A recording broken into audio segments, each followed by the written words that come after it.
The nights in Haicheng are always enveloped in a layer of ambiguous mist, following a drunken revelry at a class reunion and an unexpected night with He Xue. Xiao Yichuan found himself inexplicably waiting, as per He Xue's suggestion, to work as a security guard in Haicheng. Yet he soon encountered the entanglement of his classmate's girlfriend, Tian Tian, drawing him deeper into a perplexing fog. With the guidance of He Xue and the pressure from Tian Tian, three complex emotional threads intertwine. What secrets lie behind this peach blossom affair? Chapter 1. The Wrong Bed. Xiao Yichuan awoke to find himself in bed with a woman. She lay on her side, a thin blanket draped over her waist, revealing her alabaster arms, back, and most of her legs, reminiscent of freshly fallen snow. His mind was a blank slate. He initially believed he was dreaming until he pinched himself. Pain confirmed it was reality. But how did this happen? He distinctly remembered his old classmate, He Xue, returning from Haicheng with his girlfriend, Tian Tian, and a friend named He Xue, who had invited him for drinks. He had relished the reunion, but had lost recollection of the events that followed after indulging in too much alcohol. While a drunken blackout could be understood, the presence of a woman was bewildering. Who is this woman? He wondered. Cautiously, he leaned closer to examine her face, and his heart raced as he recognized her. He Xue. How did I end up with He Xue? Xiao Yichuan was utterly bewildered. He tried to recall the events, but nothing came to mind. The situation before him was all too evident.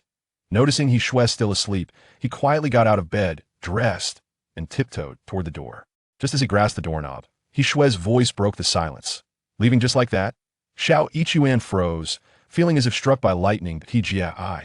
He turned to explain, but He Xue sat up, causing the blanket to slip away.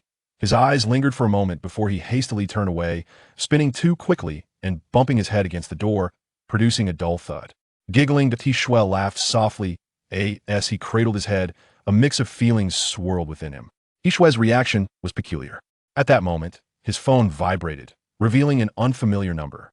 He hesitated to answer, but the ringing ceased. This is my mobile number, He Xue said. Make a note of it. Xiao Yichuan nodded vigorously. All right, you may go now. Xiao Yichuan felt like he had heard a celestial call as he hastily unlocked the door and stepped outside, carefully closing it behind him. He was at He Xue's house, on the second floor, and upon descending, he found the first floor empty. Not daring to call out to He Xue, he left the premises before dawn. Once home, he took a shower, the fragrant scent enveloping him. During his bath, He Xue's image floated back into his mind. She is truly radiant, he mused. He Xue and the others departed early the next morning without a word to him, and neither did He Xue. Xiao Yichuan felt disoriented, his thoughts a chaotic jumble. He had been drunk, but how had he ended up in He Xue's bed? Moreover, He Xue's reaction was strange. What would happen now that she was gone? Would she report him? He doubted it. The sound of her laughter still echoed in his ears. If she intended to alert the authorities, her demeanor would not have been so lighthearted. Why did she want me to remember her phone number? What does she intend to do? Could it be? He dared not dwell too long on such wild notions. Yet his mind could not help but wander. In the following days, Xiao Yichuan remained restless, sometimes imagining police officers arriving at his door to place him in handcuffs. Other times, he envisioned receiving a call from He Xue. Yet, nothing materialized. Time passed, and months slipped away in the blink of an eye. Not only had He Xue not contacted him, but He Xue also remained silent, as if the events of that night were merely a fleeting dream, one that faded upon waking.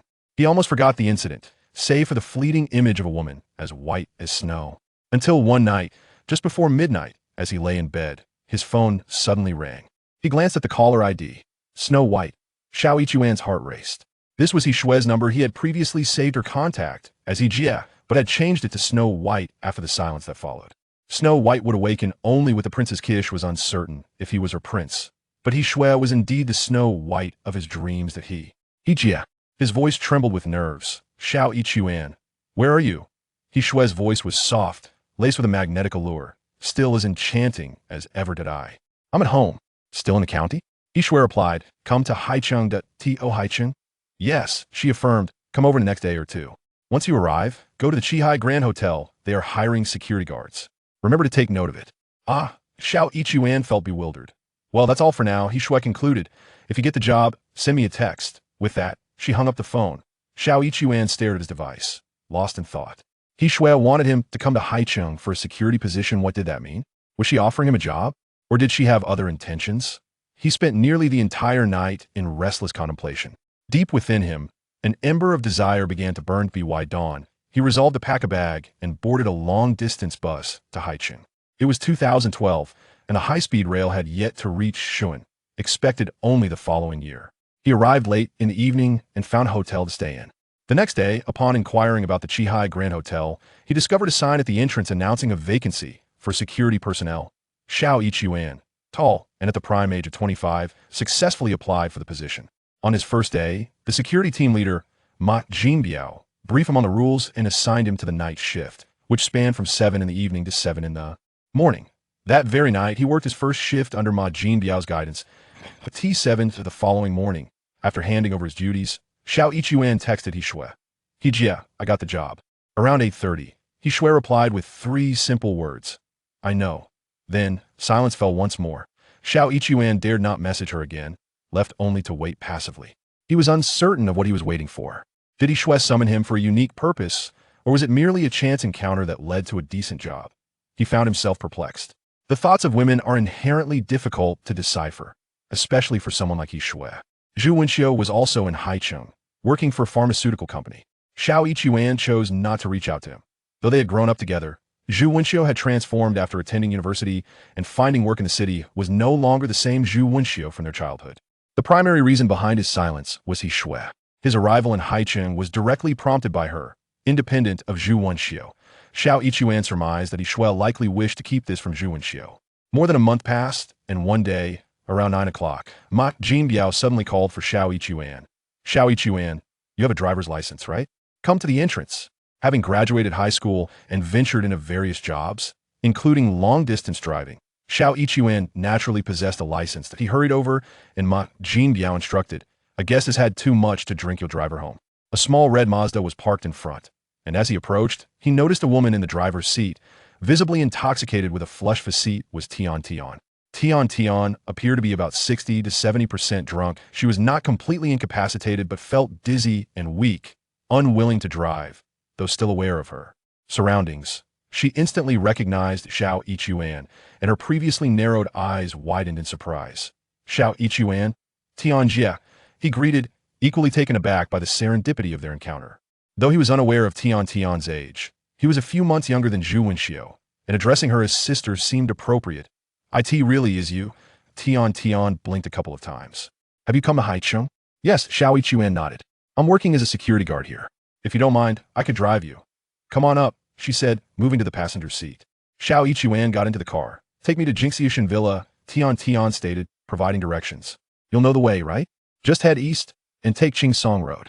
Having worked as a security guard for over a month, He Xue had kept himself busy exploring Haicheng during his free time, but he had familiarized himself with the main roads and landmarks. I know the way, he replied as he turned the car. How did you end up in Haicheng? Tian Tian inquired with curiosity. That I'm here looking for a job, he answered. It was He Xue who sent you here, wasn't it? She teased, her tone dripping with intrigue.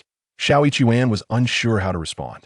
He felt it unwise to deceive Tian Tian, as he was uncertain about the nature of her relationship with He Xue. If he misled her, and she found out later, it would surely offend her, and by extension, Zhu Wenxiu. Goodness, He Xue is really keeping a secret. He remained silent, tacitly acknowledging her speculation. Tian Tian excitedly clenched her small fist in delight. The term she used amused He Xue, but it also led him to ponder He Xue's true intentions in inviting him. You two now? Tian Tian began to ask, but abruptly stopped, clearly eager for more information. Having consumed some alcohol, her cheeks were already flushed, and her excitement rendered her entire face a rosy hue, reminiscent of the rosy glow at dusk in early spring. He Xue understood her curiosity, but was at a loss for words, so he merely smiled awkwardly. Tian Tian misinterpreted his silence. Nodding, she refrained from pressing further and excitedly waved her small fist again. She was petite, standing at about 1.60 meters, while He Xue was nearly 1.65 meters. Her hands were soft and plump, resembling a delicate bun as she clenched her fist. Upon arriving at Jinxiashan Villa and parking the car, Tian Tian said, He Xue, help me upstairs. She had no qualms about it, and He Xue found it hard to refuse, gently supporting her arm. Tian Tian's legs felt a bit weak, leaning most of her weight against him, prompting He Xue to wrap his arm around her waist for support. Living on the 6th floor, Tian Tian opened the door and, upon entering, switched to slippers, casually handing him a pair. He Xue, you should change too. Is Zhu Wenxiu not home? Xiao Ichuan asked, recalling that they lived together, a detail he was aware of from Zhu Wenxio's previous conversations. She's on a business trip, Tian Tian replied. She won't be back for a few days. Then perhaps I should head back. Xiao Ichuan felt uncomfortable with Zhu Wenxio absent. What are you afraid of? Tian Tian glanced back at him. Just close the door. Seeing her somewhat irritated expression, Xiao Ichuan reluctantly obliged and closed the door behind him. Soon as the door clicked shut, Tian Tian leaned forward, unexpectedly throwing herself into his embrace. Xiao Ichuan was startled, initially assuming she had lost her balance due to intoxication. He quickly steadied her waist. Tian Jia, are you all right? To his astonishment, she wrapped her arms around his neck. This was no mere stumble. Xiao Ichuan froze, feeling as though he had been struck by lightning. Unable to move, Tian Tian laughed. Are you scared? Were you afraid of Zhu Wenxio or He Xue? Xiao Ichuan was at a loss for what to say. He could not comprehend his own feelings. The situation was far beyond his understanding. Don't be afraid of Zhu Wenxio, I'm not scared. So why should you be? Tian Tian giggled. As for He Xue, she's divorced. With her arms around his neck, she clung to him like a warm embrace. Don't you want to experience something romantic? Don't you wish for some thrilling memories when you're older? She urged. Carry me to the other room. No, that wouldn't be appropriate, Xiao Ichuan stammered, his mind racing. Once you're married, I would have to call you sister-in-law. Isn't there a saying that nothing is better than dumplings and nothing is more fun than a sister-in-law? Tian Tian giggled, her body writhing playfully against him. To Xiao Ichuan, it felt as though he was holding a bundle of fire. No, this is not right. He attempted to push her away, but Tian Tian clung to him tighter. You have two choices, she said sweetly, though her words carried an underlying gravity. 1. Carry me inside. 2. You leave, and I will call the police immediately. As she spoke, she suddenly tugged at her clothing.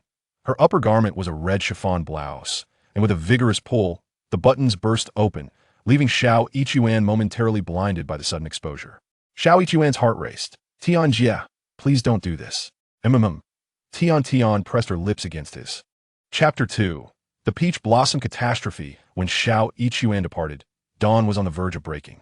Upon returning to the hotel, he found himself lost in thought until the day fully emerged and the shift change occurred. Back in his dormitory, he lay on his bed, yet sleep eluded him. The events of the previous night replayed in his mind like a film on a loop. How could I have slept with the girlfriend of my old classmate? If he were to find out, it would be understandable. She was the one who initiated it. If I had refused her, she would have accused me of rape. I certainly do not wish to face imprisonment. He seemed to be explaining himself to Zhu Wenxio, or perhaps attempting to reassure his own troubled conscience. No amount of justification could ease his restlessness. His mind felt as if it were in turmoil. Rising from his bed, he took a sheet of paper, poured a glass of water, and then removed the azure feather pen that hung around his neck. This pen, a legacy from his grandmother, was said to be crafted from the plume of a mythical bluebird passed down through millennia. Not intended for ordinary writing, the azure feather pen was used exclusively for divination. In times of uncertainty, people would resort to this practice to seek answers. Xiao Ichuan's grandmother was a shaman, frequently employing the azure feather pen to divine answers for those in need. After her passing, it was bequeathed to him. However, he had never used it, as he harbored doubts about its efficacy, merely wearing it as a memento of his grandmother. Today, however, he found himself in a predicament. Having inadvertently slept with the girlfriend of his old classmate Zhu Wenxio, who had aggressively pursued him, left him utterly confounded and unsure of how to proceed. Such matters could not be shared with others. He could only seek guidance through divination. He first immersed the azure feather pen in the cup of water. The pen possessed a remarkable quality. When soaked for about 5 minutes, it could inscribe words on paper, leaving faint azure traces that resembled those of ink. Xiao Ichuan centered his thoughts, addressing his grandmother in spirit. Grandmother, I find myself in a strange predicament. It involves the scholar, whom you also know. Last night, I was with his girlfriend, but she coerced me. If I had refused, she threatened to accuse me of rape. I feel remorse for the scholar. If you have any power in the heavens, please guide me on what to do. After confiding his troubles to her, he opened his eyes and delicately grasped the azure feather pen between his right thumb and index finger, placing it upon the paper. Grandmother, if you are watching over me, please tell me how I should proceed. He offered his prayer, seeking tranquility. Suddenly, a chill enveloped him, and his hand, holding the pen, stiffened. Xiao Ichuan's heart skipped a beat. He steadied himself, relaxing his grip. The azure feather pen began to move of its own accord. Indeed, it felt as though the pen was guiding his hand rather than vice versa. The pen inscribed 3 characters on the paper. Peach Blossom Catastrophe. Peach Blossom Catastrophe? Xiao Ichuan murmured, repeating the phrase and questioning. Have I encountered a calamity? How do I resolve this? The pen moved again, writing, to break this calamity, let blood fall into the bowl. Blood divination? Xiao Ichuan was taken aback. While divination was not unfamiliar to him, as his grandmother had frequently practiced it, she had warned him against blood divination, stating it should only be employed in dire circumstances.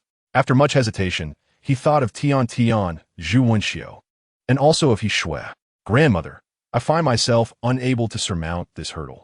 Last night, Tian Tian confided in me that she would seek me out again in the future, along with He Xue. I am at a loss as to what to do. What if the scholar discovers this? As these thoughts swirled in my mind, I bit into my middle finger, allowing a few drops of blood to fall into the cup.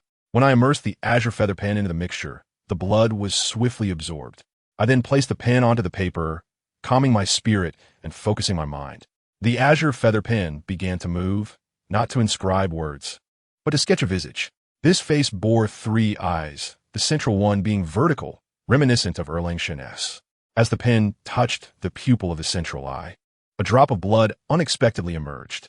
That I suddenly opened wide. Startled, I met the gaze of the vertical pupil and felt a wave of dizziness wash over me. I beheld a multitude of peculiar figures flitting before my eyes as if in a cinematic display. A voice resonated. The 3 divine emperors Yao, Shun, and Yu. The ancient emperors of Xia, Shang, and Zhou, Qin Shi Huang, Han Gao Zhu, Tang Zong, Song Zhu. The fortunes of the 10 great emperors, combined with the inheritance of the celestial witch bestowed upon the fated. A cerulean bird then approached, extending its long beak and pecking sharply at my forehead. Ah! I exclaimed, jolting back to awareness. My mind was now flooded with a wealth of information. This azure feather pen was no ordinary quill. It possessed the legacy of the celestial witch. By sheer coincidence, my blood offering had granted me this inheritance. This was no mere divination. It was an esoteric transmission from the witch's realm. Perhaps something my grandmother had not disclosed, or perhaps she herself was unaware. The warning against blood divination had been passed down through generations, possibly instilling fear in my grandmother. Yet unbeknownst to her, it was indeed the key to acquiring the celestial witch's legacy. What astonished me most was the fortune bestowed upon me. The auspices of the 10 great emperors were incredibly potent. What kind of luck was this? I murmured to myself. May I escape the entanglements of romantic misfortune, lest this turn into an ill-fated romance. I set aside the azure feather pen, poured some water, and sat cross-legged upon my bed. I sought tranquility and clarity, allowing the information swirling in my mind to settle. The celestial witch's inheritance encompassed a vast array of knowledge: medicine, divination, celestial phenomena, martial arts, talismans, and incantations, among myriad others. The process of fully transforming and assimilating this knowledge would require time and effort. While techniques may be passed down, mastery must be achieved through personal practice. As darkness fell, I rose to wash and dine before resuming my duties. Around 8:30, my phone rang. Upon checking, I saw it was a call from Zhu Wenxiu. Since returning to the city, she had not contacted me. Why was she calling now? Had the scholar discovered something? Hesitating briefly, I answered. Scholar, I greeted, my throat feeling somewhat parched. Despite acquiring the celestial witch's legacy, the gravity of the situation weighed heavily upon me. Xiao Ichuan, have you arrived in Haicheng? Zhu Wenxiu's voice rang out, high-pitched and exuberant. Yes, I steadied my composure. Did Sister He summon you? She did not mention Tian Tian, which alleviated the tension in my heart. Yes, I responded again. Ha ha. Zhu Wenxiu laughed joyfully on the other end. In Xiao Ichuan's impression, Zhu Wenxiu was rather delicate, earning him the nickname scholar. However, at this moment, there was a hint of madness in his laughter, as if he had ingested some stimulant. During the intermission last night, Tian Tian had mentioned that He Xue was looking for him. It was quite simple. Life was dull, and she sought a touch of romance. Yet, when He Xue sought a man, Zhu Wenxiu felt an inexplicable dark thrill, as if he were particularly exhilarated.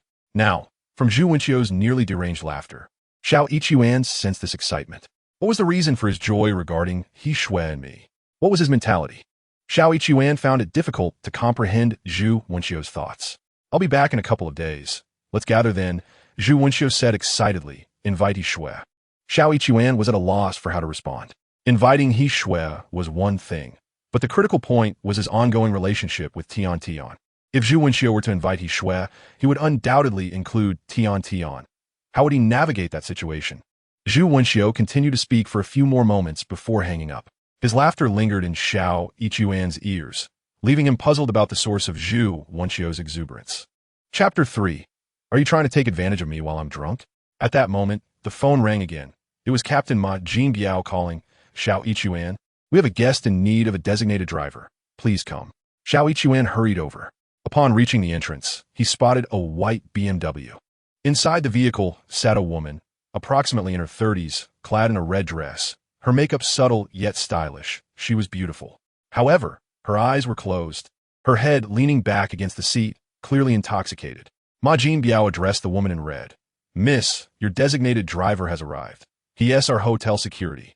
You can trust him to take you home. The woman opened her eyes, glanced at Xiao Yichuan, and with a slight acknowledgement, shifted to the passenger seat. Ma Jinbiao instructed Xiao Yichuan, make sure to get the guest home safely. I understand, Xiao Yichuan replied as he entered the vehicle and closed the door. Where to, miss? He inquired. Haitian residence, she mumbled, still not opening her eyes. Xiao Yichuan drove off towards the destination. Once on the main road, as he headed towards Haitian residence, the woman suddenly retched, as if she might vomit. Miss, please don't throw up, he urged. It would be troublesome if she were to be sick in the car. Although it was her vehicle, it would still be uncomfortable for him as the driver. If this were last night, he would have been at a loss. But tonight he had a plan. One hand firmly grasped the steering wheel, while the other formed a gesture resembling a sword, pointed towards the woman's chest. The woman had an attractive figure, leaning back, accentuating her curves. To Xiao Yichuan's surprise, as he pointed, the woman suddenly opened her eyes. What are you doing? He hadn't anticipated her reaction and quickly explained, you're drunk and about to be sick. I'm just trying to channel some energy to help you. Channel energy? The woman was skeptical, letting out a cold laugh. Are you trying to take advantage of me while I'm intoxicated? Her suspicion was understandable. Her figure was striking, and Xiao Yichuan's gesture had inadvertently focused on her prominent features. He chose not to respond to her doubts, as there was no way to explain. Instead, he simply proceeded with his intentions. Upon realizing he had been caught in the act, the woman's gaze sharpened. Suddenly, a refreshing breeze surged within her, akin to sipping a cup of mint tea. She had indulged a bit too much. Her chest, previously in turmoil, found immediate solace with this cool essence. Oh, she exclaimed in surprise. Can you really emit energy? Xiao Yichuan nodded, having released energy for approximately 30 seconds. He withdrew his hands and inquired, Dear lady, do you feel better? Much improved, she replied, gently caressing her chest as she savored the invigorating sensation within. Is this a form of Qigong? She asked, astonished. Indeed, Xiao Yichuan affirmed. The woman in the red dress felt her chest and abdomen at ease. Her spirits lifted, and she gazed at Xiao Yichuan with curiosity. I never imagined Qigong to be real. Which school do you belong to? Shaolin? Wudong? Xiao Yichuan chuckled softly, just a rustic practitioner. Such modesty, she remarked. He preferred to say little, yet her curiosity only deepened. Hanging from Xiao Yichuan's chest was an identification card, as there were certain requirements for those on duty. Suddenly, the woman reached out to examine the card. Xiao Yichuan? Yes, he nodded. Your accent doesn't seem to be from around Haicheng. I am from Shuangwan. Shuangwan? She furrowed her brow. Shuangwan County, a small town. Oh, I see, she nodded. Came to Haicheng for work? Yes. How long have you been here? A little over a month. Is the pay good? Higher than what we earn in Shuangwan. Do you have a girlfriend? The woman's interest in Xiao Yichuan seemed to intensify as she probed further. No, he shook his head. Why not find one? I can't seem to, he replied, a hint of embarrassment coloring his smile. Aren't you skilled in Qigong? She asked, intrigued. What good is that? Xiao Yichuan chuckled. How could it be of no use? She countered. If your Qigong is genuine, that's quite rare. Nowadays, there's so many charlatans. Xiao Yichuan merely smiled at her observation. Turn left, she suddenly directed. Xiao Yichuan glanced at the navigation. Haitian residence is to the right. We're heading to Dongshan Park. Dongshan Park. He looked at her. It was nearly 9 o'clock, and the park would be mostly deserted at this hour. What purpose could there be in going there? Yet the woman in red had fallen silent, closing her eyes. He was left with no choice. The customer is always right. He turned left and drove towards Dongshan Park. At this hour, traffic was light, heading towards Dongshan. The roads were relatively clear, and in about half an hour, they entered the park. Drive up to Dongshan Peak, she instructed. What is there to do at this hour on Dongshan Peak? Xiao Yichuan noted her closed eyes, indicating she did not wish to explain, and he hesitated to ask further. Since they had come this far, a visit to Dongshan Peak seemed inconsequential. After more than 10 minutes of driving, they reached the summit. Dongshan was high, but the terrain was splendid. From the peak, one could see the Haihe River to the north, Haicheng to the east, and the vast sea to the west. In the morning, many would gather to witness the sunrise, and in the evening, crowds would come to enjoy the sunset. However, at this hour, there was no one around, for there was little to behold. Atop Dongshan lies a pavilion known as the Sun Viewing Pavilion. Xiao Yichuan halted his vehicle before the pavilion and remarked, "My lady, we have arrived." The woman in the red dress opened her eyes and alighted from the car. She approached the cliff's edge, gazing into the distance. Her figure was exquisite, standing approximately 1 meter 65, adorned with white wedge heels that complemented her sheer stockings, revealing slender, graceful calves beneath her skirt. At that moment, the moon emerged, casting its silvery light upon her, enhancing the mountainous backdrop with an ethereal beauty. In comparison, she surpassed Tian Tian in beauty, resembling He Xue closely. Xiao Yichuan, in a moment of private reflection, assessed the comparison. Suddenly, the woman in red began to call out loudly and frantically, startling Xiao Yichuan. It seemed she had encountered some distress that needed release. After a fervent outburst, she began to dance. Her figure was enchanting, her movements fluid and elegant, akin to a sprite beneath the moonlight. Yet, amidst her dance, Xiao Yichuan sensed an undercurrent of melancholy and sorrow. He pondered what troubles might plague her, but refrained from inquiring. Chapter 4. Since I am a beauty, what are you waiting for? As she danced closer to Xiao Yichuan, she unexpectedly draped her arm around his neck and invited, "Join me in my dance." He acquiesced, and while she had previously danced with wild abandon, her pace now softened.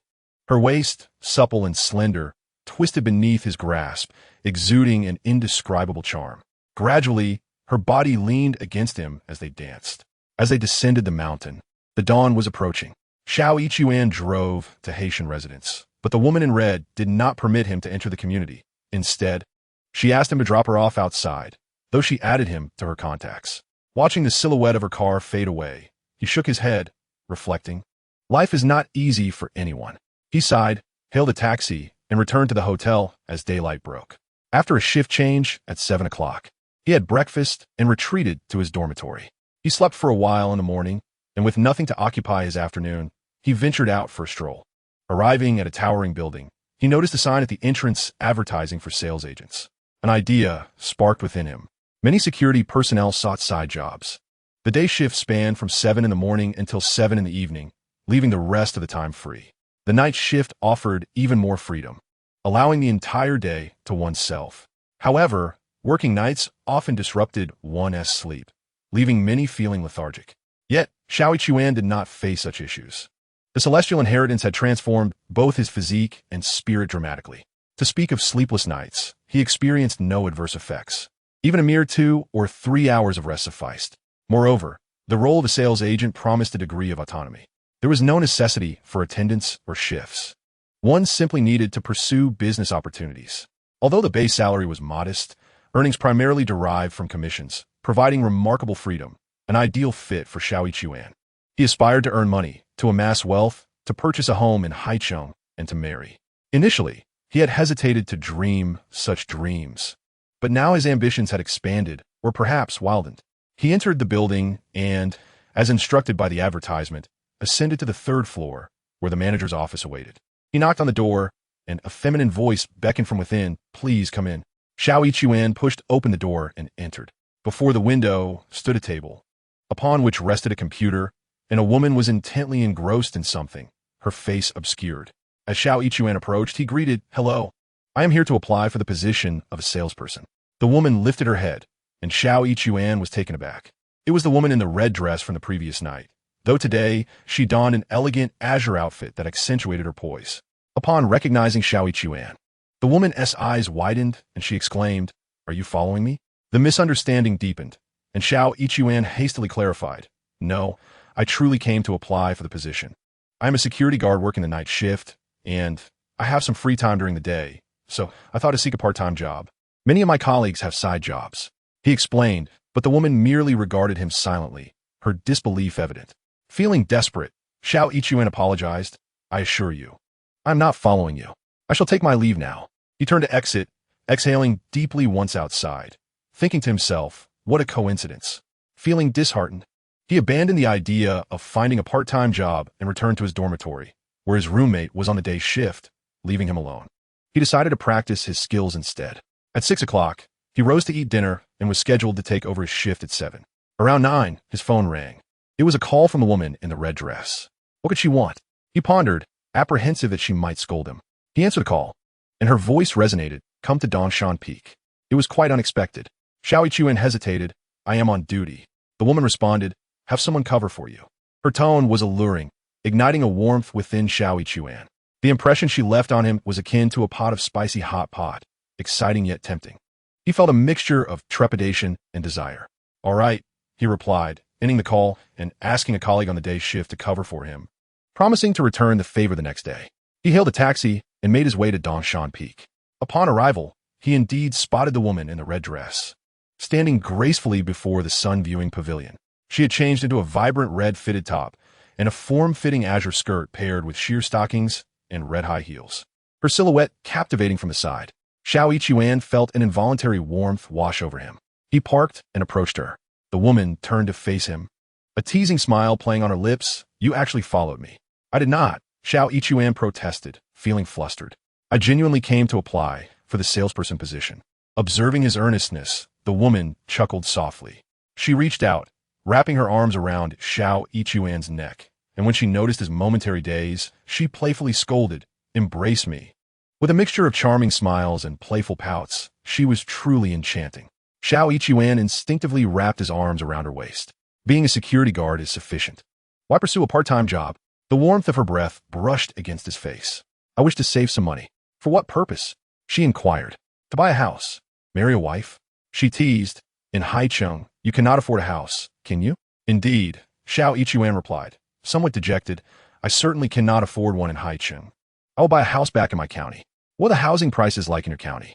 They're also quite high, Xiao Yichuan lamented. In the central area, it exceeds 3,000. Even in less desirable areas, it still costs around 2,007 or 8. Aren't you from the county? Yes. Xiao Yichuan nodded.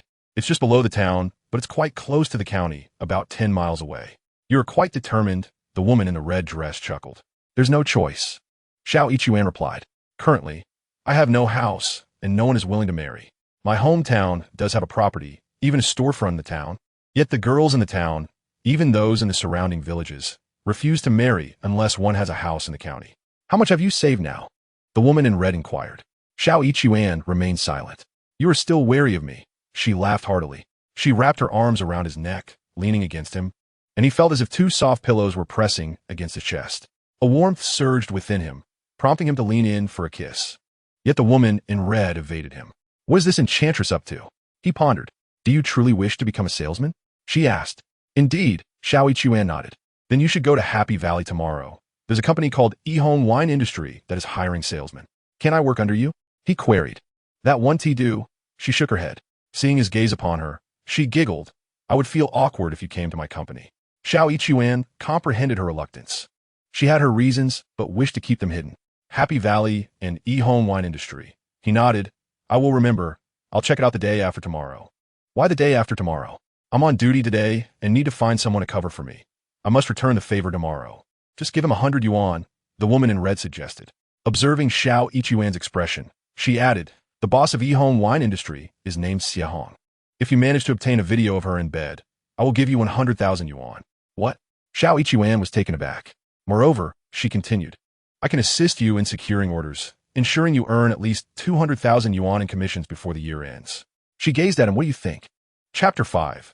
If I were to obtain her video, it would merely serve to humiliate her. How could the boss of He Xue Wine Industry possibly share a bed with me? Xiao Yichuan shook his head. It's impossible. What is impossible? The woman in red retorted. As long as she is a woman, she will sleep with a man. While there was some truth to her statement, it was also ludicrous. Xiao Yichuan chose not to argue. However, the woman seemed to possess an uncanny insight, perceiving his thoughts. and remarked, "Don't think just because she is the boss of Haicheng wine industry, she is untouchable. In reality, she is quite promiscuous." Her lips were alluringly shaped, exhaling warmth, yet the words she spoke felt somewhat crude. He Xue allowed her to speak, uncertain of the truth. He simply knew that holding the woman in red was rather comfortable. "You have a decent physique. Although a bit dark, you cannot be deemed handsome. But with a little effort, it should be difficult to entice Xie into your bed," she laughed. "Xie may appear prim and proper, but deep down, she is incredibly lascivious. Once you seduce her, you'll understand." "Why do you wish to target her? Why the video?" He Xue inquired. "There's some business grievances." The woman in the red dress shook her head, saying, "There is no need for you to inquire about these matters. They do not concern you. Moreover, there is no reason for you to fear. I have recorded a video of her merely to humiliate her a little. It will not be disseminated. And I have no interest in her money. This will not affect you in any way." Noticing that He Xue did not nod in agreement, she continued, 200,000. "In addition to assisting you in securing a commission of 300,000, provided you can seduce Xie and deliver the video to me. 50,000? He Xue's current salary was 3,200, and after deducting living expenses, he took home less than 3,000. Even if he saved diligently, he would only accumulate a little over 30,000 in a year. To amass 50,000 would take nearly 2 decades. Having ventured outside for several years, He Xue was acutely aware that fortune does not simply fall from the sky. Observing his persistent silence, the woman tightened her grip around his neck. "If you can entice Xie into bed and provide me with the video, I can offer you something in return." Her body pressed closely against He Xue, her crimson lips aflame, and her eyes sparkled with an enchanting allure in the night. "I will go take a look the day after tomorrow," He Xue acquiesced. He could no longer withstand the pressure. "Tomorrow, then?" The woman leaned in closer, her lips brushing against his, urging, "Promise me." Enchantress, He Xue thought to himself. The next day, He Xue indeed handed 100 yuan to his colleague who was covering his shift, thus relieving himself of the duty. Around 9 o'clock, he took the bus to Happy Valley. Upon arrival, he disembarked. Happy Valley was expansive, filled with numerous establishments, and he still needed to locate Haicheng wine industry. As he searched along the street, a sudden electric vehicle turned sharply from a nearby alley. An elderly man with white hair, noticing the approaching vehicle, hurriedly attempted to evade it, but stumbled and fell to the ground due to his frail legs. He Xue quickly reached out to assist. "Sir, are you all right?" The elderly man grabbed his arm, insisting, "You hit me." "It was not I who struck you," He Xue hurriedly explained. "You fell while trying to avoid that vehicle." He sought to find the electric vehicle for corroboration, but it had already sped away. The elderly man, however, clung tightly to his hand. "It was indeed you who hit me. I can no longer move my leg, and you must compensate me." This was truly an unexpected calamity. He Xue felt a surge of anger and frustration. Though he had read online warnings about the unfortunate societal trend of people feigning injury in such situations, he had believed them to be mere extreme cases. Most individuals would still be reasonable. Yet, he never anticipated that he would encounter such an extreme example. Just as his frustration peaked, a voice suddenly chimed in from the side. "Hey there, handsome, you can call the police." It was a woman's voice, clear and melodious, reminiscent of a mountain spring. He Xue turned to see a woman peering out from a white BMW, her window rolled down. She appeared to be in her late 20s, with exquisite features and particularly bright, dark eyes that sparkled like stars in the midnight sky. She was even more beautiful than He Xue and Hu Lin. He Xue silently marveled. Hu Lin was the woman in the red dress who had revealed her name to him in a moment of distress the previous night. Noticing He Xue's gaze, the woman in the BMW said, "You can call the police and report him as a scoundrel." The elderly man with white hair grew agitated, asserting, "I'm not at fault. He collided with me." "No one hit you," retorted the woman driving the BMW with a scoff. "The electric bike did not strike you. You stumbled while attempting to dodge. This handsome gentleman did not collide with you either. My vehicle has been parked here, and the dashcam recorded everything." "The dashcam recorded everything?" He Xue exclaimed with delight.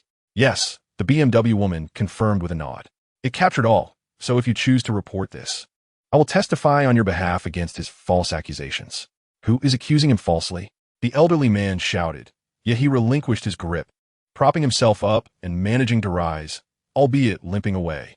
After taking a few steps, he turned to glance back at the BMW, spitting disdainfully. How can a young girl like you afford such an extravagant car?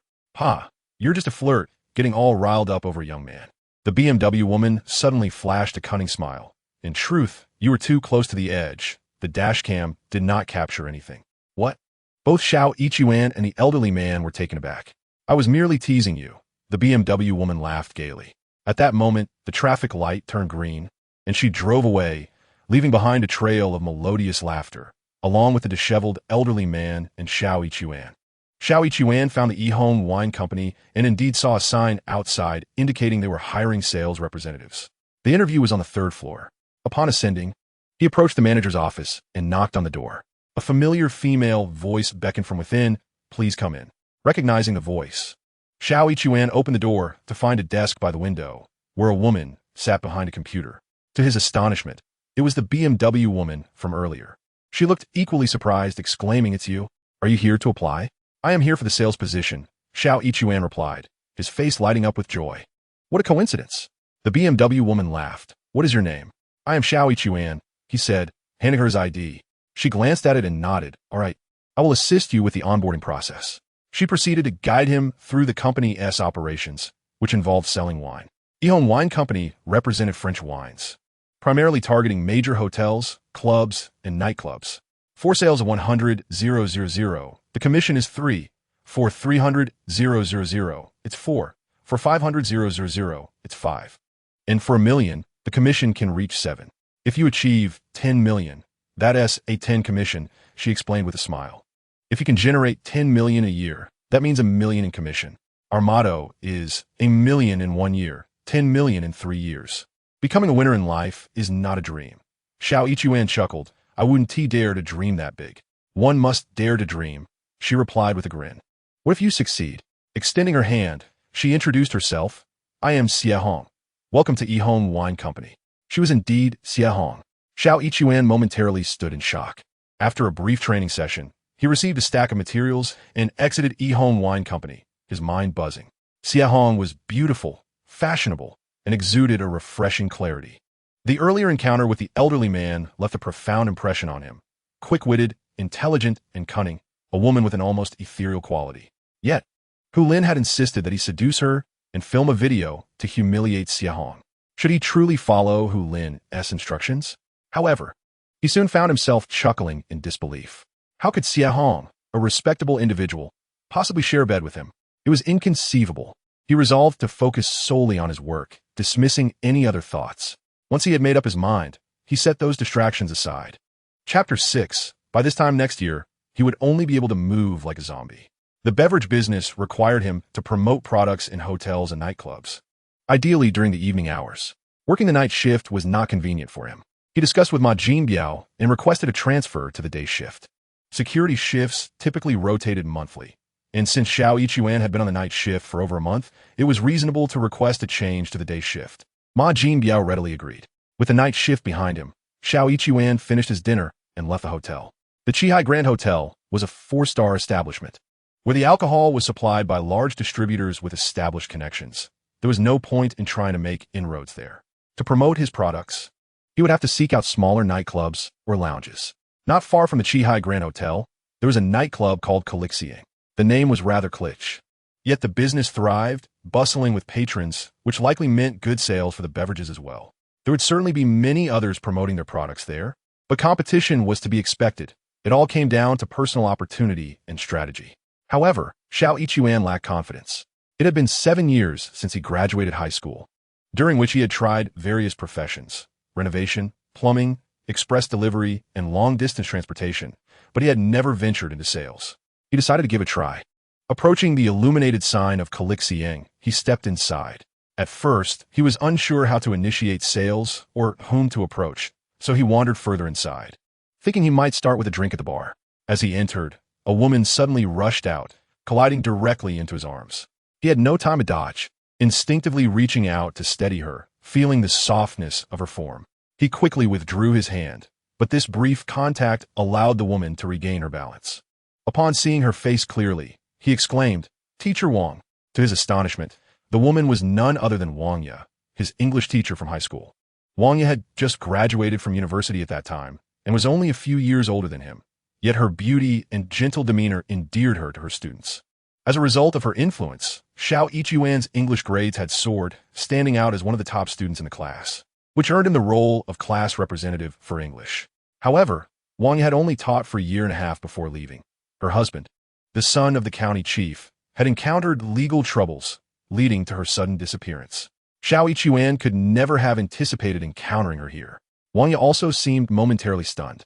It had been many years since anyone had called her teacher Wang, especially in Haicheng, where few knew of her teaching history. She looked at Xiao Yichuan and recognized him. Xiao Yichuan. Overjoyed, he replied, "Yes, it's me, Teacher Wang. What are you doing here?" Before she could respond, a group of people burst out from within, spotting Wangya and calling out, "There she is." They quickly surrounded her. The leader of the group, a tall and slender young man, regarded Wangya with a smirk, asking, "You thought you could escape? You can't run from someone like me, Ma Qianli." Wangya exclaimed, "Young Master Ma, please let me go. I truly cannot go on stage."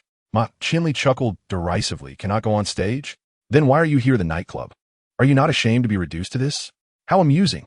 Wangya found herself momentarily at a loss for words, especially upon encountering Xiao Yichuan, a former student of hers.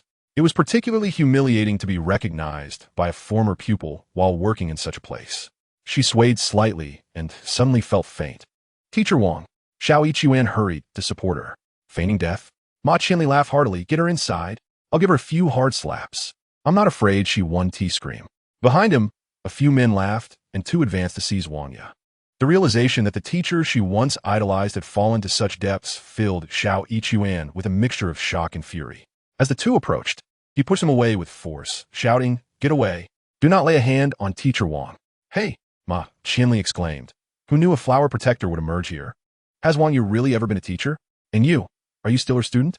At that moment, Wang Yu regained her composure and urgently interjected, "No, that is not true." She turned to Xiao Yichuan, imploring, "Xiao Yichuan, please don't meddle." She then pleaded with Ma Qianli, "Young Master Ma, I beg you, spare me." "Absolutely not." Ma Qianli resolutely shook his head, casting a sly smile at Wangya. "Wangya, be obedient and come with me to the private room.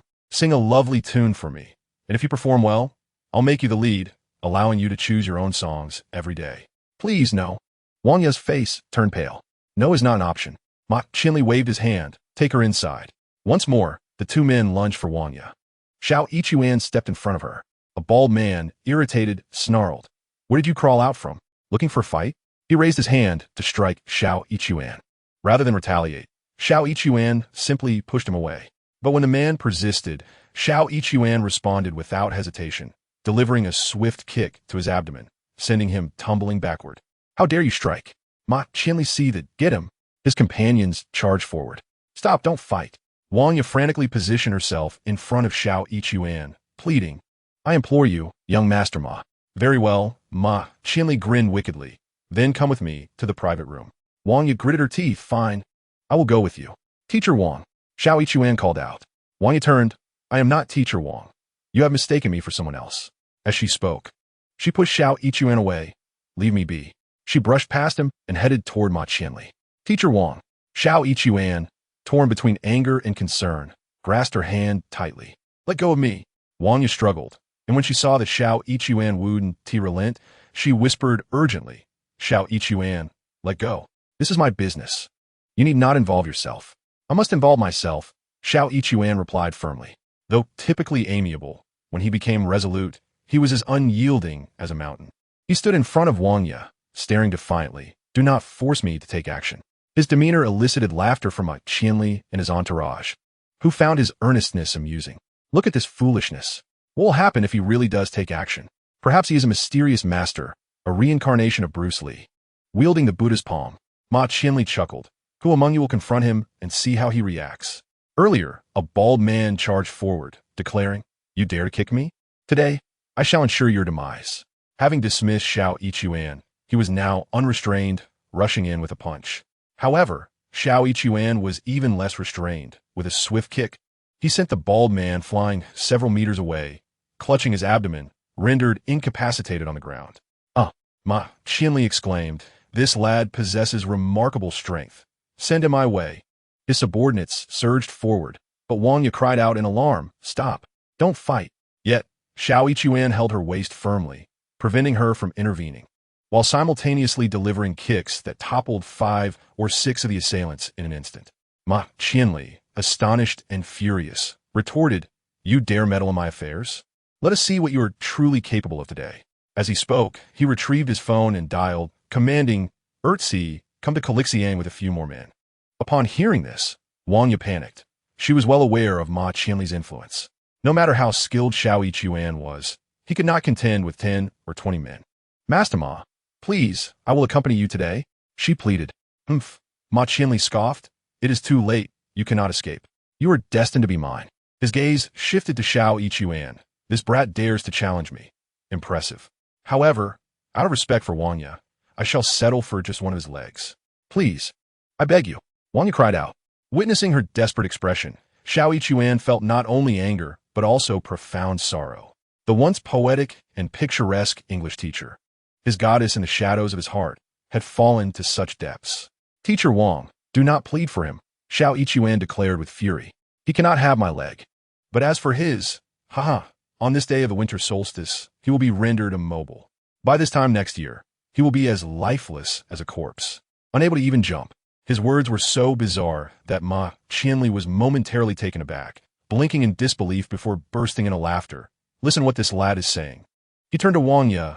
"Tell me, Teacher Wang, is this student of yours being educated in a mental institution?" Though Xiao Yichuan had sent some of Ma Qianli's men sprawling, he had not exerted his full strength, and they were now regaining their composure, joining in the laughter. Wang Ye regarded Xiao Yichuan with a peculiar expression. His words were indeed strange.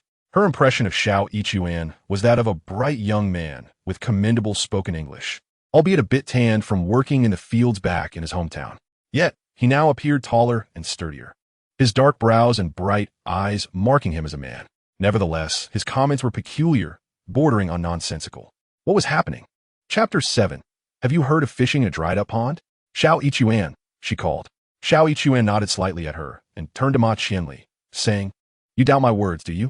Then let me ask you, is it not true that every morning upon waking, your legs feel as if they have been frozen? No matter how thick the blankets you use, even when immersed in hot water, you still sense a chill deep within your bones." Ma Qianli was taken aback, for he indeed experienced this phenomenon. "How do you know?" he asked incredulously. "I have studied traditional Chinese medicine," Xiao Yichuan replied proudly. "This practice emphasizes observation, listening, inquiry, and palpation. Your ailment is written plainly upon your face. A mere glance reveals all." "What is wrong with me?" Ma Qianli instinctively inquired. He had consulted numerous doctors, both Western and traditional Chinese, each offering varying opinions, yet none succeeded in healing him. "It is a problem with your kidneys," Xiao Yichuan asserted. "Kidneys?" Ma Qianli was skeptical. "I assure you, my kidneys are perfectly fine." Xiao Yichuan let out a cold laugh. "Not only do you believe there is no issue, but over the past 2 years, your sexual vitality has surged, requiring a woman each night, and quite vigorously at that, correct?" "Indeed," Ma Qianli replied, lifting his head defiantly. "Have you heard the saying, fishing in a drain pond?" Xiao Yichuan sneered. "Depleting the pond yields a greater catch initially, but once it is empty, what will remain for the following year?" Ma Qianli was momentarily stunned. Having attended university, he understood the proverb and its implications. "Are you suggesting that my vigor is akin to fishing in a drain pond?" "Look in the mirror if you doubt me," Xiao Yichuan advised.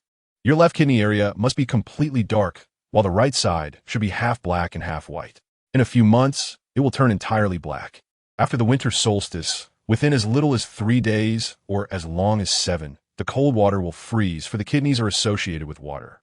Your legs will gradually succumb to this freeze, rendering them as lifeless as a corpse." "Hey, are you trying to frighten me with your theatrics?" Ma Qianli retorted, though the cold laughter in Xiao Yichuan's eyes unsettled him. He tugged at his short-sleeved shirt, which had been tucked into his belt, and called out, "Old 3. Come take a look." A red-haired friend approached for a closer inspection. "Oh my, young Master Ma, why is your left kidney area so dark, as if smeared with ink? The right side is a bit better, but it too has darkened." Others gathered around, exclaiming in surprise, "Indeed, how could it be so dark? Could it be a tattoo? What purpose would that serve?" Hearing their remarks, Ma Qianli began to panic. He retrieved his phone, activated the camera, and took a photo of his own back. Upon reviewing the image, he saw that one kidney area was dark, resembling ink, while the other was half black and half white, as if dusted with ash. What was once mere hearsay now became undeniable truth before his very eyes, leaving him astonished. You mean to say this right side will also darken? He asked, looking toward Haicheng. Yes, Haicheng nodded. In a few months, depending on the extent of your indulgences with women, the darker it will become the more you engage. Is this for real? Machiandi exclaimed in disbelief. What if I were to cease my escapades? Ceasing is not so simple. It is akin to drug addiction, once ensnared. If you can break free, Haicheng spoke, raising a finger. 2. Even if you truly manage to quit, it will merely delay the progression of your condition. At most until the winter solstice, after which you will inevitably succumb to zombie legs. Ma Qianli was thoroughly frightened by this. His legs had begun to freeze by nightfall, and now his lower back had turned black. He could not afford to remain skeptical. So, is there no cure for my ailment? He inquired. Haicheng looked at him, remaining silent. Ma Qianli was no fool. Although he was a second-generation rich kid and somewhat of a wastrel, he was astute and quick-witted. Immediately, he apologized to Wang Ye. Wang Ye, I was in the wrong, and I sincerely apologize. Wang Ye did not expect such contrition from him. This young master, whose father was the director of the Urban Construction Bureau, was known for his arrogance. It was indeed the first time she had ever heard him apologize. It's all right, she replied hastily. Ma Qianli continued, Wang Ye, I formally invite you and your student to the private room. No, let's go to the 3rd floor. To the elegant seating area, where we can sit and discuss my illness. What do you think? He gazed at Wang Ye with earnestness. Though he asked if it was acceptable, Wang Ye, accustomed to the ways of the world, understood that it must be. She turned to Haicheng, saying, Haicheng. Her tone carried a hint of entreaty. Haicheng discerned this and nodded. Very well. Ma Qianli was overjoyed, exclaiming, Wang Laosher, this brother Xiao, please. He then waved dismissively to the bald men, saying, You need not follow. Let Erzi stay behind as well. He led them to the elegant hall on the 3rd floor, which was serene, adorned with soothing music, offering a view of the nightscape, and a place to enjoy drinks. After finding a suitable spot, Ma Qianli ordered some wine and raised his glass. Wang Laosher, I formally apologize. Being well-versed in social nuances, he understood that Haicheng valued Wang Ye. Hence, if he could secure her favor, he need not fear Haicheng's lack of diligence. I dare not. Wang Ye raised her glass in response, offering a toast. Ma Qianli poured more wine, lifting his glass again, addressing Haicheng. Haicheng, is it? As an elder brother, may I call you Xiao Laodi? I dare not. Haicheng replied, not wishing to offend such a young master. Ma Qianli was elated. Come, let us toast to our first meeting. Haicheng lifted his cup, clinking it with Ma Qianli's, and finished the drink in one go. It was refreshing. After setting down his cup, Ma Qianli poured more wine and asked Xiao Laodi, You are a doctor? I studied under my grandfather for a few days, Haicheng said. However, I am not a licensed physician. The practice of traditional Chinese medicine, associated with his grandfather, naturally commanded respect, but not having obtained a certification and the title of doctor was another matter entirely. Where are you currently employed, Xiao Laodi? Machiandi inquired. I am presently working as a security guard at Chihai Hotel, while also serving as a salesman for Haicheng Wine Company, Haicheng stated without reservation. To be frank, I came to Chilisiang today to seek business. Haha, Ma Qianli chuckled. What a coincidence. Haicheng also chuckled lightly in response. Ma Qianli, while laughing, was actually observing Haicheng with a discerning eye. He noted Haicheng's composed demeanor and unpretentious attitude, silently approving of him. Having spent considerable time in the world, he was not easily deceived. The typical con artist will be discerned with just a few questions and a keen gaze. Not all spoiled offspring are fools. Some possess considerable acumen, and Ma Qianli's mind was indeed sharp. Brother Xiao, what exactly is wrong with my condition? Ma Qianli inquired earnestly, sensing Haicheng's unwavering confidence. Mister, Ma, do you have a potted bonsai in your bedroom? Haicheng countered with a question. Indeed, Ma Qianli responded, astonished. How did you know? Many were aware of his ailment, as it was common knowledge that he suffered from cold legs. Given Haicheng's business dealings, it was plausible he had heard rumors, which made Ma Qianli remain somewhat skeptical, cautiously probing for answers. Yet, the presence of the bonsai in his bedroom was a secret he had kept, for it was a significant piece, one that had been procured for him by someone seeking his favor, a feng shui tree meant to bless him with elevation and status. Naturally, he would not disclose this to anyone. Chapter 8, there was an undeniable uniqueness to her aura. Your ailment stems from that bonsai. From that bonsai? Ma Qianli frowned. My bonsai is a 1,000-year pine. How could it cause illness? It is not a 1,000-year pine, but a cold pine. Cold pine? Ma Qianli asked, taken aback. I have never heard of it. Cold pine is exceptionally rare and does not grow in China, He Xue elucidated. Its appearance is similar to that of the 1,000-year pine. Yet it emits a fragrance that can incite sensual excitement. It was once commonly cultivated in the Persian royal palace, but it was later discovered that while its scent enhanced sexual prowess, it could also lead to renal degeneration. Essentially, it acts like a stimulant, invigorating one's spirit but depleting vital kidney energy. When that energy is exhausted, vitality wanes, resulting in cold legs that feel perpetually frozen, ultimately transforming into what one might call zombie legs. Is there any hope for my legs? Ma Qianli asked. Upon revealing the presence of the bonsai in his bedroom, he finally began to believe. He Xue initially withheld his answer, instead scrutinizing Ma Qianli intently. In truth, he had discerned the nature of Ma Qianli's affliction at first glance. His prolonged gaze was deliberately provocative. Ma Qianli's expression turned tense. Nearby, Wang Yi clenched her fist, her nails digging into her palm. This was her habitual response when anxious, her tension manifesting in the intensity of her grip, sometimes even breaking the skin. Her concern was not for Ma Qianli's health. His life or death held no significance for her.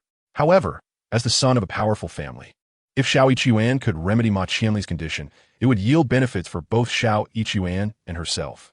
To speak frankly, He Xue continued, because cold pine is so rare. This is my first encounter with it. Regarding the remedy, my grandfather's notes suggest it may be treated from the roots. From the roots? Ma Qianli inquired. My grandfather's notes indicate that beneath the cold pine's roots, there should be a pine ball. Soaking the pine ball sap in liquor might counteract the poison. Once the toxin is neutralized, a prescription can be administered to replenish the depleted kidney energy, and that should resolve the issue.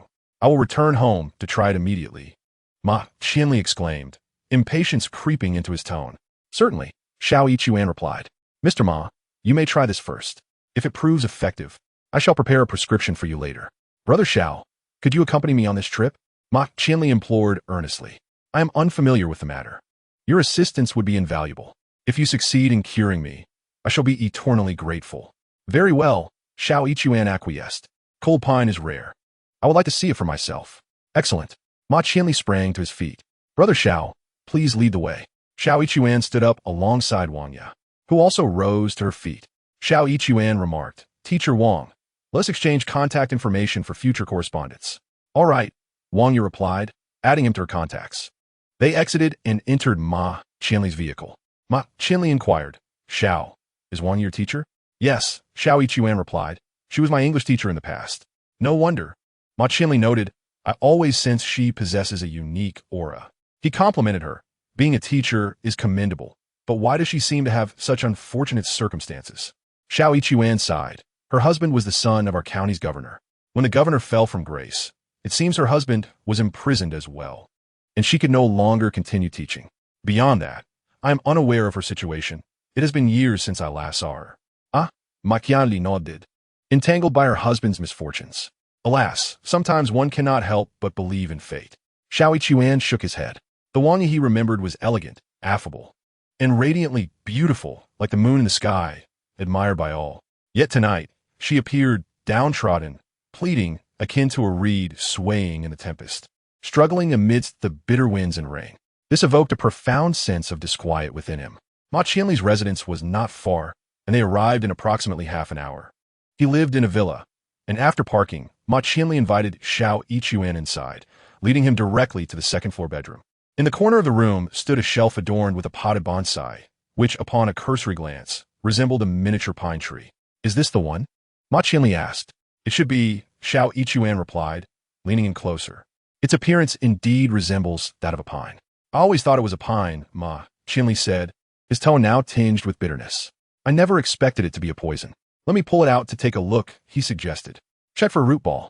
If it has one, we can be certain, He Xue advised. I'll do it, Ma Qianli declared, reaching to yank it from the soil. Be careful not to damage the root ball, He Xue quickly interjected, alarmed. Ma Qianli hesitated, startled by He Xue's warning. The root ball can neutralize the poison. If it gets damaged, it cannot detoxify, and that would be disastrous.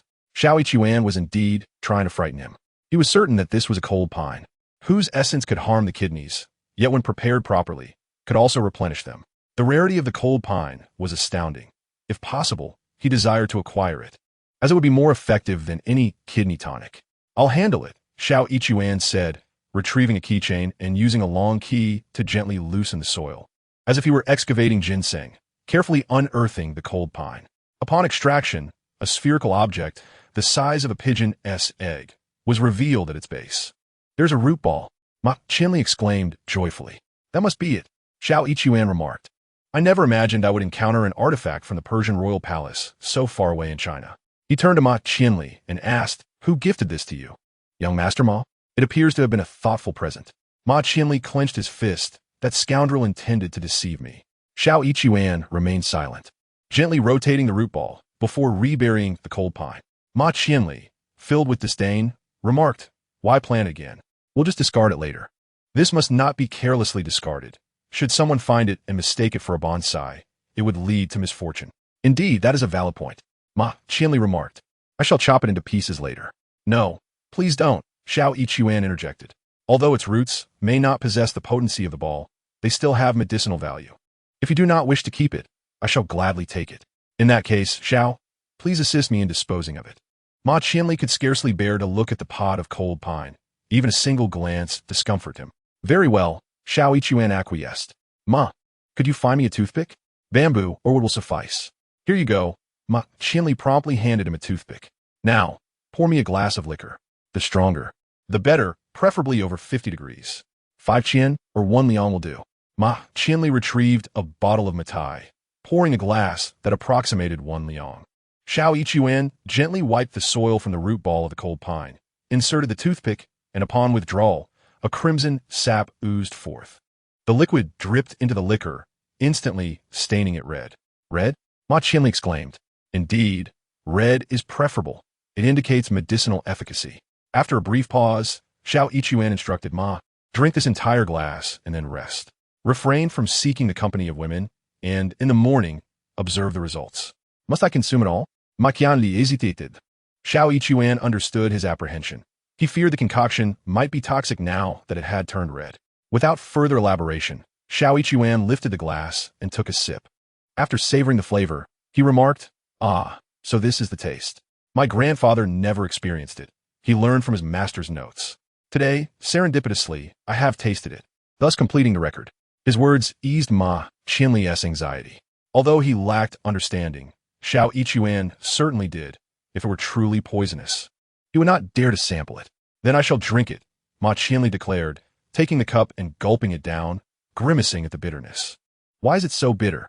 Bitter is as it should be, He Xue explained. Bitterness penetrates the kidneys, dissipating their essence, while the root ball contracts inward.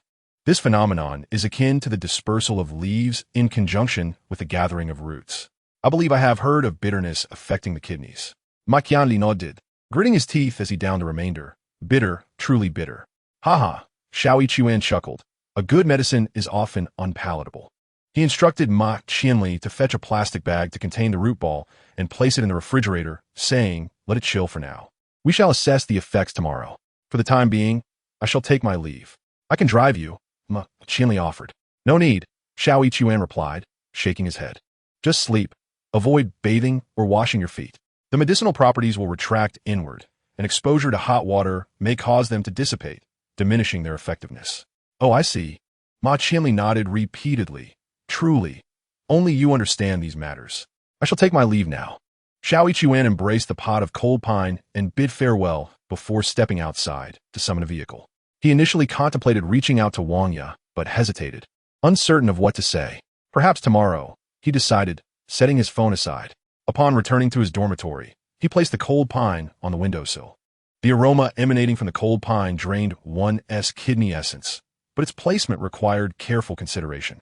If placed in a corner of the bedroom, much like the aroma of Qianli Ma, the scent may linger and, over time, become overwhelming. However, when positioned on a windowsill where the breeze can flow, it poses no issue.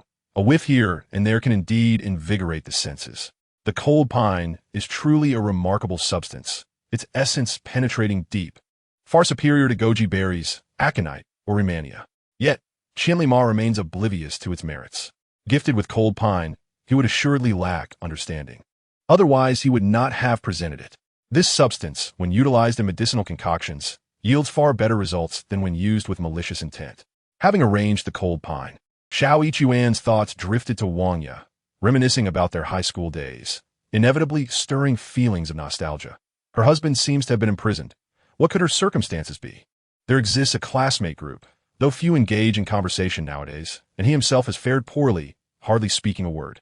Occasionally, Zhu Wenxiu would interject with a few remarks, having done reasonably well among their peers.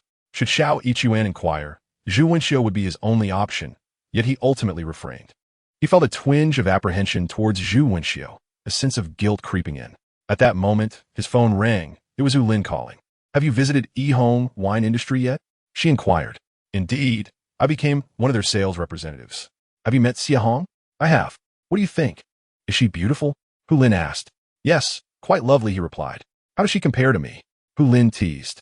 "In clothing, perhaps she is similar. Without clothes, I cannot say." Hu Lin giggled on the other end. "At first glance, you seem quite honest, yet you are quite the rogue. You expect me to seduce Xie Hong? How can an honest man succeed?" Xiao Yichuan chuckled. "A man must have a bit of mischief for a woman to take notice." "That is indeed true," Hu Lin agreed. "You keep at it.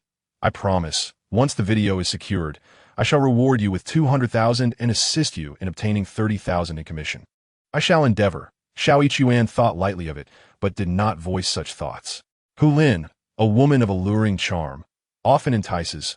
Occasionally, one might strike gold. Which is not so bad. At least it doesn't cost anything, does it? "Do you have any additional information on Xie Hong?" he asked. "The more I know about her, the better my chances." "It's not convenient to discuss now. I will tell you next time." Hu Lin seemed preoccupied. "Very well," Xiao Yichuan replied. After hanging up, he pondered for a moment, casting the thoughts aside, and settled into bed to meditate, sitting cross-legged to practice his skills. Techniques may be imparted, yet mastery must be cultivated individually. After 2 hours of practice, he concluded and took a refreshing slumber. The next morning, he had breakfast and prepared for his shift. Around 8 o'clock, Qianli Ma called, his excitement palpable. "Xiao, your method truly works. Normally, my legs feel as though they've been extracted from a freezer, requiring a lengthy soak in warm water to regain warmth. However, this morning, they felt pleasantly warm, exceptionally comforting." "It's good to hear it's effective," Xiao Yichuan responded, feigning a sigh of relief.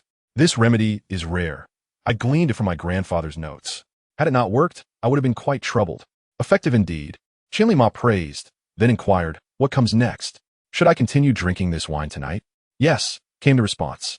Xiao Yichuan remarked, "Young Master Ma, procure a glass jar. Fill it with 20 pounds of high-proof liquor and immerse the root ball within.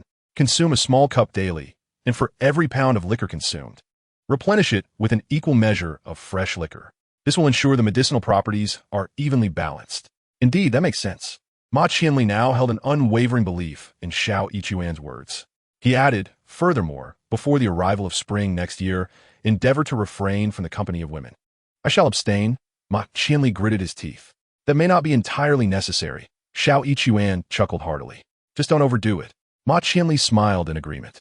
"What else is there?" "That should suffice," Xiao Yichuan replied. "As I mentioned earlier, this knowledge is rare. I gleaned it from my grandfather's notes, which he seems to have derived from his own mentor's writings. The records are scant, merely a few phrases. However, let's stay in touch. If anything seems amiss, do not hesitate to inform me, and I shall assist you." "Very well. I shall trouble you often." "There's no trouble at all." After exchanging a few more pleasantries, Xiao Yichuan said, "I apologize, young Master Ma, but I must attend to security duties now. I need to prepare for the morning shift. I shall take my leave." "All right. I will contact you this evening." Upon ending the call, a subtle smile graced Xiao Yichuan's lips. His words were a blend of truth and embellishment. With someone like Ma Qianli, a mixture of sincerity and deceit was essential. Genuine openness was futile. Having graduated from high school, Xiao Yichuan ventured into society before turning 18. While his mind remained sharp, he had endured considerable hardships. Having witnessed the complexities of human nature, he preferred to protect himself and seek the greatest advantage when possible. Wang Yu was no longer the teacher she once was, and he was no longer the innocent youth of yesteryears. Around 6 in the evening, Ma Qianli called again. "Xiao, come to Chili Xiang for drinks. I finish work at 7. I will arrive shortly thereafter. At the appointed hour, Xiao Yichuan completed his shift and made his way to Chilixiang. Upon entering, he immediately spotted Wang Ye. Yesterday, she wore dress, but today she had opted for trousers. However, her figure was exquisite, standing around 165 meters tall, with a slender waist, ample hips, and long legs that accentuated her form. Xiao Yichuan found her in trousers particularly appealing. As she wrote on the blackboard, occasionally bending down, her jeans hugged her figure tightly, the firmness of her curves igniting the imagination. Whenever she turned her back to write, every male student in the class, including Xiao Yichuan, would gaze in awe. He often lamented the absence of a mobile phone back then. Had he possessed one, he would have captured those moments. Today, witnessing her again filled him with delight, yet also stirred a warmth within him. "Teacher Wang," he called out. "Xiao Yichuan," she responded, approaching him. "Please, no need to call me teacher anymore. Just call me Wang Jie. In truth, we are now colleagues. I, too, am in the business of selling liquor, though I directly market to customers." With her words, Xiao Yichuan comprehended her meaning. She was a liquor vendor, perhaps even a wine hostess.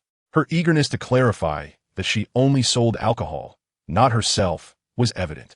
Although his former teacher had transitioned into a role as a liquor seller, it was undoubtedly preferable to a more disreputable profession. "So we are indeed colleagues," he mused. Xiao Yichuan straightened his body, bent slightly, and imitated the Japanese, saying, "Senior, I look forward to your guidance." Although he had explained, Wang Ye still felt a twinge of embarrassment. However, with Xiao Yichuan's playful act, she couldn't help but laugh, and the clouds of unease in her heart dissipated significantly. "I know the manager of Haicheng. If you're unfamiliar, I can introduce you later." "Thank you, senior." Xiao Yichuan bowed again. Wang Ye, now even more cheerful, playfully chided, "Don't call me senior anymore. It makes me feel so old." "All right." But Xiao Yichuan bowed once more, saying, "Sister Wang, I appreciate your support." Wang Ye laughed heartily. "Xiao Yichuan, you are quite charming today. It's not my fault. Today's dish had too much oil," Xiao Yichuan replied, feigning innocence, which made Wang Ye laugh again. At that moment, Xiao Yichuan's phone rang. It was a call from Ma Qianli. "Xiao Laodi, have you arrived?" "Yes, I'm here. Come to the 3rd floor." "All right." After hanging up, Xiao Yichuan turned to Wang Ye. "I've arranged to meet Ma Qianli. He is on the 3rd floor, so I'll head up now." "I was just about to ask," Wang Ye said, "did you manage to cure his illness?" "Not entirely." Xiao Yichuan shook his head, but he said there's been some improvement. "That's good to hear." Wang Ye gently touched her chest. "He is waiting for you. You should hurry. His temperament can be quite difficult to deal with. Be cautious." "I understand," Xiao Yichuan replied. "With you looking out for me, I certainly can avoid taking unnecessary detours." Wang Ye chuckled again, playfully punching his shoulder. "Stop being so charming." Xiao Yichuan laughed mischievously. As he entered the elevator, his smile gradually faded. The once radiant campus goddess, who shone like the spring sun, now hesitated even to acknowledge her identity as a teacher. "What on earth have you experienced over the years?" He sighed softly. Upon reaching the 3rd floor, he spotted Ma Qianli, who was surrounded by several people, including the same group from yesterday, plus an additional woman. "Xiao Laodi, come here." Ma Qianli greeted him warmly upon seeing him. "Ma Gongzi," Xiao Yichuan replied, approaching to greet him. "Con Ma Jie," Ma Qianli insisted. "Ma Jie." "That's right." Ma Qianli affectionately clasped his hand and said to the others, "From now on, he is my little brother. Anyone who crosses him will have to deal with me." He introduced Xiao Yichuan to the group, finally pointing at the woman. "This is the owner of Haicheng, Hua. You should call her Sister Hua." "Sister Hua." Xiao Yichuan complied. Ma Qianli looked at Hua Xiang. "How much is that one call worth?" Hua Xiang giggled. "Brother Xiao is with Haicheng wine industry, right? For that, I'll sign a contract worth 1 million. "Thank you, Sister Hua." Xiao Yichuan quickly expressed his gratitude. "1 million, with a 7% commission, amounts to 70,000. It seems rather casual." Ma Qianli appeared somewhat unsatisfied, but no rush. "We brothers have plenty of time ahead of us. We'll take it slow." He displayed a sense of camaraderie, but the underlying dynamics of their relationship were intricately woven with truth and deception. If Xiao Yichuan were to claim that drinking that peculiar concoction would cure all ailments, Ma Qianli's grip would not be so tight, indulging in merriment and libations. Xiao Yichuan exhibited a remarkable sense of generosity. With every drink emptied, he engaged in spirited dance and shared ribald humor, showcasing his jovial spirit. Despite his youth, having ventured into the world for several years, he had encountered a myriad of experiences. This demeanor resonated well with Ma Qianli, who found Xiao Yichuan quite to his liking. As the clock approached 10, Xiao Yichuan urged Ma Qianli to call in night and retire for a restorative drink of medicinal wine. Remarkably, Ma Qianli heeded his advice and departed. Once Ma Qianli's vehicle had left, Xiao Yichuan turned to see Wang Ya. Sister Wang, he approached her, inquiring about her performance for the day. It was mediocre, she replied, shaking her head. Manager Hua has already signed the deal with you. Indeed, Xiao Yichuan nodded. How much? 1 million, she exclaimed, her voice filled with admiration. Impressive, thanks to young Master Ma's influence. That is also your skill, Wang Ya noted. You treated young Master Ma's ailment, prompting him to assist you in securing this deal. Perhaps it was merely fortuitous, as it happened to align perfectly, Xiao Yichuan remarked, observing that Wang Ya pressed her left hand against her lower abdomen. He leaned in to scrutinize her face more closely. Her heavy makeup concealed much, rendering the traditional Chinese diagnostic method of observation ineffective. Fortunately, Xiao Yichuan possessed the innate ability of shaman, skilled in spiritual perception. Sister Wang, are you experiencing menstrual discomfort? You noticed? Wang Ya's cheeks flushed as she nodded. It is somewhat bothersome. Allow me to assist you, he offered. Can this actually help? She inquired. Certainly, he assured her. Menstrual pain primarily stems from stagnant liver qi. I shall massage your feet as the liver meridian traverses the legs. By doing so, the meridians will flow freely, alleviating your discomfort. That would be wonderful, Wang Yu exclaimed. Shall we go to my place then? Of course, Xiao Yichuan agreed. Wang Yu summoned a vehicle. As a liquor vendor, not an employee of Colixiang, she was free to leave without needing anyone to cover for her. In the car, her curiosity piqued, she asked, Xiao Yichuan, do you practice medicine as well? Not quite medicine, he replied modestly. Just some experience with rural herbal remedies. Who did you learn from? Guang Jiaprov. I picked up a bit from my grandfather, though my grandmother is far more adept. Is your grandmother a doctor? Not exactly, Xiao Yichuan explained. My grandmother, in a sense, is a shaman. She excels in matters of superstition, invoking spirits, and divination. Additionally, she possesses knowledge of traditional Chinese medicine, including acupuncture, moxibustion, bone setting, and even midwifery. His words were a blend of truth and embellishment. While his grandfather had some knowledge of herbal medicine, his grandmother indeed was a shaman. But his own abilities were rooted in a lineage of celestial shamans, which he refrained from mentioning. Wow, Wang Yi exclaimed. Your grandmother sounds remarkable. Indeed, she is. Xiao Yichuan replied. It seems that in every village or cluster of villages, there is often one such extraordinary individual proficient in a variety of skills. Yes, Wang Yi nodded in agreement.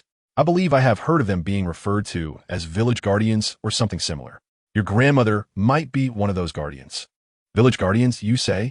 Xiao Yichuan was uncertain, as he had never encountered such a title.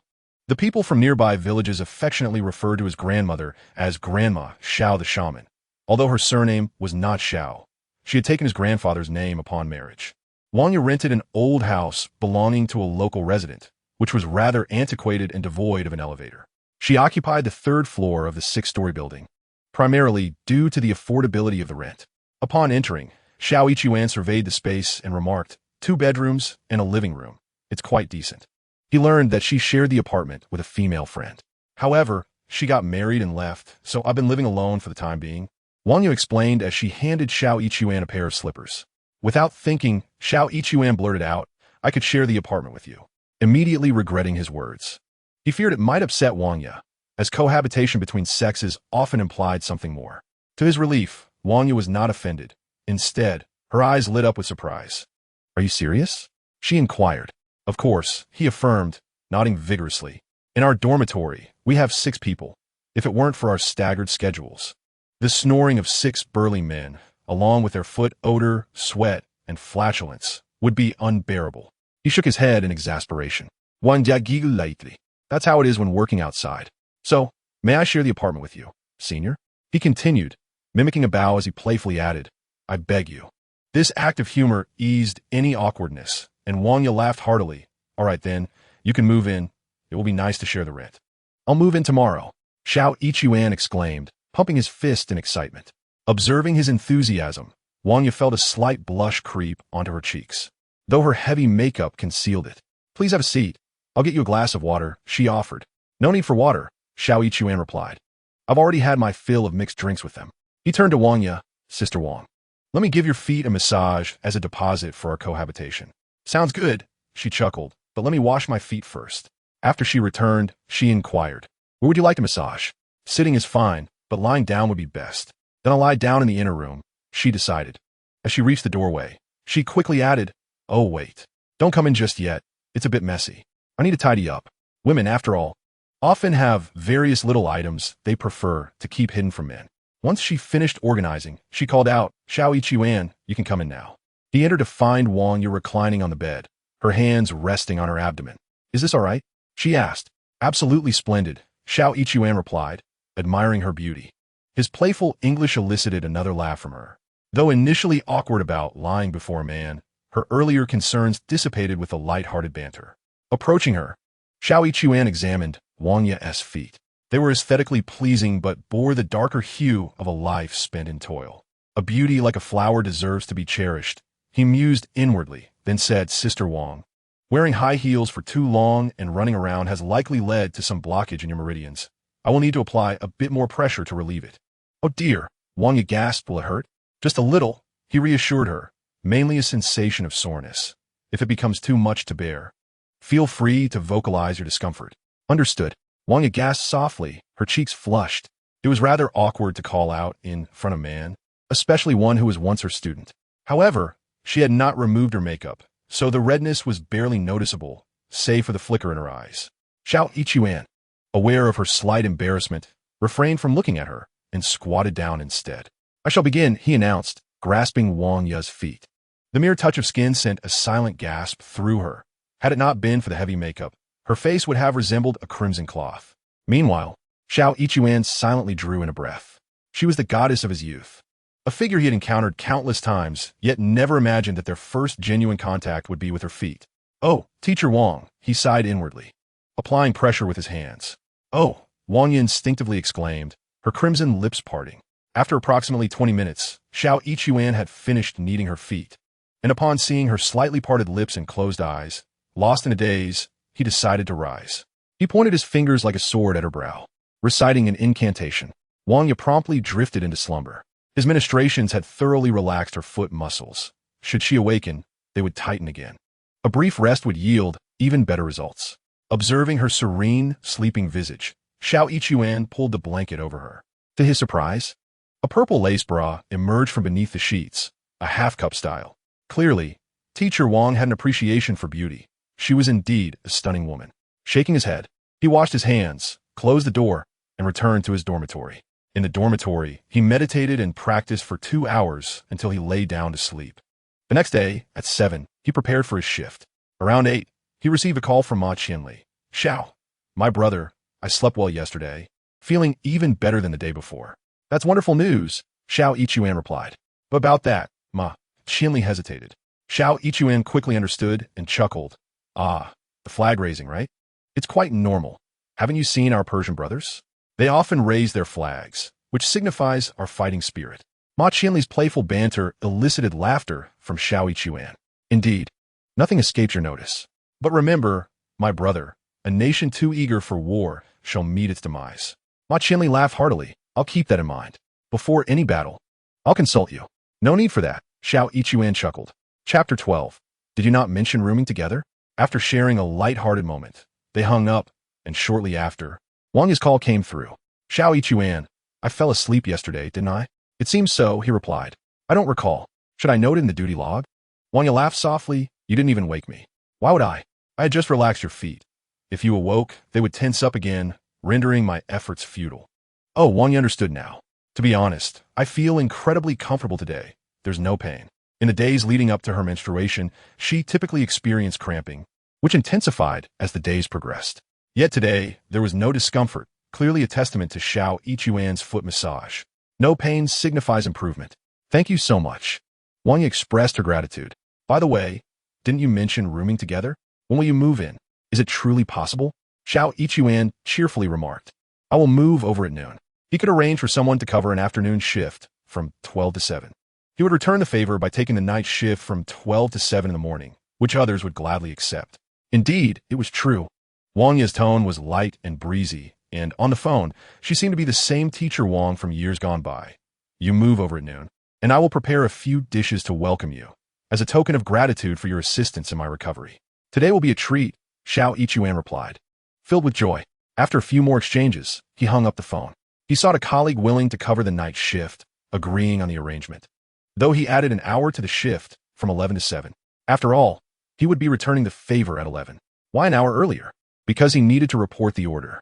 At 11, he took a taxi to He Xue Wine Company. Upon arriving at the manager's office, he knocked on the door, and within, Xie Hong's voice beckoned, "Come in." Xiao Yichuan entered to find Xie Hong seated behind the desk, adorned in a pale blue qipao embellished with floral embroidery. Her ears adorned with pearl earrings, presenting an image that was both fashionable and elegant, a woman of considerable refinement. Upon seeing Xiao Yichuan, a smile blossomed on Xie Hong's face. "What brings you here?" "I am here to report the order." "Really?" Xie Hong responded with genuine surprise. "You secured an order?" She took the order from him and glanced at it. For chili xiang, 1 million? Her earlier surprise had a hint of skepticism, but this astonishment was genuine. "You truly are impressive," she complimented. "Just a stroke of luck," Xiao Yichuan chuckled. "I happened to run into an acquaintance." "That is still a testament to your skill," Xie Hong replied. "A million means a commission of 7%. Keep pushing, for 10 million is a full 10%. "All right, thank you, Manager Xie." He expressed his gratitude profusely, which amused Xie Hong, who encouraged him. "Keep it up. I have faith in you." "Thank you," Xiao Yichuan said, and after a brief exchange, he took his leave. Hu Lin had urged him to find an opportunity to connect with Xie Hong, but such notions seemed far-fetched to him. As for the commission, it would only be granted upon payment receipt, so there was no need to inquire at this moment. Upon returning to the hotel, he spent less than an hour in total. He packed lightly, with merely a suitcase and a bucket, no basin in sight. As a man, a single bucket sufficed. It served for washing his face, feet, and doing laundry. Arriving at Wang Ye's rented accommodation, he disembarked and carried his belongings upstairs, knocking on the door. Xiao Yichuan noticed a flicker at the peephole before Wang Ye opened the door. "Xiao Yichuan, you're here." She greeted him with a warm smile, coming quickly. She had not yet ventured out for the day, lacking makeup, and donned a comfortable set of loungewear, her friendly demeanor reminiscent of a neighborly sister. Xiao Yichuan moved his things inside, and Wang Ye pointed to the room on her left. "This is your room. I tidied it up a bit. What do you think?"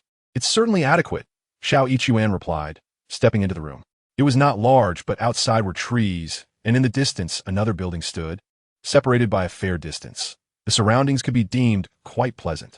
"The environment here is good," he noted. "It remains relatively quiet in the evenings." Wang Ye explained, "This area is an old residential district. Many houses belong to locals. With development shifting westward, the population here is dwindling. If development is moving west, does that mean this area 1T faced demolition?" Previously, there were discussions about demolition, but later it was announced that it would not proceed. "What a pity," Xiao Yichuan remarked. "I was hoping to ascertain whether the landlord is affluent. If the demolition were to happen, I could seek her support." Wang Jia chuckled. "You certainly have a peculiar notion of good fortune. Isn't this a stroke of luck?" Xiao Yichuan laughed. "Ah, my meal is still on the stove. I mustn't delay our conversation any longer." Wang Ye retreated into the kitchen. Xiao Yichuan placed the box down and emerged, standing at the kitchen doorway, observing Wang Ye slicing vegetables. "Sister Wang, are you preparing your own meals?" he inquired. "Indeed," Wang Ye replied. "Dining out is excessively pricey. Cooking for oneself is far more economical and also cleaner. May I join you in this culinary endeavor?" Xiao Yichuan promptly suggested. "Of course," Wang Ye responded with a smile. "Yet I wonder how your palate fares." "My tastes are quite flexible," Xiao Yichuan assured her. "I can relish sweet, salty, spicy, bitter, or even sour. Drinking vinegar straight is not beyond me." "Why would one drink vinegar directly?" Wang Ye laughed. "Since your palate is accommodating, let us share the cooking expenses." "That would be inappropriate," Xiao Yichuan countered. "I shall cover the costs, and you will provide the culinary expertise." "That is not reasonable," Wang Ye shook her head. "Please allow me to explain," Xiao Yichuan insisted. "I have my reasons. First, I have a robust appetite. Given your graceful figure, I estimate you can manage but a single bowl of rice, while I require at least 4 bowls, perhaps 5 if the dishes are particularly appetizing." 5 bowls. Wang Ye gasped. "I assure you, I am quite capable of eating," Xiao Yichuan reaffirmed. "Secondly, I am merely a glutton. I can consume but not prepare. If we share the expenses, you will be financially burdened as well as laboring, making my gain seem excessively advantageous." "What does that signify?" Wang Ye laughed. "Even in your absence, I would still need to cook." "That is a different matter," Xiao Yichuan replied. "We must not underestimate the importance of chef. I once served as a security guard at the Seven Seas Hotel, where our head chef earns a monthly salary of 10,000. This indicates that culinary skills hold great value. Thus, Sister Wang, if I contribute only a small portion toward the expenses, I am still deriving a significant benefit. Wang Ye hesitated to refuse. Standing at attention, Xiao Yichuan bowed. I implore you. Wang Ye burst into laughter. You rascal, you're becoming increasingly slick. How did I not notice this during our school days? Back then, you were a goddess in our eyes. We dared not even think of disrespecting you. A mere glance from you would send a shiver down my spine. I could never muster the audacity to speak flippantly. Wang Ye laughed heartily, thinking to herself how long it had been since she felt such joy. In Chapter 13, trust was established between them. Wang Ye, nimble and efficient, soon prepared a feast of 3 dishes and a soup: braised pork ribs, stir-fried beef, stir-fried water spinach, accompanied by seaweed soup. Wow, this is splendid! Xiao Yichuan exclaimed with admiration. It is nothing extravagant, just a few simple dishes, Wang Ye replied as she fetched bowls and chopsticks. Do taste, and see if it suits your palate. Xiao Yichuan eagerly sampled a piece of rib, exclaiming, delicious. He then took a bite of beef, chewed thoughtfully, and praised. Tender. This is a skill. My mother's beef could hardly be chewed. Wang Ye chuckled. Surely, it cannot be that exaggerated. But it truly is. Xiao Yichuan wore a serious expression, feeling as rigid as a piece of firewood. He could not voice his thoughts, for doing so would provoke her ire, compelling them to manage on their own. My father and I exchanged glances, feeling quite pitiful and hesitant to speak. Wang Ye chuckled lightly, and, amidst laughter and banter, the meal was enjoyable. After dining, Xiao Yichuan promptly transferred 3,000 yuan to Wang Ye. This is for the food.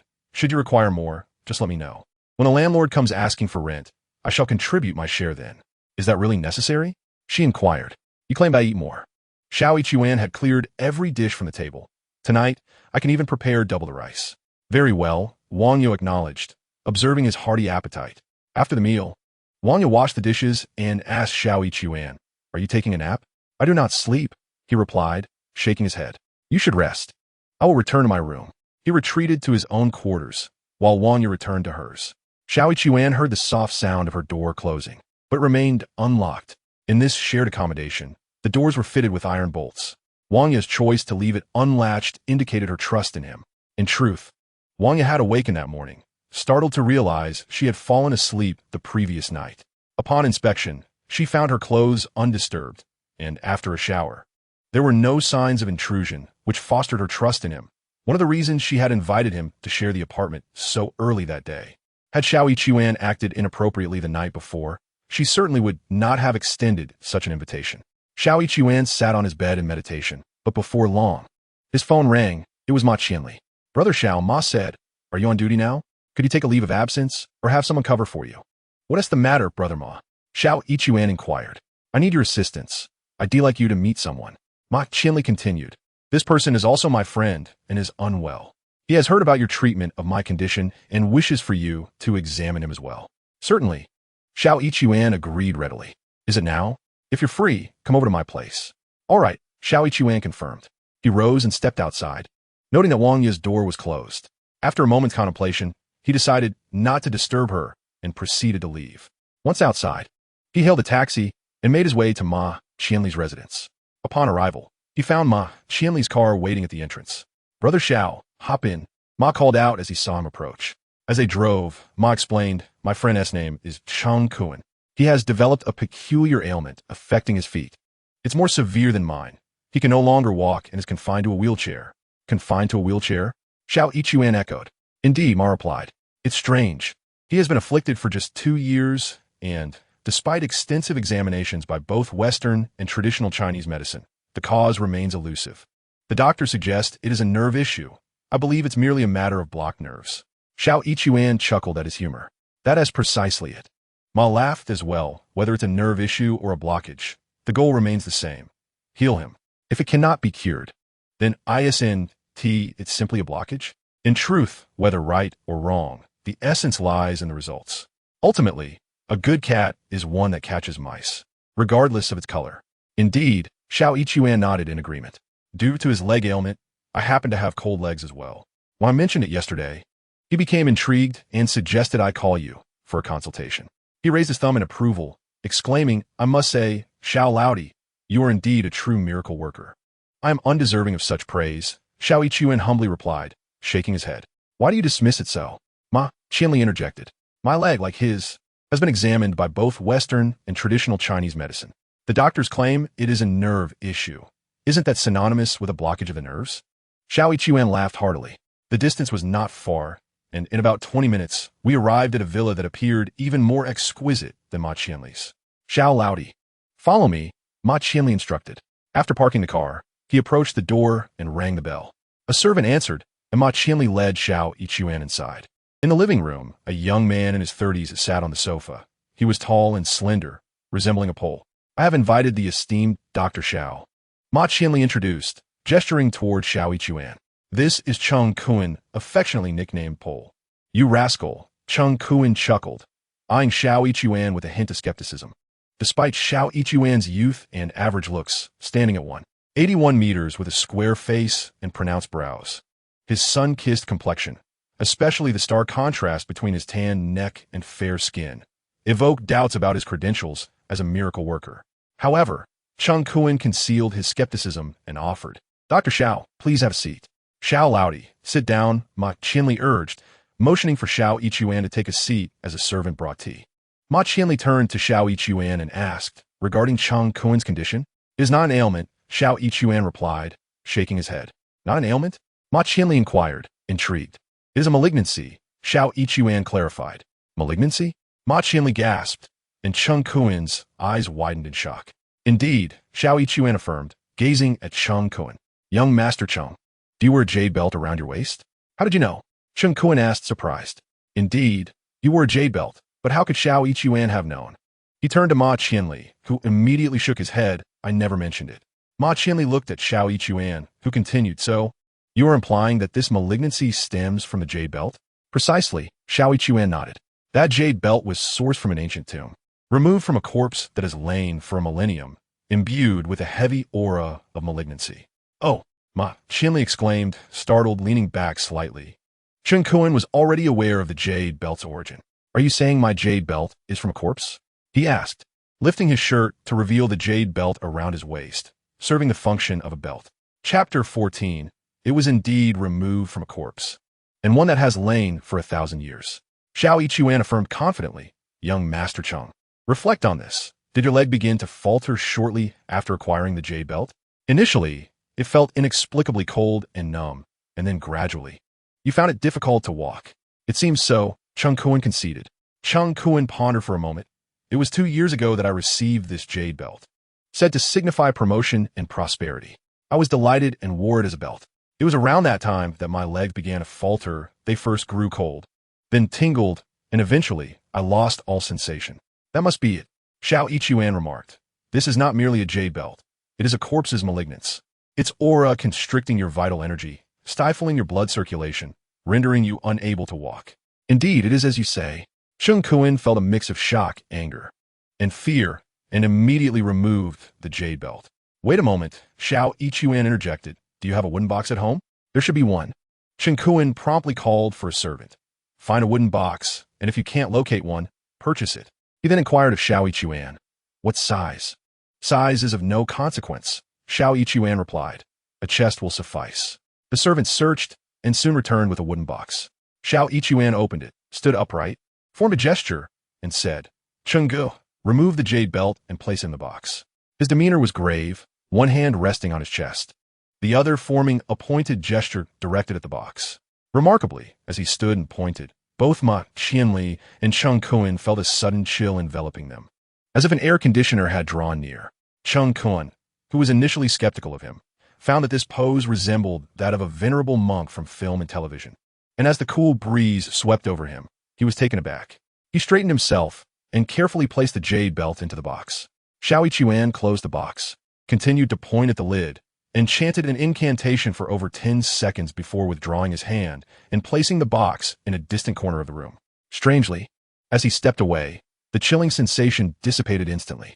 This palpable feeling was more persuasive than any words could convey. Ma Qianli and Cheng Kuan exchanged astonished glances, their eyes wide with disbelief. Xiao Yichuan returned to his original stance, one hand at his chest, the other forming a pointed gesture aimed at Cheng Kuan. Relax. Do not be tense, he instructed. At that moment, Cheng Kuan felt a wave of warmth flooding into his abdomen, as if a portal had opened, filling him with hot water. The warmth coursed down his legs, reaching the soles of his feet, intensifying with each passing moment. Cheng Kuan was both astonished and elated. His feet, though not as frozen as Ma Qianli's, had not felt warmth in 2 years. After approximately 3 minutes, Xiao Yichuan said, "Young Master Cheng, stand up." Huh? Cheng Kuan was momentarily taken aback. He had been in a wheelchair for over a year, completely devoid of sensation in his legs, unable to stand. "Stand," Ma Qianli encouraged, supporting him under his arms. As Cheng Kuan attempted to rise, he was astonished to find that he could feel his legs. "Oh," he exclaimed in surprise. Try to push away from Ma Qianli, and miraculously, he stood firm. Ma Qianli beamed with joy. "Hey, you can stand." Indeed, he could stand. Cheng Kuan was filled with unrestrained elation. "Take a few steps." Xiao Yichuan continued to direct him with his pointed gesture. Cheng Kuan, now a believer, tentatively stepped forward and found he could indeed walk. He took several strides, growing increasingly confident. Xiao Yichuan lowered his pointed gesture. "Try doing a few squats." Cheng Kuan complied, successfully completing several squats without issue. Xiao Yichuan exhaled in relief. "Is a malignance dispelled?" Cheng Kuan asked excitedly. "Essentially, it is resolved." Xiao Yichuan remarked, "You are fortunate. It is meant for use as a belt, and it should be removed at night while sleeping. If it were to remain fastened around your waist during the night, it will be dire. I indeed remove it before slumber." Cheng Kuan expressed surprise, saying, "Some assert that one should keep it on at all times. Fortunately, I did not heed their advice." Ma Qianli added, "One should not listen to certain individuals." Cheng Kuan nodded and inquired of Xiao Yichuan, "Xiao, esteemed physician, am I truly without any issues now?" He had previously been skeptical, but the term esteemed physician now slipped from his lips. "There are fundamentally no problems," Xiao Yichuan replied. "However, malevolent energy has infiltrated the meridians of your feet. To completely expel it, you will need to take medication for a while. This is not difficult, as you can simply seek out a traditional Chinese medicine practitioner." "Why seek another practitioner?" Ma Qianli exclaimed. "You are the one." Cheng Kuan nodded vigorously. "Indeed, Xiao, I implore you to prescribe me a remedy."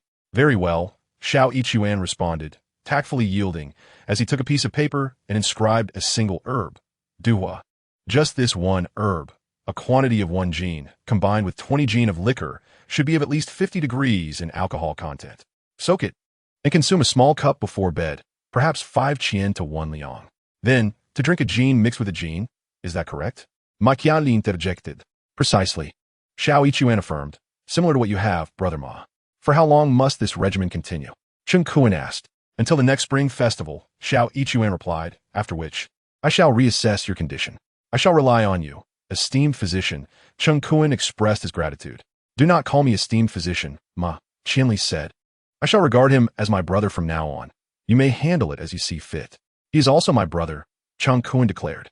"Xiao, my younger brother." "I shall call you that as well," Cheng Kuan said, raising his voice.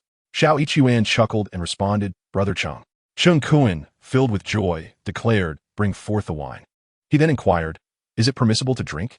"Of course," Xiao Yichuan replied. "Given that your meridians have been obstructed for some time, consuming alcohol may actually be beneficial, provided you do not become inebriated." "Splendid, bring the wine," Ma Qianli exclaimed. "Today, we shall form a bond akin to the Peach Garden Oath. A celebratory drink is imperative."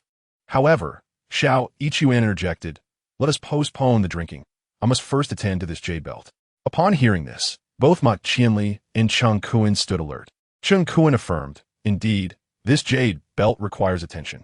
Xiao Yichuan stated, "The jade of this belt is quite good. After I have dealt with it, I shall return it to you, Brother Cheng." "No," Cheng Kuan exclaimed, leaping up. "Xiao, my younger brother, do not return it after you have dealt with it. Simply dispose of it." "Indeed," Ma Qianli echoed, his face displaying trepidation. Such an object, removed from a deceased person, even if cleansed, carries an ominous aura. One should not come into contact with it. I implore you. Cheng Kuan clasped his hands in gratitude towards Xiao Yichuan. "Very well, I shall not return it," Xiao Yichuan said, as he moved towards the corner of the room, with his left hand forming a gesture and his right hand pointing like a sword. He directed a finger towards the box, causing it to leap into the air. Cheng Kuan and Ma Qianli gazed in astonishment, their eyes wide with disbelief. The box was not heavy, but its sudden levitation was unsettling, sending chills down their spines. Xiao Ichuan cradled the box, turned back to Cheng Kun and Ma Qianli with a nod, and exited. Chapter 15. This is indeed a true master. He must not be overlooked. Upon witnessing the door close, Cheng Kun turned to Ma Qianli and remarked, "That box left earlier. Was it a manifestation of his skill, or the malevolent energy contained within?" "I cannot say." Ma Qianli appeared astonished. "He truly is an extraordinary individual." Cheng Kun mused, "I never anticipated encountering such a remarkable figure. At first glance, he seemed merely a ruddy-faced peasant, not particularly aged, which made it hard to place my trust in him. Pray tell, where did you find him?" "It was not I who sought him out. Rather, I chanced upon him." Ma Qianli recounted the events of the previous day. "Indeed, that was quite fortunate," Cheng Kun exclaimed. "It is certainly my brother's good fortune." Ma Qianli, wearing a look of relief, added, "You are already confined to a wheelchair," and according to his words, "After the onset of winter, I too shall find myself in the same predicament. How fortunate we are." Cheng Kun, patting his chest, expressed gratitude to Ma Qianli, saying, "I must thank you for this." Ma Qianli shook his head, replying, "The crux of the matter lies with that person. He is a genuine master we cannot afford to overlook." Indeed, Cheng Kun nodded vigorously. "He is a true master. We must forge a strong connection." As they deliberated, Xiao Ichuan took the box, secured his vehicle, and returned to his rented accommodation. Upon entering, he noticed that the door to Wang Yu's room remained closed, likely indicating that she had yet to rise. Xiao Ichuan entered his own room, closed the door, and, brimming with excitement, called out. He opened the box and carefully admired the jade belt. This jade belt, having originated from a deceased individual, was indeed not a falsehood. However, the notion of malevolence is subjective, reliant on the manner of its application. If utilized improperly, it may be deemed sinister. If employed correctly, it can be deemed spiritual. This jade belt possesses energy. In traditional parlance, this is referred to as spiritual aura. In scientific terms, it is akin to a magnetic field. But how does such energy arise? It is derived from the intricate carvings etched upon the jade.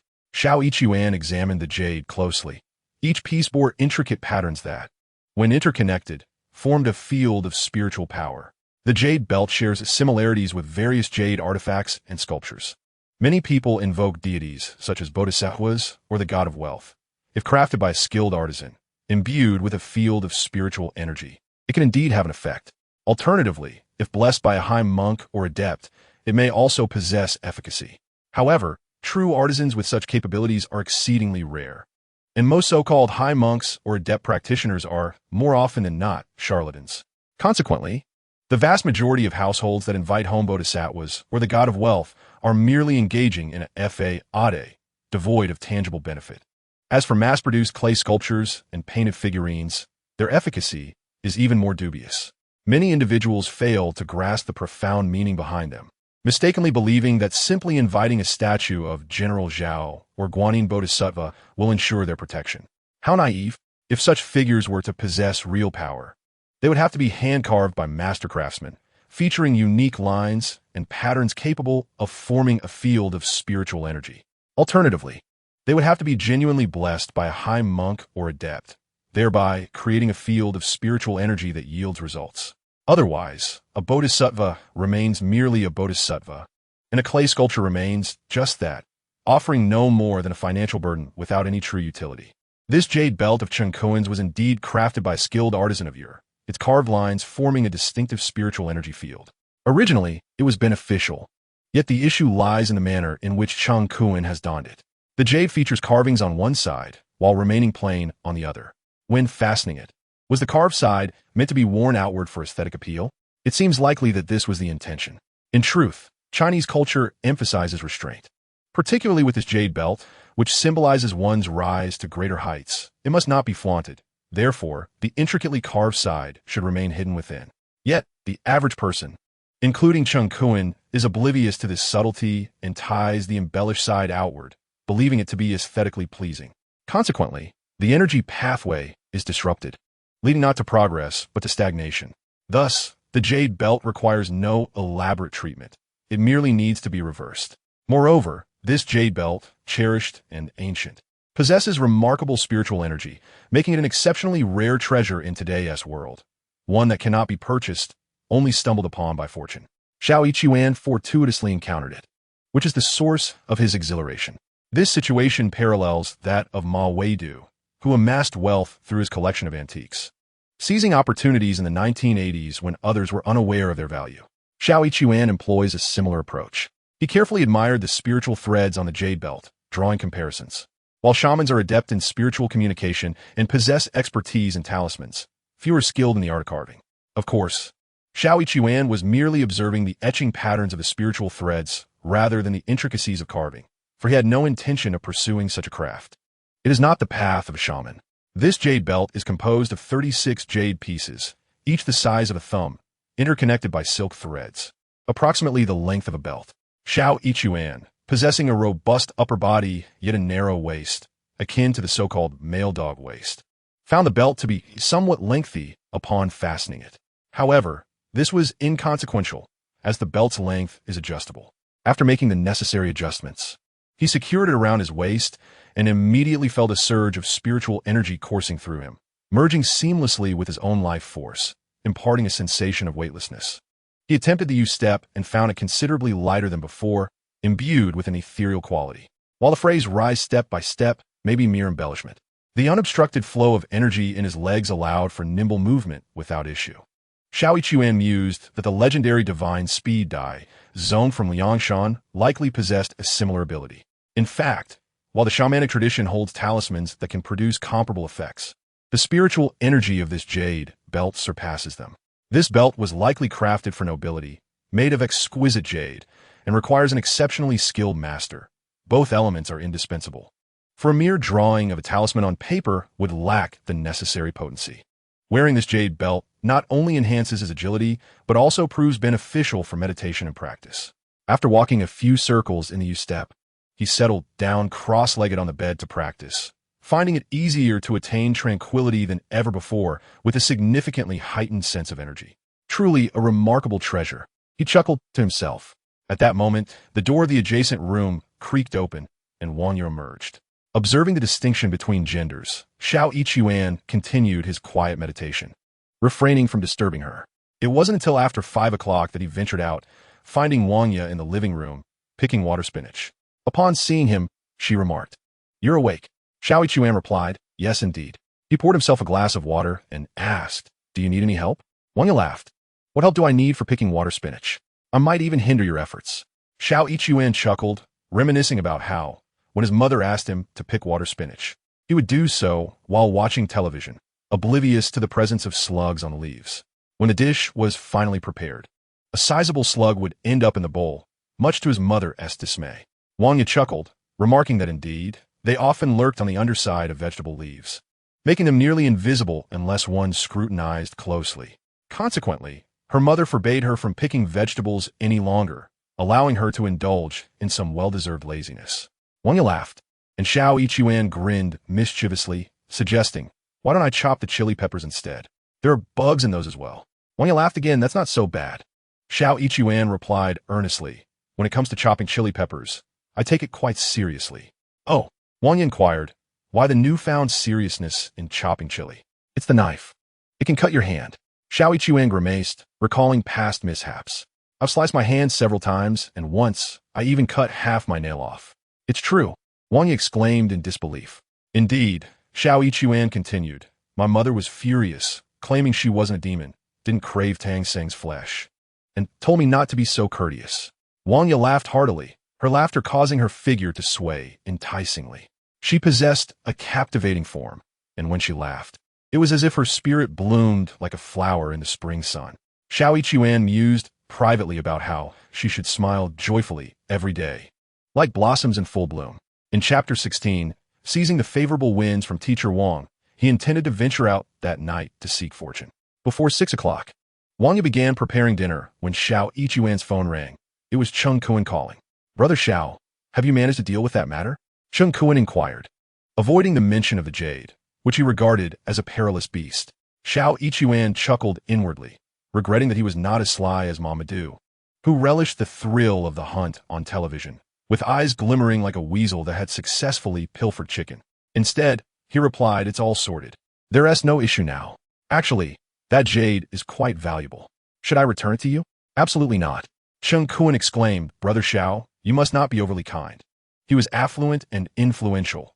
To him, a few pieces of jade were insignificant, especially those removed from a corpse, imbued with sinister energies. He then continued, Brother Xiao, if you're free, come out for a drink. Sure, I can manage that, Xiao Yichuan replied. After hanging up, he turned to Wang Ye and said, Sister Wang, a friend has invited me out for drinks. I'll be stepping out. Wang Ye emerged from the kitchen, looking somewhat troubled. You see, you want to partner with me for dinner yet go out to eat. Are you not deliberately trying to take advantage of me? What advantage is there in that? Xiao Yichuan waved his hand dismissively. Honestly, Sister Wang, the true advantage lies with me. Your culinary skills rival those of the chefs at Chili Xiang Hotel. If I had the means, I would pay you 20,000 a month. Wang Ye chuckled. Then you better hurry and make your fortune. How about this? Can I still call you Teacher Wang in private? Xiao Yichuan seized the moment to make a proposal. With Teacher Wang granting me favor, I am sure to strike it rich, he added. Wang Ye laughed joyfully. All right, I will lend it to you in private. Then let us borrow the winds from Teacher Wang and see if I can make a fortune tonight, he declared, striding confidently out the door as Wang Ye's laughter echoed behind him. Outside, he paused to listen to her laughter still resonating within, and he silently vowed, Teacher Wang, I will ensure you laugh like a flower every day. He proceeded directly to Cheng Kuan's residence, where Ma Qianli was also present. Xiao Yichuan climbed into Cheng Kuan's vehicle, heading towards a club named Night After Night. Upon entering, a woman resembling a supervisor spotted Cheng Kuan and exclaimed joyfully, Young Master Cheng, your leg has healed. Indeed, replied Cheng Kuan with a hearty laugh, brimming with pride. I, Kuhan-san, have returned. He then instructed the supervisor, call out Fatty Jiao. Right away, she responded, promptly summoning him. Shortly thereafter, a portly man in his 40s, the proprietor of the establishment, arrived. Upon seeing Cheng Kuan, Fatty Jiao's face lit up with delight. Young Master Cheng, your leg is well again. What a joy. Yes, Cheng Kuan nodded, pulling over Xiao Yichuan. This is Xiao Yichuan, my younger brother. He works as a salesman at He Xue Wine Industry. Fatty Jiao, I trust you will assist him. On young Master Cheng's account, there is no doubt. Fatty Jiao immediately affirmed, He Xue Wine Industry, is it? I shall sign a contract for 2 million. 2 million? That seems acceptable, Cheng Kuan remarked with a hum. Fatty Jiao promptly executed the contract. Xiao, let us depart, Cheng Kuan said, taking Xiao Yichuan with him. They entered a vehicle and proceeded to another venue, the Hongbao nightclub, where they similarly called upon the owner and secured another contract for 2 million. Yet, Cheng Kuan remained unsatisfied.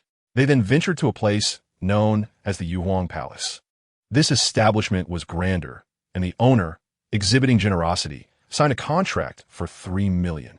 That will suffice, Cheng Kuan conceded, addressing Xiao Yichuan, for now. Let's leave it at this. We shall take our time. Rest assured, future contracts will be on my account. Ma Qianli nodded in agreement. Indeed, Xiao Yichuan. Future contracts will be handled by our brothers. Thank you, esteemed brothers, Xiao Yichuan replied, clasping his fists in gratitude. His demeanor was neither obsequious nor arrogant, exuding a certain air of sophistication that pleased both Cheng Kuan and Ma Qianli. Bring forth the wine and summon the guests. I, Kuhan-san, have returned, Cheng Kuan declared.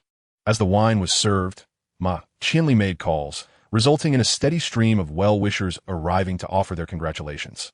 Around 10 o'clock, feeling the effects of the alcohol, Xiao Yichuan suggested, Chenggu, it is nearly time. You still need to enjoy another drink upon returning. It would not be wise to indulge too much. Yes, yes. Cheng Kuan's inebriated state instantly sharpened. I must have another drink. He waved his hand dismissively. Let us conclude for today. I am well now, and we shall proceed at a measured pace. With that, he refrained from further drinking, and Ma Qianli followed suit. They parted ways, and as their vehicles departed, Xiao Yichuan hailed a taxi to return to Calixiang. At 11 o'clock, he began his shift, working until 7 the following morning, fulfilling the duties of his scheduled shift. However, he arranged to swap shifts with a colleague from the previous day. He finished at 11, while the colleague covered his shift until 7 in the evening, allowing Xiao Yichuan to work half a shift in the afternoon instead of the night. The colleague was pleased as the night shift was arduous, and the arrangement suited both. At 11, after changing shifts, Xiao Yichuan first went to He Xue Wine Industry. Knocking on the door, Xie Hong responded from within, please come in. Upon entering, Xiao Yichuan noticed that Xie Hong was not seated behind her desk, but standing by the window. She wore a silk dress adorned with floral patterns, complemented by sheer stockings and red high heels, presenting a picturesque sight. Manager Xie, Xiao Yichuan greeted. Xiao Yichuan, Xie Hong replied, "What brings you here?" "I have come to report a contract." "Another contract?" Xie Hong exclaimed in surprise, returning to her desk. "Let me take a look." Upon seeing the documents, she exclaimed in disbelief, 3 orders, 7 million? Indeed, Xiao Yichuan had held back for an entire night, with no one to share his thoughts. Now, witnessing Xie Hong's elated expression, he felt his own joy finally surfacing. 7 million, with a 7% commission, would yield nearly 500,000. This figure mirrored the tempting offer Hu Lin had presented to him, and he had achieved this in just one night. Not to mention the additional 1 million from the previous day. How could he not be elated? He simply had no one to confide in. "You are truly remarkable." "So impressive," Xie Hong exclaimed repeatedly. Her beauty was already captivating, but now, in her excitement, her cheeks flushed, rendering her even more ethereal. Xiao Yichuan secretly mused that if he could be with her, whether at this table or by the window, it would be an exhilarating experience. However, this thought was fleeting. It was simply inconceivable. "Xiao Yichuan, you are the ace of our Yihong wine industry," Xie Hong declared, raising her delicate thumb in approval. "We initially stipulated that 1 million would warrant a 10% commission, but I have decided to grant you a 10% commission on this 8 million. "Thank you." Manager Xie, Xiao Yichuan replied gratefully. "In the future, please call me Sister Xie." "Thank you, Sister Xie," he responded, his words tumbling out in quick succession, bringing a smile to Xie Hong's face. She was exceedingly excited, inviting Xiao Yichuan to sit down, personally pouring him water, engaging in conversation for quite some time, and promising that once the payments were received, she would promptly transfer the funds to him. Until then, if he needed any amount, be 100,000 or 200,000, he could withdraw it in advance. Although Xiao Yichuan did not currently require any funds, he still expressed his gratitude. After a lengthy conversation, he finally took his leave. Chapter 17. The homemaker. Upon exiting, he received a call from Wang Ye. "Xiao Yichuan, are you coming back for dinner?" "Of course," he replied. "I'll be there shortly." After a 10-minute taxi ride, he arrived at his rented accommodation. Wang Ye handed him a set of keys, and he opened the door to enter. Wang Ye was in the kitchen. Hearing the commotion, she peered out and said, "You're back. Have a seat. I'm just finishing the last dish." Xiao Yichuan washed his hands in the kitchen. Wang Ye was still in her casual attire, but today she wore a green outfit, cinched at the waist with a red apron adorned with white flowers, complemented by a matching hat, exuding a charming homemaker aura. Xiao Yichuan thought to himself, if only Teacher Wang were his wife, coming home to see her like this each day would be sheer bliss. The final dish was stir-fried bell peppers with meat. As she added oil to the pan, a sudden splatter erupted. "Ah!" Wang Ye cried out, quickly stepping back, as the oil splattered on her face, a serious matter indeed. However, the kitchen was small, and as she retreated, her backside collided quite firmly with Xiao Yichuan's. "Oh!" she exclaimed, her cheeks slightly reddening. Xiao Yichuan felt a surge of emotion and quickly feigned concern, asking, "Did it splash on your face?" "Fortunately not," Wang Ye replied, shaking her head. "Be careful. Should I take over?" "No need," she responded. After exchanging a few words, the momentary awkwardness dissipated, and Wang Ye promptly tossed the prepared bell peppers into the pan, stirring them swiftly. Xiao Yichuan assisted in taking the dishes outside, and once there, he let out a sigh and discreetly patted his backside. He had been with several women, He Xue, Tian Tian, and Hu Lin.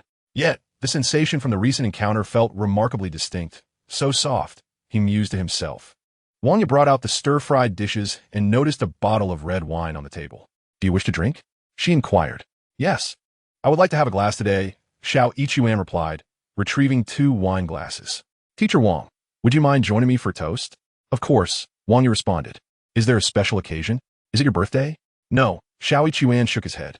"I completed several orders yesterday, and I'm feeling quite pleased. Hence the desire for a drink." "Oh!" Wang Ye's eyes sparkled with interest. "Was it a big order?" "One could say it's substantial," he replied. "How much?" she pressed. 3 orders totaling 7 million. 7 million? Wang Ye exclaimed in disbelief. Indeed, the joy on her astonished face brought Xiao Yichuan even more happiness than the earlier encounter with Xie Hong. Once, when he scored 98 in English, Wang Ye had worn a similar expression of surprise and delight. That gaze remained etched in his memory. Today, witnessing it again made his heart feel as though it might burst with joy. There was an additional million from the day before, he confirmed. That makes 8 million. Wang Yi exclaimed. Xiao Yichuan, you truly are remarkable. Hee, Xiao Yichuan chuckled bashfully, a mix of shyness and pride enveloping him, reminiscent of his youthful days. What is your commission? Originally, the commission for 1 million was 7%, and for 10 million, it was 10%. However, the manager mentioned that since I achieved 8 million in just a few days, I would receive a 10% commission. That amounts to 80,000, Wang Yi said, her admiration evident. Raising her glass, she declared, let us toast to you, teacher. Thank you, teacher Wang, Xiao Yichuan replied, lifting his glass to clink with hers. Wang Yi downed her drink in one swift motion. Xiao Yichuan followed suit, feeling the cool liquid settle in his stomach, igniting a warmth throughout his being. He felt truly elated. How are you so impressive? Wang Yi asked. Do share some tips with your teacher. It's not really a matter of skill. I had some assistance. Assistance? Who helped you? Was it Ma Qianli? Guan Jiaquidith. Yesterday afternoon, I stepped out. It was actually Ma Qianli who sought me out. He has a friend who fell ill and asked me to take a look. Ma Qianli's friend? Wang Yi's brow furrowed slightly. Who is that? Tian Tian. Tian Tian. Wang Yi exclaimed, taken aback. What's wrong? Noticing her change in demeanor, Xiao Yichuan inquired, do you know him? Many people around the Fumin district are acquainted with him. Wang Yi explained. Cheng Kuan is either the section chief or deputy chief of the district health bureau. His uncle is a deputy director at the provincial health commission, and his parents are wealthy business people. He is quite a well-known figure among the young elite. That explains a lot, Xiao Yichuan realized. He took me to several nightclubs, where the owners signed contracts for me. 2 for 2 million and 1 for 3 million. That makes perfect sense. Wang Yidao, establishments such as clubs, nightclubs, and hotels invariably require 2 essential permits, one for fire safety and the other for hygiene. As someone affiliated with the health bureau, I need not rely on my uncle. Others must concede to my influence. Hence, it is not merely my prowess. It is the reputation of Cheng Kuan that carries weight. Wang Yidao. Cheng Kuan hails from a prominent family and possesses a proud disposition, notorious for being difficult to engage with. His willingness to extend you courtesy is likely due to your successful treatment of his ailment. Isn't it? I have indeed heard that Cheng Kuan suffered from a peculiar illness, leaving him wheelchair-bound. You managed to cure him in an instant? His condition was indeed unusual. Xiao Yichuan nodded. As long as one identifies the underlying cause, the treatment is not overly complex. It was resolved swiftly. You truly are a miraculous physician. Wang Yidao raised her thumb in admiration. What miraculous physician? It was merely coincidence. Xiao Yichuan chuckled. I mentioned that it was an unusual illness. If it were a common cold, the recovery would not have been so rapid. Regardless, you are indeed impressive. Thank you for the compliment, teacher. I shall continue to strive diligently. Xiao Yichuan stood tall. Wang Yidao burst into laughter. In that moment, she felt as though she had returned to her school days. Raising her glass once more.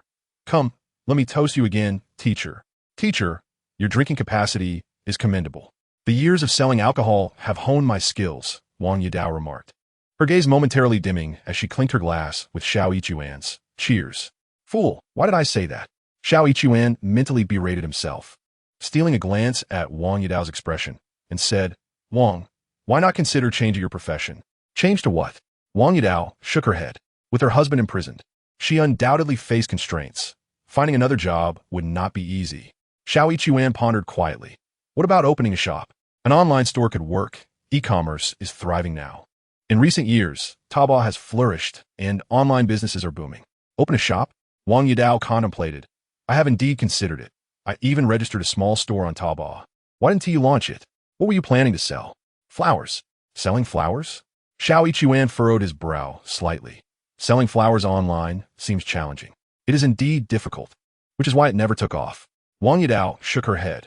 However, I have actually thought of selling bonsai. Selling bonsai? Xiao Yichuan considered. That seems similar. Wouldn't it also be tough to sell? Bonsai is different, Wang Yidao explained. Unlike flowers, which have a high demand for immediacy, bonsai are often displayed in homes or offices. They can be ordered online without the necessity for instant delivery. A few days of waiting for delivery is acceptable. That makes sense. Xiao Yichuan nodded.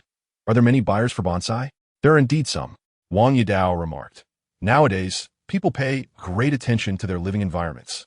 Many prefer to place a bonsai on their balconies or windowsills. That is true, Xiao Yichuan nodded.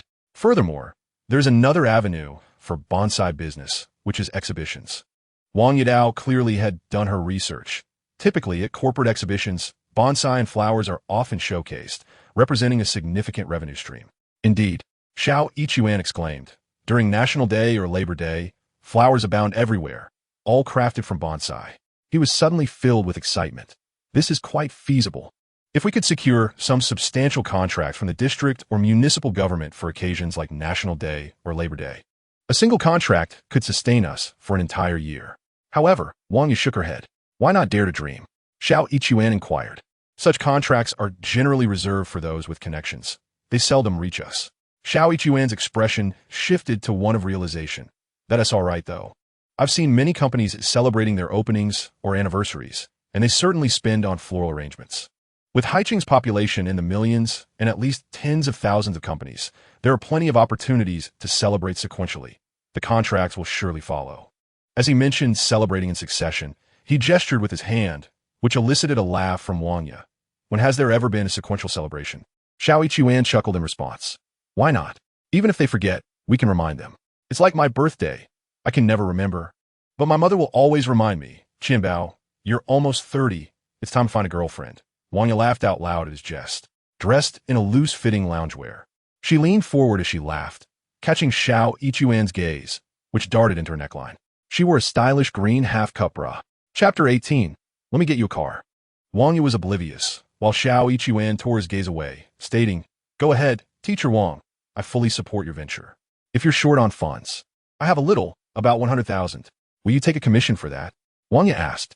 Not all, He Xue replied. I need to recoup my investment. This is my savings over the years, my fund for a wife.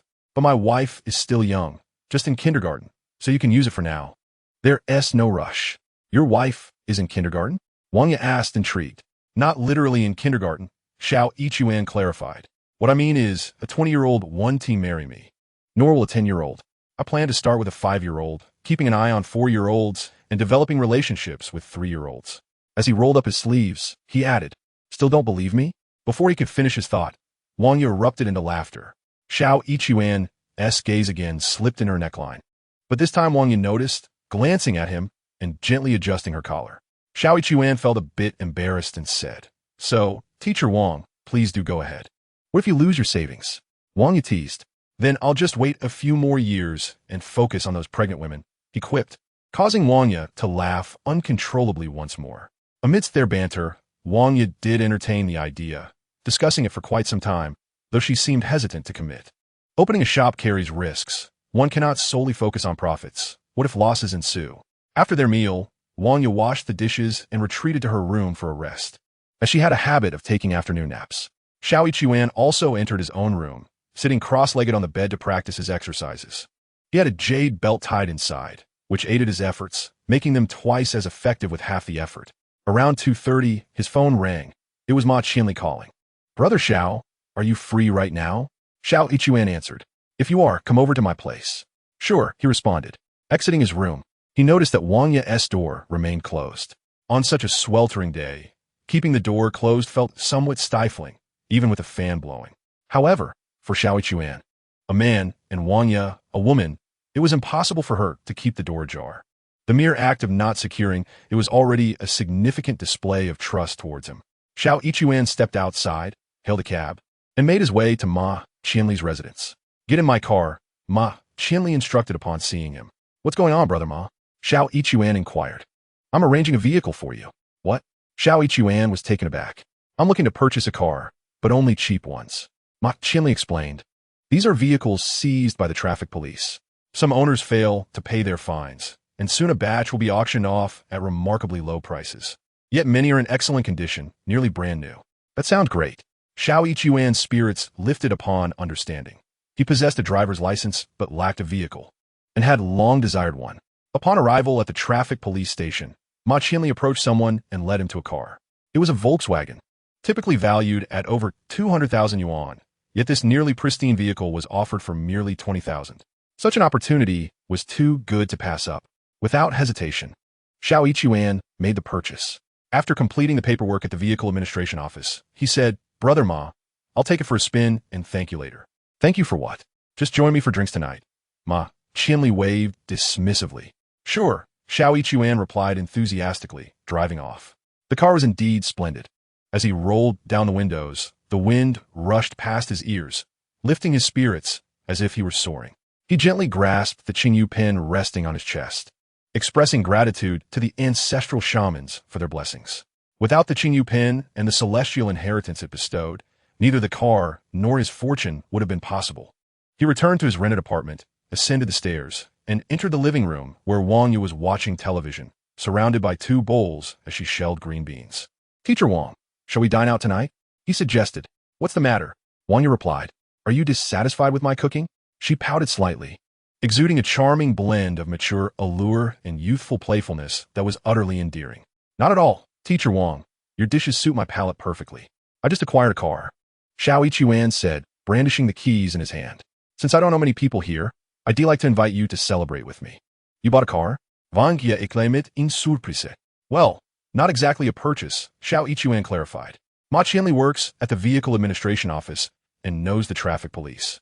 They often tow vehicles that are illegally parked, unregistered, or without proper documentation.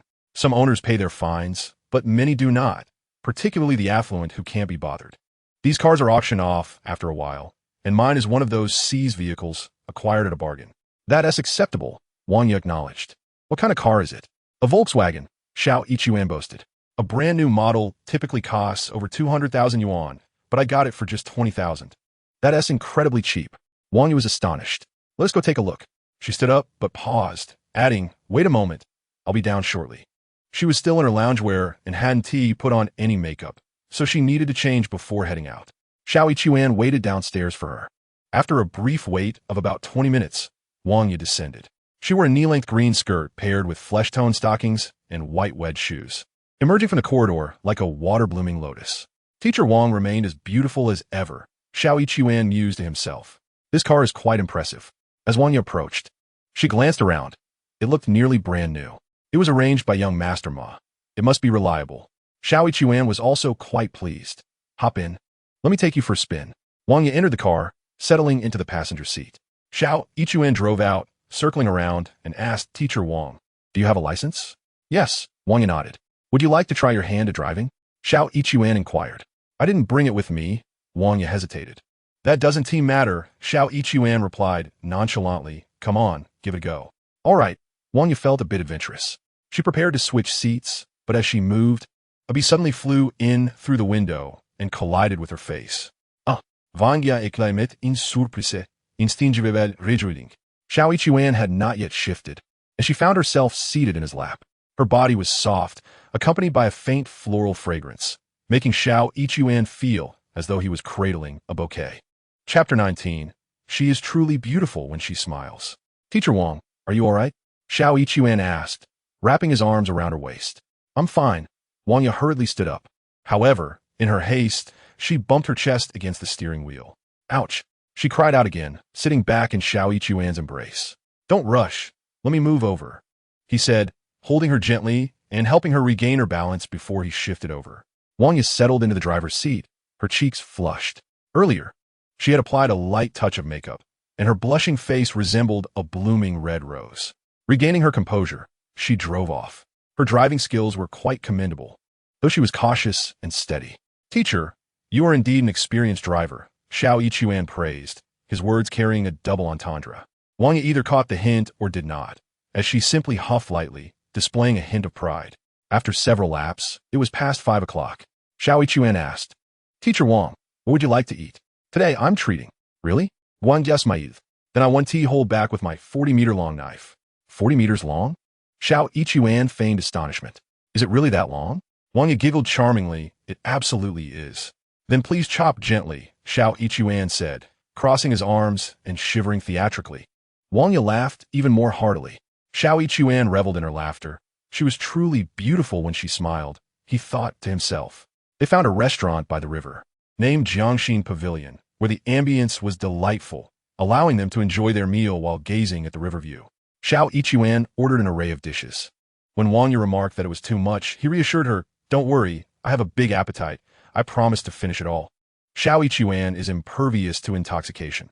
He possesses the ability to expel alcohol through his internal energy, a mere trick of the sorcerer's craft. Initially, he refrained from purging the wine, feeling slightly tipsy, and turned to Wang Ye, saying, "Teacher Wang, shall we open a shop? What do you think? Open a shop?" Wang Ye, also a bit inebriated, gazed at him with a slightly dazed yet more enchanting look. "What if it fails? I'll cover any losses," He Xue assured, thumping his chest confidently. Yet, Wang Ye hesitated. Suddenly, he grasped her hand firmly. Wang Ye attempted to pull away, but his grip was strong, and she ceased her struggle, gazing softly at him. "What are you doing?" she asked. "Teacher," He Xue locked his gaze onto hers. "To speak from the heart, you have always been our goddess. All these years, we have never forgotten you. Whenever we meet, your name inevitably surfaces." Wang Ye looked at him in silence. "Truly," he continued, "encountering you in Haicheng has brought me immense joy." He faltered, unsure of how to articulate his feelings. His sun-kissed skin, once tanned, now flushed a deep crimson, presenting a uniquely striking visage. "Are you disappointed?" Wang Ye inquired, her gaze steady. "Do you think the teacher is unworthy?" "Not all." He Xue hastily shook his head. "The teacher will forever remain the teacher of my youth, a goddess in my heart. What I say is sincere." Struggling to convey his emotions, he suddenly stood, pressing her hand against his chest. "Listen to my heartbeat." As her hand rested against his firm chest, attuned to the rhythm of his robust heart, tears unexpectedly cascaded down her cheeks. Startled, He Xue quickly released her hand. "Teacher Wang, I apologize. I acted impulsively."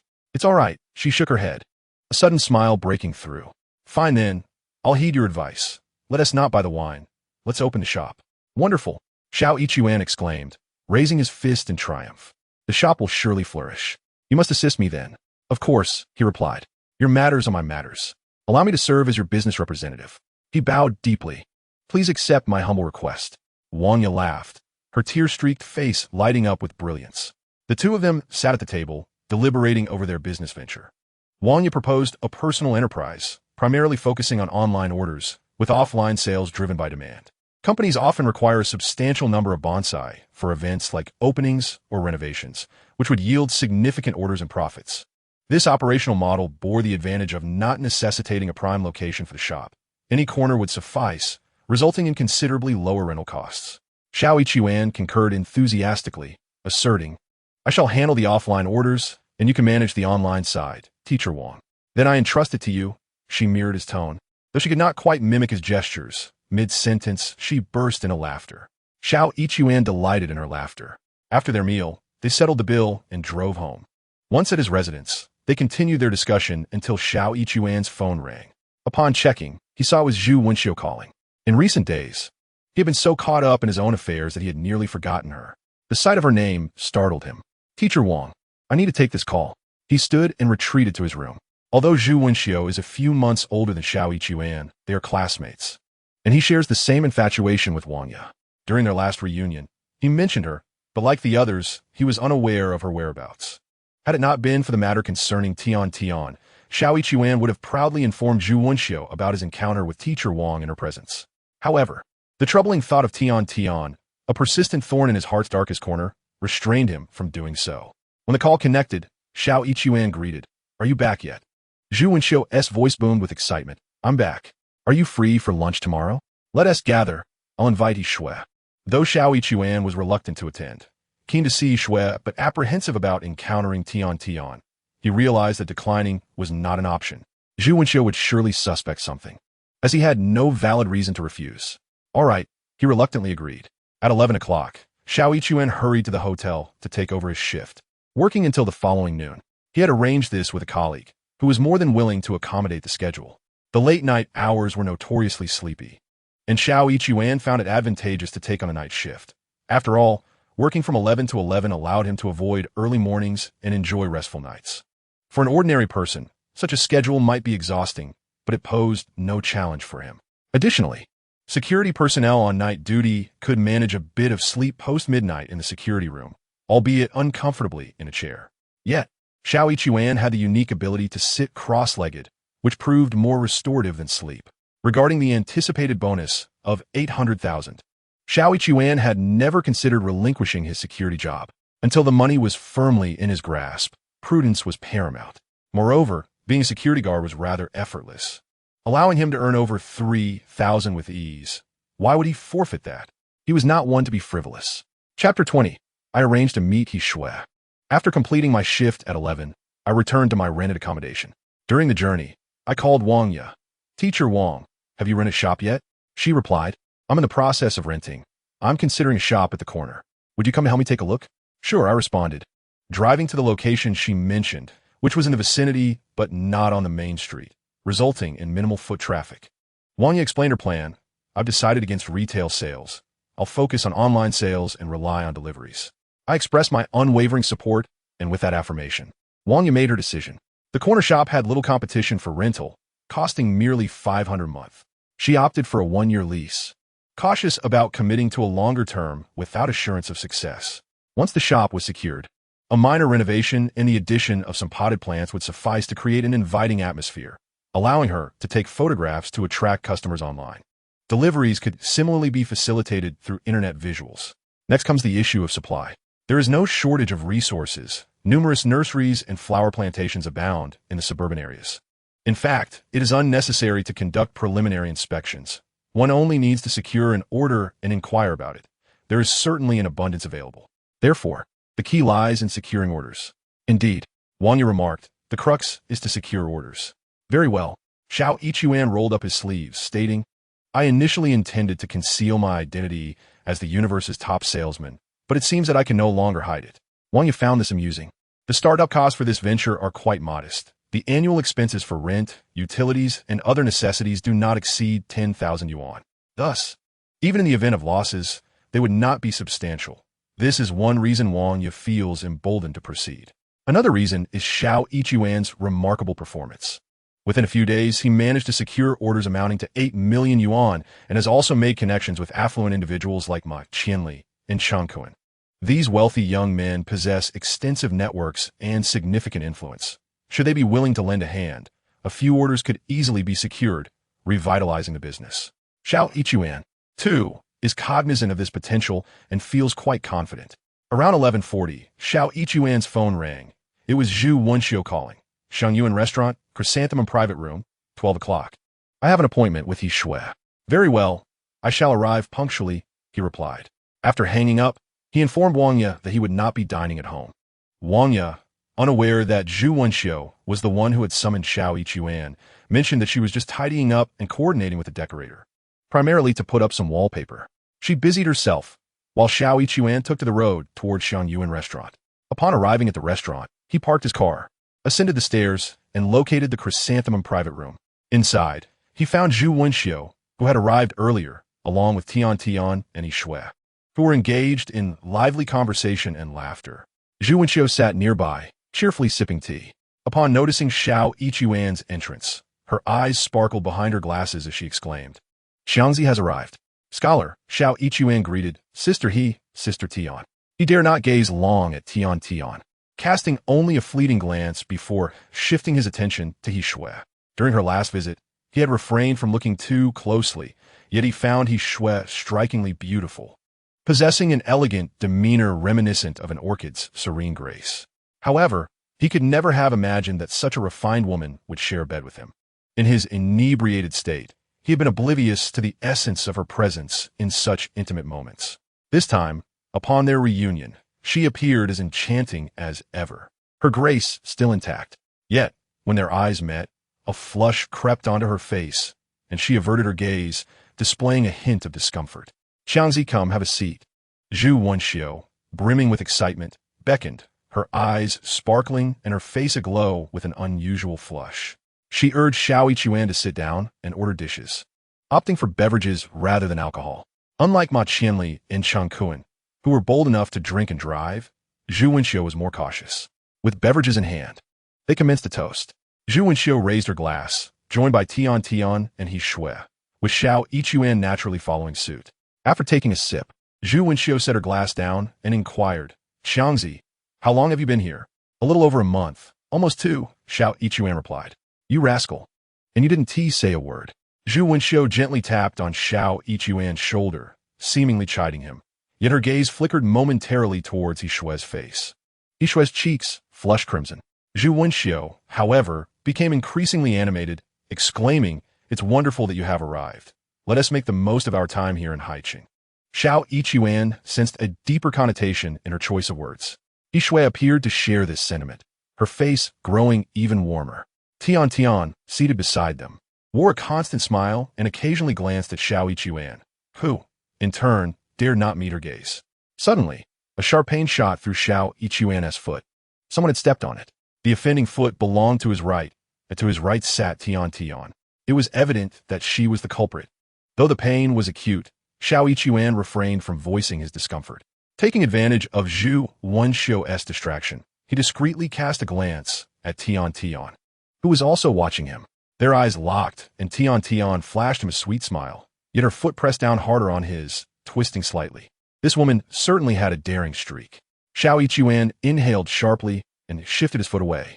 Tian Tian's smile grew even more enchanting, while Zhu Wenxiu beamed with delight. He continued to play matchmaker, urging Xiao Yichuan to toast He Xue. Observing the awkwardness between them, Zhu Wenxiu laughed heartily, while Xiao Yichuan thought to himself that this fellow was rather peculiar. Yet, Tian Tian's foot returned, once again pressing against his. At that moment, Zhu Wenxiu excused himself to the restroom, inquiring if Xiao Yichuan would join him. Though he wished to, he was unable to move due to Tian Tian's hold. Then, unexpectedly, Tian Tian divulged the details of her and Xiao Yichuan's affair. He Xue was utterly taken aback. Zhu Wenxiu, is it true? Tian Tian replied resentfully. He has women outside. And not just one. How do you know? He Xue inquired. I had no idea at first. One day, he took a phone call and left the computer on. I discovered he was posting on a website boasting about his conquests with women. He posts?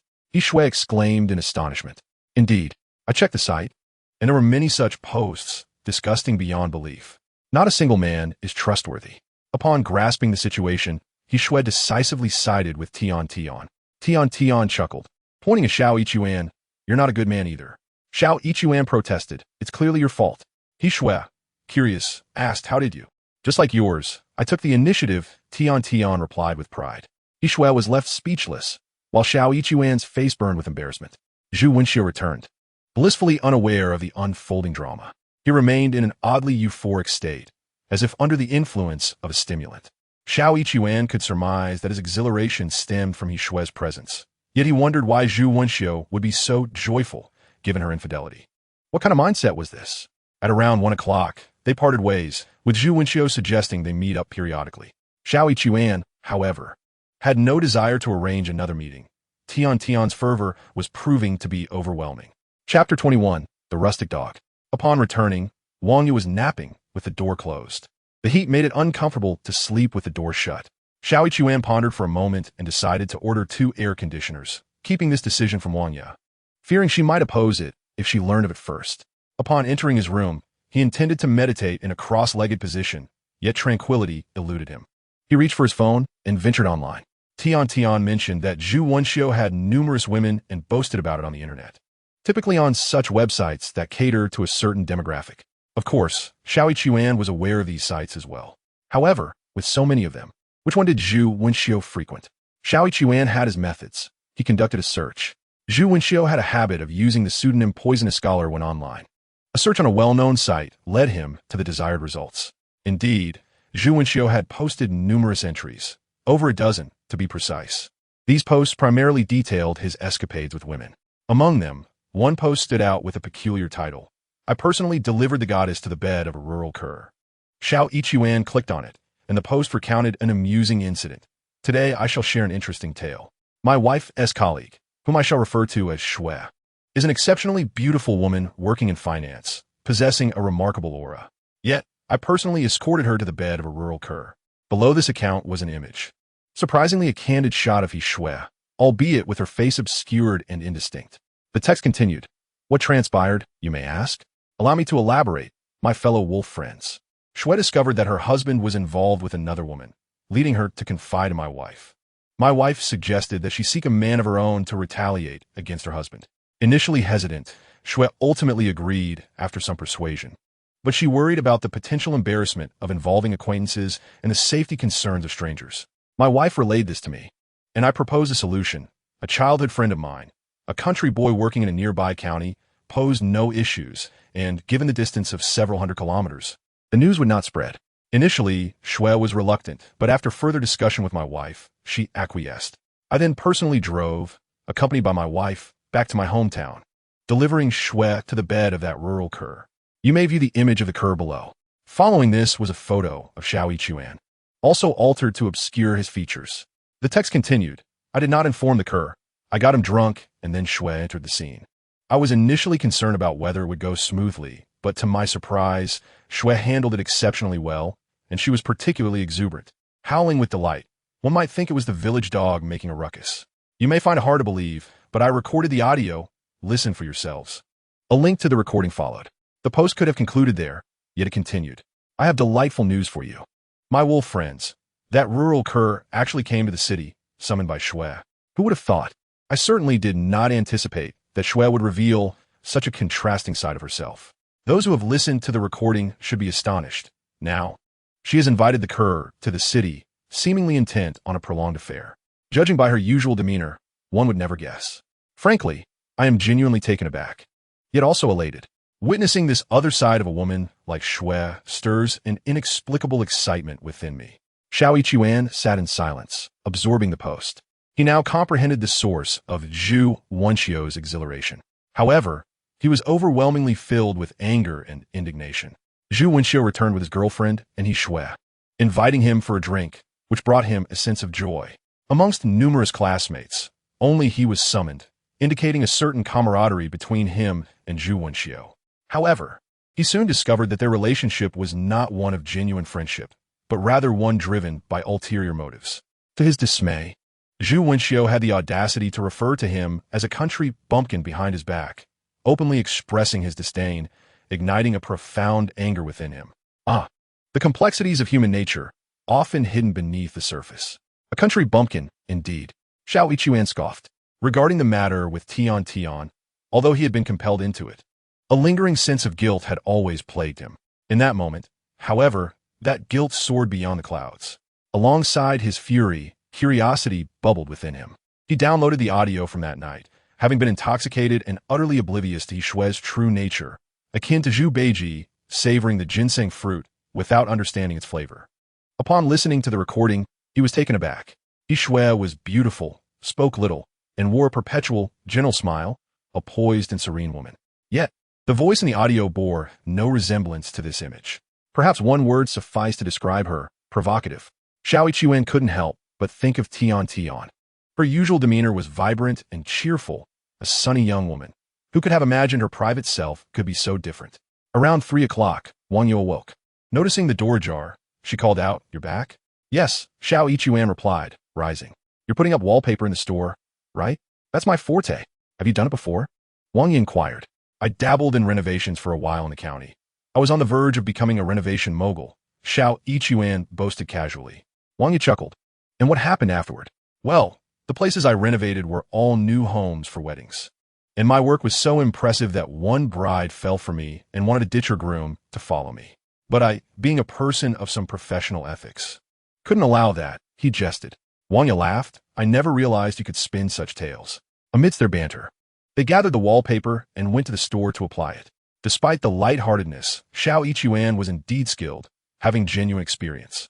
Wang Yu assisted efficiently, revealing a stark contrast to his memory of her as a bookish English teacher meandering through the campus. She was a delightful surprise, he mused. Wallpapering proved to be a simple task. By afternoon's end, it was completed. They purchased a few shelves to place the potted plants they had ordered, took photos, and prepared to share them online. By 11 that evening, He Xue went to take over his shift, working until noon the following day. Upon completing his shift, he messaged Tian Tian, "Sister Tian, are you free for lunch?" Tian Tian quickly replied, "I am. What is up?" He Xue responded, "Shall we have a meal together?" Tian Tian sent a surprised emoticon. "You and I?" "Yes, just us," he confirmed. Another surprised emoticon followed. "Where to? How about April Day?" "Sounds good," Tian Tian agreed. Warmth surged within He Xue. "I'll head over first and reserve a private room, then send you the details." Tian Tian responded with an approving emoticon. Upon arriving at April Day, He Xue reserved a private room and sent the information to Tian Tian. Approximately 20 minutes later, Tian Tian arrived. She was adorned in a delicate green chiffon blouse that was somewhat sheer, paired with a white floral skirt that exuded a blend of maturity and youthful charm. Upon seeing Xiao Yichuan, a hint of surprise flickered in her eyes. Why was he suddenly so proactive in inviting her? Initially hesitant, Xiao Yichuan feigned nonchalance, saying, "But after holding you yesterday, your soft and fragrant presence kept me awake all night. I simply couldn't resist." This was a compliment to Tian Tian's allure, and she was visibly delighted. "Really? Indeed, just look at me. I must have dark circles under my eyes." Xiao Yichuan urged her to check. While dark circles were non-existent, Tian Tian believed him and giggled. After ordering their meals, the server closed the door, and Xiao Yichuan suddenly rose, enveloping Tian Tian in his embrace. She exclaimed, "Oh, we should eat first." "No," he replied, feigning excitement. "I truly can't hold back any longer, dear Tian. Why are you like this?" She playfully chided, yet her push against his hands was soft and yielding. Xiao Yichuan lifted her effortlessly. The private room they occupied was equipped with a bed and a bathing area, the implications of which were unmistakable. Around 2 o'clock, Xiao Yichuan and Tian Tian finally emerged. "You are just like a big bad wolf," she complained, her voice slightly hoarse, her eyes sparkling with springtime vitality. Xiao Yichuan chuckled to himself, thinking, not a big bad wolf, but rather a rustic dog. They hastily consumed a bit of food before Tian Tian headed to work, sending a text midway. "I nearly failed to stop in time." Xiao Yichuan replied with a smiley face. Tian Tian responded, "If you do this again next time, I'll bite you to death." "Next time?" Xiao Yichuan chuckled. Chapter 22. Your intentions are not pure. Upon returning to his rented accommodation, the air conditioning was delivered. Wang Ye inquired, "Did you purchase an air conditioner?" "In this sweltering weather, it's unbearable," Xiao Yichuan replied. "Since my wife is still in kindergarten and there's no rush to pay the betrothal gift, I decided to install the air conditioning first for some relief." "You ordered 2 units, Wang Ye remarked. "I'll cover the cost of the other one." "Teacher Wang, I've realized you're not quite cut out for being a boss," he said. "Why not?" Wang Ye asked with a laugh. "Can't you see I'm deliberately flattering you?" Wang Ye chuckled. "Why would you flatter me?" "For a commission," Xiao Yichuan responded. "If I help you install the air conditioning and you feel pleased, you could give me a higher commission, and I'd make it back double." "So your intentions are not pure," Wang Ye said with a laugh, playfully shaking her fist. Her skin was fair and tender, and despite the gesture lacking any real threat, it carried a certain charm that made Xiao Yichuan's heart race. Nevertheless, after this exchange, Wang Ye ceased to mention the air conditioning again. She was feeling the heat as well, but was reluctant to spend. However, she wouldn't refuse Xiao Yichuan's offer to install it. After some urging, he called his master, and by around 6 o'clock, the installation was completed. Wang Ye was indeed very pleased and had prepared an extra 2 dishes, asking Xiao Yichuan, "You're not going out for dinner, are you?" "No." Xiao Yichuan shook his head vigorously after trying various places. "I've realized that those so-called master skills are all inadequate compared to yours, Teacher Wang." "You exaggerate," she replied. Wang Ye's laughter was a melody of joy, and Xiao Yichuan, upon hearing her hum a tune while she busied herself in the kitchen, felt a warmth in his heart. As they savored 4 dishes and a soup, accompanied by a bottle of wine, he found himself dreaming of the promising future of their establishment. Wang Ye indulged in a couple more glasses, and soon, a slight intoxication graced her cheeks with a rosy hue, her gaze becoming dreamy. Xiao Yichuan adored this enchanting side of her. She was truly beautiful. At 11 o'clock, he prepared to take over the shift, which would last until noon the following day. He sent a message to He Xue. "Sister He, are you free for lunch?" He Xue promptly replied, "I'm busy these days." Xiao Yichuan inquired, "When will you be free?" To which He Xue responded, "I'll reach out when I have time." He understood then that her interest in him was merely a means of revenge against her ex-husband, as she was embroiled in a divorce proceeding. Deep down, she, like Zhu Wenxiu, regarded him with disdain. Although she had invited him to Haicheng, she had not sought his company again, reflecting her true feelings. He was merely a spare tire for her vendetta, holding no genuine interest in him outside of those moments. Xiao Yichuan could comprehend her perspective without anger. It was natural for a city woman like He Xue to look down upon him. At least she had not insulted him, calling him a country bumpkin. He then reached out to Tian Tian. "Sister Tian, are you free for lunch?" Tian Tian replied, "What do you want this time?" Xiao Yichuan jested, "I dreamt last night that you bit me, so I thought I'd come over for you to do just that." Tian Tian responded with a playful smile, "All right, I'll come and bite you to death." He arranged to meet at another restaurant, and true to her word, she arrived, dressed in a fitted dress that reached mid-knee and paired with black stockings. She caught his eye with a sparkle of admiration. Wow. What else with the wow? Tian Tian feigned annoyance. He Xue, I realize you're quite the wild one. He Xue said you were honest. That is not my fault, he replied. Your charm is simply overwhelming. In your presence, I feel like a computer infected with a virus, completely out of control. Tian Tian laughed, a delicate sound that beckoned him closer. He wrapped his arms around her, but she playfully pushed him away. Let us eat first. I'd rather indulge in you. He exclaimed with fervor. Sister Tian, you're utterly captivating. I can hardly wait a moment longer. She playfully reprimanded him. Yet there was a glimmer of affection in her tone. They emerged from their meal, just past 2, hastily dashing off to work. Midway through, Tian Tian texted him, You're such a donkey. No, I'm a country bumpkin, He Xue chuckled, though he refrained from sending that response. Wang Yu's shop had opened. Yet business was scarce. Running an online store was no simple feat. Visibility was essential for orders. However, to gain visibility, one had to invest in promotion, which required funds. President Ma claimed to dislike money, yet he was relentlessly pursuing it. Upon hearing the cost of promotion from Wang Yu, He Xue couldn't help but grumble. Wang Yu, however, considered it to be a matter of course. There is no such thing as a free lunch in this world. Listening to her reflections stirred a pang of sadness within him. He could only wonder what trial she had faced over the years. Let us not push it, he declared, thumping his chest. I'll go out and secure a massive order, enough to infuriate certain individuals. What does that have to do with President Ma? Wang Yu laughed heartily. He Xue found himself at a loss for an effective solution. When Ma Qianli and Chang Kuan invited him for drinks, he refrained from addressing the matter of securing contracts. He immersed himself in their revelries, drinking, dancing, and singing, yet avoided mentioning business, as these affluent young men were not easy to negotiate with.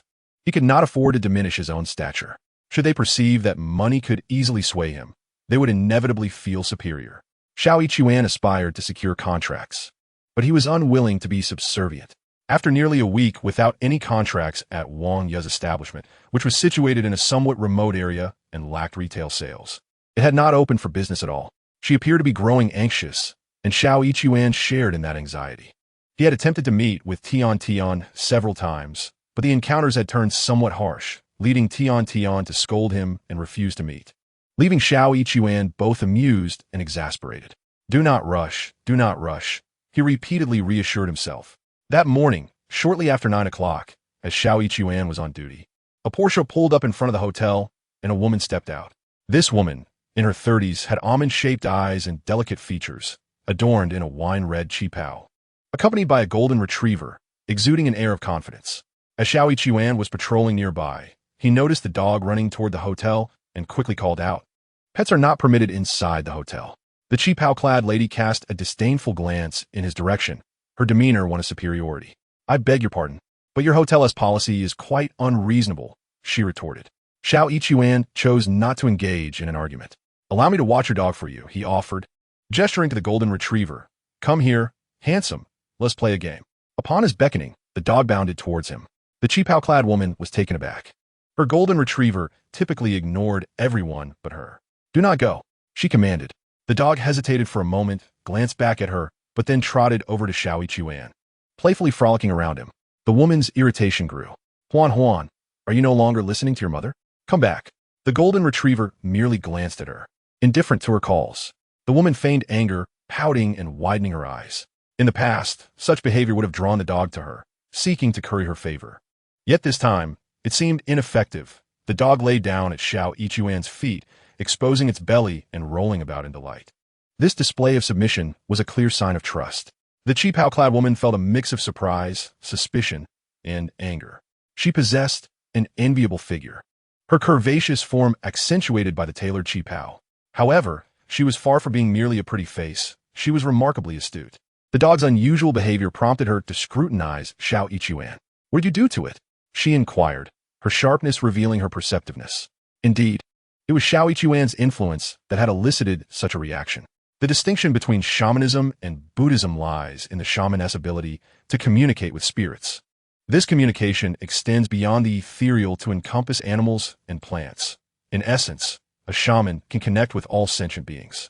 He Xue had subtly employed a spirit control technique, allowing the golden retriever to recognize him as one of its kind. Xiao Yichuan noticed the suspicion in the demeanor of the elegant woman in the qipao. With a cheerful smile, he remarked, "My dear, you must be here for business. Feel free to go about your affairs. I shall keep an eye on your dog, ensuring it remains joyful and safe." Upon hearing his words, the golden retriever looked up at the woman and nodded twice, as if to say, "Mother, go ahead. I'll wait for you here." The woman, well acquainted with her pet, felt a twinge of doubt but refrained from questioning him. Instead, she cast a penetrating glance at Xiao Yichuan and warned, "Please be attentive. Should anything happen to my Huan Huan, I shall hold you accountable. Rest assured, there shall be no issues," Xiao Yichuan assured her. After giving him one last look, the woman ascended the stairs. Chapter 23. No entry allowed. About half an hour later, the woman emerged to find Xiao Yichuan seated in the guard booth, with a golden retriever lying obediently at his feet. The dog's calm demeanor struck her as peculiar, igniting her suspicions. Nonetheless, she chose not to inquire further and beckoned, "Huan Huan, come back to mommy." The dog sprang up, took a few steps, but then turned back to wag its tail at Xiao Yichuan. He waved his hand dismissively, saying, "All right, little handsome, off you go. You're welcome to visit again next time." The golden retriever barked a couple of times, as if bidding farewell, before joyfully returning to the woman's side. This was indeed a curious occurrence. The woman regarded Xiao Yichuan with a mix of astonishment and suspicion, inquiring, "What is your name?" "Xiao Yichuan," he replied. She scrutinized him intently, but refrained from further questions as she and her golden retriever departed in the Porsche parked at the entrance. For Xiao Yichuan, this was merely a trivial game, and he soon forgot about it.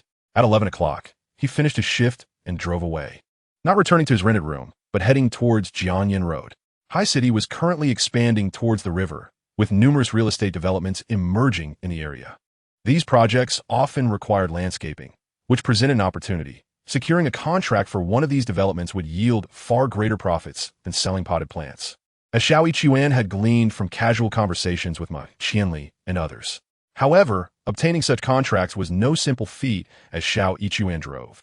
He spotted a large building where the main structure was completed, yet the surrounding barriers had not been removed, indicating that the finishing touches were still underway. This might present a chance. He parked at the entrance and stepped out, venturing inside. Although it was somewhat inappropriate to seek opportunities at a construction site, he was at a loss as to where to find a developer. Approaching the entrance, a security guard from the nearby booth called out, "Halt! No entry permitted here." Xiao Yichuan complied and asked, "Excuse me, could you tell me who the owner of this development is?" The guard scrutinized him and, mistaking his farmer-like appearance for that of a laborer, replied, "What do you need the owner for? They're not hiring anymore. The project is nearly finished." "That's not what I meant," Xiao Yichuan started to explain, but before he could continue, another security guard emerged. This one was tall, at least 185 centimeters, and quite portly, contrasting with Xiao Yichuan's lean physique. "What is your business?" The hefty guard assessed Xiao Yichuan and waved dismissively, "Get lost." A mere security guard, yet his demeanor exudes an arrogance that surpasses even that of President Ma. Xiao Yichuan cast a glance his way, too indifferent to inquire further, and turned to leave. Little did he know that this fleeting glance would incite trouble. The portly security guard bellowed, "What do you mean by that look? Stop right there." Xiao Yichuan's temper flared instantly, and he halted, casting a sidelong glance at the rotund guard. The guard, agitated, approached, extending his hand to shove Xiao Yichuan, demanding, "What's your problem?" Unmoved, Xiao Yichuan stood his ground. As the guard's hand reached his chest, he deftly deflected it and countered with a push. With remarkable strength, that single push sent the guard stumbling back 4 or 5 steps. The uneven ground of the unfinished construction site caught him off guard, causing him to fall onto his backside with a thud. Enraged, the guard sprang to his feet, shouting, "I'll make you pay for this." He lunged forward, throwing a powerful punch towards Xiao Yichuan. Towering and robust, his fist held considerable force, and if it landed, it would certainly hurt. However, it was impossible for him to connect with Xiao Yichuan. Patiently, Xiao Yichuan waited until the guard's fist was nearly upon him, then sidestepped with his left foot and leaned away, evading the blow. But mere evasion was insufficient. He extended his right hand, deftly grasping the guard's wrist and pulling. Although he exerted minimal force, the guard, propelled by his own momentum, was sent flying 3 or 4 meters before crashing to the ground with a loud thud. The security personnel inside the kiosk were taken aback and rushed out to assist their fallen comrade. "Hey, are you all right?" they inquired. The guard groaned, turning to glare at Xiao Yichuan, seething with rage. I swear I'll make you pay for this. With that, he raised his voice, calling out Wang Matzi Malu. Someone else causing trouble. Come quickly. At his summons, a group of 15 or 16 individuals emerged from behind the barriers, some clad in security uniforms, others in work attire. The portly guard pointed at Xiao Yichuan, exclaiming, "This bastard hit me. Let us teach him a lesson. Make sure he pays." In a frenzy, the group charged at Xiao Yichuan, their accents betraying their origins as they were not locals of Haicheng, but rather hail from another region. This was not surprising, as a contractor's workforce typically comprised individuals from the same locality. The unity of their dialects made it clear they were all compatriots, rushing to aid one their own. In such a situation, most would flee, yet Xiao Yichuan stood resolute, like an immovable rock amidst the tumult. As the throng surged toward him, he deftly dispatched them, kicking each one down with precision. In the blink of an eye, the once advancing group lay sprawled on the ground. Although Xiao Yichuan did not exert excessive force, and the individuals were not seriously harmed, the spectacle of one man against a dozen was undeniably impressive. The portly guard sat there, dumbfounded, panting as he gazed at Xiao Yichuan, resembling a frog struck by lightning. Casting a glance back at him, Xiao Yichuan dismissed the situation with indifference and turned to leave. By the roadside, a Porsche had inexplicably come to a halt. As he emerged, the window of the Porsche descended, revealing the visage of the elegant lady in a qipao, the same opulent red garment she had donned at the hotel. Xiao Yichuan's eyes brightened as he greeted her. "Hello, beautiful. It's a pleasure to see you again." The qipao-clad lady nodded. "You're Xiao Yichuan, correct?" "Indeed," he affirmed with a nod. "Do you possess any martial arts skills?" she inquired. "I have practiced for a few days," Xiao Yichuan replied truthfully, for he had recently inherited the celestial arts and had not trained for long. However, the lady took his modesty at face value and nodded, saying, "Aren't you a security guard at Qihai? What brings you here?" "Oh, my shift just ended. I work as a sales representative for elegant potted plants. I came to inquire about their landscaping and ornamental trees, hoping to secure a contract," he explained. Elegant potted plants was the name chosen by Wang Ya. Elegant potted plants? The lady furrowed her brow slightly, perhaps unfamiliar with the name. Xiao Yichuan quickly produced a business card. "Here's my card." He then retrieved a promotional flyer from his bag. "This showcases our work. We are quite capable." With her luxurious demeanor and the Porsche she drove, she was undoubtedly affluent. The opportunity seemed promising. She glanced at the materials, then scrutinized them further, asking, "Your accent suggests you are not from around here. Where are you from?" "Shuangwan," he replied. "Shuangwan? That's a county below," he elaborated. "Are you working at Haicheng?" she pressed. "Yes," he replied. "And taking on 2 jobs?" she inquired. "I aim to save more money," Xiao Yichuan said with a smile. "Indeed," she nodded, studying him once more. "The dog I own only obeys my commands. Why did it heed you earlier?" "I possess a bit of dog training expertise," he answered. "Dog training expertise?" The lady nodded. "I suspected as much. How come my Huanhuan listened to you?" Xiao Yichuan chuckled at the banter. In terms of appearance, she bore resemblance to Wang Ya, Xiahong, and He Xue, yet her aura radiated wealth, and her exceptionally fair skin was quite captivating. "I have a property where I wish to plant a grove of osmanthus trees, totaling 2 million, the qipao lady remarked as she regarded Xiao Yichuan. "Would you be willing to take on this task?" Xiao Yichuan felt a surge of joy. Their conversation had been pleasant, but his interest was primarily driven by her apparent wealth, which hinted at potential opportunities. Now, that opportunity had indeed presented itself. He eagerly replied, "Yes, we can certainly accomplish this." "Very well," she said, studying him intently, "but I have a condition." A contract of 2 million surely came with stipulations. Xiao Yichuan understood the underlying norms and promptly asked, "What is the condition, beautiful?" "I would require your martial skills," she stated. "Pardon?" Xiao Yichuan was taken aback, initially suspecting she might be implying a kickback. What did she mean by needing his skills? Chapter 24. What does this woman intend? Noticing his bewilderment, the lady clarified. "Accompany me to the sea as my bodyguard. As long as I return safely, the contract is yours." So, she required a bodyguard. Xiao Yichuan hesitated for a moment. Contemplating inwardly, he wondered, as a bodyguard, why must he venture out to sea? What could this woman possibly want? A glance at the elegantly dressed woman in her cheongsam revealed to him that she was undoubtedly a product of affluence, her figure a testament to a life of indulgence. Such a woman would hardly behave like those from the lower echelons of society, engaging in reckless antics. Yet, rather than agreeing outright, he hesitated and inquired, How long will we be at sea? About 3 days, she replied.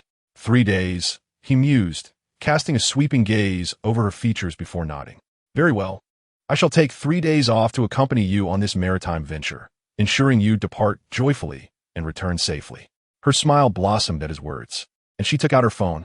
I am Ing Dong Mei. You may call me Sister Mei. Let us exchange contact information. Quickly, he retrieved his phone and added her number. Let us meet at the pier tomorrow morning at 8. Agreed, he affirmed. I shall be there promptly at 8. With a nod, Ing Dong Mei drove away, leaving him exhilarated and clenching his fist in triumph. Turning to glance at the bewildered security personnel, he chuckled heartily and clasped his hands together. Farewell, my friends. May our paths cross again in this vast world. The security staff were left in stunned silence. Afterward, he returned to his rented accommodation, where Wang Yu was preparing dinner. Business had been slow, and during quieter moments, she would go to the shop, closing it for the day to return and cook. Upon seeing him, Wang Yu said, Just wait 10 minutes. Dinner will be ready. Perfect, I am quite hungry, he replied, washing his hands in the kitchen. Wang Yu wore a white round-neck shirt paired with dark casual pants adorned with floral patterns. As she tasted the soup, her upper body leaned forward, accentuating her curves, drawing his gaze involuntarily. However, he dared not linger, noticing that 2 dishes were already prepared. I will serve the dishes, he declared. After placing the dishes on the table, he returned for bowls and chopsticks, while Wang Yu brought out the soup. The spread of 3 dishes and a soup was visually appealing, promising a delightful meal. He gazed at it with eager anticipation. Wang Yu, seemingly pleased, remarked, I wonder how the seasoning turned out. Let me taste it.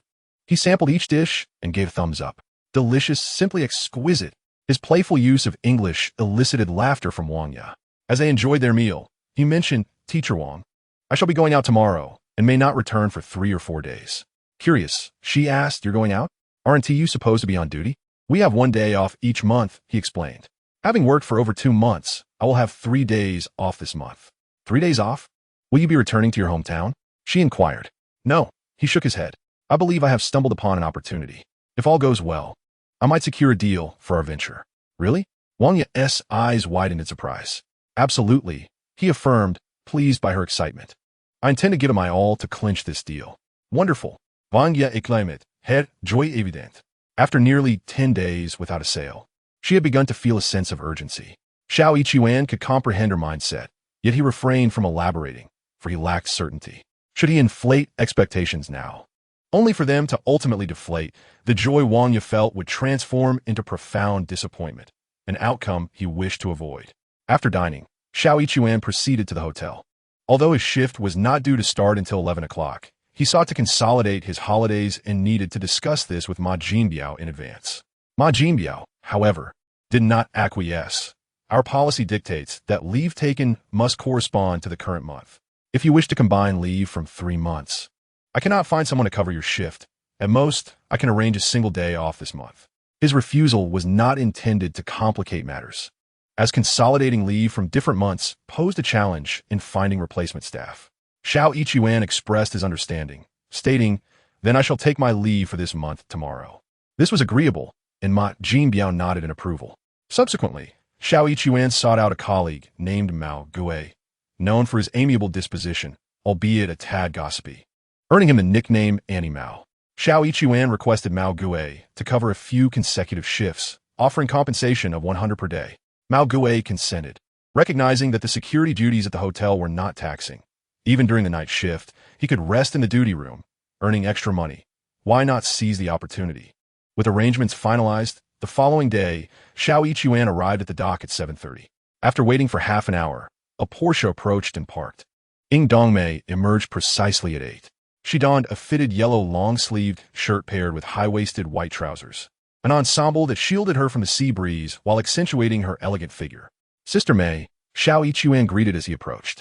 You're here, she acknowledged with a nod. We're heading out to sea. She carried a wheeled suitcase and a small handbag, which Xiao Yichuan assisted her with. She had prearranged for a speedboat. Once aboard, they set out to sea. After an hour's journey, Ing Dong Mei retrieved a satellite phone from her bag and spoke a few words. Xiao Yichuan observed, blinking in surprise.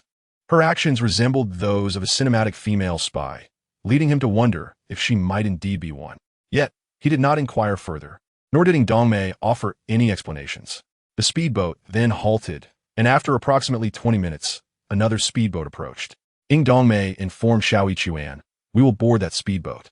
The existence of another boat for their transfer surprised him, but he merely replied, "All right," and lifted the suitcase aboard. After about 3 hours on the new speedboat, they sighted a large ship. The speedboat stopped in front of the vessel, which lowered a lift, allowing Xiao Yichuan to follow Ying Dongmei inside. Throughout the ride, she had not spoken to him, but now she smiled and asked, "Have you been suspicious all along?" "Indeed," he admitted without hesitation, "but I believe, Sister Mei, you are a good woman and not a spy." Ying Dongmei chuckled softly. Xiao Yichuan noted how beautiful her smile was. Her face, round and fair, resembled congealed cream. Her laughter was like a fresh crescent moon after a rain, imbued with a special clarity. "Rest assured, I am not a spy," she explained with a smile. "This is a gambling ship, and I am here to indulge in a few games." Xiao Yichuan now understood the situation. In the domestic struggle against gambling, some have devised a means to establish casinos aboard ships, venturing into international waters beyond the jurisdiction of domestic law, thereby evading consequences. While inland operations present challenges, coastal cities, such as Hai City, possess the requisite conditions for such endeavors. Xiao Yichuan, during moments of leisure, engaged in conversations with Mao Gui and others, who recounted numerous tales of gambling on the high seas. However, he found it surprising that someone as beautiful as Ying Dongmei would indulge in such a vice, even traveling to international waters specifically to gamble. Yet, it is not uncommon for women to be drawn to the allure of gambling. In fact, it is estimated that women constitute a significant portion of gamblers, particularly at mahjong tables. Ascending to the upper deck, Xiao Yichuan was warmly greeted by the staff, who arranged for 2 rooms. Ying Dongmei requested that he place his suitcase in her room, suggesting he might partake in a few games if he felt inclined.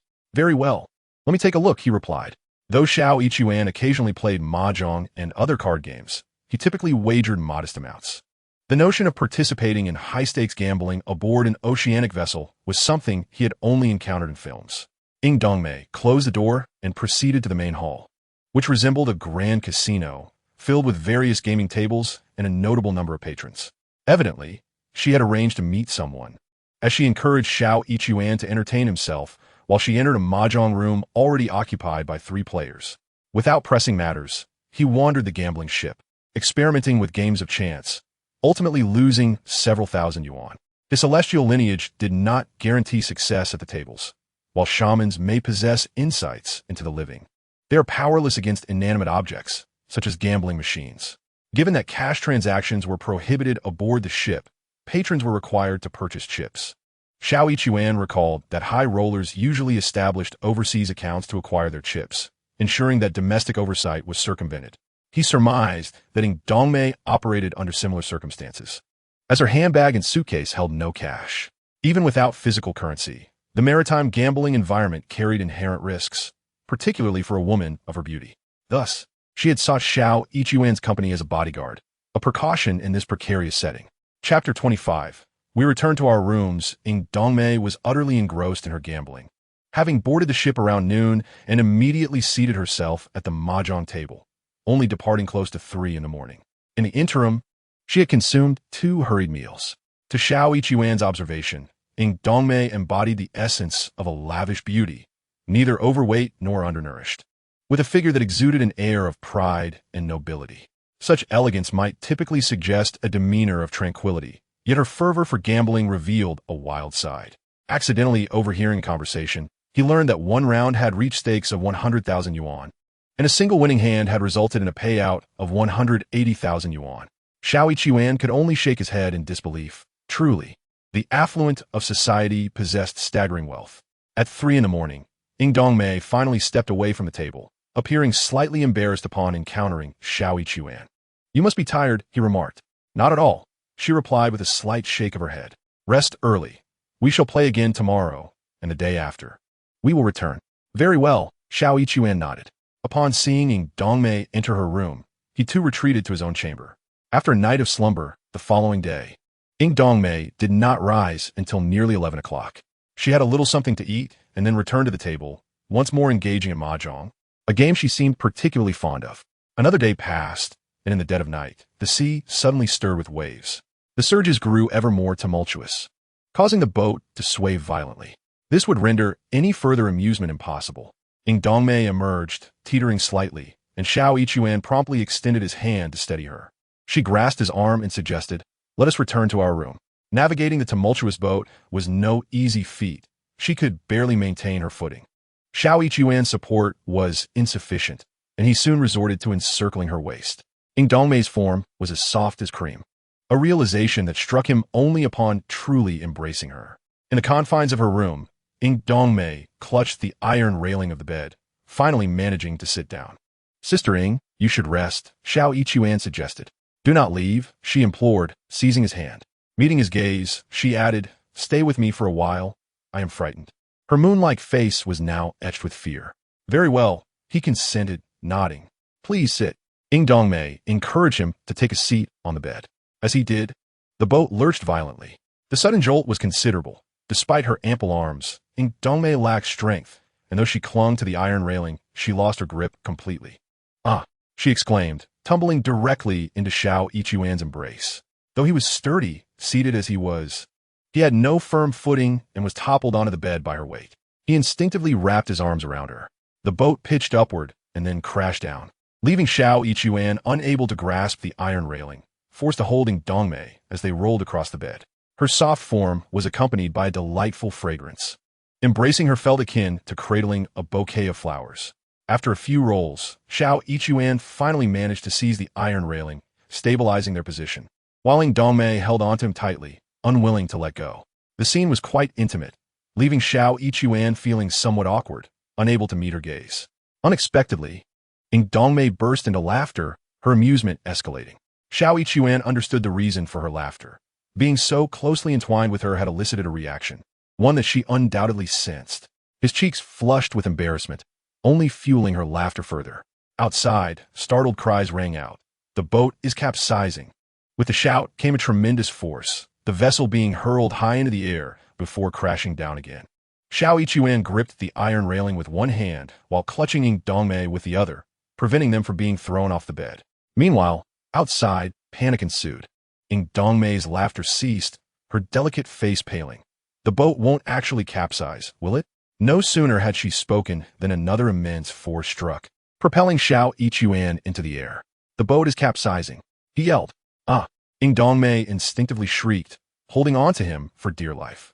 "We must leave the boat," Xiao Yichuan exclaimed. "When the ship sinks, a tremendous suction will pull people beneath the water." Ying Dongmei was utterly panicked. "What shall we do?" "Do not be afraid," Xiao Yichuan reassured her. "I will take you with me." He focused intently on the vessel's undulations and, seizing a moment of opportunity amid the rise and fall, embraced Ying Dongmei and surged forward. The ship had already capsized, with their side facing upwards, yet the cabin door was still some distance above the water surface. Xiao Yichuan seized his chance, lunging and leaping, plunging into the water with Ying Dongmei in his arms. "Ah!" Ying Dongmei screamed, clinging tightly to Xiao Yichuan. "Sister Mei, do not panic. Let go. We must swim away from the ship," he urged. Yet, in her fright, she could not release her grip, crying out, "Don't let me go. Don't let me go." Realizing he could not reason with her, Xiao Yichuan decisively pressed his hand to the back of her head, supplying her with air until she fainted. Assuming a backstroke position, he allowed Ying Dongmei to lie upon him, propelling himself swiftly through the water with powerful kicks. They needed to distance themselves from the ship. As it sank, a formidable suction would arise, and before it fully submerged, the vessel could be tossed by the towering waves, threatening to crush even the sturdiest. After swimming a considerable distance, Xiao Yichuan finally exhaled in relief.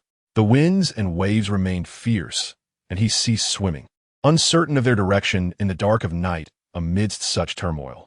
He focused his energy, transforming himself into a buoyant figure, floating atop the waves.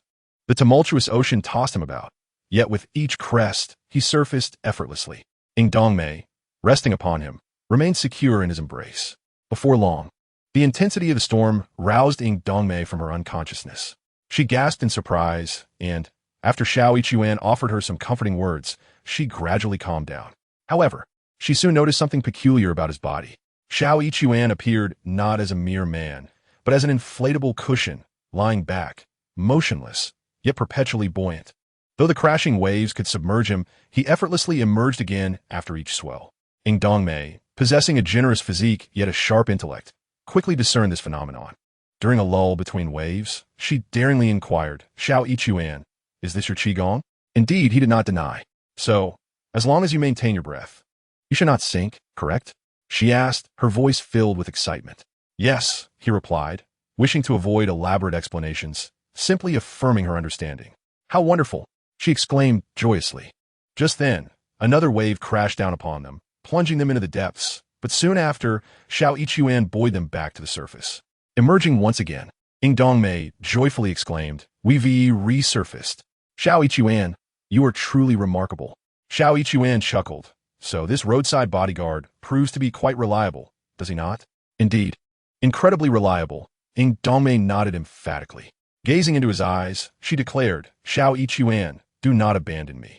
As long as you do not forsake me, I will grant you whatever you desire. Xiao Yichuan returned her gaze, comprehending her intent. What did Xiao Yichuan desire? First, the list. Secondly, he was a man, and she was a woman, and a beautiful one at that. In the realm of romance, what do men and women desire together? Is the inquiry even necessary? Ying Dongmei is an exceptionally astute woman, and in such moments, she naturally grants her promise without hesitation. Yet, soon after, she smiles, causing Xiao Yichuan to feel a tinge of embarrassment from her laughter. The more he feels this way, the more her laughter intensifies. The wind howls, but the rain does not fall. The silver moon hangs in the western sky, illuminating her face, washed by the sea, imbuing her with an unusual beauty. In a fit of impulsiveness, Xiao Yichuan lifts his head and kisses her lips. Ying Dongmei does not flinch or reject. Instead, her crimson lips meet his with eagerness. Chapter 26. Is there anyone coming to rescue us? The kiss, rather than being a mere gesture, elicits a stronger reaction. As their lips part, Ying Dongmei giggles, gazing into Xiao Yichuan's eyes and asking, Can you truly guarantee that we won't sink? Xiao Yichuan nods affirmatively. Under any circumstances? She presses. Under any circumstances, he reassures her. Ying Dongmei gazes deeply into his eyes, inexplicably trusting this man. At some point, the tumultuous winds and waves subside. Ying Dongmei embraces Xiao Yichuan, who reciprocates the gesture, knowing it brings her comfort. This woman possesses a remarkable physique. Holding her is particularly soothing. As dawn approaches, Ying Dongmei inquires, Xiao Yichuan, do you think anyone will come to rescue us? I don't know, he replies, shaking his head. In truth, it seems unlikely. When the storm arose and the gambling ship capsized, no one was aware, so it is improbable anyone would specifically come to their aid. Unless, by sheer chance, a vessel happens to pass by. There exists a possibility of rescue. Fortune, however, is on their side. It is July, the hottest time of the year, and the sea's temperature is high. Had it been the depths of winter, the icy waters would cause hypothermia within minutes. And even if Xiao Yichuan could maintain his own warmth, he might not be able to protect Ying Dongmei. If no one comes to rescue us, we shall merely drift upon the sea, she voices her concern. But there are many boats in this area. We should encounter one, she reassures herself. Her temperament may be somewhat wild, yet her intellect is sharp, enabling her to make a composed judgment in such a dire situation. She tells Xiao Yichuan, we will surely be rescued. This is both encouragement and persuasion, for she fears he might abandon her. Xiao Yichuan comprehends her sentiment, offering a gentle smile and a tender kiss, saying, Sister May, do not worry, I keep my word. As long as I am alive, I will ensure your safe return. Ying Dongmei replies, her face lighting up with a smile, I believe in you. Rest for a while, he suggests, allowing her to rest her head on his chest. Do not fret, I will take care of everything. She affirms once more. While it is impossible for her not to worry, being an intelligent woman, she refrains from contradiction in a situation where she can only rely on Xiao Yichuan. The earlier kiss was, in truth, a bait, expertly ensnaring Xiao Yichuan. It is only later that he realizes this. He holds admiration for this woman, and indeed, he finds her form quite alluring. This woman is someone he wishes to save, but he must also ensure his own survival. Xiao Yichuan will not passively await the arrival of a ship. What if it does not come? As Ying Dongmei lay down and closed her eyes, Xiao Yichuan gently caressed the back of her head, coaxing her back into slumber. He then grasped the azure feather pen hanging around his neck with his right hand while forming a seal with his left. The previous night had offered him little recourse, but with the arrival of day, new possibilities emerged. Above, seagulls soared through the sky. Fixating on one particular bird, he formed the seal again, feeling the pen slightly warm in his grasp. With a surge of spiritual perception, he captured the essence of a spirit, controlling it. A tingling sensation coursed through his mind as his perspective shifted. In that moment, he inhabited the viewpoint of the seagull, as if he had suddenly transformed into the creature itself.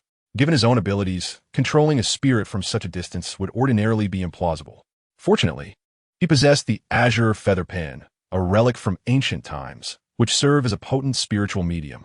It was this pen that enabled him to achieve such a feat. Otherwise, he would merely watch the seagull glide through the sky, powerless to intervene. Success filled him with quiet joy. Through the bird's eyes, he did not spot a ship, but rather discerned a small island, approximately 10 to 20 miles away. An island presented an opportunity. Determinedly, he oriented himself toward the island's direction, reclining once more, allowing Entanglement to rest upon him as he kicked his legs in the water, propelling them toward the shore. After more than an hour, they neared the island. Upon reaching the sandy beach, He Xue massaged the back of Entanglement's head until she awakened. She lifted her gaze, exclaiming, "Have we been rescued?" He Xue sat up, his expression revealing uncertainty. During their game of mahjong, Entanglement had donned loose-fitting attire, a casual ensemble of pure silk. Under normal circumstances, this would pose no issue. However, the present situation was far from ordinary, as her garments were thoroughly soaked. Silk, when wet, clung to the skin, accentuating her alluring figure. Noticing He Xue's gaze, she glanced down at herself, blushing and exclaiming as she stood to adjust her clothing. "Where are we?" Entanglement inquired, surveying their surroundings. "It seems to be an island. A small island." He Xue rose as well, recalling his earlier glimpse of the island through the bird's perspective. It was modest in size, roughly 5 to 6 square kilometers, featuring a small hill and a beach lined with coconut palms. "Are you thirsty?" he asked. "Yes," she nodded, smacking her lips at the unpleasant taste of seawater. He Xue climbed a coconut tree and plucked several coconuts. With a Swiss Army knife he carried, he deftly punctured a hole in one. For most, using such a small knife to penetrate a coconut would be a challenge, but for He Xue, it was effortless. "Mei Jie." Here, he offered the prepared coconut to her. Entanglement took a sip of the coconut water, rinsing her mouth with it. He Xue opened another coconut, tilting his head back to drink deeply, exclaiming, "Refreshing." "Do you think a ship will pass by?" Entanglement asked, gazing out at the sea. "Surely," He Xue replied, glancing toward the horizon, though he saw no vessel in sight. "It should." Entanglement's tone was markedly more resolute. The South China Sea is economically prosperous, and the frequent passage of vessels is undeniable. At that moment, a rumble emanated from her stomach. As soon as her belly growled, He Xue's stomach echoed the same. The coconut juice was insufficient to stave off hunger. With the digestive system activated, their appetites only intensified. "I'm famished," He Xue remarked, glancing toward the island. "Sister Mei, let us seek something to eat. What could possibly be found on this island?" Entanglement, accustomed to urban life, felt a sense of bewilderment in the wild. "Let us explore over there," He Xue suggested, gesturing towards the western side of the island. Entanglement followed him, momentarily relinquishing her usual assertiveness as a city woman, now rendered a more vulnerable figure in this desolate setting. Upon traversing a grove of coconut trees, they stumbled upon a small creek, where a tiny pool of fresh water had formed near the mountainside. "Fresh water!" Entanglement exclaimed with delight. Although lacking survival skills in the wilderness, she understood the essentiality of water. "There are fish and crabs," He Xue observed, peering into the pool and then into the creek. "And look at those shrimp. How large they are."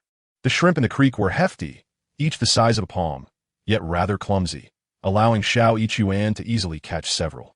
"Sister Mei, let us grill these shrimp." "But we have no fire," Entanglement frowned. "That is easily remedied," He Xue replied confidently. "We can create fire by friction, as our ancestors taught us." He gathered over a dozen shrimp, saying, "Sister Mei, you can prepare the shrimp while I start the fire and build a cooking platform." "Very well." Though typically commanding in nature, Entanglement was adept at household tasks and diligently peeled the shrimp, leaving only the succulent flesh. He Xue positioned 2 stones to form a makeshift cooking platform, placing a thinner stone slab atop it for grilling. He then searched for 2 dry pieces of wood, swiftly rubbing a smaller one against a larger one. The process of creating fire did not involve boring a hole, but rather generating heat through rapid friction, producing fine wood shavings that ignited. Placing a bit of dry moss atop the shavings and gently blowing, a wisp of smoke appeared, followed by a flame. "Entanglement, somewhat apprehensive, could not help but cheer when Xiao Yichuan successfully kindled a fire. "We have fire. Xiao Yichuan, you are truly impressive. I must have learned a thing or two as a bodyguard," he boasted. Ying Dongmei chuckled. Initially, Xiao Yichuan appeared somewhat rugged, a typical laborer, yet in this moment, he stood out as a robust man, capable and responsible. His unwavering support during last night's tempest reassured her, as despite her bold kiss and heavy burden, he remained steadfast, indicating a man of principles, which brought her comfort. Chapter 27. Sister May, would you like to wash? Xiao Yichuan collected a substantial amount of firewood, and as the fire blazed beneath the stone slab, Ying Dongmei arranged the shrimp for grilling. Xiao Yichuan ventured to some nearby rocks to gather salt. Natural salt could be found in the crevices of the rocks, dissolving in water and filtering twice for purity. Once the shrimp were aromatic, they drizzled the salt water over them, allowing the flavor to permeate. As the shrimp neared completion, Ying Dongmei tasted one and exclaimed, "Delicious." Indeed, it was truly delectable. Xiao Yichuan remarked, "These shrimp are truly fortunate." "Fortunate? What do you mean?" Ying Dongmei inquired, puzzled. "Indeed," Xiao Yichuan replied, "they were destined to perish on this desolate island. Yet here I am, having caught them, and with Sister May's exquisite hands preparing them. Just look at how beautifully they are roasted. What immense fortune that is." A chuckle escaped Ying Dongmei's lips. Xiao Yichuan continued, "Ah, the shrimp in the stream seemed to be calling out, 'We want Sister May's delicate hands to roast us too.'" This made Ying Dongmei double over with laughter. Xiao Yichuan, holding a shrimp in each hand, took a bite. "Dear shrimp, I am Xiao Yichuan, under Sister May's command, inviting you to join us. Rest assured, Sister May guarantees that you will be roasted to perfection. Even if you were to become waste tomorrow, you'd still be the most beautiful waste in the world." "Oh, how disgusting," Ying Dongmei exclaimed, tossing a shrimp shell at him. Xiao Yichuan chuckled, then went on to catch another 20 or 30 shrimp, preparing and roasting them as he ate. The shrimp were large, and after consuming a few, Ying Dongmei felt quite full. However, Xiao Yichuan's appetite astonished her as he devoured the remaining shrimp with great zeal. "Wow, your appetite is impressive. I usually can't eat this much. Surely, it's because of you. Sister May, your roasted shrimp are especially fragrant and beautiful, making me ravenous," she said, laughing once more. The fright from the previous night, combined with their current predicament on the deserted island, had left her feeling anxious. Yet, Xiao Yichuan's playful demeanor had effortlessly lifted the weight of her worries into the ether. His intent was to amuse her, to alleviate her fears.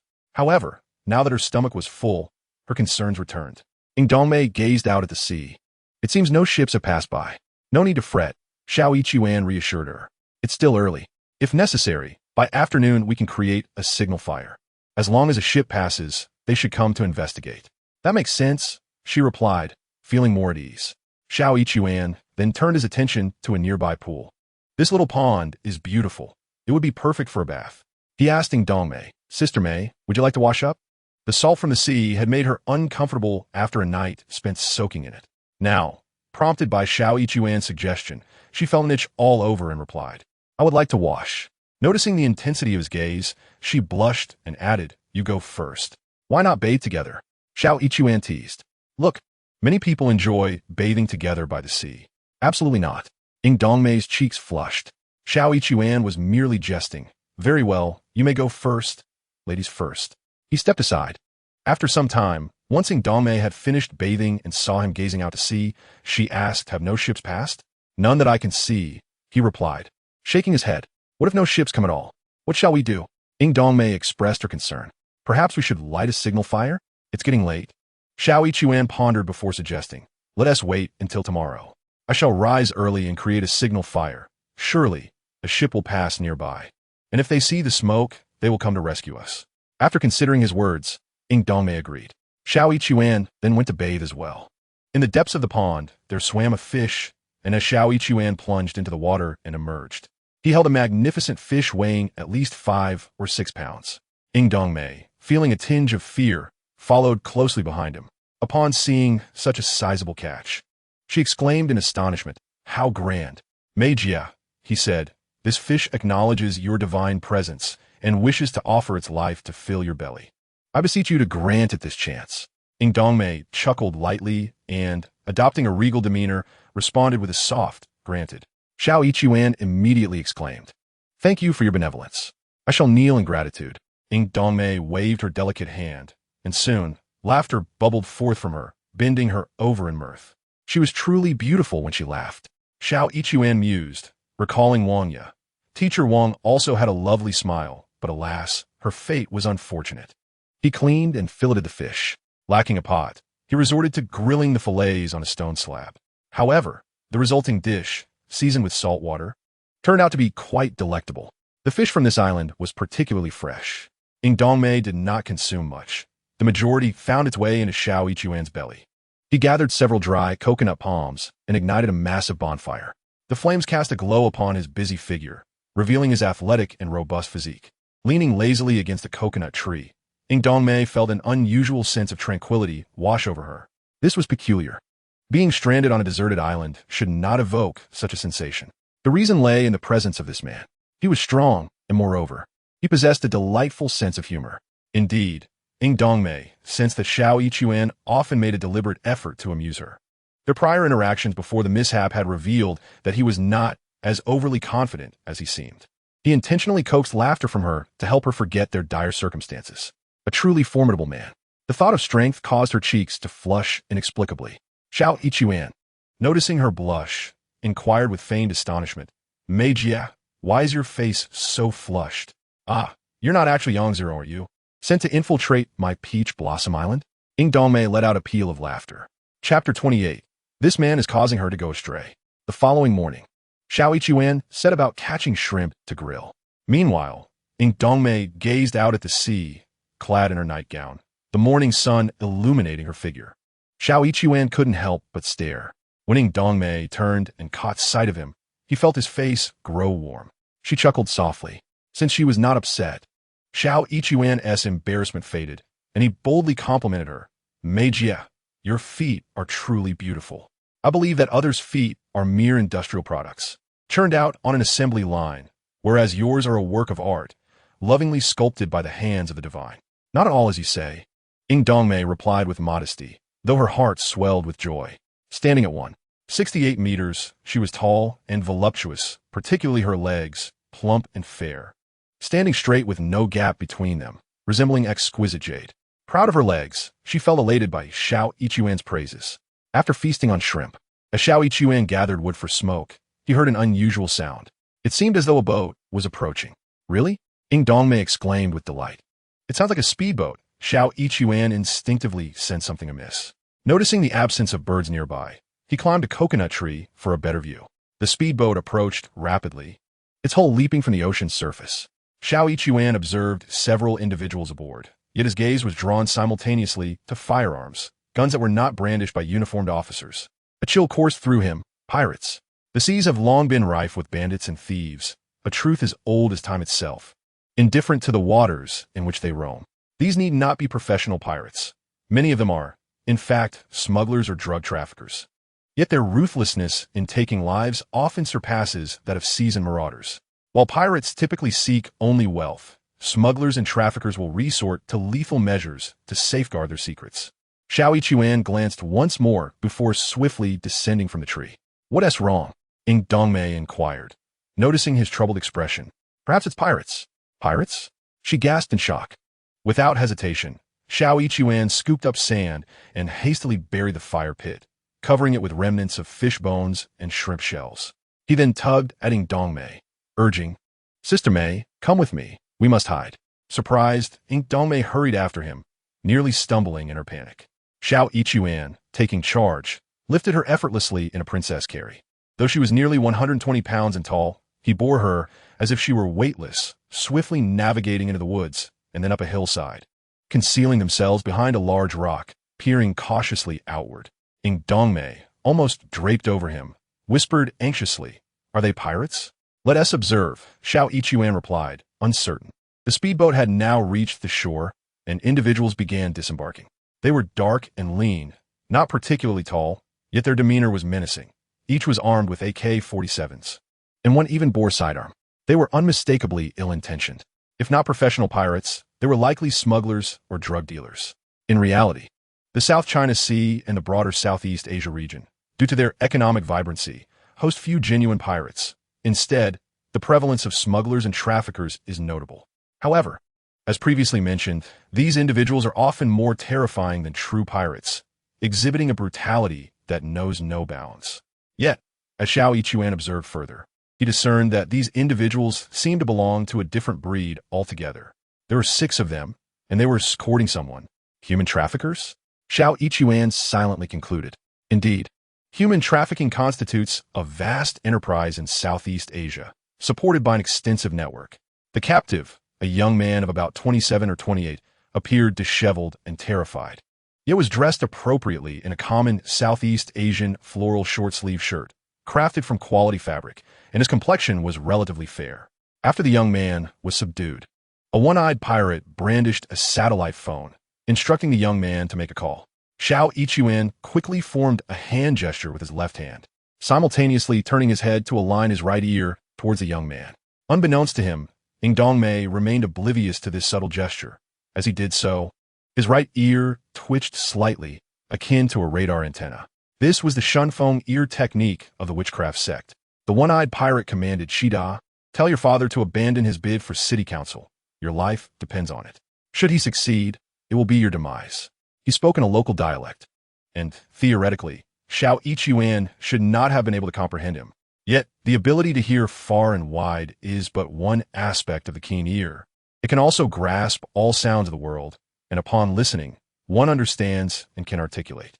The shamanic scriptures may not have been passed down through generations, yet they stand alongside Buddhism and Taoism in this realm. Wherever the sun and moon cast their light, the presence of shamans is undeniable. The shaman is far more potent than most people realize, and a celestial shaman is even more formidable. "Yes," responded the young man named Siddha, his voice trembling as he made a phone call. The connection established, he relayed the words of the one-eyed pirate, who responded with something inaudible on the other end. The one-eyed pirate took the satellite phone, let out a peculiar laugh, and hung up. One of the pirates approached a coconut tree, raised his firearm, and shot down a cluster of coconuts. Each pirate had his own, slicing open the coconuts to drink the refreshing water. Saddam moved to a corner, sitting on the beach, burying his head between his legs, seemingly weeping. From a distance, Dongmei could only vaguely discern their figures and could not fathom their conversation. She asked Xiao Yichuan, "Are they pirates?" It appeared they were part of a kidnapping group, having seized someone. "Kidnapping?" Dongmei gasped. "Whom have they taken?" "It seems to be the son of a big shot. If the big shot does not participate in the election, they will kill his son." "Ah!" Dongmei exclaimed in shock, genuinely frightened, her grip on Xiao Yichuan trembling. The pirates, having quenched their thirst with coconut water, brought down provisions from their boat, igniting a fire to begin their revelry. Siddha received some food and a bottle of water, retreating to a secluded spot to eat in silence. Panic surged within Dongmei. "Are they planning to remain on this island?" "Well, we do." "Simple," Xiao Yichuan replied nonchalantly, "whether cold or hot. It can all be mixed together." He embraced Dongmei, admiring her soft curves, her beauty captivating and irresistible. However, he found her reaction somewhat disconcerting. "Do not worry. Leave it to me," he reassured her, noticing her anxious demeanor. "When night falls, I will seize their speedboat." "But they have guns," Dongmei expressed her concern. "Their guns are useless." Xiao Yichuan dismissed her fears with indifference. Chapter 29. It seems this is still not thrilling enough. "Will they leave tomorrow?" Dongmei inquired. "They will not see the sun rise tomorrow." "What?" Dongmei was bewildered. "I will go and eliminate them, take their speedboat, and then we can return." "You will kill them?" Realization struck her, and she gasped, clutching him tightly. "No, there are too many of them, and they have guns. Their guns are ineffective." Xiao Yichuan scoffed. Dongmei looked at him with concern. "Do not ask," he said, giving her a light smack on her backside, unwilling to elaborate further. "Rest for a while, just watch." It seemed this had pacified her, and she fell silent. She was the epitome of an independent woman, possessing men yet never relying on them. Often, men were merely her beasts of burden. However, in the presence of Xiao Yichuan, especially in such circumstances, she felt an unprecedented sense of vulnerability. As the moon reached its zenith, the pirates, having feasted and frolicked, began to rest. 2 individuals lay sprawled near the bonfire, while 3 ventured into the coconut grove, and the one-eyed man boarded the speedboat. Siddha kept them at bay from a distance, huddled beneath a coconut tree. "Almost there," Xiao Yichuan reassured Dongmei. "Sister Mei, stay here. Do not fear. I shall be swift." Xiao Yichuan, in response to Dongmei's concern, raised his hand and declared, I'm quite strong. Dongmei bit her silver teeth lightly and cautioned, you must be careful. Rest assured, Xiao Yichuan nodded.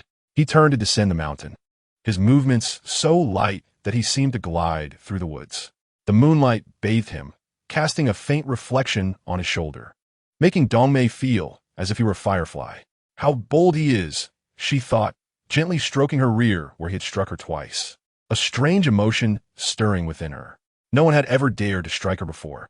Barbarian, she muttered inwardly, her irritation mingled with an inexplicable surge of confidence. In dire straits, a strong and fierce man inspires greater trust in a woman. Using the cover of the trees, Xiao Yichuan entered the coconut grove with nimble grace, making not a sound. Within the grove, 3 pirates lay in slumber, scattered about. Approaching the nearest, he reached out and gently squeezed their throat. With a faint crack, the pirate kicked twice before succumbing to eternal sleep. The remaining 2 met the same silent fate at Xiao Yichuan's hands. Though the pirates were armed, Xiao Yichuan did not seize their weapons. He had no knowledge of firearms, never having served in the military or had the opportunity to handle a gun. After dealing with the 3, Xiao Yichuan reached the edge of the forest and peered outside. The 2 pirates by the bonfire had also succumbed to sleep, yet the one-eyed man remained aboard the speedboat. Should Xiao Yichuan emerge, he risked detection by the one-eyed man, which could lead to dire consequences. After a moment's contemplation, he chose not to exit the grove, but instead circled to the other side, entering the water and swimming back from sea. Dongmei anxiously watched from the rocks, unable to see Xiao Yichuan's actions within the forest. However, as soon as he emerged, her eyes widened in astonishment. Had he truly dispatched those 3 so swiftly? There had been no gunfire. Though she was sharp-witted, certain matters eluded her understanding. A different possibility crossed her mind. What was he doing in the water? Was he planning to flee, abandoning her? Panic surged within her. On such a desolate island, especially with pirates around, she was merely a piece of meat, vulnerable to being devoured. Curse man, none are reliable. She ground her teeth in frustration.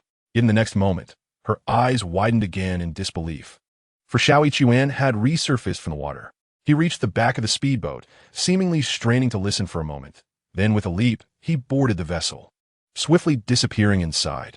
He emerged shortly thereafter. Dongmei could not see what transpired within the speedboat, but she was certain that the pirate within had met his demise. Wow, she gasped, her earlier accusations forgotten. He is so fast, so strong. Xiao Yichuan, unaware of her exclamations, continued with his task.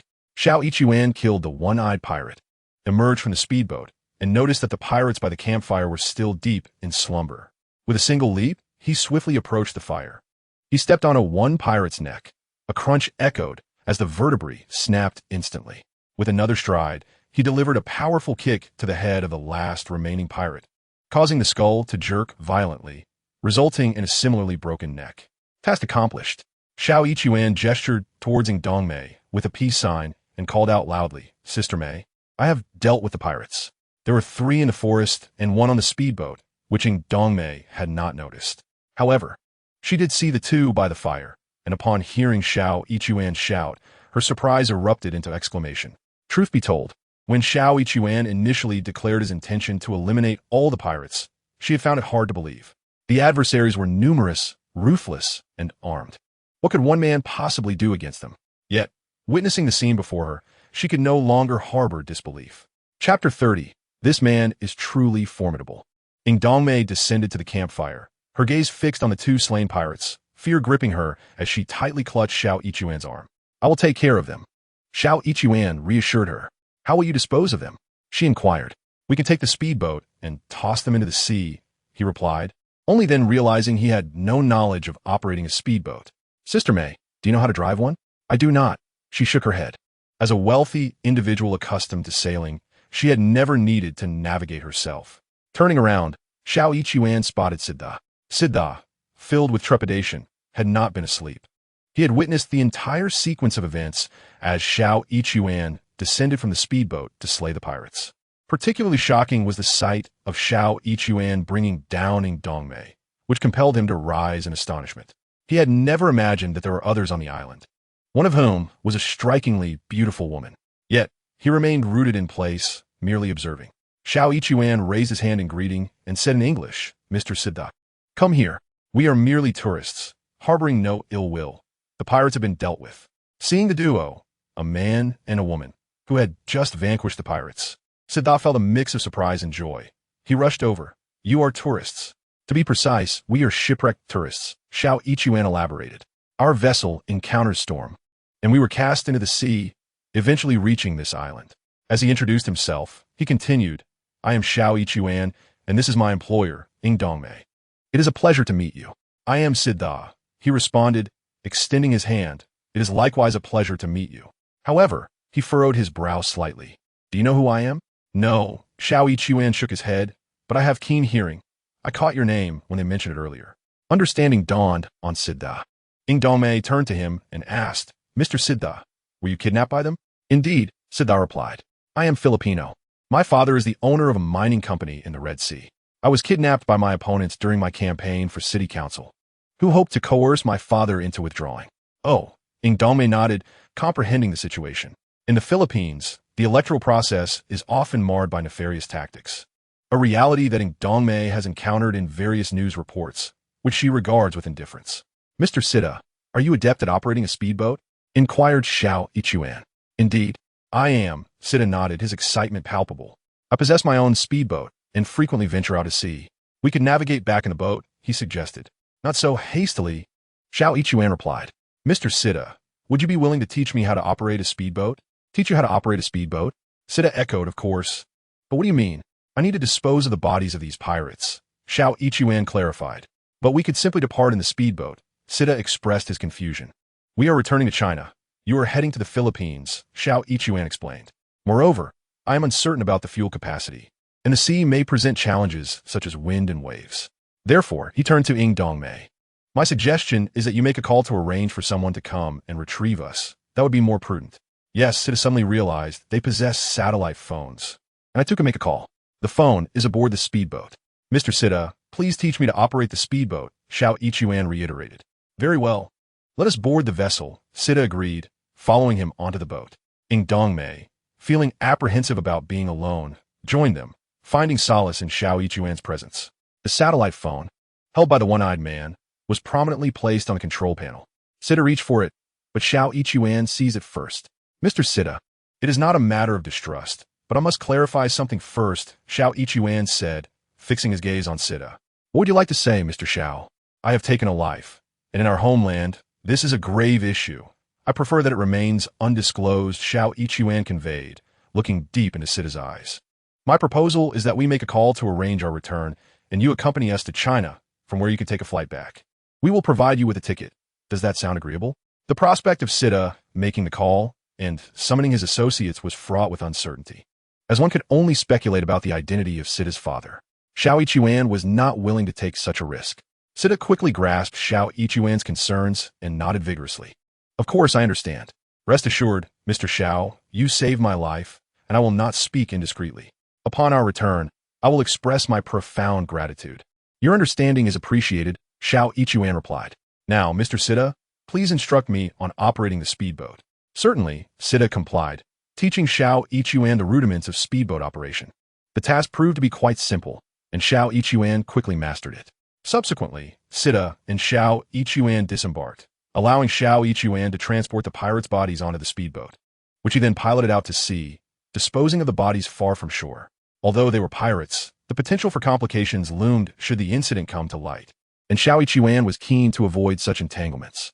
By casting the bodies into the ocean, they left no witnesses, rendering any claims by Sida moot. Upon returning, He Xue handed the satellite phone to Entanglement, who immediately began making calls. With her own company and subordinates, she swiftly connected with her contacts, reporting their location and fabricating a tale of encountering a storm and being stranded on a deserted island, requesting that a vessel be sent for their rescue. After several calls, she set the phone down, her face once again radiating confidence. Such a woman, indeed, must possess a modern platform to thrive. There exists a platform, and within it, she embodies strength and beauty. In the absence of such a platform, she is merely beautiful, yet beauty can sometimes be a curse. Mr. Sida, upon hearing this, turned to Sida and said, My ship will arrive tomorrow. You may join us on board. If you harbor doubts about us, you may also navigate this speedboat on your own. I trust you, Sida asserted without hesitation. He Xue regarded her as an ordinary person, Yet Ying Dongmei's exquisite beauty and noble demeanor were striking, particularly her figure, which resembled jade and fat. Such a woman is undoubtedly nurtured in an environment of utmost tranquility and with a serene mindset. There is little to question about her. She is akin to a precious flower, improbable to thrive amidst a tempest. Of course, if one were to inquire with Xiao Yichuan, he might remark, this precious flower is, in fact, a female gambler. Yet, a penchant for gambling is not a grave sin. As the saying goes, among 1 billion people, 900 million are entangled in trivial matters, while the remaining 100 million are engaged in betting. We are all quite similar. Are you truly a paragon of virtue? As the night wore on, dawn gradually broke.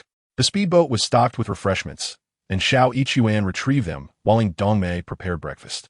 Not long after daybreak, Ying Dongmei received a call. Around 10 o'clock, the vessel hired by her subordinates arrived. Xiao Yichuan sighed softly, wishing for the absence of a satellite phone. Upon sighting the boat and her own men, Ying Dongmei sprang to her feet, her chin slightly elevated, chest out, and legs straightened.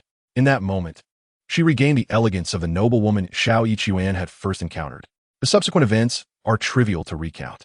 With a platform in place, Ying Dongmei transformed into a formidable woman, rendering Xiao Yichuan's presence inconsequential. Upon their return, her subordinates escorted Sita to the airport, as he had already contacted his father and was eager to depart. Ying Dongmei then bid farewell to Xiao Yichuan, stating, I will contact you later. With that, the Porsche sped away, swiftly vanishing from sight. Everything at sea seemed but a fleeting dream. Chapter 31. Yesterday marked the grand opening. Upon returning, they first passed by Wang Ye's establishment. The shop was open, with Wang Ye inside, accompanied by a man sporting a shock of red hair. The man with the red hair suddenly reached out to grab Wang Ye, but she deftly evaded him, stumbling slightly.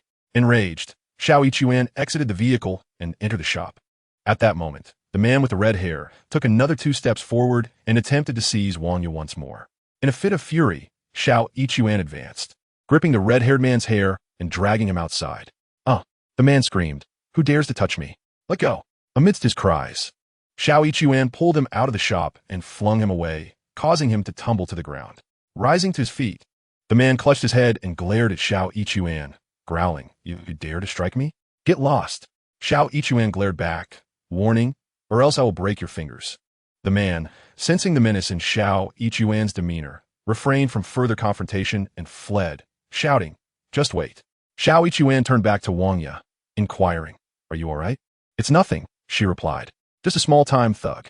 Over the years of selling liquor, she had encountered many like him and truly did not regard such petty criminals with much concern. How is business? Xiao Yichuan asked again. Yesterday marked the grand opening, and a pot of aspidistra was sold. Wang Ye's face lit up with a smile. That's wonderful, she said. Xiao Yichuan chuckled. An opening is always a good omen, especially for online shopping.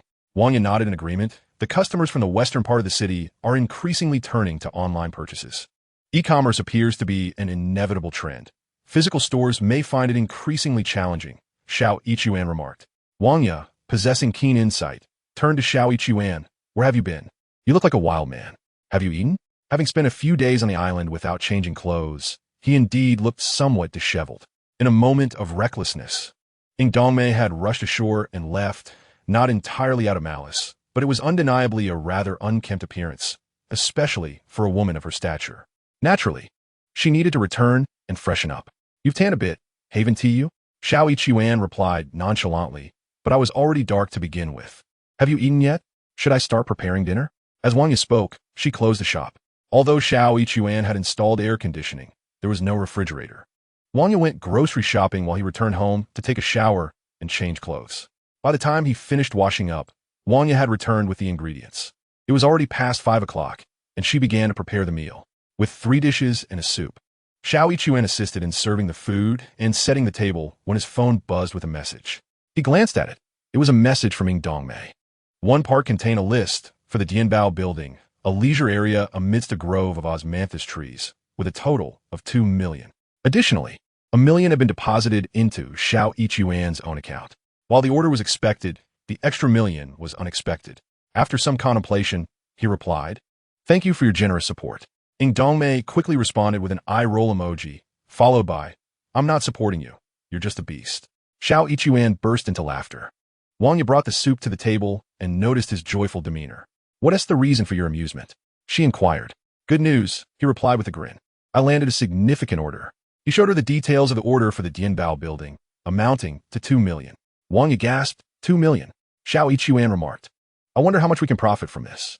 I'll go check it out tomorrow." It had been over 10 days since their opening, and selling just one pot of aspidistra had genuinely caused Wang Yi distress. However, the unexpected arrival of a 2 million order from He Xue instantly boosted her confidence. "Let us celebrate," she said, fetching a bottle of red wine. "Excellent," He Xue agreed, pouring the wine and raising his glass. "Here's to Boss Wang's daily prosperity. Even if we can't become the wealthiest in Haicheng, let us strive to be the most beautiful and affluent." "May your words bring good fortune," Wang Yi replied, her smile radiant. With the order in hand, she was in high spirits. Over the years of selling wine, her tolerance had increased, and she managed to consume more than half of the bottle without feeling intoxicated. After dinner, Wang Yi researched the Dianbao building further. It was a new skyscraper with over $1 billion in investments, already topped off and in the finishing stages. The information online indicated that the Dianbao building was reputable, specializing in telecommunications equipment, not just domestically but also for export, and was exceedingly wealthy. The more she investigated, the more her confidence grew. He Xue, on the other hand, found himself thinking of Ing Dongmei, that strikingly proud woman, her skin as pale as porcelain. He Xue secured an order, and naturally, Wang Yi would handle the follow-up. This is akin to the beverage business, where sales representatives are responsible for bringing in orders, while others manage subsequent affairs. He Xue handed the car keys to Wang Yi, saying, "Teacher Wang, you need to run to the power bank side. After signing the contract, you must also visit the plantation. Having a car will make it more convenient." "And what about you?" Wang Yi inquired. "I'm fine," He Xue replied. "I need to take over my shift soon and won't finish until noon tomorrow. I can return by bus, and in the evening, I'll go out for drinks with Ma Qianli and the others. Taking a taxi or the bus is fine. It's quite leisurely." Wang Yi considered this and accepted the keys, stating, "I will ensure the order is executed perfectly. As for the profits, we will split them." "You mean, I'll receive 50% commission?" He Xue exclaimed. "With a boss like you, there might only be one in the entire city or even the world." "It's not just about commission," Wang Yi laughed. "This shop is a partnership." Seeing that He Xue was about to say more, she interjected. "I've realized that you are a genius at securing orders. As long as I have you, wealth will surely flow in. Therefore, whether I give you 70 or 80%, I will still prosper." Her words left He Xue somewhat speechless. In just over 10 days, she had sold a single pot of everlasting green, while He Xue had secured an order worth 2 million. Wang Yi was indeed relying entirely on him. If she were too stingy, offering only a minimal commission of 10% or less, He Xue might easily redirect the order to another shop, leaving her at a loss. Of course, He Xue would never do such a thing. However, since he valued loyalty, Wang Yi felt the same. She was no fool. Just because He Xue treated her like a mentor and bestowed gifts upon her, would she simply accept without reciprocation? She was determined to give back. She understood clearly and articulated her thoughts, making it difficult for He Xue to refuse. He could only marvel at how Wang Yi remained the same as she had been all those years ago. Despite life's hardships, she responded with a smile. At 11, He Xue arrived at the hotel and promptly handed cash to Mao Gue, who accepted it with a cheerful grin, without a second thought. He Xue was on duty until 11 the following day, when Mao Gue would come to relieve him. Now, Ma Jinbiao knew about He Xue's arrangement, but it mattered little as long as attendance was maintained. He Xue took a taxi back to the shop, finding the door closed. But his car parked outside indicated that Wang Yi had likely gone home. He ascended the stairs, opened the door, and, as expected, found Wang Yi at home. Upon seeing him, her face lit up with excitement as she exclaimed, "We signed a contract." "Really?" He Xue approached her. Indeed, Wang Yi showed him the contract, 2 million, and she had already received 1 million in her account that morning. 1 million already transferred? He Xue was astonished. "Yes." Wang Yi beamed, her voice tinged with a hint of delight. "I've never experienced such promptness before. It seems their chairman made a special arrangement. It must be Sister May." He Xue thought to himself, though he refrained from voicing it, instead saying, "With Teacher Wang in action, everything goes smoothly." Wang Yi giggled, radiating joy. The arrival of 1 million had visibly transformed her entire demeanor. Money instills courage in people, regardless of gender. she went to sign the contract. Having meticulously adorned herself in a white ensemble, complemented by a green strapless bodice made of silk. When she smiled, it evoked a wave of verdant allure. And then, the next step was to make the deal. Wang Yu was brimming with confidence. I've already researched several plantations online and made some inquiries via phone. This afternoon, I will visit a few in person, compare them, and select the one with the best value for money. Allow me to be your driver, volunteered He Xue. It's best not to, Wang Yu replied, shaking her head.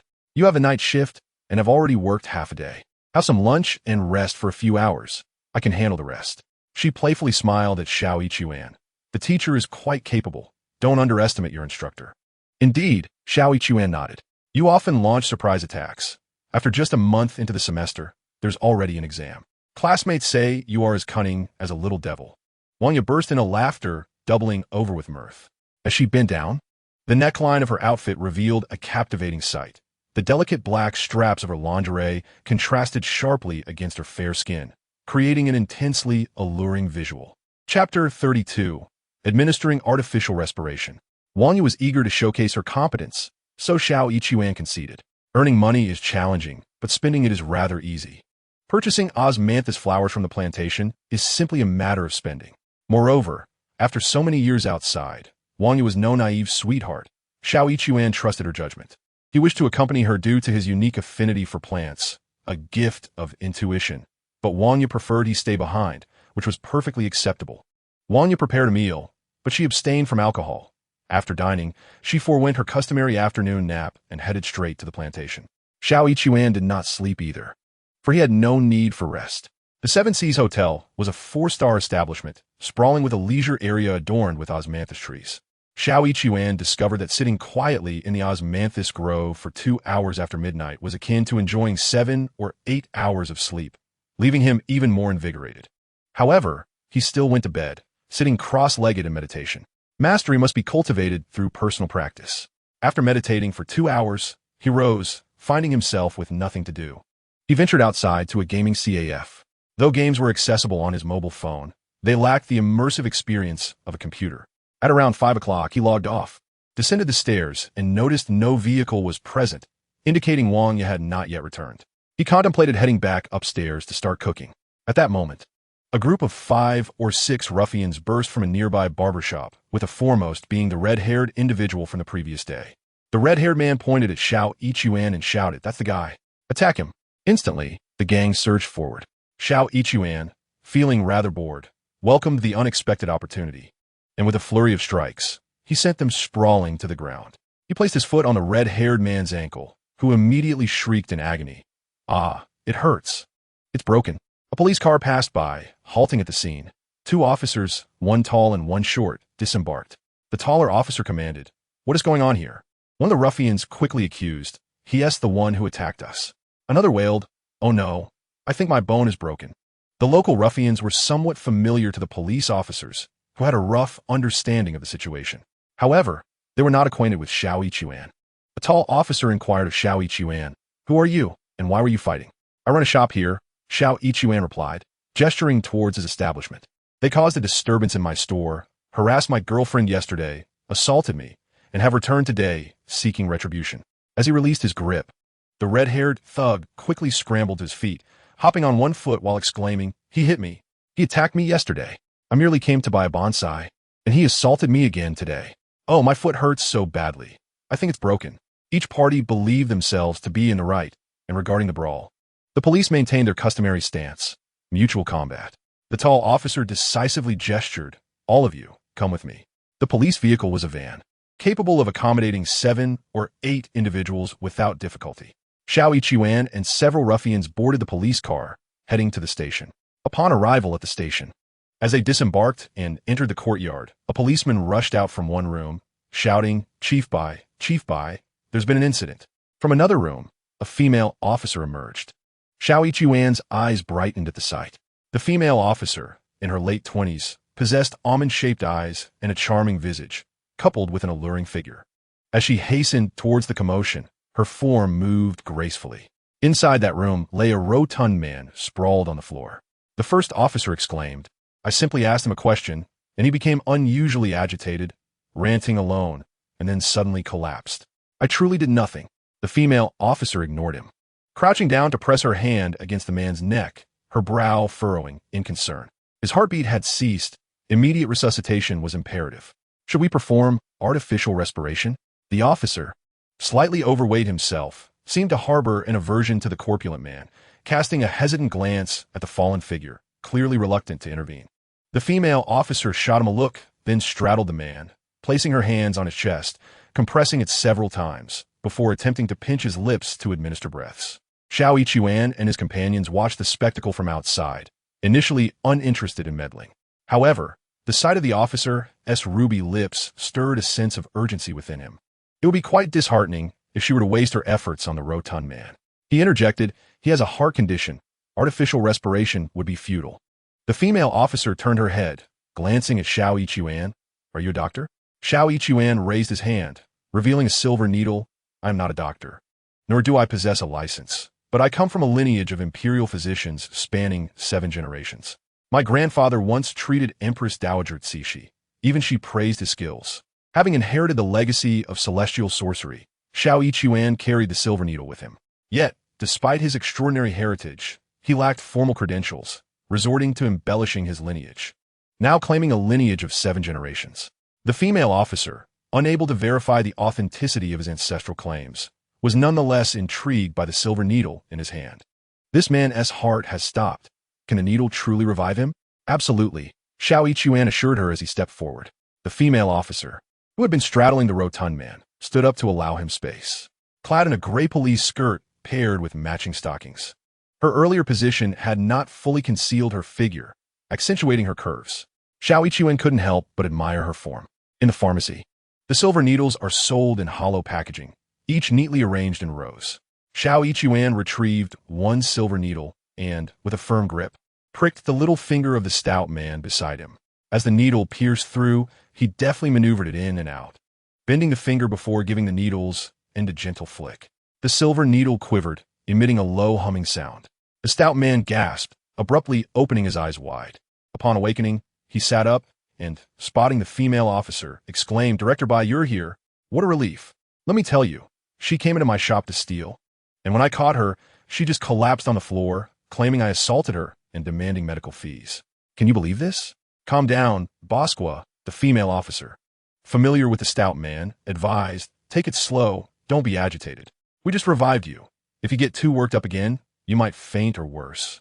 Perish here in the police station, and that would be a calamity. This isn't like the American police. A death in the station brings a heap of trouble." Her patient reassurances gradually soothed the stout man's frayed nerves. He Xue withdrew the needle, and the officer stepped back, turning to him with gratitude. "Thank you, sir. May I ask your surname?" Showcasing his skill had garnered her respect. "I am Mo Guan, and my surname is Xiao Xue," he replied. "Mr. Xiao, what brings you to the station?" the officer inquired. "I also run a shop. Yesterday, my girlfriend was tending it when a troublemaker with red hair harassed her, leading to a conflict. Today he returned with a group to cause a ruckus, and a fight ensued. The red-haired troublemaker, sensing trouble, quickly interjected, "Director Bai, he hit me. I was just here to buy a bonsai." "Buying a bonsai? You have such refined tastes?" The officer's eyes widened in disbelief. As the director, she was well aware of the mischief these thugs caused. The red-haired man, intimidated by her glare, fell silent. "You lot, always causing trouble. Do you think I'm oblivious? Shall I send you to the detention center for a wake-up call?" Her beautiful, almond-shaped eyes sparkled with authority, lending her an intimidating presence. The troublemakers, now cowed, quickly begged for mercy. "Director Bai, we're sorry. We want to do it again." The officer turned to He Xue. "Mr. Xiao, are you all right?" "Iem mifine," he replied, shaking his head. "Then let us consider this matter settled," she said, gesturing for the troublemakers to leave. "Get out of here. If you cause any more trouble, you'll be sent straight to the detention center." The red-haired group scurried away in disarray. Chapter 33. Setting a floral array. The officer turned back to He Xue, a smile gracing her face. "Mr. Xiao, your medical skills are impressive. Director Bai, you flatter me," He Xue humbly responded. "May I ask, does this acupuncture treatment work for insomnia?" "Insomnia?" He Xue glanced at the officer and replied, "Your insomnia isn't merely a matter of sleeplessness. It stems from deeper issues. Simply using acupuncture may not suffice." The officer's eyes sparkled with interest. You could discern that? I can see a bit, he nodded. Traditional Chinese medicine emphasizes observation, and many ailments are often written on one's face, including yours, officer. Her eyes brightened further. Mr. Xiao, please come to my office and examine me more closely. She invited Xiao Yichuan to her office and made him some tea. Sitting across from him, she introduced herself, saying, I am Bai Wei. I often struggle to sleep, though I cannot discern the reason. I have consulted both Western and traditional Chinese medicine. I have heard various opinions and tried numerous medications, yet none have proven effective. Xiao Yichuan responded, this pertains to an issue with your spinal nerves. Humans no longer possess tails, but our ancestors did have them. Through evolution, only a vestige of the tailbone remains. Your condition likely stems from an injury to the coccyx. Indeed, Bai Wei's eyes brightened, and she nodded repeatedly. I did sustain an injury here. Once while apprehending a suspect, I leapt from a height and lost my footing, landing hard on a stone. At the time, I was solely focused on capturing the criminal, only to later realize the immense pain. I went to the hospital for a checkup, but they found nothing wrong. The pain persisted for quite some time. The coccyx is a remnant of the tail, and as you know, animal tails are remarkably flexible due to their dense nerve networks. Humans are no different, Xiao Yichuan explained. When you jump from a height, you may not have fractured the bone, but the nerves within could have sustained a contusion, an injury that is not detectable by hospital examinations. Is that truly the cause? Bai Wei pondered, enlightenment dawning upon her. Indeed, Xiao Yichuan affirmed. The coccyx connects to the brain via the spinal column. The hidden injury affects the spinal nerves, which in turn disrupts your sleep and can lead to other ailments, such as sudden back pain or, in severe cases, discomfort radiating to the back of the head and even to the heels. Yes, I experience all these ailments. When I am particularly fatigued, have consumed alcohol, or have been exposed to cold, they flare up. Sometimes, even a few painkillers fail to alleviate the discomfort. Relying on painkillers for relief is akin to a slow form of self-destruction. I understand that relying on medication is not the solution, Bai Wei acknowledged. Can this condition be treated? It can be treated, Xiao Yichuan nodded. How will you treat it? Bai Wei's eyes sparkled with curiosity. Will I need to take medication? There is no need for medication, Xiao Yichuan replied. A single massage will suffice. Afterward, you will arrange a floral formation and enjoy a restful sleep. You will essentially feel rejuvenated. A floral formation? Bai Wei appeared somewhat perplexed, noticing the amusing expressions of the beautiful officer. Xiao Yichuan observed that her fierceness transformed into a certain charm when she was confused. You find it hard to comprehend? He chuckled. In this world, there are many mysterious phenomena. For instance, you may perceive nothing here, yet if you pull out your phone, it receives signals. Turn on the television, and it too receives signals. That is true, Bai Wei nodded. And as for the floral formation, one might liken it to a receiving antenna. Oh, Bai Wei's confusion dissipated, and she became eager. What kind of flower should I use, and how should I arrange them? Water lilies will suffice, Xiao Yichuan suggested. 7 water lily seeds will do. I can procure those. You will need 7 bowls, which I presume you have at home. Arrange them in front of your bed, and when you lie down, they will take effect. Mr. Xiao, are you available tonight to assist me? Bai Wei's eyes glimmered with a hint of pleading. I have been unable to sleep these past few days. Only after consuming alcohol can I manage to drift off, and then I feel lethargic during the day. I am available, Xiao Yichuan nodded. Where would you like to meet? I am nearing the end of my workday, though there may still be a few matters to attend to. Bai Wei hesitated momentarily, suggesting, how about I meet you at 8? That sounds good, Xiao Yichuan replied. I will purchase a few water lily seeds and come to your place by 8. That would be splendid, Bai Wei responded. I will send you the address. She added Xiao Yichuan's contact and shared the address with him. Xiao Yichuan did not linger, leaving the station to visit a nearby flower and bird market where he bought a packet of water lily seeds. Upon returning home, he noticed a vehicle. Wang Yi had returned. Indeed, Wang Yi was at home, perusing some images. Upon seeing Xiao Yichuan, she said, You're back. I will prepare dinner shortly. What are those images? Xiao Yichuan inquired. They are brochures from several nurseries, all featuring osmanthus. Wang Yi replied enthusiastically, showing him the brochures. I visited the site, and it closely resembles what is depicted in these brochures. Have you made your selection?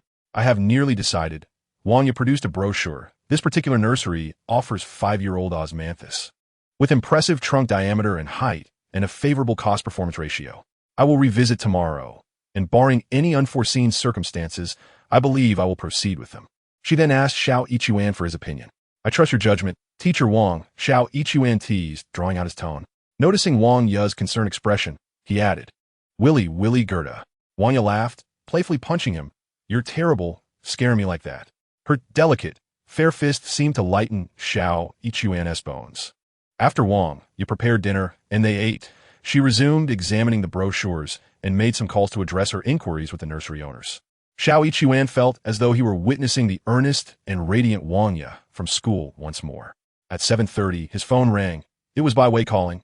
Mr. Xiao, are you free now? I am, he replied. Are you at home? Bai Wei responded. I am home. Could you possibly come over? Certainly, Xiao Yichuan affirmed. I will be there shortly. He bid farewell to Wang Ye, descended the stairs, and hailed a taxi to Bai Wei's residence. Upon arriving at the complex, he ascended the stairs and rang the doorbell. The peephole flashed briefly before the door opened. Bai Wei stood at the entrance, beaming. Mr. Xiao, you've come. She had changed into a simple, homey outfit, having foregone stockings, revealing a few dainty toes in her slippers, exuding a neighborly charm. She invited Xiao Yichuan inside, saying, Mr. Xiao, would you like a drink? Coffee, tea, or juice? Please, don't trouble yourself, Xiao Yichuan replied. I just had dinner and am not thirsty. I should be older than you. You can simply call me by Jia. Bai Wei, feeling more at ease in her home, responded. Then you may call me by my name as well. Addressing me as Mr. Xiao feels rather formal, as if you were interrogating me. Her words elicited a light laugh from Bai Wei. Xiao Yichuan keenly observed that when she laughed, her chest seemed to sway noticeably. It appeared she was not wearing a bra, possibly donning only a small tank top beneath. This was quite understandable, as Xiao Yichuan had previously mentioned the need for a massage, which necessitated loose clothing, and Bai Wei had evidently prepared in advance. Xiao Yichuan cast a fleeting glance, not daring to look longer, and said, I have purchased some water lily seeds by Jia. Please fetch 7 bowls and a jug of water and place them before the bed. Very well. Bai Wei brought out 7 bowls and a jug of water, inquiring, Xiao Yichuan, how shall I arrange them? He followed her into the bedroom. Bai Wei's residence was a spacious 4-room, 2-hall apartment, and this particular bedroom appeared to be the master suite, well organized and sizable, featuring a large bed adorned with a cooling mat, with a green blanket neatly folded beside the pillow. Xiao Yichuan observed that only one pillow was placed on the bed. Standing before the bed, he formed a hand gesture and performed a few movements. This was not mere pretense. The vastness of the universe contrasted with the intimacy of the room, and the orientation and intensity of the spiritual energy or magnetic field varied significantly. He could sense the room's energy with his own aura. Bai Wei watched him with keen interest, though a flicker of skepticism crossed her mind. Despite Xiao Yichuan's earlier logical discourse about the abundance of unseen signals and waves, his hand gestures evoked thoughts of superstition within her. After 8 years in law enforcement, she had encountered countless deceptions, yet she had almost dismissed him, had he not demonstrated his abilities earlier by reviving Guopongzi with acupuncture and diagnosing her condition with uncanny accuracy. Xiao Yichuan was aware of her doubts, but chose to ignore them. He sensed the energy around him and arranged the 7 bowls in a circle around the bed, pouring half a bowl of water into each. By Jia, I need to lie down on the bed to sense the orientation. If the energy is misaligned, adjustments will be necessary. Though skeptical, Bai Wei did not refuse his request. You may proceed. Chapter 34. Bai Jia, please lie down on the bed. Xiao Yichuan settled onto the bed in a cross-legged position, sensing the energy once more before rising to adjust 2 of the bowls. After reassessing, he returned to the bed. He then retrieved the packet of water lily seeds, placing 1 seed in each bowl before forming another hand gesture. In an instant, the seeds sprouted and grew into full-fledged water lilies, their transformation astonishingly rapid. Ah! Bai Wei exclaimed in surprise. Her initial doubts about Xiao Yichuan's abilities, which she had attributed to mere trickery, were shattered by the miraculous spectacle before her. The seeds had germinated, sprouted, and bloomed in an impossibly short time, compelling her to reconsider her previous skepticism regarding his seemingly mystical actions. The belief she had held for 29 years, shaped by 8 years of police work and experience, crumbled in that moment. Hearing her exclamation, Xiao Yichuan inwardly chuckled. No longer doubtful, are we? Yet, he refrained from voicing this thought. Bai Jia, please lie down on the bed. All right, Bai Wei replied, now fully convinced and without a trace of hesitation. For the massage, I should lie face down, correct? Yes, face down, Xiao Yichuan confirmed. Bai Wei then positioned herself on the bed. She stood at approximately the same height as Ying Dongmei, around 168 centimeters. Taller than Wang Ya, Xiahong, and He Xue. Ying Dongmei, though plump, appeared curvaceous rather than overweight, largely due to her height. In contrast, Bai Wei was considerably more slender. What caught Xiao Yichuan off guard was that when she leaned forward, her hips unexpectedly arched high. He could not help but steal a couple of glances at her. Women often possess a mysterious intuition, although they may not have eyes in the back of their heads. They can sense when a man is gazing at them from behind. Bai Wei could distinctly feel Xiao Yichuan's eyes on her posterior, causing her cheeks to flush slightly. Fortunately, he did not linger his gaze for long. As Xiao Yichuan approached, he said, "Sister Bai, I shall begin now." As he spoke, he placed his hands on her waist, gently kneading it a few times to loosen her muscles. "Do not be tense. Relax your muscles." "Oh," Bai Wei responded, instinctively tightening her body at the touch of a man's hands. She made a concerted effort to relax. Just then, Xiao Yichuan suddenly applied pressure to her waist. Bai Wei exclaimed in pain, her neck arching upward simultaneously. She was a slender beauty, with long legs, a slim waist, and an exquisitely elongated neck. As her neck shot up, taut like a bowstring, she resembled a swan struck by an arrow, evoking sympathy. "Sister Bai, can you endure this?" Xiao Yichuan inquired. "Am I applying too much force? However, considering that you often wear high heels and have an underlying injury, your muscles are tense, requiring a bit more pressure to release." "It's fine," Bai Wei replied. "You may exert as much force as needed. I can withstand it." Internally, she admonished herself, Wei, hold on. It would be so embarrassing to cry out in front of a man. As she mentally prepared herself, Xiao Yichuan applied even greater force. Bai Wei cried out once more. There was no helping it. She simply could not endure any longer. How utterly humiliating. If I must succumb, then so be it. She resigned herself to her fate. While Xiao Yichuan was still applying pressure, he suddenly heard the sound of the door lock turning, and a man entered the room. The bedroom door had been left ajar, and when Xiao Yichuan glanced over, he saw a man standing there. This man was taller than Xiao Yichuan, approximately 185 centimeters, with strikingly handsome features. His complexion was fair, reminiscent of a popular young star. Even Xiao Yichuan, despite being a man, had to concede that this individual was indeed attractive. However, the man's eyes bore a chilling intensity, akin to an owl fixating on its prey. Making such a commotion, he scoffed coldly. Upon hearing his voice, Bai Wei abruptly turned her head. Her face, which had been slightly flushed, now bore a look of confusion. Yet when her gaze met his, her almond-shaped eyes widened in shock, and her expression darkened, revealing a hint of ferocity. "What business do you have here?" Bai Wei demanded. "You are trespassing in my home. We are divorced.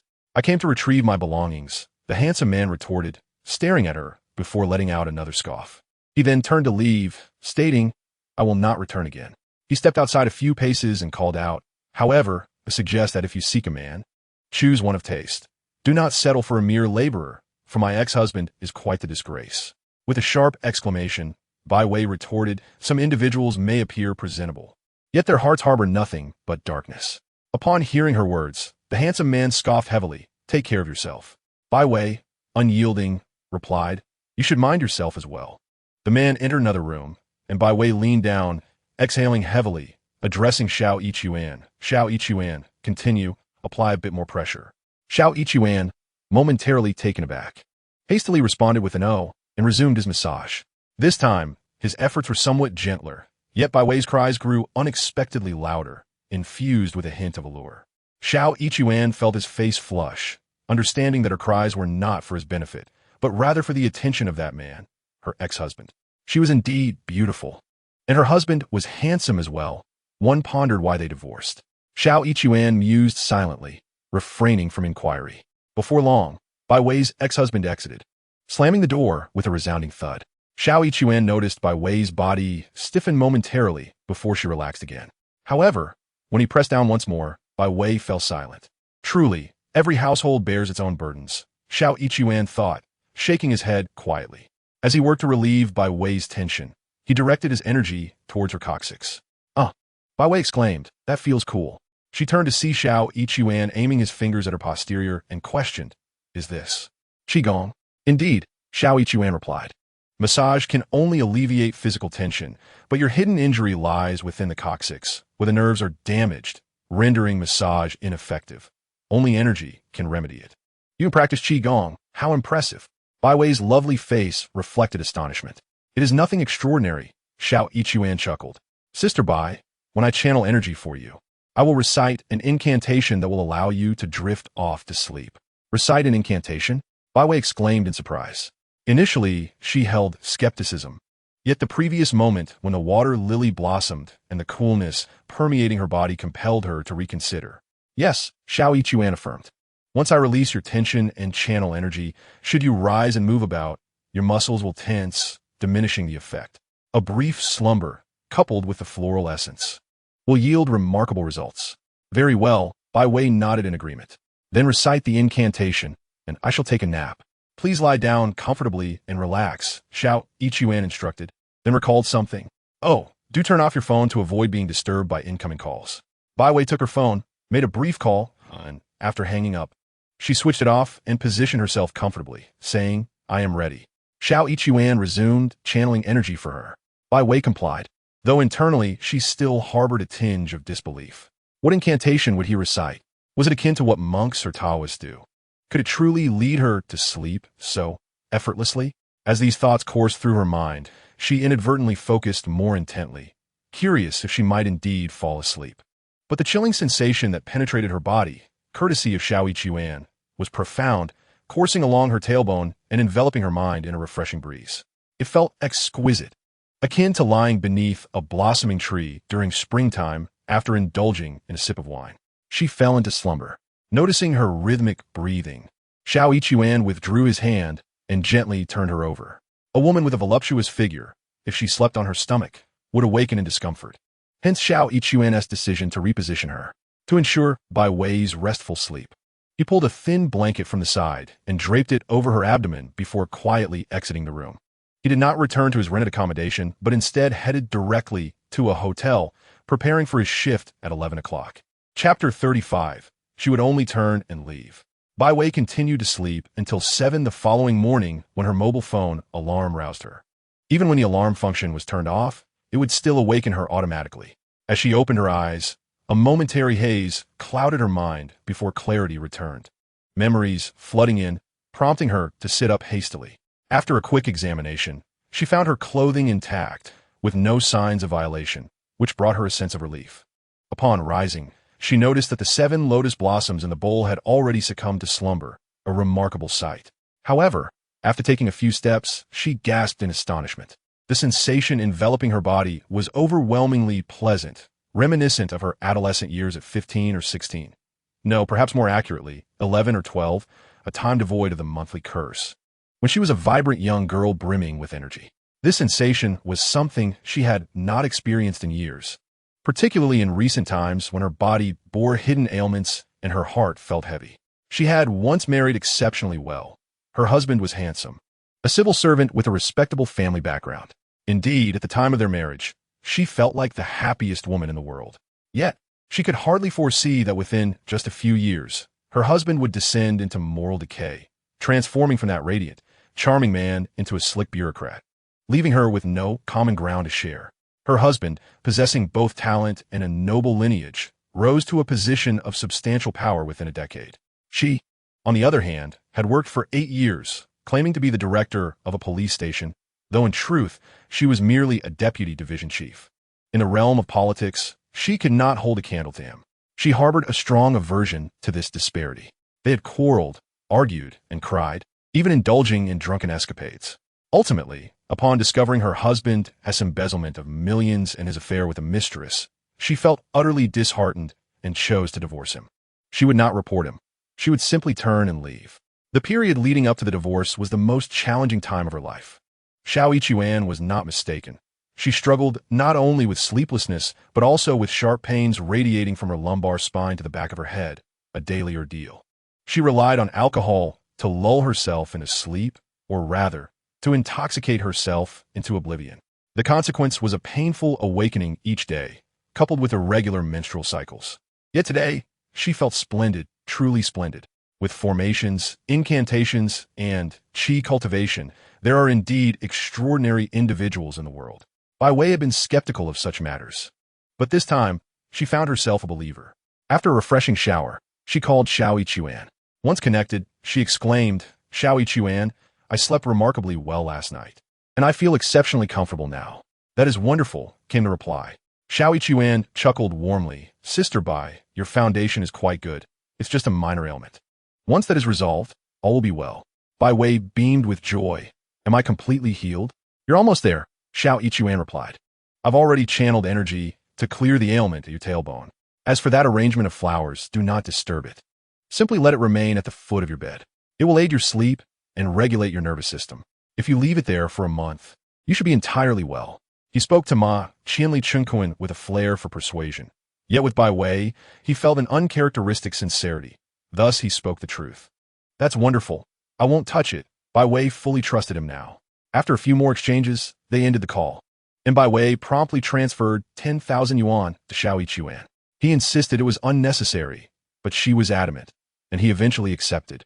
Turning her gaze to the floral arrangement, consisting of 7 bowls of water and 7 lotus seeds, she marveled at its ability to form a configuration that promotes slumber, truly astonishing. However, her brow soon furrowed. A month? Having recently divorced and feeling physically unwell, she was exhausted in both body and spirit, longing for a change of job and environment. Hence, she had applied a transfer to the International Criminal Police Organization and had already received approval. She would soon be departing. Xiao Chuan, of course, was unaware of Bai Wei's circumstances as he continued his shift. Around 9:30, a bus arrived, bringing a group of over 20 individuals. Primarily black, about a dozen men and 7 or 8 women. They appeared to be quite affluent, adorned in vibrant attire, with gold, silver, and colorful jewelry that dazzled the eyes. Upon entering the lobby, they began to chatter animatedly. Xiao Chuan found it amusing and tilted his head slightly, employing a technique to enhance his hearing. To his delight, he discovered that these more than 20 individuals were conversing in a multitude of languages. The situation was indeed entertaining, as each person spoke in their own tongue, and although the receptionist could communicate in English, she was utterly at a loss. She quickly made a phone call. Was this a call for ice cream? The Qihai Grand Hotel had an external relations department, aptly named, specializing in accommodating foreign guests. The manager of this department, named Lung Qi, was an exceptionally talented individual, reputed to have graduated from an Ivy League institution in the United States and fluent in 4 foreign languages. Moreover, she was strikingly beautiful and immensely talented, leading to a rather haughty disposition. She was nicknamed Ice Cream. Those who had tasted ice cream would understand the chill that hits your mouth with the first bite. Lung Qi's demeanor reflected that same coldness. Upon receiving the call, she promptly made her way down. Standing at an impressive height of approximately 172 meters, she towered over both Dongmei and Bai Wei. Her features were exquisitely refined, and her skin was exceptionally fair. Dongmei's complexion exuded a warm, vibrant white, full of life, while Lung Qi's was a cool, porcelain-like hue, reminiscent of ancient blue and white ceramics. She donned a pristine white suit, complemented by a purple silk strapless top and nude stockings, finished with red high heels. As the elevator doors opened and she stepped out, even the black guests fell silent in awe. So beautiful, Xiao Chuan silently marveled, a celestial being gracing the mortal realm. Upon encountering the foreign guests, Lung Qi adorned her face with a professional smile and approached them to initiate conversation. However, her expression soon shifted to one of concern. She is proficient in 4 foreign languages: English, French, German, and Japanese. Yet the group surrounding her converses in their local dialects. Even among the 2 who speak French, their accents are so altered that comprehension becomes a daunting task. It is akin to the Shanghai dialect, Cantonese, and Hokkien, although they are all forms of Chinese. Very few Chinese individuals can understand them. Consequently, Lung Qi, a gifted student fluent in 4 foreign languages, finds herself at a loss. Xiao Chuan, initially drawn to the spectacle, approached as a security guard, ostensibly to maintain order amidst the throng. In reality, he was discreetly observing Lung Qi. This beauty is indeed striking, although slightly aloof. She possesses an undeniable allure. Much like the moon in the sky, cold and indifferent, yet captivating enough to inspire countless admirers and poets alike. At that moment, a corpulent black man exclaimed, "The quality of the Chinese is truly poor. They can't even find a translator." This remark incited Xiao Chuan's ire. He pointed at the man, demanding, "Who are you calling low quality?" He employed the very words of the corpulent black man, speaking in a tribal African dialect, an exceedingly rare language in China, with perhaps only a handful capable of uttering it. The corpulent man was momentarily taken aback, then elated. "You can understand what I'm saying?" "Not at all," Xiao Ichuan replied, shaking his head resolutely. "However, you must apologize." The man was bewildered. "You don't understand? You're speaking even more rudely than I am." Yet, he conceded quickly, apologizing. "I'm sorry, I spoke incorrectly." Seeing his contrite demeanor, Xiao Ichuan huffed in response, deciding to let it go. As he turned to leave, the corpulent man protested. "Sir, could you help us with translation? We cannot check into our hotel without a translator." "You dare to come to China without securing a translator?" Xiao Ichuan's curiosity was piqued. They claimed that China was a good friend, a place where they could wander freely, welcomed at every turn, hence their visit. The corpulent man lamented, "But no one informed us that translators are unavailable here." Thus, they were a group of travelers deceived by the notion of Sino-African friendship, setting forth without proper preparation. "Very well, allow me to assist you with translation," Xiao Ichuan relented, serving as their interpreter and facilitating their hotel arrangements. "All right, Mr. Tula, you may head up now. Your rooms are on the 10th floor, adjacent to one another. Just follow the room numbers to find your accommodations." He instructed them to ascend alone, as it was against protocol for him to leave his post. "Thank you so much, Xiao. We truly appreciate it." The corpulent man named Tula expressed his gratitude as he led the group upstairs. Chapter 36. Be My Assistant, with a monthly salary of 10,000. Having fulfilled his duty, Xiao Ichuan turned to return to his kiosk, but was halted by Lung Qi. "What is your name?" she inquired. "Xiao Ichuan," he replied. "Are you a security guard?" She scrutinized him. "Indeed," he affirmed, nodding. It was evident. "Do you understand African dialects?" She pressed further. "It's merely a local tongue," Xiao Ichuan explained, "and not particularly difficult to grasp." This bravado left Lung Qi somewhat speechless. "Join the External Relations Department. Yes, become my assistant. The monthly salary is 10,000, and any travel expenses for field work will be reimbursed. 12 years have passed, and a monthly salary of 10,000 is indeed substantial. However, Xiao Ichuan currently possesses 1 million given by Dongmei, alongside another 800,000 from Yihong wine industry. Regarding the order from Dianbao, Wang Yi mentioned that if everything proceeds smoothly, the profit could reach around 7 to 800,000, with a 50% commission. That translates to a substantial 30 to 40,000. Altogether, Xiao Ichuan's fortune might exceed 2 million. Nevertheless, he would never turn down additional wealth, especially with the presence of the beautiful Lung Qi, who, despite her cold demeanor, possesses undeniable charm. The blue and white porcelain on the windowsill, though icy to the touch, is aesthetically pleasing. Otherwise, why would so many households choose to display it? "Very well," Xiao Ichuan promptly agreed, expressing gratitude for Minister Lung's recognition.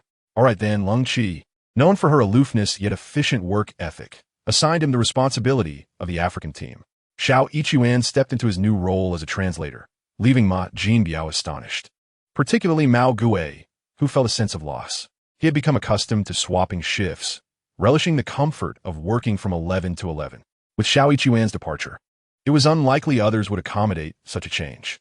Ma Jinbiao was astonished to discover Xiao Ichuan's proficiency in foreign languages and clapped him on the shoulder, exclaiming, "Impressive.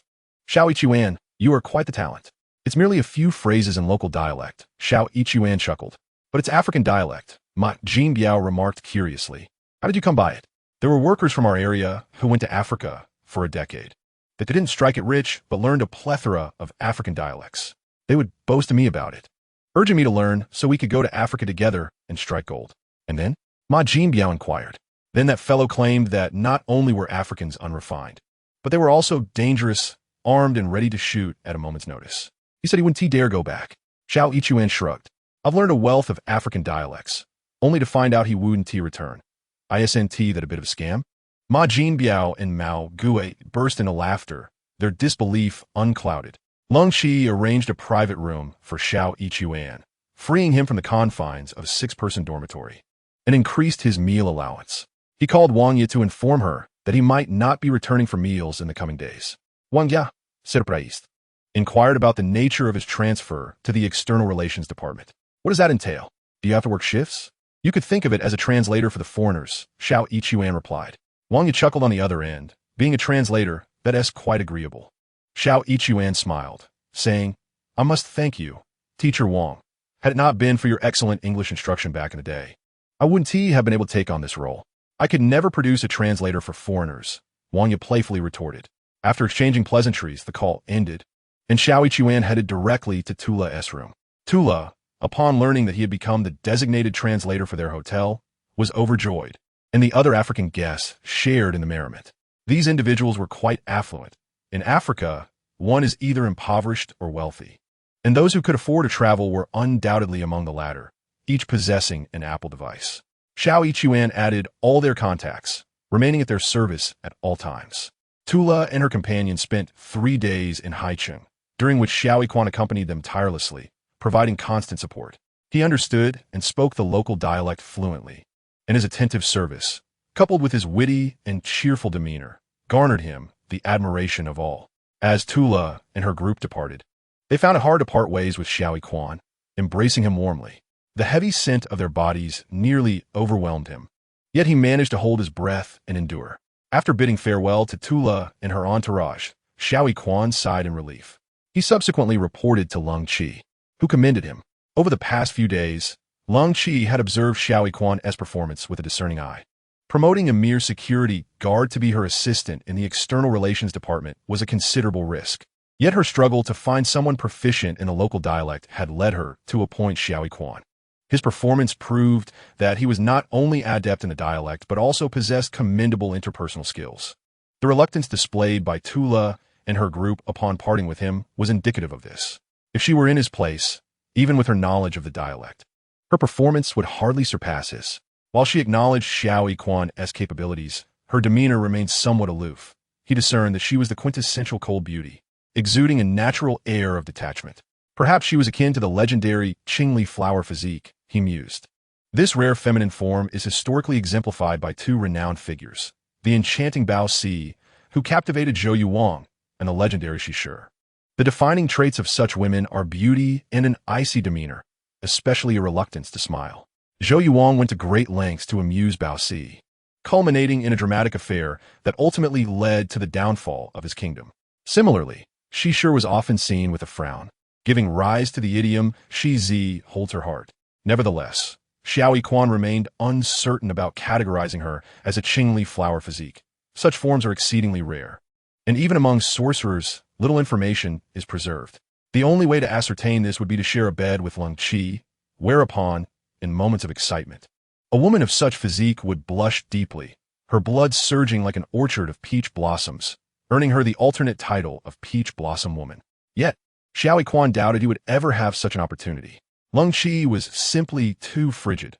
Even with her recognition of him, she seldom offered a smile. Xiao Yiquan's charming words seemed futile against her icy demeanor, akin to a blocked sewer.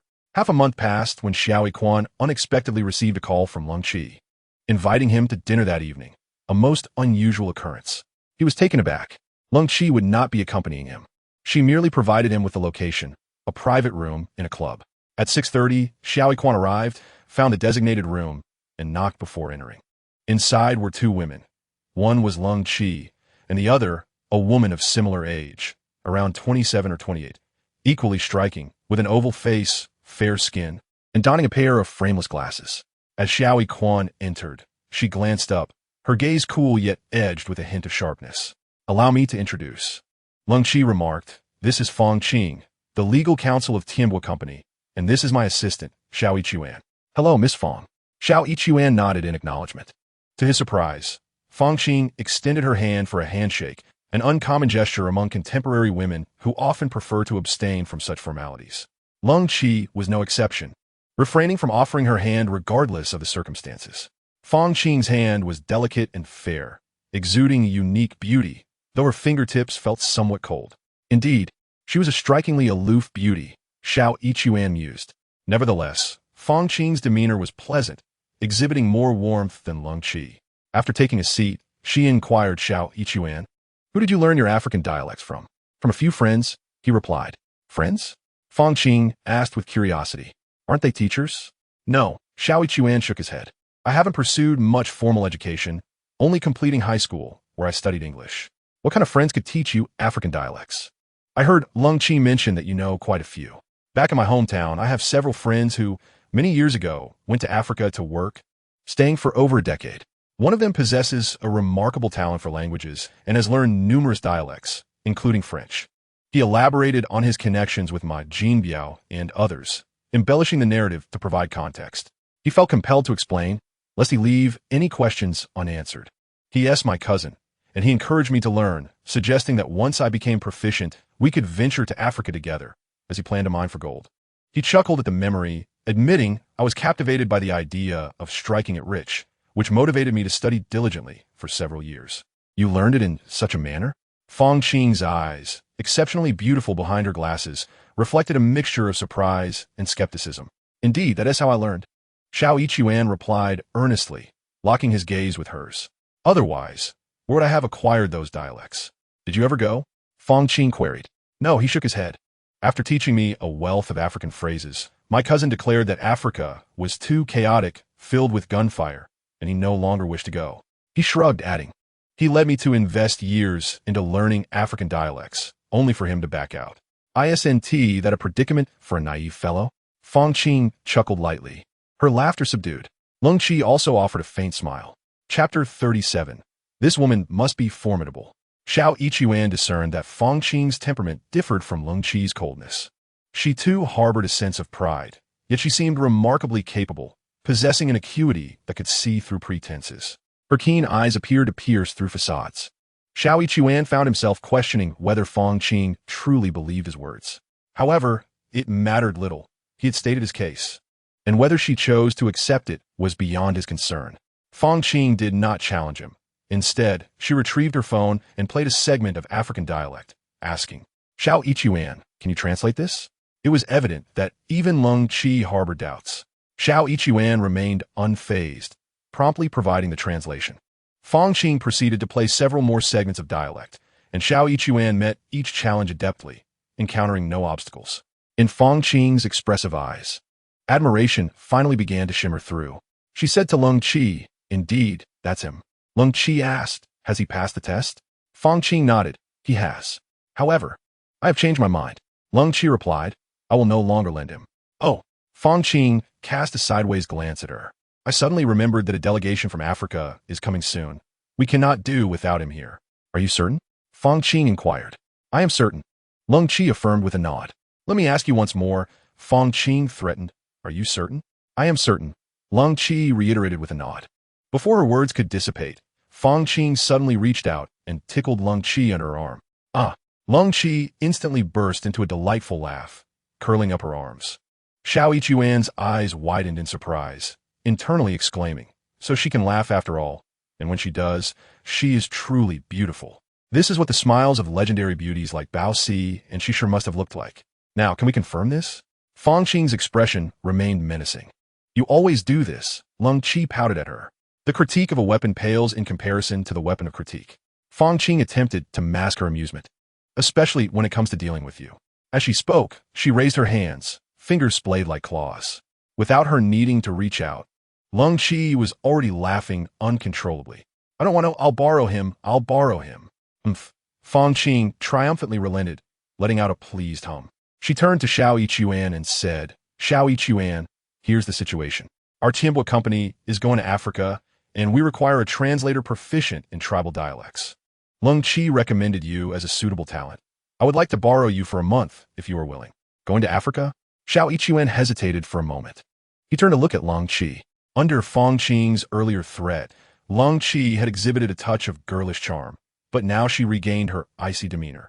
Seeing He Xue gaze at her, she explained, Tianbo Company is a colossal state-owned enterprise, and our Haicheng branch has always collaborated with us. They're a vital partner. She paused briefly before continuing. He Xue, if you agree to go, your salary will be maintained, and additionally, Tianbo will provide you with 500 yuan per day, along with a personal accident insurance worth 2 million. 500 a day means 15,000 a month, plus another 10,000 from here. That totals 25,000. This is certainly a lucrative salary. Just a month, right? He Xue inquired. Tentatively, a month, Fong Qing replied. If the contract signing goes smoothly, it may only take around 20 days. If not, it could extend by 10 days to half a month. Should there be an extension, the salary will remain the same. Lung Qi added, Our side will also continue to issue your salary. All right then. I will go. Xiao Yichuan consented with a nod. This essentially meant earning a double salary while traveling to Africa. Why not? After all, he had little to attend to here. Wang Yu was handling an order, and she had calculated that this deal alone would yield at least 800,000 in pure profit, alleviating any immediate financial concerns. As for the Yihong wine industry, there was also an order worth 8 million awaiting there, and for the time being, Ma Qianli and Cheng Kuan had no intention of assisting Xiao Yichuan in finding additional orders. Finding orders on his own was, to be frank, quite challenging. It would be better to take a trip to Africa, broaden his horizons, and enjoy the experience. Xiao Yichuan's fabrication of his so-called African dialect was learned from a distant cousin. With 7 parts water and 3 parts substance, he indeed had an older cousin who once worked in Africa and returned full of tales. A personal visit would reveal the truth amidst the blend of reality and fiction. Their collaboration was pleasant.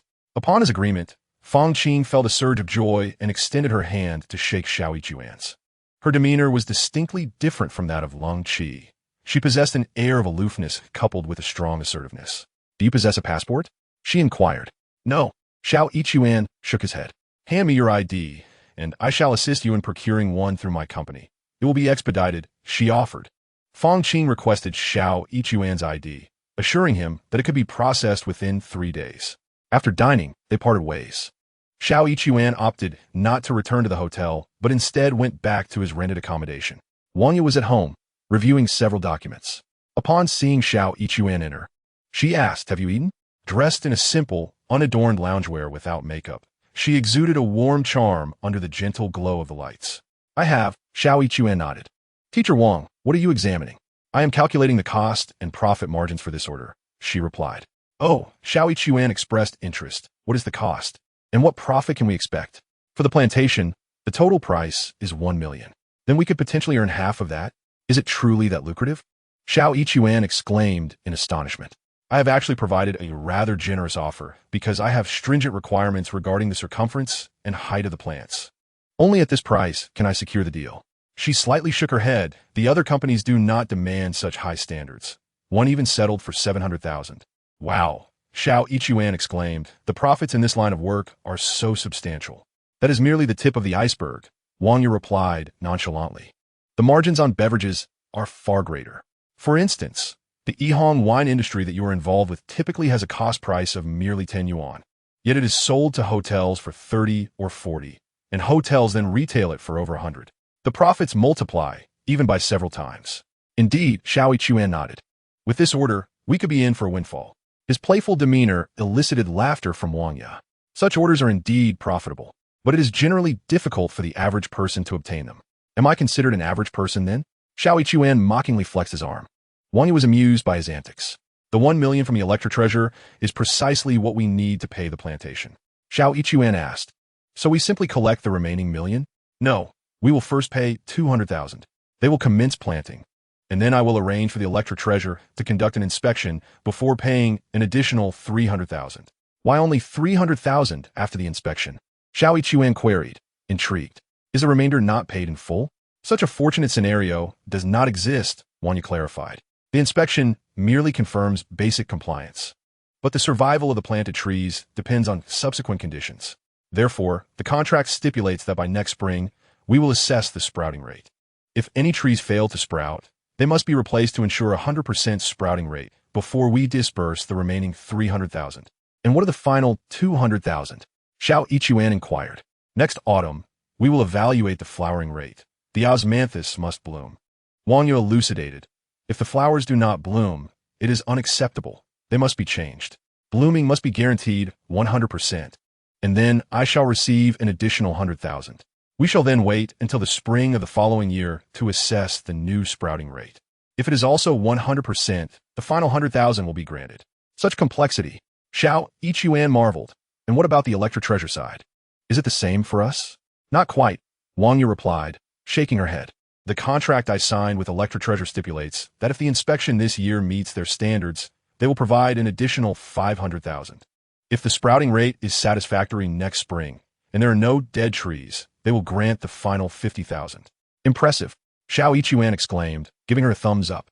"Teacher Wang, I have come to realize how remarkable you are.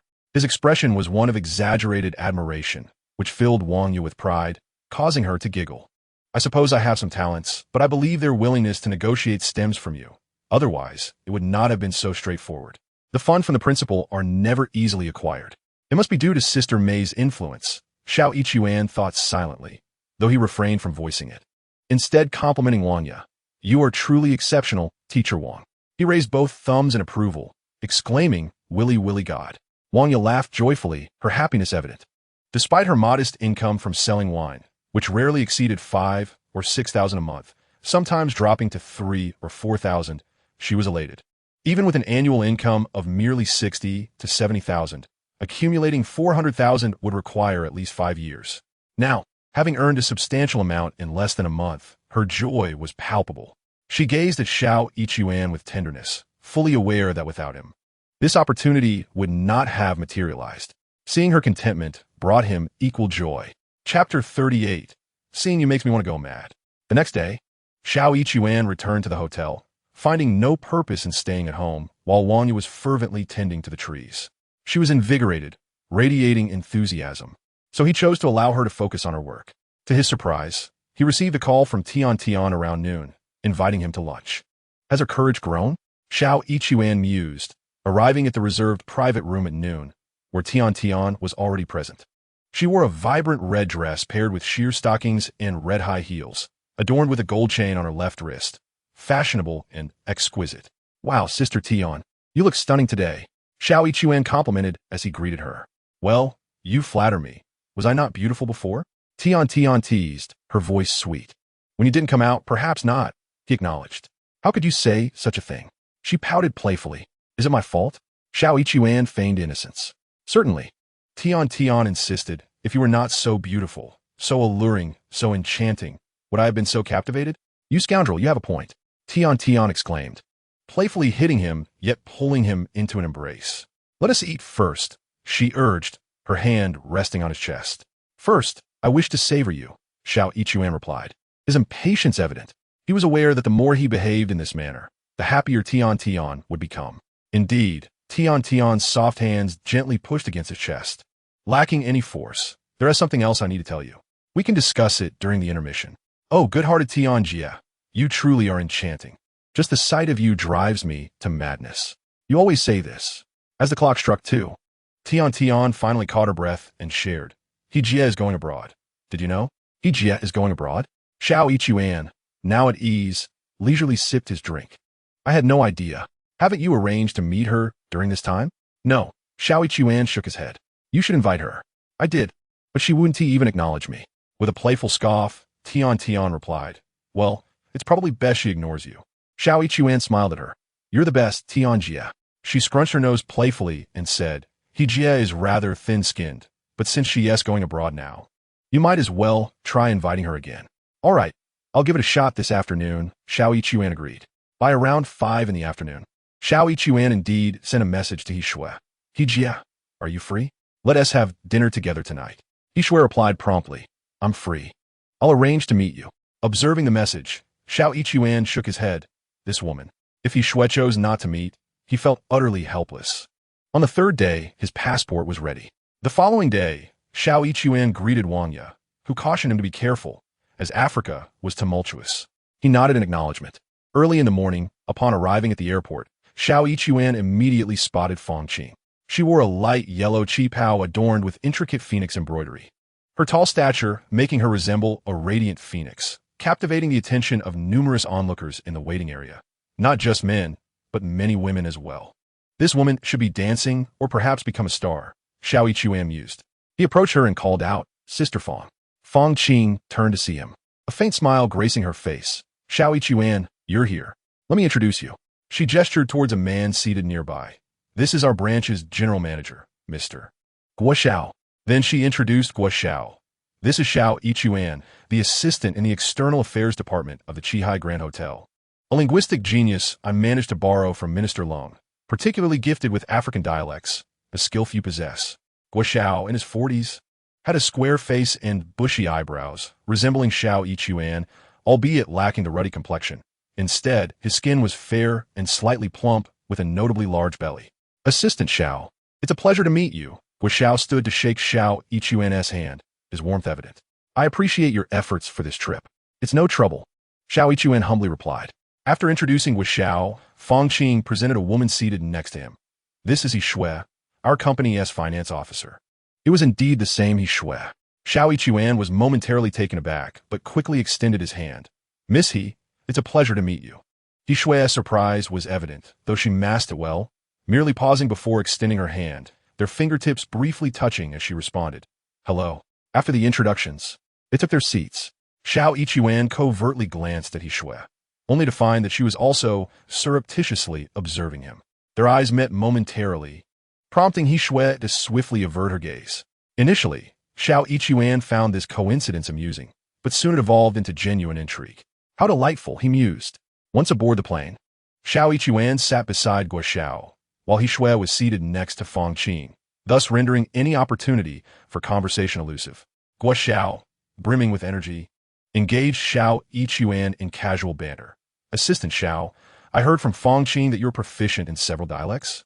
Not really many, replied Xiao Yichuan modestly, just a few, perhaps. How did you acquire such skills? Guo Xiao inquired with curiosity. Those dialects sound as incomprehensible to me as ancient scripture, he added. Fang Qing, equally intrigued, turned to listen, and He Xue cast her gaze in their direction. Xiao Yichuan chuckled. It's really a matter of mindset. Oh, Guo Xiao responded, his interest piqued. You shouldn't regard them as foreign languages, Xiao Yichuan explained with a smile. Consider them dialects, like Shanghainese, Cantonese, Guangxi dialect, Hokkien, and Hunanese. That makes sense? Guo Xiao nodded, but I still can't understand them. It's merely the same concept expressed differently, Xiao Yichuan elaborated. Take the phrase for to fly, how it's articulated in Cantonese, Guangxi dialect, and Hokkien. If you compare them, with just 500 sentences, you could master all those dialects. Guo Xiao perked up. That sounds plausible. He proceeded to illustrate his point by saying to fly in Mandarin, Haicheng dialect, Cantonese, and Shanghainese. See? Xiao Yichuan remarked. You've just grasped several dialects. Guo Xiao laughed heartily, nodding in agreement. Fang Qing, now intrigued, expressed, once we reach the Jia tribe, I shall attempt to learn some. Xiao Yichuan exaggeratedly exclaimed, with your intellect, Sister Fang, I might be out of a job within a week. A week, you say? Fang Qing replied enthusiastically, then I must certainly give it a try.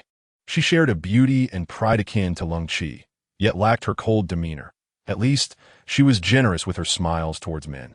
Naturally, her interest was piqued by captivating subjects, and although the current topic involved dialects, it also encompassed foreign languages, an inherently elevated pursuit that appealed to a woman of her caliber.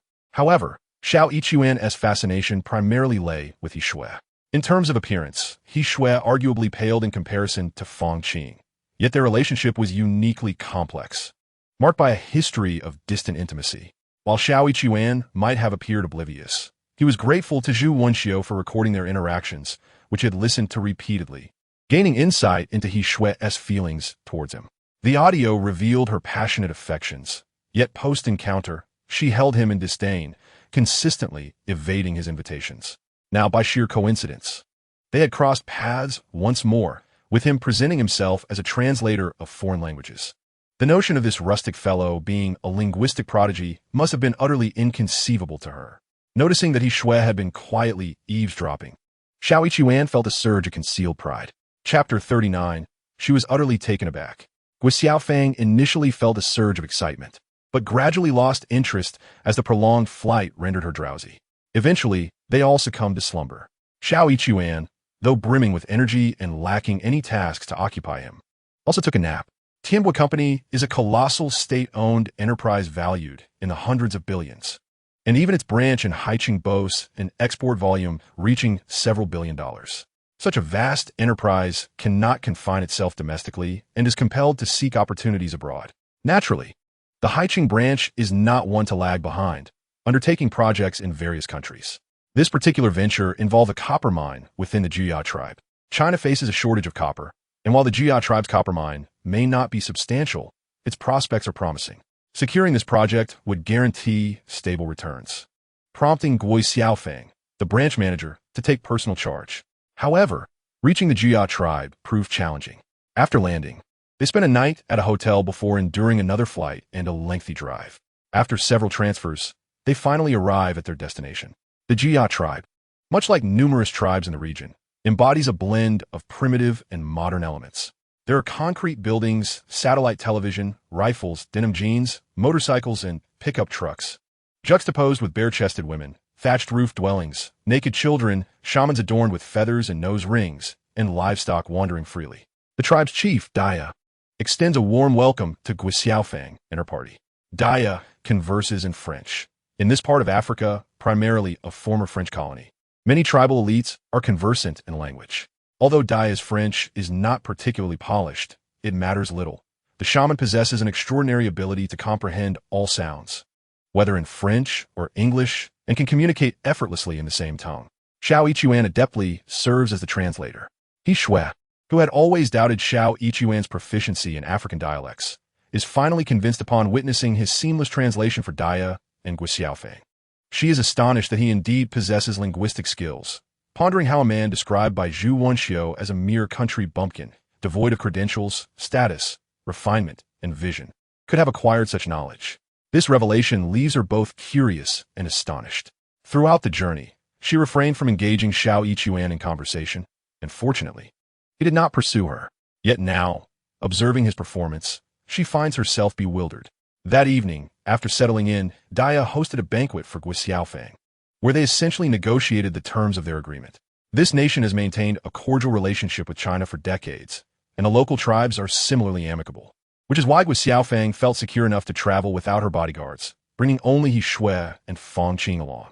Of course, friendliness is one thing, but demands must still be made.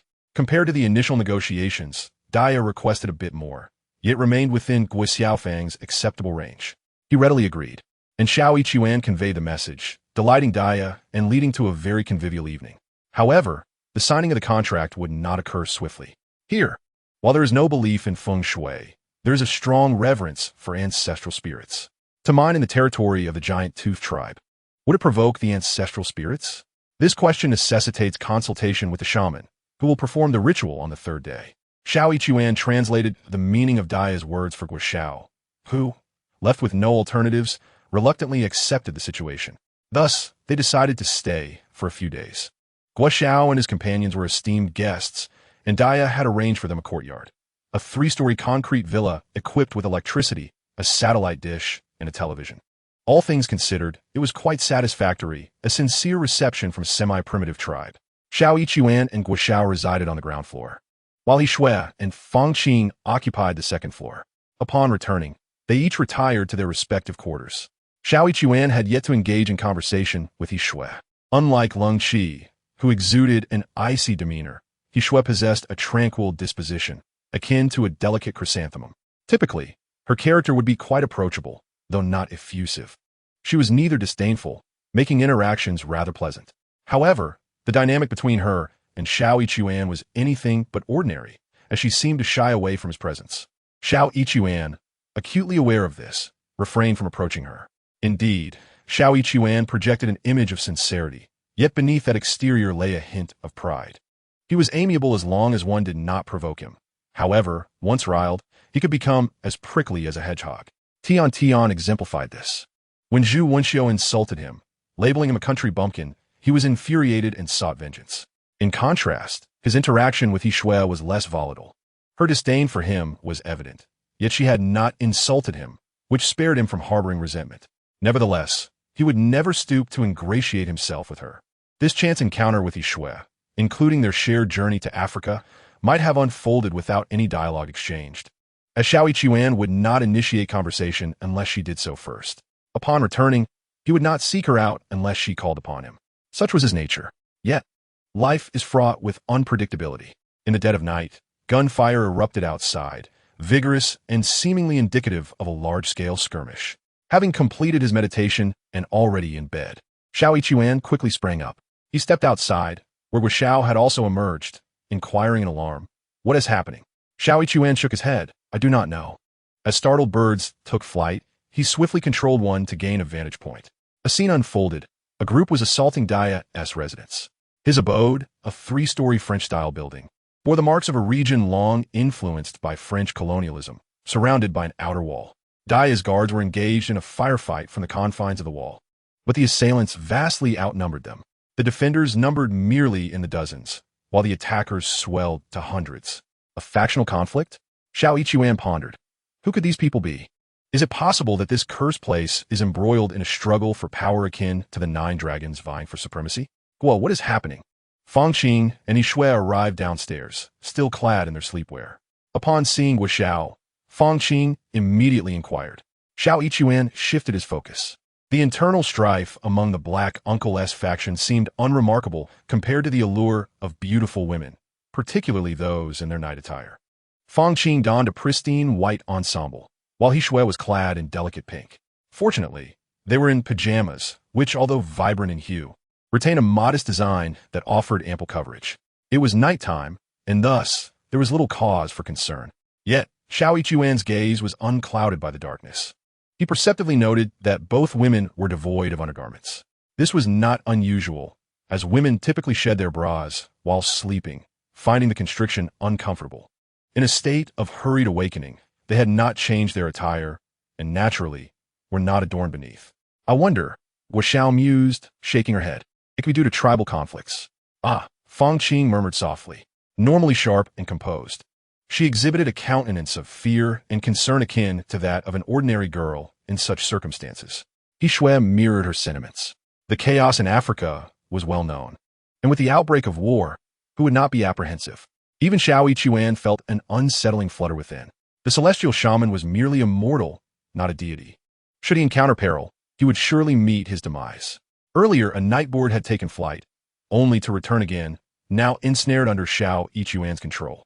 Observing the escalating intensity of the offensive, he pondered whether Ye had any reinforcements. Were none from his tribe coming to his aid? Such thoughts remained unvoiced, for there was no opportunity to inquire. As dawn broke, the attackers finally breached the defenses. Dia surrendered, and the victors erupted in jubilant cheers. Yet Xiao Yichuan remained oblivious to their identity.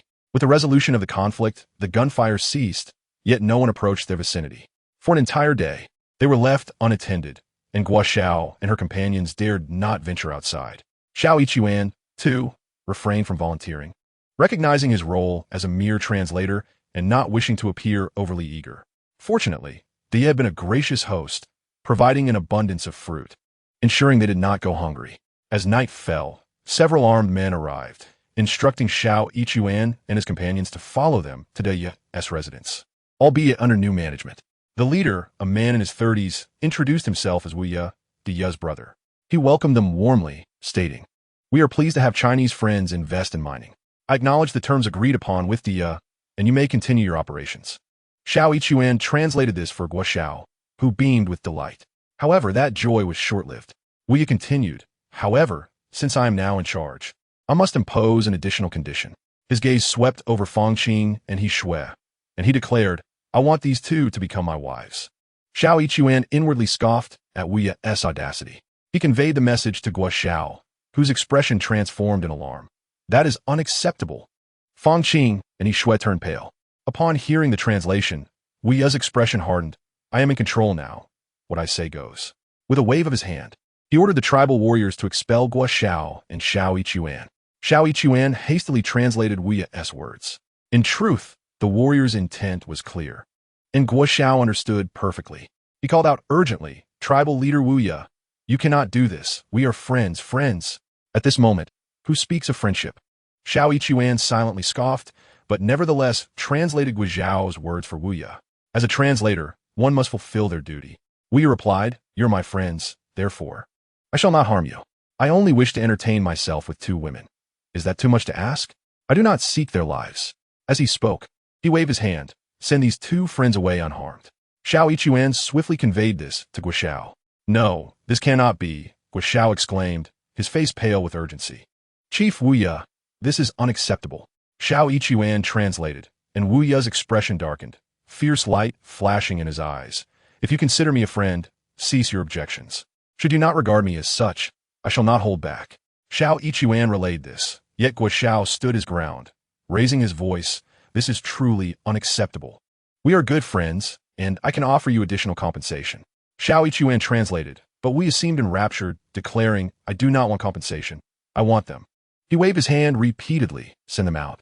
The warriors seized Guo Xiao, dragging him away as he struggled vehemently, shouting, "No, Chief Wuya, you cannot do this. We have been your old friends and have always trusted you. You cannot act this way." He Xue translated, but Wuya paid him no heed, growing increasingly irritable, instructing the warriors, "Expel this parrot too." At this, He Xue felt he had fulfilled his role as a translator. The rest was now his own affair. He swiftly maneuvered between the two warriors.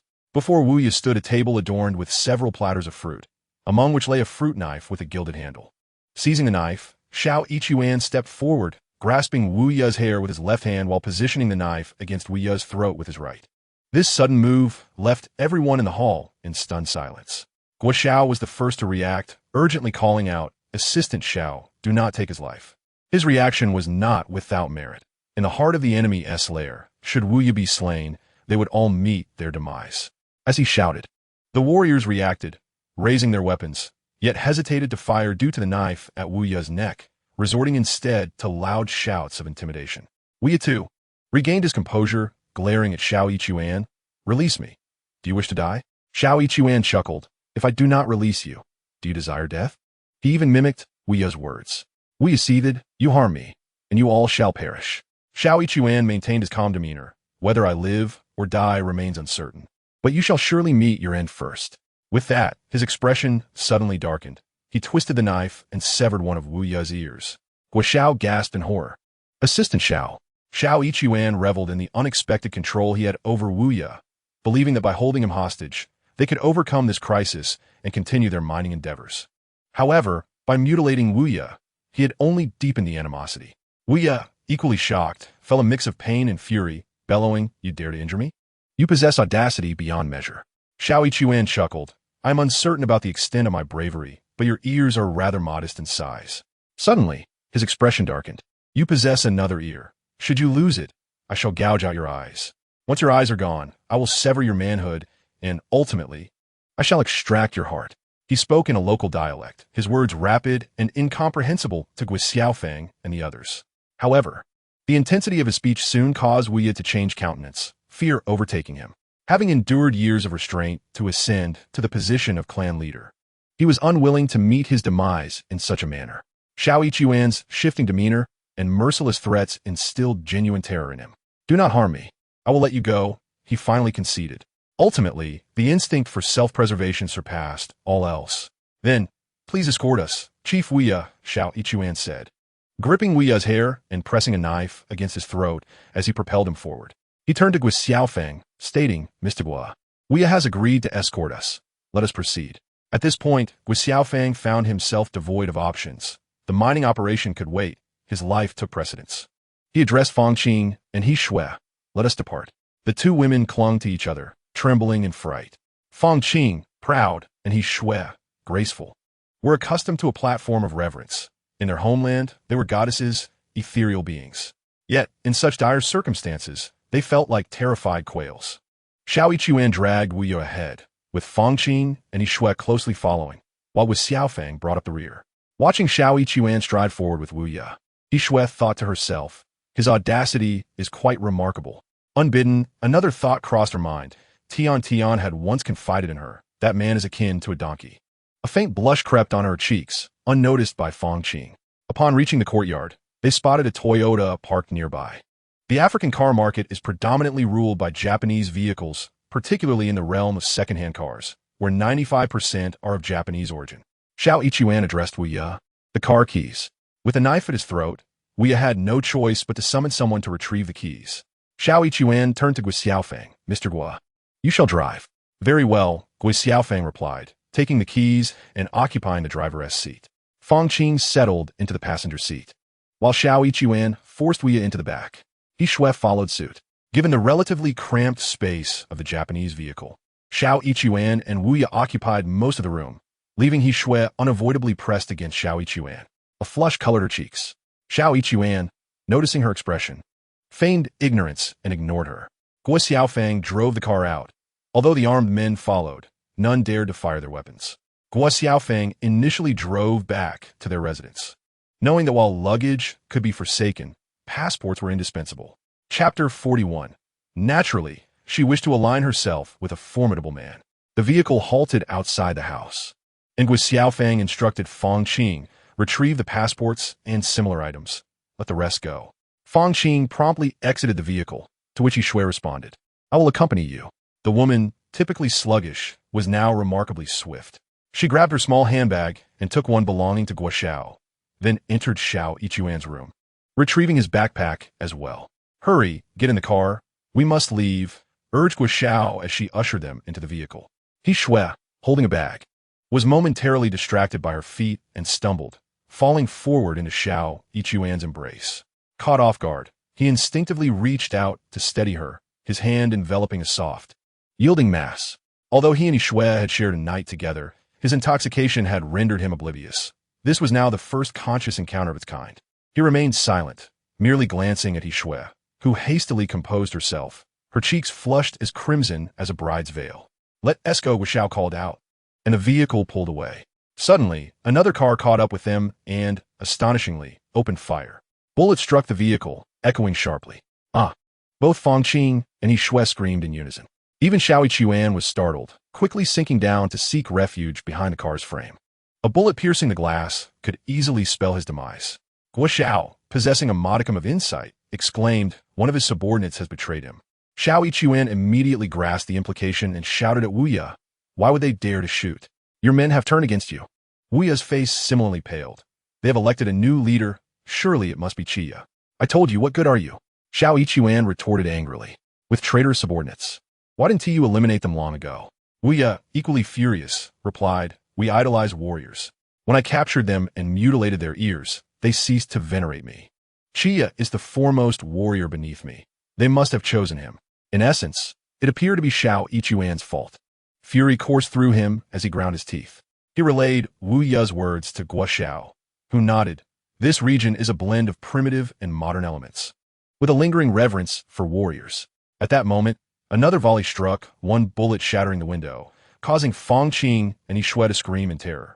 Realizing the gravity of the situation, Xiao Yichuan seized Wu Ya and positioned him against the rear window, using his body as a shield, while he himself crouched as low as possible.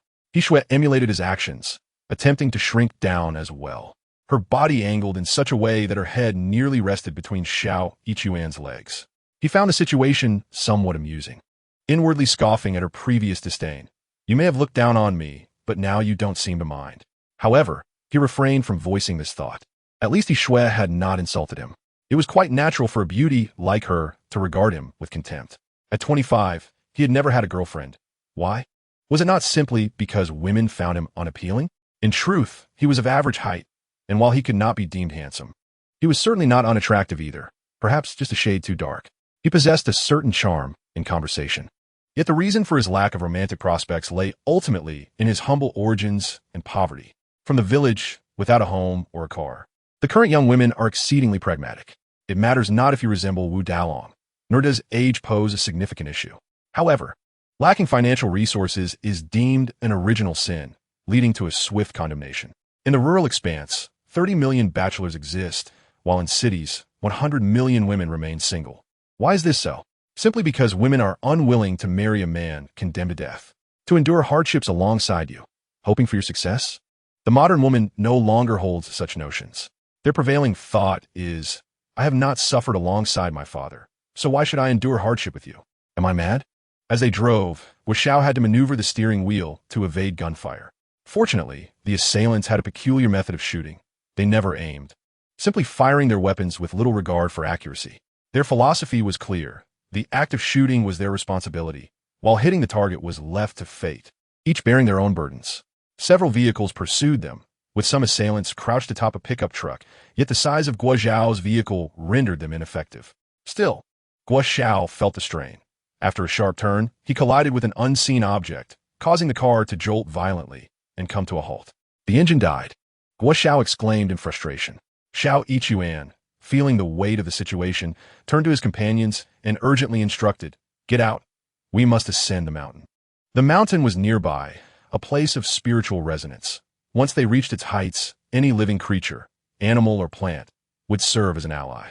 He pushed open the car door and swiftly exited, with He Xue instinctively following suit, though she held a certain disdain for Xiao Yichuan in such dire circumstances.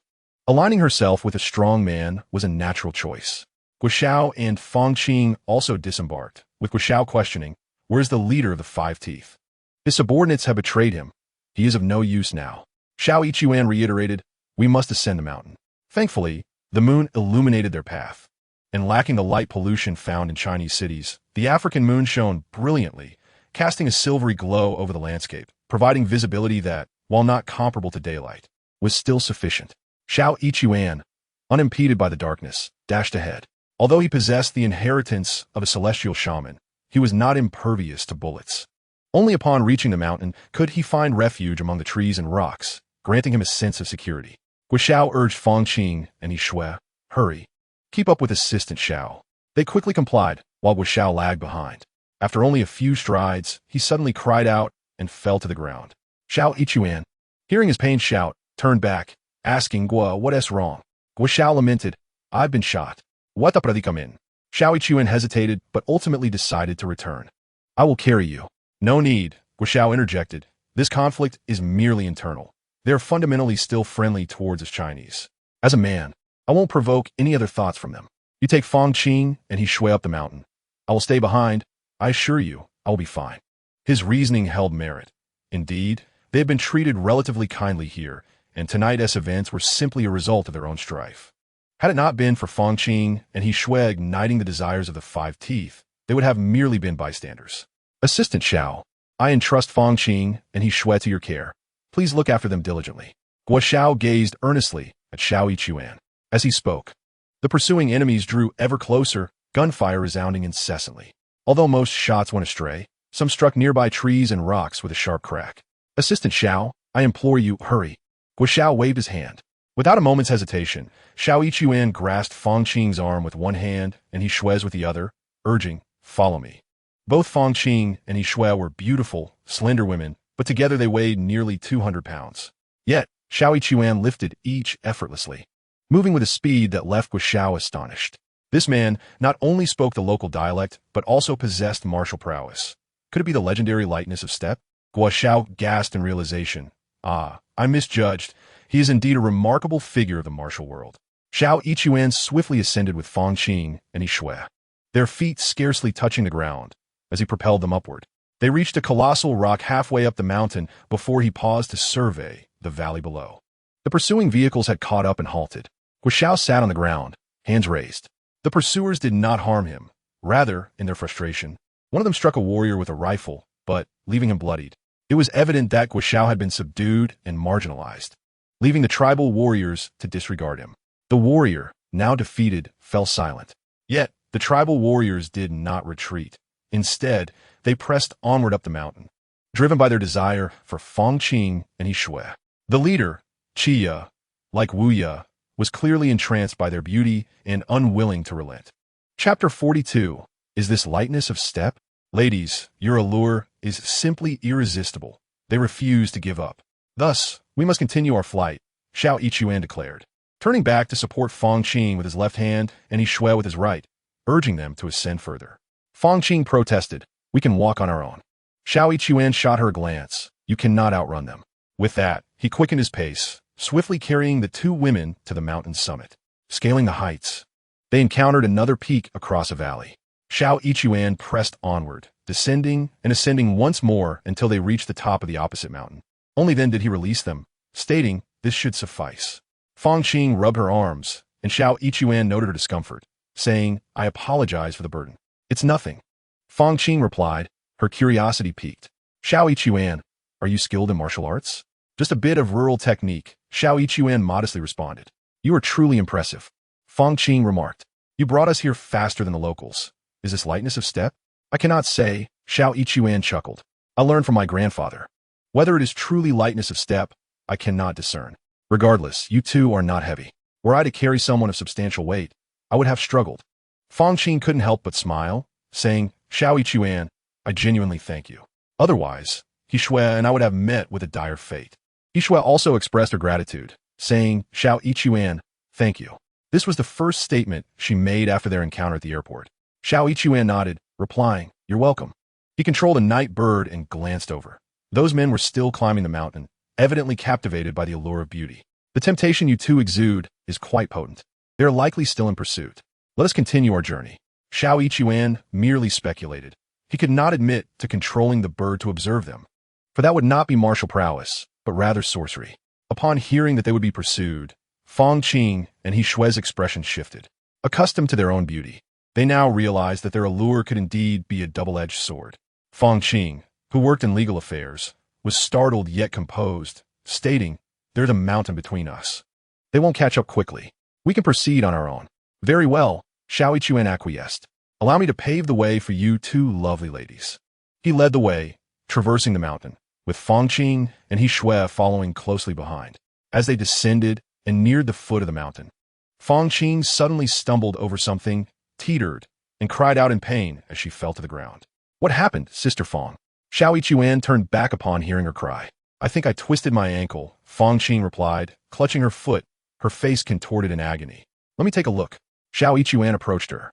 Fang Qing had injured her right ankle, and as she pulled down her short stockings slightly, the swelling was evident. "Oh dear." Upon seeing the injury, Fang Qing's complexion paled, and she let out a cry of pain. "It appears to be serious," Xiao Yichuan remarked. "I cannot tell if there are any fractures." He knelt down and gently examined her foot. "Does it hurt severely?" he inquired. "Yes," Fang Qing responded, her beautiful face reflecting her distress. "It should not be broken." After a careful examination, he concluded, "I cannot walk any longer," Fang Qing lamented. "You two go ahead, Xiao Yichuan. Could you leave the knife with me?" "What?" Xiao Yichuan was taken aback. "The knife?" "Yes," she insisted with determination. "If they catch up, I will take my own life." Fang Qing had left an impression on Xiao Yichuan, not only for her beauty and pride, but also for the sharpness typical of a legal professional. He had not anticipated such courage from her. He Xue, too, was astonished, softly exclaiming from the side. "Your injury is not overly severe," Xiao Yichuan reassured her. "Let me channel some energy to heal it." "Channel energy?" Fang Qing replied, astonished. "Yes," he nodded. Supporting her foot with one hand, he formed a gesture with the other, directing it towards her ankle to channel energy. Fang Qing felt a cool sensation enter her. The intense pain in her ankle subsided almost instantly. "Ah!" she exclaimed. "What is happening?" Xiao Yichuan asked. "It doesn't hurt anymore," Fang Qing replied in amazement. "Is this Qigong? How remarkable. Well, one might call it Qigong." Xiao Yichuan conceded, not wishing to describe it as sorcery, and nodded in agreement. After about 3 minutes of channeling energy, the swelling in Fang Qing's ankle diminished entirely, and the pain vanished. She stood up and took a few steps, exclaiming in delight, "I'm completely healed." He Xue shared her astonishment, realizing that Xiao Yichuan possessed the ability to practice Qigong and heal injuries. She gazed at Xiao Yichuan, the miracle before her once again reshaping her perception of him. Fluent in languages, skilled in martial arts, able to heal wounds, he was indeed an extraordinary individual. This was entirely different from what Zhu Wenxiu had told her. "I can leave now," Fang Qing stated. "Go ahead," he replied. "But it may not be feasible to walk," Xiao Yichuan interjected. "Though the injury has improved somewhat. If you attempt to walk, it may swell again, and that would lead to complications." "What should we do then?" Fang Qing asked, feeling distressed. "I do not wish to be a burden to the two of you. Xiao Yichuan, take He Xue and leave the knife with me." "That is out of the question." Xiao Yichuan shook his head. "Allow me to carry you." Fang Qing was both astonished and delighted. She certainly did not wish to stay behind, but had no reason to impede Xiao Yichuan and the others. His willingness to carry her was utterly unexpected. "It will tire you," she protested. "Not at all," he assured her, crouching down. "It is not too difficult to carry you. Perhaps you could ride on my shoulders instead?" Fang Qing hesitated. It's fine, just hop on," Xiao Yichuan urged. "Then I must trouble you." She relented, swinging her legs over his shoulders. "Let us proceed." Xiao Yichuan rose, effortlessly bearing her weight. He walked ahead while He Xue trailed behind. Despite the added burden, He Xue struggled to keep pace with him. On the positive side, He Xue took pride in her appearance and exercised daily. Although she was slower, she managed to keep up with some effort. In contrast, Fang Qing found herself unexpectedly uncomfortable. The heat was intense, as she wore a pair of lightweight trousers on the outside and a pair of thin undergarments within. Being a beauty of considerable wealth, both her outer and inner garments were of exquisite quality and exceptionally light. Such fabric, worn in summer, was cool and comfortable, a favored choice for women. However, the predicament was her position atop Xiao Yichuan's shoulders. There was a particular issue with Xiao Yichuan. As a practitioner of martial arts, he possessed abundant vitality. A person with such vigor typically exhibits a characteristic phenomenon: thick hair. He Xue, with a square face and a recently trimmed buzz cut, had prepared himself for travel abroad, only having groomed himself the day prior. This resulted in a consequence. His robust hair felt like needles, akin to the bristles of Zhang Fei's beard. As Fang Qing perched on his shoulders, the uneven terrain caused his hair to jab against her, leading to considerable discomfort. She could only attempt to lean back. But the more she did, the farther the distance stretched, resulting in more painful collisions. This was quite distressing. Yet, Fang Qing could not voice her discomfort. Under the moonlight, her delicate visage appeared as if brushed with a rosy hue. He Xue was completely unaware of her plight. He had initially focused on the journey ahead, occasionally glancing back at He Xue. It was only later that he noticed Fang Qing's breathing seemed somewhat hurried, but he did not dwell on it. After surmounting another hill, He Xue still managed to keep up. Despite her usual delicate constitution, she was pushing herself to the limit, and He Xue found himself admiring her resolve. Perhaps the crisis had awakened her latent potential. Conversely, Fang Qing could no longer endure it. She turned to He Xue and said, "He Xue, you must be tired. Let me down for a moment to rest." "I'm not fatigued," he replied. He Xue shook his head, utterly failing to grasp the true meaning behind Fang Qing's words. Unable to articulate her thoughts openly, Fang Qing, in a moment of urgency, suggested, "He Xue, perhaps it's time for a brief respite." However, He Xue merely shook her head. "I'm fine. Let us persevere a little longer. If we can scale one more mountain, I fear that if we stop now, I may truly become unable to move." This was an honest sentiment. Descending in one continuous motion might prove easier, but should they pause midway, the momentum would dissipate, rendering them immobile. He Xue concurred. Encouraging He Xue, "Sister He, let us persist a little longer." She nodded in agreement, offering him a faint smile. "Let us proceed." He Xue took the lead down the mountain, with He Xue following closely behind. Meanwhile, Fang Qing, burdened by her unspoken grievances, could only grit her teeth and endure. Although she was perched upon He Xue's shoulder, beads of sweat adorned her forehead, and her delicate features radiated an exquisite charm that was difficult to articulate. As they descended and ascended once more, they eventually reached a valley where a river meandered through. After walking along the riverbank for a while, they encountered a cliff with several caves. "This should suffice," He Xue announced as he gently set Fang Qing down. "Let's take a moment to rest." As Fang Qing's feet touched the ground, her legs buckled, and she fell to her knees. "Sister Fang, what is wrong?" He Xue quickly extended a hand to support her. Noticing her unusual demeanor, "Are you feeling unwell?" "Perhaps just a little," Fang Qing replied, her cheeks flushed as she shook her head. "I'll be fine after a moment." Noticing He Xue observing her, she added, "I need a moment of privacy." Rising, she headed downstream towards the river. He Xue assumed she was merely attending to a personal matter and thought little of it. He ventured into one of the caves to inspect their surroundings.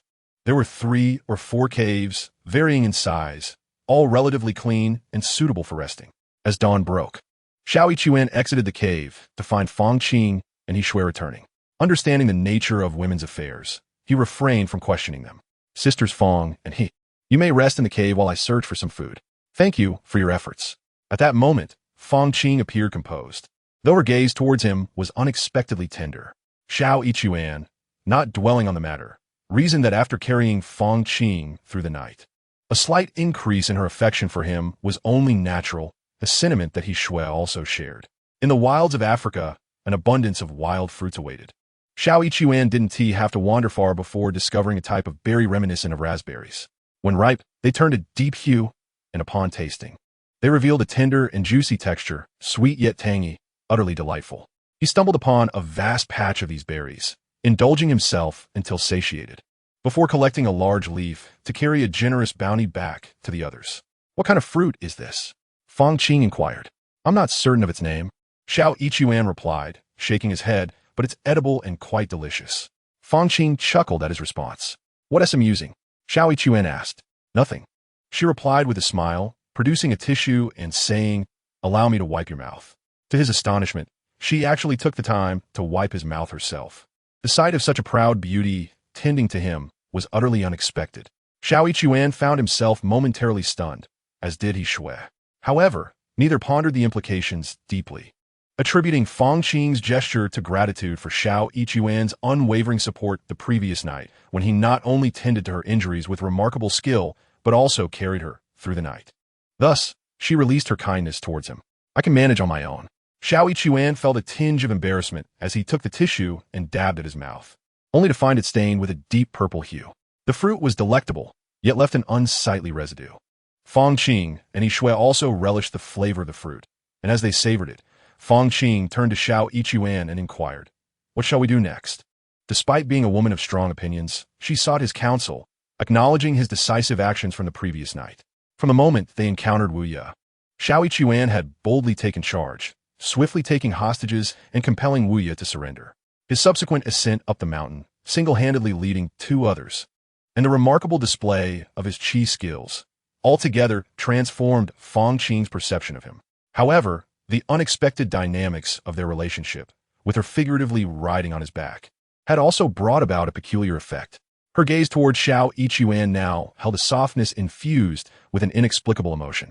Yet, despite having had several romantic entanglements, Xiao Yichuan remained largely perplexed by the intricacies of a woman's psyche. After a moment of contemplation, he replied, "We have traversed several mountains, and they might choose to abandon the pursuit. I will keep an eye out. If they catch up, we shall continue onward. If not, we can rest today, primarily for your feet. A good sleep and ample rest are essential for a full recovery." His reasoning resonated with Fong Qing, who nodded in agreement. "Then I shall trouble you." "It's no trouble at all." Xiao Yichuan shook his head. "You all should eat and take a moment to rest. A bit of sleep will aid in your recuperation." "Very well," Fong Qing acquiesced. Once their plans were established, Xiao Yichuan stepped back to observe the surroundings through the eyes of a bird. At that moment, dawn broke, illuminating the landscape. Thanks to the inheritance of the celestial witch, Xiao Yichuan's physical capabilities had undergone a significant transformation, rendering him largely unaffected by the darkness. However, the bird's vision was limited. Most birds struggled to see clearly at night. Now, in the light of day, the clarity was vastly improved. Xiao Yichuan observed that the group of locals had ascended the second peak and were now resting atop it, panting from the exertion. Even for the natives, climbing mountains was a formidable task. He had anticipated that they might continue their pursuit, but contrary to his expectations, they retreated after a brief respite. The recent rise of Qi Ye to replace Wu Ye indicated that his position was likely unstable. He would need to consolidate his power within the tribe, for a ruler must have both dominion and companionship. Xiao Yichuan mused on this, finding the accuracy of his assumptions irrelevant as long as the locals withdrew. In truth, had they chosen not to retreat, he would have been compelled to take more drastic measures. The witch's connection to all things spiritual rendered the flora and fauna of the mountain his most reliable allies. Should the locals persist in their pursuit, Xiao Yichuan would not hesitate to let them experience some hardship. It is often said that humanity is the pinnacle of all beings, yet the self-awareness of individuals can be challenging to manage. This difficulty was compounded by Xiao Yichuan's relatively low level of power. The celestial witch's abilities were categorized into 3 realms: body, spirit, and divine. Presently, Xiao Yichuan resided within the realm of the body, possessing great strength, the ability to harness qi and control over spiritual forces, though his intrinsic spiritual power was still limited. For instance, when he needed to manipulate seabirds from a distance, he had to rely on the spiritual energy of the Qingyu pen. The distinction between spiritual power and physical strength is absolute and profound. At present, Xiao Yichuan possesses only physical prowess, while his spiritual capabilities remain lacking. Should he ascend to the status of a spiritual shaman, wielding the power of spirit control, his strength would be significantly amplified. Furthermore, if he were to become a divine shaman, capable of astral projection, his abilities would parallel those of Buddhist and Taoist practitioners. Granting him formidable powers, he could manipulate others at will, not merely control spirits but even usurp their consciousness. As the black figures receded, Xiao Yichuan retreated as well. In the cave of Fong Qing and He Xue, silence enveloped the space, suggesting that both had succumbed to slumber. Xiao Yichuan then entered a neighboring cave, adopting a seated meditation posture. Ordinary individuals often believe that one must lie down to sleep. However, this is a misconception. Lying down is merely a position, and by changing one's posture, one can achieve the same restorative effects of sleep, if not enhanced ones. For instance, Master Haicheng meditates year-round without reclining. The untrained observer may perceive this as arduous, yet they fail to comprehend the profound benefits that disciplined meditation provides over conventional lying down. In truth, lying down is not inherently comfortable, which explains why people often toss and turn in their sleep. A simple illustration is that an infant in the womb does not lie down to rest. Initially, He Xue could only sit for an hour or two, but he has now extended his practice to 4 or 5 hours. While he exerted his energy, Fangqing and He Xue remained deeply asleep. After a night filled with fear and fatigue, they had reached a state of utter exhaustion, and once they fell asleep, it was a deep and undisturbed slumber. As the sun approached the horizon, Fangqing and He Xue finally awakened. Upon exiting the cave and spotting He Xue, Fangqing exclaimed, "Oh dear! We slept too soundly and have lost an entire day." "No matter," replied He Xue. "Adequate sleep is beneficial for recovery." "Did they not pursue us?" Fangqing inquired. Concern etched on her face, mirrored by He Xue's worried gaze. "They did not follow," He Xue reassured them with a smile. "They likely assumed that such exquisite beauties as yourselves are beyond the reach of mere commoners, and thus relinquished their pursuit." Fangqing's laughter was bright and infectious, while He Xue's was subtle and elegant, like spring orchids and autumn chrysanthemums, each exhibiting their unique charm. He Xue, finding it difficult to gaze longer, suggested, "You must be hungry. There are fish in the river. I shall catch a few for our evening feast." "There are fish in the river?" Fangqing asked, her face lighting up with delight. "Indeed," He Xue affirmed, nodding, "some are quite sizable." He entered the water and, with ease, caught several fish, some weighing around 4 or 5 pounds, while the smaller ones were still a respectable 1 or 2 pounds. "What a magnificent catch!" Fangqing cheered. "Let us assist." The two women took a knife to clean the fish, while He Xue gathered stones to construct a fire pit, placing flat stones atop to create a cooking surface. He then retrieved a lighter and ignited the fire.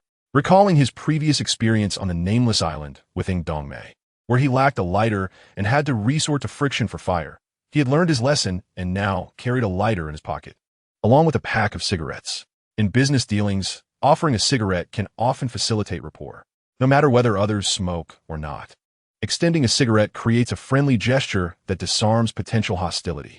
Particularly in certain neighborhoods, presenting a cigarette to a security guard can make interactions considerably smoother. Had He Xue offered a cigarette first during his altercation with a hefty guard, it is likely that the conflict could have been averted altogether. Chapter 44. Tear off her mask. He Xue possessed remarkable culinary skills, deftly slicing the fish into delicate fillets and placing them upon a stone slab to grill. He Xue ventured once more to gather the wild fruits he had discovered earlier, crafting a bowl from tree bark to mash the fruits into a pulpy juice. Once the fish was perfectly grilled, he drizzled the fruit juice over it, and amidst the sizzling sounds, an enticing aroma wafted through the air. "Wow, it smells divine!" Fangqing exclaimed, praising He Xue. "You claimed you had no culinary prowess, yet this fruit juice technique is simply exquisite." With a chuckle, He Xue replied, "While I may not possess true cooking skills, my discerning palate as a foodie does have its merits."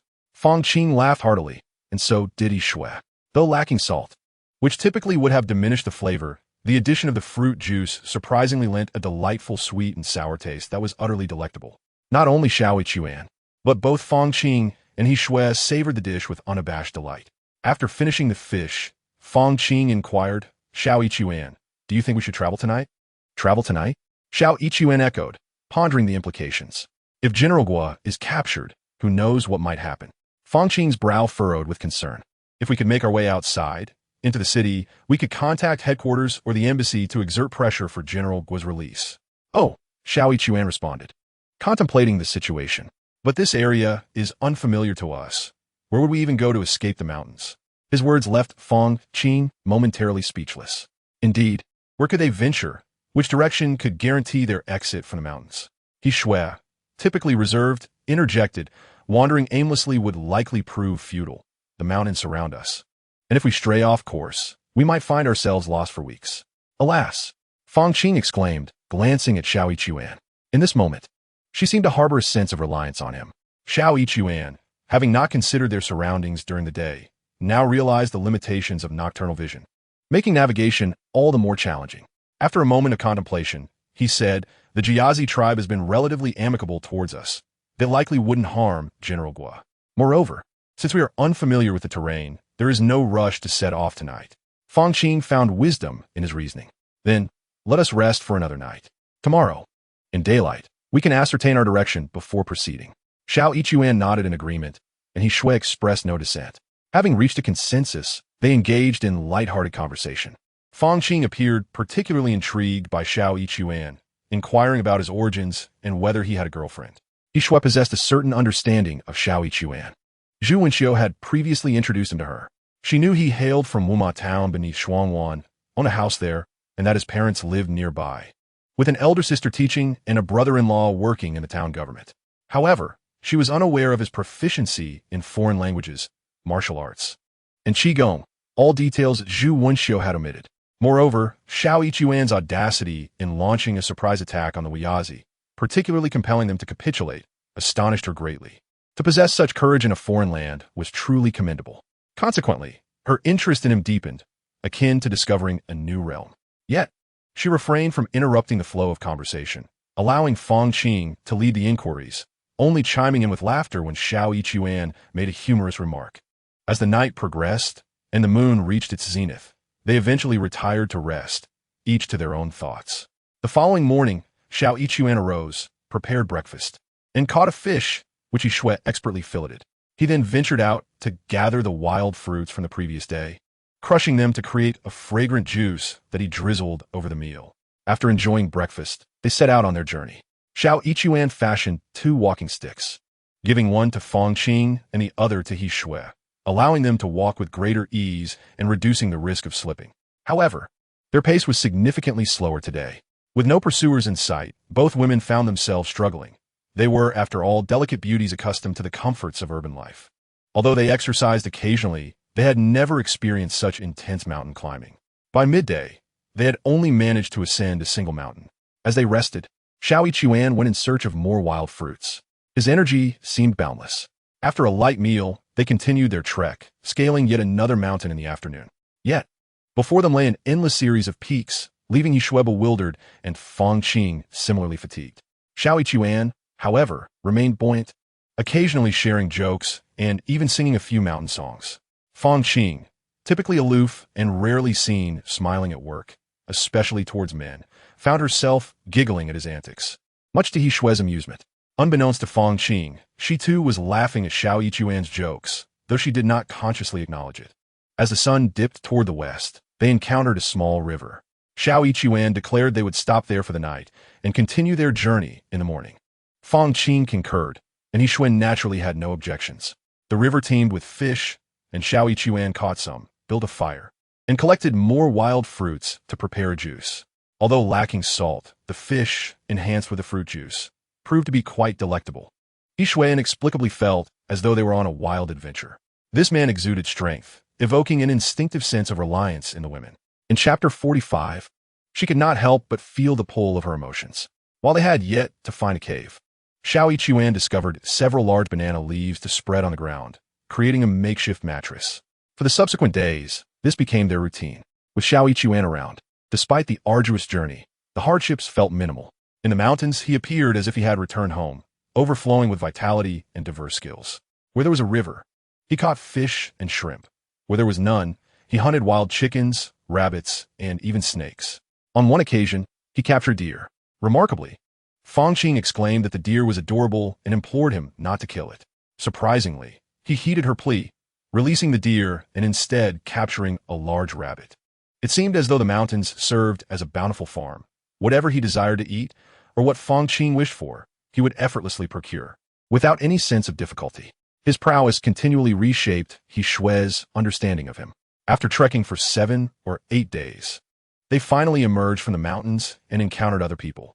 Fang Qing exclaimed in joy, "We have finally made it out." Observing her elation, He Xue secretly scoffed, wondering if she was truly that happy or if she would be even more delighted to never escape. Xiao Ichuan also appeared quite pleased, remarking, "This seems to be a tribe, though I'm unsure which one."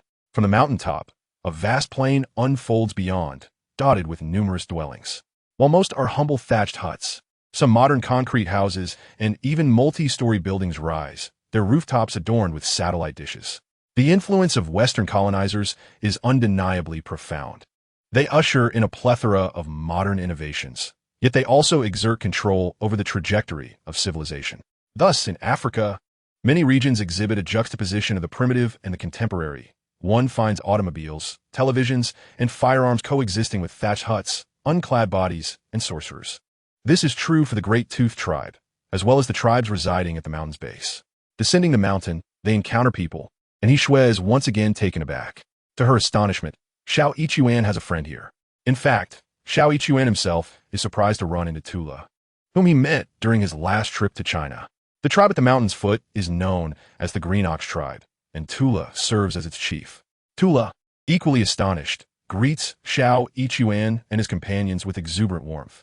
Although they have finally met others, Fangqing and He Xue instinctively harbor some concern. However, when they learn that the chief of this tribe is indeed a friend of He Xue, their anxieties dissipate. Fangqing, filled with curiosity, seizes a moment to inquire about how He Xue came to know the chief. He Xue shares her curiosity, turning her gaze to He Xue as well. He Xue chuckles.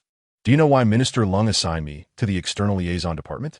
It was because Tula and his tribe were staying at the Qihai Hotel.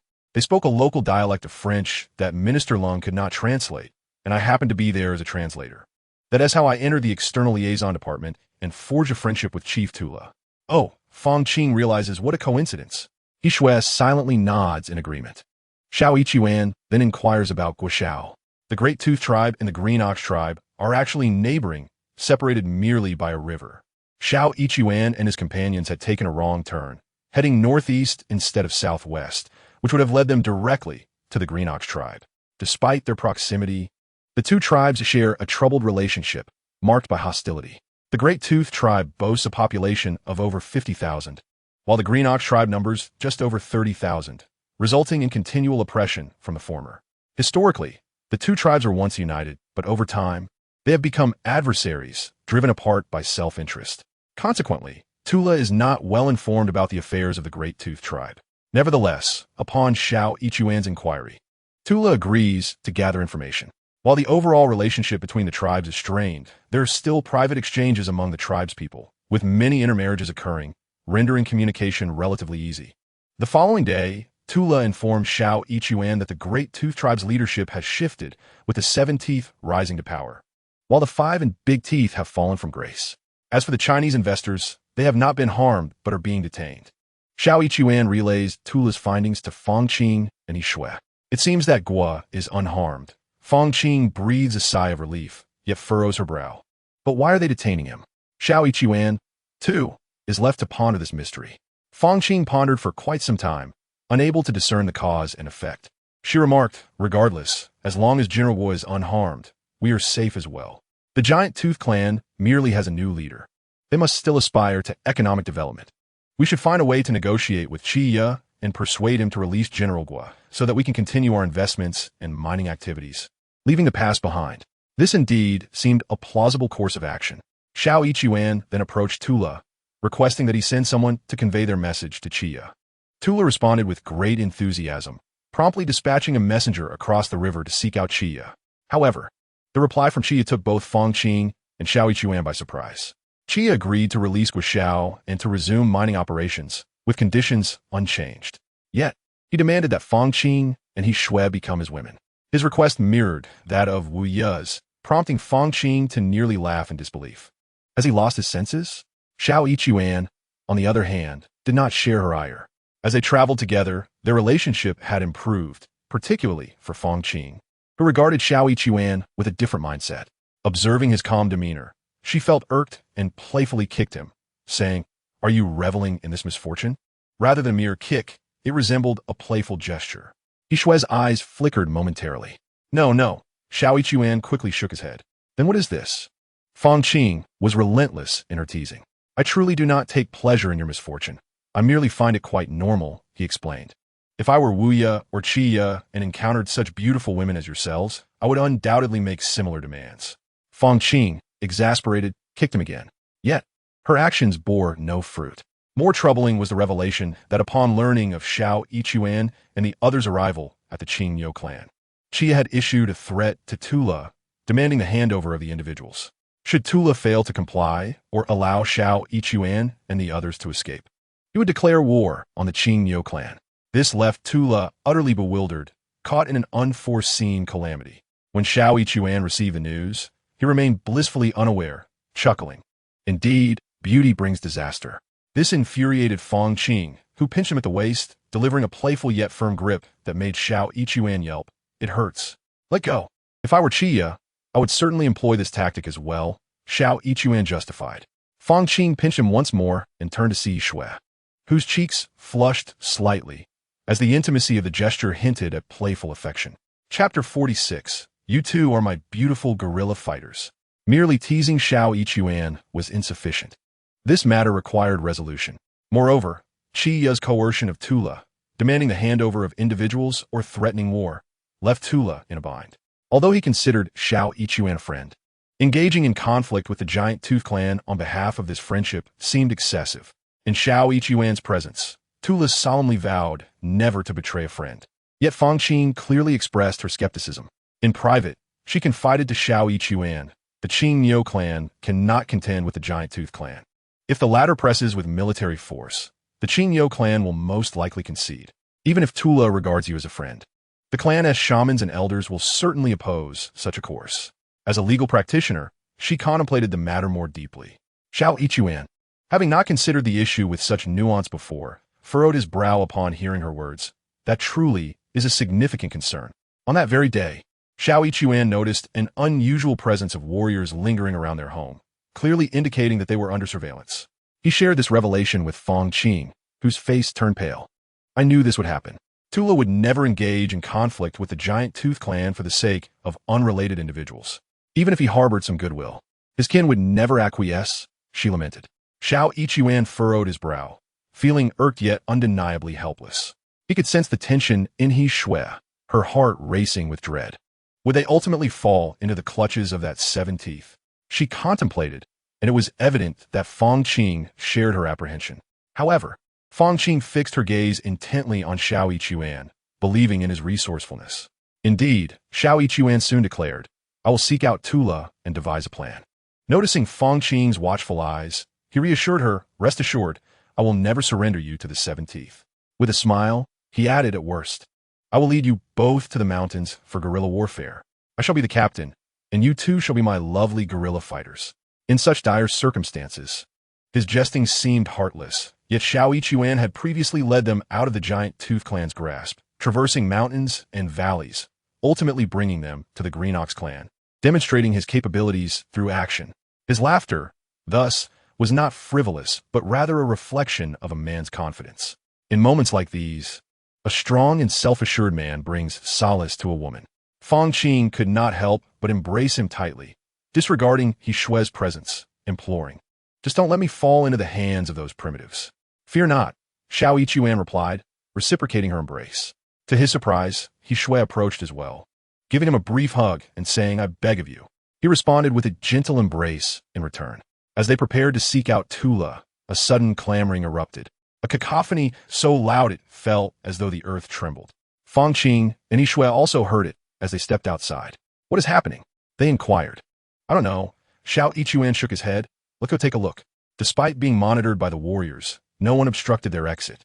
Observing the throngs of people rushing in one direction, he followed suit, with Fong Qing and He Xue trailing behind. Along the way, Xiao Yichuan questioned a villager to ascertain the cause of the uproar. It turned out that the Green Ox clan had a statue, a stone-carved figure of a bull-headed man, that had inexplicably toppled over. In such a semi-primitive tribe, superstition runs rampant, and the collapse of an ancestral statue is a monumental event, causing an uproar throughout the entire clan. The statue was situated to the west of the village, beneath a colossal ancient tree, with mountains and forests behind it, and in front, a vast plateau where the Green Ox clan usually conducted their rituals. By the time Xiao Yichuan and his companions arrived, the area was already teeming with people, at least tens of thousands, with many more on their way. Tula and the shaman had also arrived, and it was evident that Tula was somewhat distressed, while the shaman danced, the purpose of which remained unclear. How could the statue have fallen? Fong Qing inquired. I do not know, Xiao Yichuan replied, shaking his head. It could be due to loose soil or a fracture in the stone. It is of no concern to us. Fong Qing frowned and remarked, I fear they may blame us, claiming we brought them misfortune. Surely not, Xiao Yichuan exclaimed in surprise. That is entirely possible, she countered. As Fong Qing, A diligent legal advisor arrived. She had already perused extensive information regarding the customs of these primitive tribes. He Xue, startled, inquired, "What shall we do?" Fangqing discreetly surveyed their surroundings and suggested, "Amidst this chaos, while no one is paying attention to us, let's make our swift exit." This seemed a viable plan. He Xue decisively agreed, "Then let us depart." However, at that moment, the shaman abruptly halted his dance and addressed Tula, stating, "The ancestral spirits have spoken. There are outsiders among us who bring calamity. To avert this disaster, we must eradicate the foreign evil." Tula, both astonished and skeptical, questioned, "The disaster brought by foreign evil?" An elder nearby declared, "It is those 3 outsiders." Several other elders nodded in agreement. Another elder insisted, "Bring them forth to honor the ancestral spirits and seek their forgiveness."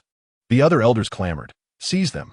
Although Tula held the title of chieftain, in such a semi-primitive society, authority was diffused. The shaman wielded significant influence, and the words of esteemed elders commanded respect. With the shaman and elders labeling He Xue and his companions as foreign evils responsible for the calamity, especially since the statue of the ancestral spirit had indeed collapsed, Tula found himself powerless to defend them, compelled instead to send warriors to apprehend them. Fangqing and He Xue struggled to understand the native tongue. While He Xue comprehended the shaman's warning, escape was no longer an option. Though he could flee alone, bringing Fangqing and He Xue along was utterly impractical given the throng surrounding them. In China, such numbers posed no challenge. He could simply fight his way through. However, here, armed warriors wielded rifles, complicating matters significantly. Fangqing took a few steps forward, noticing his hesitation, and urged, "He Xue, we must hurry. It is too late." He Xue replied with a rueful smile. The shaman claims the statue's collapse is a warning from their ancestral spirits of impending disaster brought by foreign evils. He turned to Fangqing, jesting, "Sister Fang, you must have been Wu Zetian in your past life, articulating laws with such ease." Yet, Fangqing found no humor in his jest. Alarmed and enraged, she retorted, "I knew it. These primitives delight in concocting such rituals, attributing calamities to others under the guise of various supernatural entities." As they conversed, tribesmen began to recognize their presence and shouted, "Over here, over here!" Warriors surged forward, intent on capturing He Xue and his companions. In a sudden flash, He Xue darted between several warriors and sprinted toward the statue. His speed was akin to lightning, his movements graceful like a fish. The closer he approached the statue, the denser the crowd became, yet none could impede his progress. In the blink of an eye, he reached the statue's base. He seized the shaman by the throat, lifting him effortlessly. Standing at 181 meters, He Xue was not short, yet the shaman, also over 180 meters tall, felt as if he were a mere duck in He Xue's grasp, offering no resistance whatsoever. "He is the evil spirit. Kill him!" The elders and tribesmen shouted in unison. Tula was aghast. Meanwhile, Fangqing and He Xue felt a mix of astonishment and joy, for they recalled a similar scene when He Xue had once captured a leader of the Jiazi tribe and led them to safety. This time, it was no different. His audacity was truly remarkable. He Xue silently exclaimed. No wonder Tian Tian said he was actually quite wild, far from being the honest man he appeared to be. Indeed, that was the case. Fangqing Miao's eyes sparkled with a kaleidoscope of colors. He usually appeared dark and unremarkable, merely a laborer, yet when faced with peril, he exhibited remarkable courage and decisiveness, akin to the heroes of history. However, He Xue's actions this time differed significantly from his previous encounters with the Jiazu. Suddenly, a sound emanated from his lips. Though not loud, it resonated far and wide. Before and behind the statue, at least 10,000 people heard it. This sound possessed an extraordinary effect. Upon hearing it, one's heart would tremble, compelling them to instinctively turn their gaze towards him, silencing all. In an instant, there was a profound stillness. What was this? Both Fangqing and He Xue were taken aback. Yet, what astonished them even more followed shortly after. A branch from the ancient tree behind the statue suddenly bent down, extending toward He Xue. It appeared as if it was not merely a tree, but a giant extending its arm towards him. He Xue stepped onto the branch, which then retracted, lifting him high into the air. He still held the shaman in his hand. All eyes were upon him. The crowd was wrapped with attention, engulfed in silence. How could the branch elongate and lift him? This was nothing short of a miracle. Chapter 47. He is worshipping me, expressing his gratitude. Xiao Ichuan spoke. Your shaman is unqualified, lacking a true understanding of the ancestral spirit's intentions. I have come to the Qingyo tribe not to bring disaster, but rather a message of salvation. He spoke in the local dialect, which the tribe's people understood, and chaos erupted, with various exclamations and discussions akin to a roaring tide. Fang Qing and He Xue, unable to comprehend, trembled at the fervent cries of the tribe's people. At that moment, Xiao Ichuan uttered the sound "ho" once more, and the entire gathering fell silent again. You may wonder why, if I bring a message of salvation, the ancestral statue would collapse, Xiao Ichuan queried. The tribe's people were once again stirred. An elder called out loudly, why? Because your ancestral spirit was too agitated. Xiao Ichuan raised his chin. He is worshipping me, expressing his gratitude. Such a notion left the tribe's people bewildered. Do you not believe? Xiao Ichuan chuckled. Now, having accepted his worship, he can rise again. As he spoke, he gestured with his hand and said, Enough, no need for further courtesy, rise. With his gesture, a massive root suddenly burst forth from the earth, entwining the statue and lifting it upright. It truly stood again. A miracle. This was a divine manifestation. The tribe's people witnessed this spectacle firsthand, their astonished cries erupting like a tidal wave. The elder nearby was the first to bow down, and others soon followed suit, awakening to the awe of the moment. Tula also knelt to the ground. The only two remaining standing were Fang Qing and He Xue, though they could not understand. The miracles occurring around Xiao Ichuan and the unfolding situation filled their hearts with a blend of surprise and joy. At that moment, a warrior galloped in on horseback, shouting, The Giant Tooth Clan is coming. The Giant Tooth Clan is coming. Tula, startled, sprang to his feet. The Giant Tooth Clan is coming? The warrior cast a surprised glance at the figure perched on a tree branch, still holding the shaman's staff, uncertain of the situation. However, as the clan leader, Tula's inquiry demanded an answer, and he replied, Yes, the Giant Tooth Clan is approaching with over 3,000 warriors. They will soon cross the river. 3,000 warriors? This was catastrophic. Engaging them in battle was futile. The elders murmured among themselves, their faces ashen. The clansmen were equally panic-stricken, their cries resembling a chaotic marketplace. O divine spirits, save us, the Green Bull clan. Tula suddenly bowed deeply to the shaman. Several elders, who had previously stood, also knelt. The surrounding clansmen followed suit, bowing in reverence. The shaman blinked rapidly. He possessed the ability to commune with the ancient trees, bending branches to communicate. Likewise, he could lift the stone statue by extending the roots of the ancient tree. In truth, this was not mystical. It was a fundamental skill of a shaman, akin to the thunderous awakening of life in spring. However, the impending approach of the Giant Tooth Clan, with their 3,000 warriors, posed a significant challenge. He could not control the warriors of the Giant Tooth Clan. Though they were the apex of all beings, their strong self-awareness made them the most difficult to command. If it were merely 30 or 50, it could be managed. If communication failed, sheer force could subdue them. But 3,000 warriors, with at least several hundred armed with spears, was a dire predicament. At that moment, the shaman sat atop the bull, unable to dismount. He had just performed a miracle, convincing the people of the Green Bull clan of his power. Yet, should he fail to repel the Giant Tooth Clan, his true nature would be revealed, and the elders who felt deceived might order his capture or even execution. A barrage of bullets would obliterate anyone, even those with divine legacies. What to do? The shaman scanned his surroundings and suddenly had an idea upon seeing the bulls. He turned to Tula and said, Tula, gather all the warriors by the riverbank. Yes.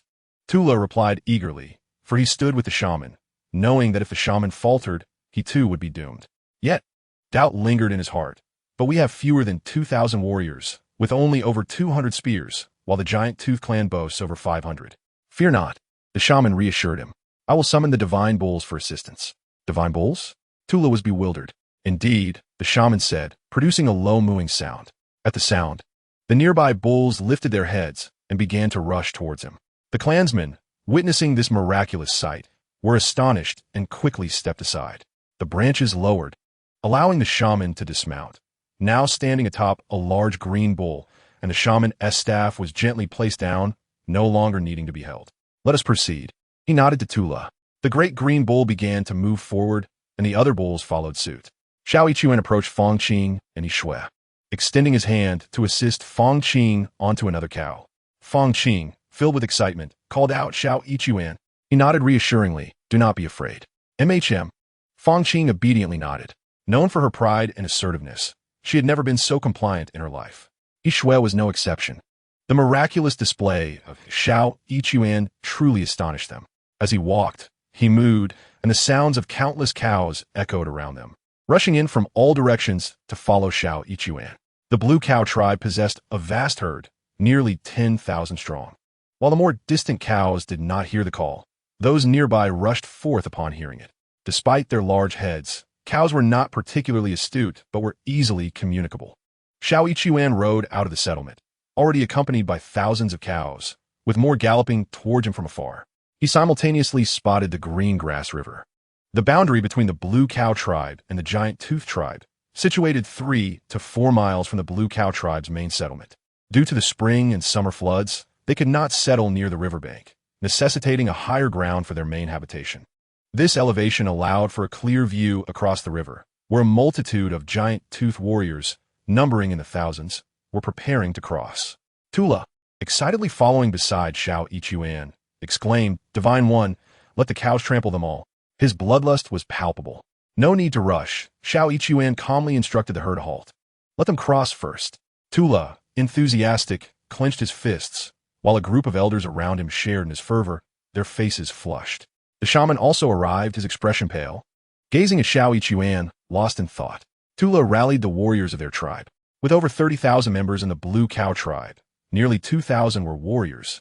Though their arsenal was limited, comprising only about 200 firearms, many of which were outdated.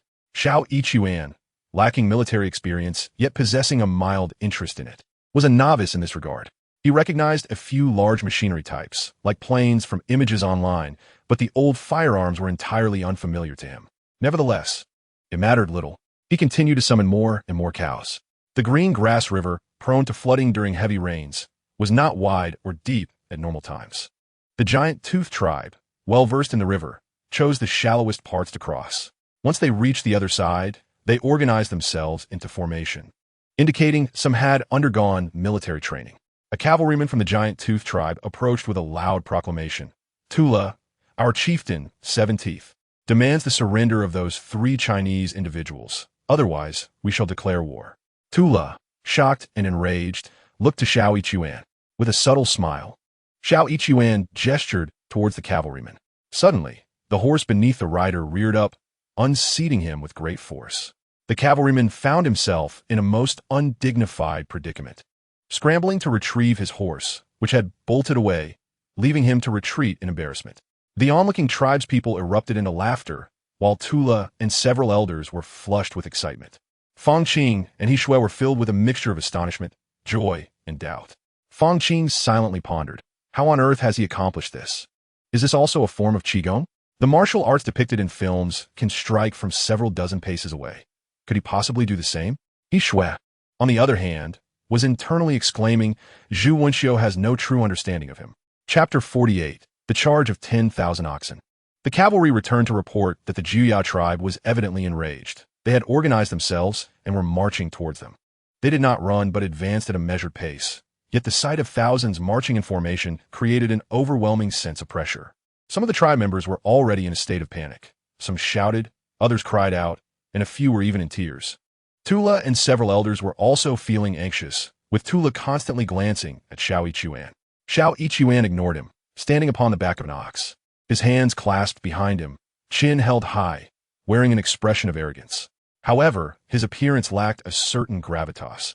Had he been a bit older, perhaps with gray hair and beard, he would have truly embodied the image. As it stood, to be frank, he was somewhat lacking. As the Jia tribe approached within a mile, He Xue deemed it time to act. Firearms are effective at a distance, but should they close in to within 200 to 300 meters, even the herd of oxen would not withstand the onslaught. With a resounding moo, he signaled the herd to charge. The oxen gathered behind He Xue numbered around 5,000 to 6,000. This colossal herd surged forward like a tidal wave towards the warriors of the Jia tribe, initially moving at a slow pace, then accelerating rapidly. The ground trembled beneath the thunderous hoofbeats of tens of thousands of oxen. Tula's eyes widened in disbelief as he pressed his hands against his chest. The sight of such a charge was breathtaking, nearly rendering him breathless with excitement. The elders, shamans, and tribespeople surrounding him wore similar expressions of awe. They had raised and tended to these cattle, engaged in bullfighting, yet had never fathomed the sheer power of a charge from a herd of thousands. Fang Qing and He Xue were utterly astounded. Fang Qing's mind raced. These oxen are summoned at his command. He can direct them to charge. Do they truly heed his words? Was he a deity or a sorcerer? He Xue was equally taken aback. That night, after getting He Xue drunk, she had indulged herself, spending half the night with him. Though he appeared somewhat dark in clothing, without it his physique bore a stark contrast. Above the neck he was dark red, and below, snow white, forming a typical peasant's hue, a rather unflattering disparity. In a fit of revenge, Dao Baifeng had given herself to a beggar. He Xue had entertained similar thoughts. The more unattractive He Xue appeared, the more reckless and indulgent she became, believing that humiliating herself was the best form of retribution against her husband. In her boundless abandon, she thought she had a profound understanding of He Xue. Yet, in this moment, she realized she knew nothing of this man. He was far from a mere country bumpkin. His true capabilities were beyond Zhu Wenxiu's comprehension. While they were engulfed in astonishment and shock, the Juya tribe was stricken with terror. As thousands of cattle charged forth, they were utterly unprepared, initially appearing dazed and bewildered. These beasts, accustomed to human presence, were generally non-aggressive. However, as the herd surged ever closer, they soon realized that the stampede was directed at them. The warriors of the Great Tooth clan were instantly thrown into chaos, their cries echoing in panic as they scattered like frightened animals. Yet by this time, it was too late. The herd barreled into the throng, trampling over them without mercy. The formation of the Great Tooth warriors, akin to a mere earthen embankment, was swept away by the deluge. In the wake of the torrent, only remnants of shattered earth remained. Witnessing the stampede plunge into the river, the casualties among the Great Tooth warriors were staggering. Tula, in a euphoric frenzy, called out to He Xue, exclaiming, "Truly divine." He Xue nodded slightly, instructing, "You may begin to clear the aftermath." "As you command," Tula replied joyfully, promptly ordering his warriors to advance. At this juncture, whether they engaged or not seemed inconsequential. The over 3,000 warriors of the Great Tooth clan were obliterated. Most trampled to death, while the few who survived bore grievous injuries, with severed limbs and broken bodies. A mere 100 remained unscathed.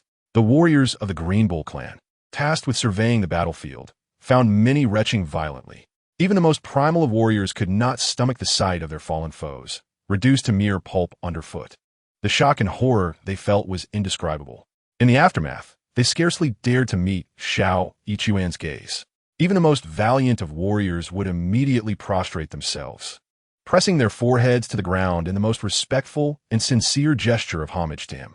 With over 50,000 members, the essence of the Great Tooth clan had been encapsulated in those 3,000 warriors. Though the clans still had a sizable population, they were utterly outmatched by the Green Bull clan. Tula, the son of the previous chieftain and a leader for over a decade, seized the opportunity. After consulting with He Xue, he commanded the warriors of the Green Bull clan to cross the river and invade the Great Tooth clan. The seventh tooth met his demise beneath the hooves of the cattle, while the fifth tooth, having lost his authority and face, abandoned his kin. Yet the first tooth remained, albeit imprisoned. The terrified clan's folk summoned him, and upon assessing the dire situation, he knelt in submission.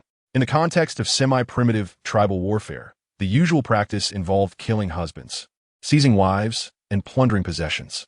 However, Tula adopted a different approach, declaring the merger of the Great Tooth and Green Bull clans. The wives and sisters of the 3,000 slain warriors from the Great Tooth clan would be wed to the warriors of the Green Bull clan. Conversely, the Green Bull clan would select suitable maidens to marry the remaining men of the Great Tooth clan, as both clans shared a common heritage. This exchange of brides would ensure their complete integration. The Great Tooth clan thus faded into obscurity, while the Green Bull clan transformed overnight into a formidable entity of nearly 100,000 members. This development bore no relation to He Xue. It was instead a source of great joy for Guo. Guo had merely been imprisoned, as the seventh tooth aimed to use him as leverage against Fang Qing and He Xue. Unbeknownst to them, they had provoked He Xue, the heir of the celestial witch, leading to their demise and the annihilation of their clan.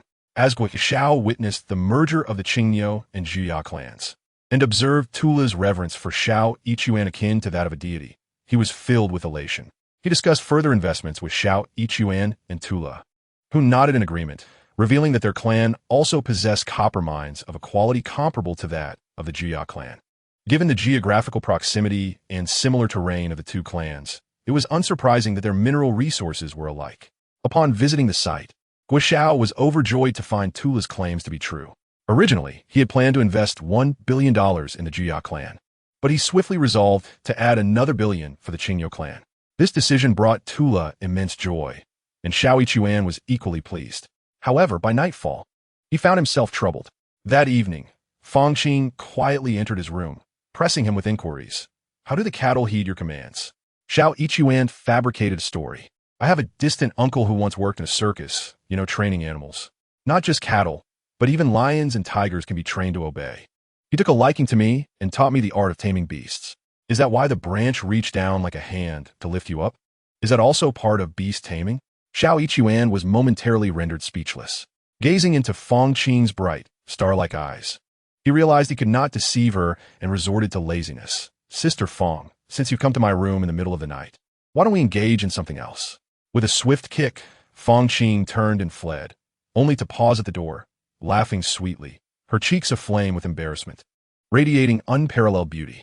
As for He Xue, though she harbored her own questions, she would not approach Xiao Yichuan. Guo Xiao had inquired, and Xiao Yichuan had shared some details he could disclose. While Guo Xiao was astonished, he did not suspect Xiao Yichuan of being a divine being or a monster. After signing the contract and paying the deposit, they prepared to return home. Guo Xiao, along with Fang Qing and He Xue, intended to head to Beijing to report the momentous doubling of the investment from 10 billion to 20 billion to the headquarters. At the airport, as they parted ways, Guo Xiao clasped Xiao Yichuan's hands and said, Brother Xiao, once I return from Beijing, let us enjoy a drink together. We are brothers, and there is no need to rush. He had previously addressed him as Assistant Xiao, but now referred to him as brother, signifying a closer bond. Haicheng Tian's investment in the Qingyo clan amounted to $20 billion, with plans to establish a copper mine capable of producing 100,000 tons annually within 5 years. Currently, the international copper price hovers around $8,000 per ton. 100,000 tons would equate to $800 million. If the project proceeds smoothly, within a few years, Haicheng Tianbua could recoup its investment, with subsequent years yielding profit. This would be a monumental achievement, ensuring Guo Xiao a lifetime of rewards. Nevertheless, in a volatile region such as Africa, where conflict is commonplace, no one could guarantee the project's successful realization. China's extensive investments in Africa have been accompanied by painful lessons, with losses in dollars that are incalculable. The most significant recent loss stemmed from last year's war in Libya, costing China several $billion. Haicheng Tianbua's investment in the Qingyo clan carries similar risks. However, the emergence of Xiao Yichuan, with the Qingyo clan's veneration for him akin to that of a deity, has stabilized Haicheng Tianbua's investment. It can be said that as long as Xiao Yichuan remains, Haicheng Tianbua's investment in the Qingyo clan will stand firm as a mountain. Cunning as Guo Xiao was, he felt an undeniable urge to firmly hold onto Xiao Yichuan.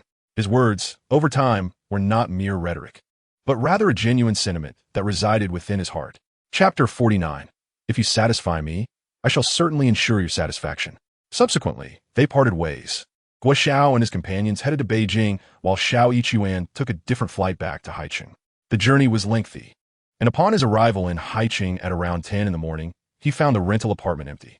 Wang was likely tending to the trees they had planted. Wang, as a teacher, had always been diligent and responsible. After enduring life's trials over the years, she had become even more meticulous in her endeavors. Xiao Yichuan refrained from calling Wang Ye, as it would be unreasonable to summon her back merely to prepare his meals. Just then, Ma Qianli called to inquire about his return. Upon hearing that he had arrived, Ma invited him to the Huaihua Club for drinks, to which Xiao Yichuan readily agreed. Taking a taxi to Huaihua, a private club, Xiao Yichuan entered and searched for the private room Ma had mentioned. Suddenly, he heard Wang Ye's voice emanating from an adjacent room. Mr. Hu, I truly cannot drink anymore. Normally, sounds from the private rooms would be inaudible from outside. Yet Xiao Yichuan possessed an acute sense of hearing that allowed him to catch the exchange. Wang, is that you? He mused, bewildered. She wasn't guarding the trees, but was instead drinking here? Unable to contain his emotions, he twisted the door handle and burst into the room, fury igniting within him. Indeed, Wang Yu was there, accompanied by a balding middle-aged man who was raising a glass. insisting that she drink. As he thrust the glass forward, Wang Yi recoiled, pleading, "Mr. Hu, I truly cannot drink anymore." The balding man wore a perverse smile. "Miss Wang, if you drink, I will ensure that this bill remains on my account. If you satisfy me, I will certainly make you satisfied." "Satisfy your mother," Xiao Yichuan fumed. Noticing a steaming pot of soup on the table, he seized it and poured it over the man's bald head. "Ah!" The man yelped, leaping up, nearly toppling over a chair in his shock. He steadied himself against the wall, drenched and utterly disheveled. "Who are you?" he demanded, wiping the liquid from his face in astonishment. "I am your superior," Xiao Yichuan retorted, preparing to deliver a kick. Wang Yi, in a panic, stood and grasped Xiao Yichuan's arm. "Please, don't be impulsive." Unable to maintain her grip, she embraced his arm instead. With his arm enveloped by her soft embrace, he refrained from breaking free and turned to her. "Wang, what is happening? What does this man do?" "I will explain later. Just remain calm," Wang Yi insisted, her grip on Xiao Yichuan tightening. She then turned to the balding man, apologizing. "Mr. Hu, I am truly sorry. My boyfriend has acted rashly. I apologize on his behalf." Hearing Wang Yi refer to Xiao Yichuan as her boyfriend, the balding man took a few deep breaths. "You are forcing someone's girlfriend to drink. Naturally, her boyfriend will be upset. There's nothing to be done about it." He wiped the liquid from his face, seething, "Forget about that bill." With that, he stormed out in anger. "Is this guy from Electric Treasure?" Xiao Yichuan asked, astonished and furious. "ISNT, the Electric Treasure order, already in progress." "It's not for Electric Treasure," Wang Yi clarified. Wang Yi then released Xiao Yichuan and remarked, "It's a different order pertaining to Haicheng." "A different order indeed." Xiao Yichuan grasped the situation. "Aren't you working on the Dianzhuo order?" Wang elucidated, "They are currently planting trees, so I need not supervise them. I heard there is an order here at Haicheng for a batch of landscaping trees, totaling 3 million. I thought to seize this opportunity." With her explanation, Xiao Yichuan understood. It was indeed another order. Wang Yi continued, "I cannot rely solely on you to manage everything. Our teacher Wang still possesses ambition." Xiao Yichuan chuckled in agreement. Though he mused about the value of ambition, Wang Yi sighed. Securing orders is quite challenging. Shaking her head, she added, "Forget about that. You just returned, and I presume you haven't dined yet. Shall we find another place?" "Sure." With Wang Yi accompanying him, Xiao Yichuan dismissed Ma, Qianli, and Chen Kun with a mere text, stating he had an unexpected engagement and could not attend, before heading out with Wang Yi. They chose a different restaurant, where they conversed over their meal, revisiting the topic of the Haicheng order. Suddenly, Xiao Yichuan beamed, for he realized that Haicheng was actually a property of Haicheng Tianbua Company. Wang Yi expressed her reluctance, stating, "Haicheng Tianbua has substantial resources. Their headquarters is a state-owned enterprise worth hundreds of billions. Haicheng Tianbua itself is a 100 billion level enterprise. For this Haicheng project, they require an investment of 3 million merely for landscaping, and the trees must be at least 50 years old. The profits involved are indeed considerable." Haicheng Tianbua was undeniably affluent. Xiao Yichuan nodded. He had witnessed Guoxiao investing $20 billion firsthand, and 3 million RMB was but a drop in the bucket. Unfortunately, that money would not be his to earn. Wang Yi sighed and added, "I'm not blaming you. In truth, I no longer wish to pursue this order due to his insistence on drinking. You should have splashed the drink in his face at that moment." Xiao Yichuan remained visibly agitated. "Alas," Wang Yi gently sighed, "let's not dwell on it. Some money simply cannot be earned. Yet, this particular sum is indeed attainable." "Oh." Wang Yi gazed at him in surprise, then shook her head, saying, "That general who manages logistics for Haicheng Tianbua. He oversees the landscaping for Haicheng. If you confront him, even if I claim you're my boyfriend and he swallows his pride this time, it will be impossible to secure the order thereafter. I will make a call." Before she could elaborate, Xiao Yichuan, without hesitation, dialed Guoxiao's number. The phone rang twice before connecting, and Guoxiao's voice resonated. "Brother Xiao, have you arrived in Haicheng?" "I have," replied Xiao Yichuan. "How about you?" Guoxiao responded cheerfully, "I arrived last night. I have a direct flight, unlike your layover." He then inquired, "Brother Xiao, is there something you need to discuss?" "Indeed, there is," Xiao Yichuan stated directly, "Guoge, that Haicheng is your Haicheng Tianbua's property." "Yes," Guoxiao replied, "what about it?" "Well," Xiao Yichuan chuckled, "your younger brother holds multiple positions. Not only am I an assistant in the External Relations Department of the Qihai Grand Hotel, but I'm also a salesperson for Yaki Bonsai." Yaki Bonsai? Guo Xiaoming had evidently never heard of Wang Yi's little shop. "Indeed," Xiao Yichuan remarked. "It specializes in bonsai and also engages in landscape greening. For instance, in your Haitian city, if you require large trees with a 50-year maturity, I can manage that. Upon hearing this, Guo Xiaoming understood. Oh, my brother, you also do this? What else can I do? Xiao Yichuan retorted. The Qihai Grand Hotel only provides me with a fixed salary, but my ambitions are quite grand. I aspire to purchase properties in Haicheng without funds. How can one achieve that? Naturally, I must wear multiple hats and work tirelessly.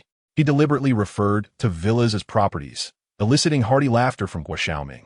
So, the greening project for Haitian City is settled, Guo Xiaoming declared. In short, my brother, it's yours. However, I had a minor conflict with your logistics manager, a certain Mr. Who? No worries, Guo Xiaoming dismissed the matter entirely. You can head to the general manager's office. I'll have my assistant assist you. I'll make a call shortly. As for that Hu Min, I'll reassign him to the construction site to spare you any discomfort. Now that's truly refreshing. Xiao Yichuan exclaimed joyfully. Thank you, Brother Guo. When you return, I shall toast to you. I must partake in your drink, my brother. Guo Xiaoming laughed heartily. Upon my return, I will seek you out.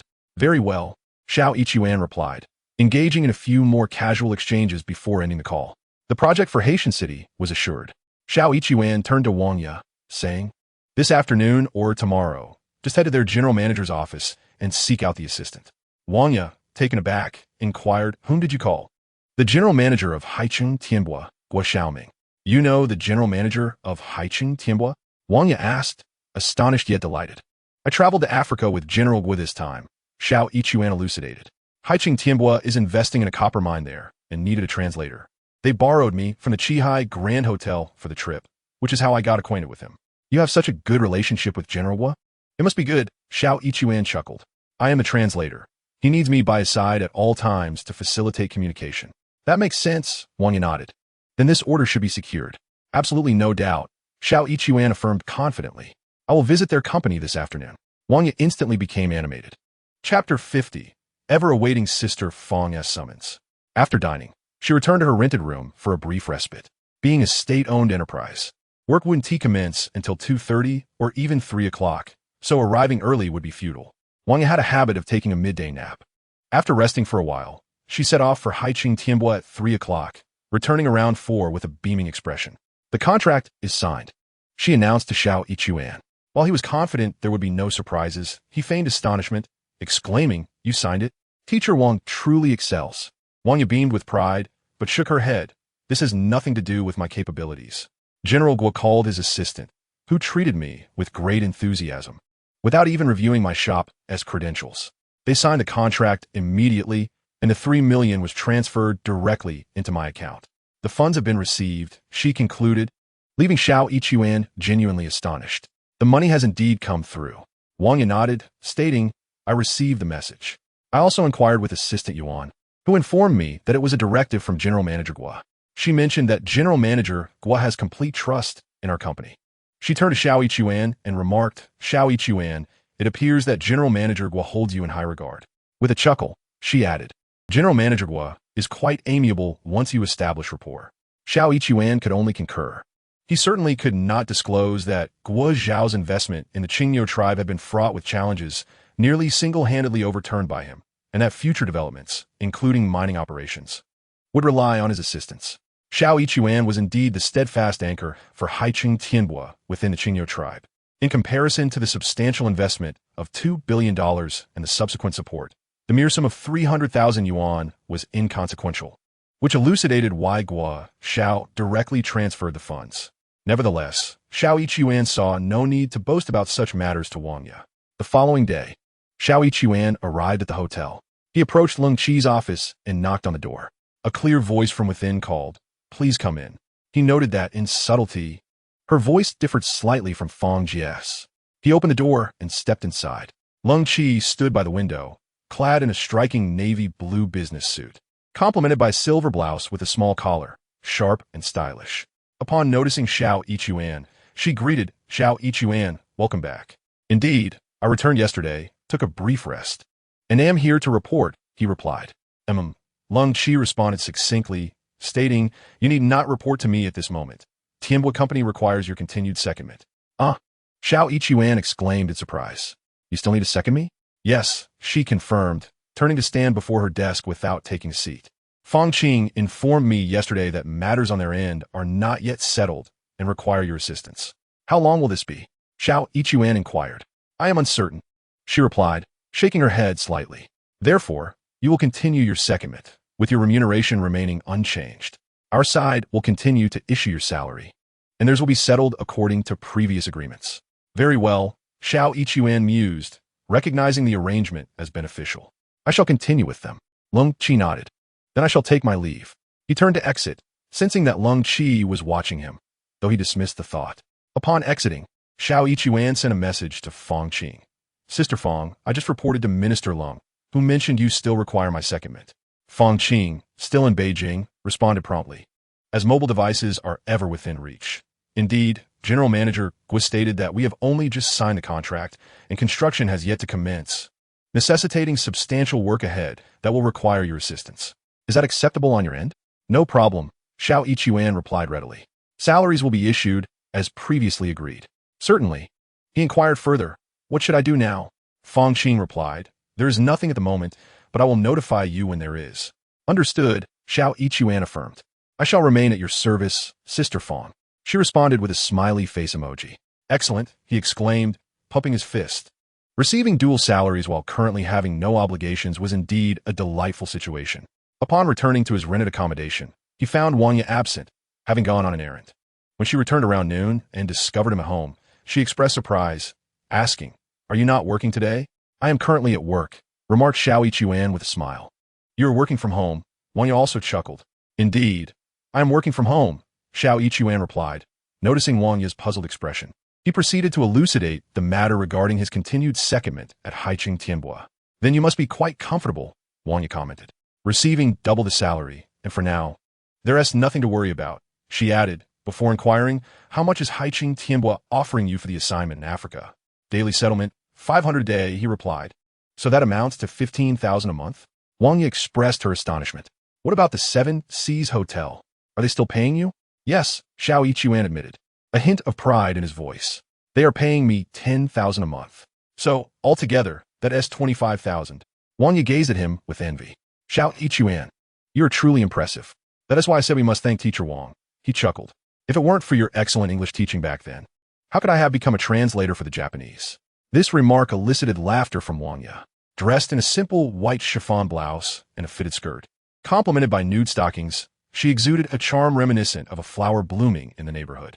Although Fong Qing, He Xue, and Lung Qi were equally attractive, with Lung Qi arguably being the most exquisite woman Xiao Yichuan had ever encountered, it was Wang Ye's smile that brought him unparalleled comfort. Wang Ye prepared a Chinese meal, and observing her daily trips to buy groceries, Xiao Yichuan ordered a refrigerator. Wang Ye expressed her concern about the difficulty of moving it when it was time to vacate the rental. Xiao Yichuan dismissed her worries, saying, I'm currently earning for both sides, losing a little won't matter. Wang Ye chose not to argue further. Acquiring a refrigerator would indeed offer greater convenience. Just as having air conditioning brings much comfort, it was merely a matter of finances before. Now, with Xiao Yichuan footing the bill and finding it easy to earn, it seemed only fitting to indulge a little. As they dined, Wang Ye mentioned her need to go to Qingshan County for Haicheng Tianbua's project, which required 20 trees over 50 years old, only available there. I'll drive you, Xiao Yichuan offered. No need, Wang Ye replied. Haicheng Tianbua is paying a high salary for your secondment. What if something comes up? You should remain on standby. It should be fine, Xiao Yichuan reassured her. I'm primarily going to Africa as a translator, and once I'm needed, I'll let you know. Who knows, I might even find another translation job. Wang Ye laughed again. What? Don't you trust Teacher Wang? Rest assured, once you return with a list, I can handle it just fine. That is not it. Xiao Yichuan quickly shook his head. Deep down, he wished to spend time with Wang Ye, even if it meant doing nothing but conversing and enjoying her radiant smile. Yet, respecting her insistence, he relented. After all, Wang Ye was going out to spend money. With a little care, it would be a straightforward endeavor. And there was little to fear regarding such projects. Contracts were in place, and once the trees were selected, a small deposit could be paid up front. The trees would be planted, inspected, and further payments made based on the survival rate in the following spring, with the final installment due the year after. The prolonged payment period raises suspicions, not towards Wang Ye, but rather towards the other party. Unlike Haicheng Tianbua, which, due to special circumstances, transferred 3 million in one go, Wang Yu would never engage in such practices. The journey to Qingshan County is quite distant, spanning hundreds of kilometers. On that day, Wang Yu did not set off. Instead, she visited the electric treasure project in the afternoon, observing the tree planting efforts until dusk before returning. The following day, she proceeded to Qingshan, naturally taking Xiao Yichuan's car, which he had permitted her to drive. She felt a tinge of embarrassment, firstly for taking Xiao Yichuan's vehicle, and secondly, for not preparing a meal at home. Although Xiao Yichuan had paid for the food, he could only dine alone. He laughed heartily, reassuring her, "Don't worry. I can still cook noodles, and besides, Ma Qianli and the others often invite me for drinks, so meals at home are rather infrequent." Guan Jetiman samwits cheapist, prompting Xiao Yichuan to chuckle and remark, "Teacher Wang, you have indeed changed. In the past, you would catch us off guard and leave us in a state of confusion, yet you never felt any embarrassment." Amused by his teasing, Wang Yu laughed and chose not to linger on the topic as she drove away. With Wang Yu gone, Xiao Yichuan found himself with an unexpected abundance of free time. That evening, he joined Ma Qianli and others for a night of revelry, returning home reeking of alcohol, making practice rather impractical. The next day, he texted Fong Qing, "Sister Fong, do I have any work?" Chapter 51. Earning double pay while pursuing personal endeavors. Fong Qing replied, "Not at the moment. Your primary responsibility lies with the Qinyo clan. If you're not heading there, you have no tasks." Xiao Yichuan responded with surprise. "So if I remain here, I'll be idle?" Fong Qing replied, "You could also pursue some personal projects." Xiao Yichuan was genuinely astonished. "Receiving double pay while working on my own matters?" Fong Qing sent him a smiling emoji. After a moment of astonishment, he inquired, "What about the Qihai Hotel? Is there any objection?" The Qihai Hotel is our designated reception venue for Haicheng Tianbo, accommodating business partners, clients, superiors, subordinates, as well as meetings and team-building events. All related expenses, including room fees, beverages, and even holiday gifts such as mooncakes, are sourced from their establishment, amounting to several million annually. How could they possibly object? He added, "This is actually our way of expressing gratitude towards you. Without your assistance this time, we would have encountered significant difficulties." In an instant, Xiao Yichuan understood. His role as a translator would be rendered useless if he did not go to the Qinyo clan. Yet, Haicheng Tianbo continued to keep him on, effectively sustaining him while allowing him to earn double pay, a simple acknowledgement of Xiao Yichuan's contributions. In a private enterprise, a boss might grant a substantial bonus, but in a state-owned enterprise, such practices are not permissible, thus necessitating a more subtle approach. "I understand," Xiao Yichuan said. "Thank you. General Manager Gua, what about thanking me?" Fong Qing replied with a mock-sad expression. "If I hadn't mentioned it, General Manager Gua would never have thought of it. So it was you who proposed this. Thank you, Sister Fong. And how will you express your gratitude?" Fong Qing sent a playful, haughty emoji. Xiao Yichuan smiled. "You will know my appreciation upon your return." Fong Qing responded with a shy smile. After engaging in a lengthy conversation with Fong Qing, Xiao Yichuan finally grasped the situation completely. However, he simultaneously realized another truth. The substantial favor bestowed upon him by Gua Xiao, including the lucrative contract worth 3 million, was not solely an act of gratitude. His extraordinary performance among the Qingyo clan had earned him the reverence of figures like Tula, and the relationship between Haicheng Tianbo and the Qingyo clan was not merely a fleeting transaction. The ongoing construction and subsequent mining activities could encounter unforeseen challenges at any moment, necessitating Xiao Yichuan's influence over the Qingyo clan. With this understanding, Xiao Yichuan refrained from sending another text of thanks to Gua Xiao. Instead, he held the Qingyu brush and expressed his gratitude to the ancestral shaman, acknowledging that his current status was a blessing from the ancestral shaman. Indeed, without the inheritance of the Tianwu, he would never have acquired the ability to hear the whispers of the wind, comprehend the African dialects, or communicate with trees and cattle to create miracles.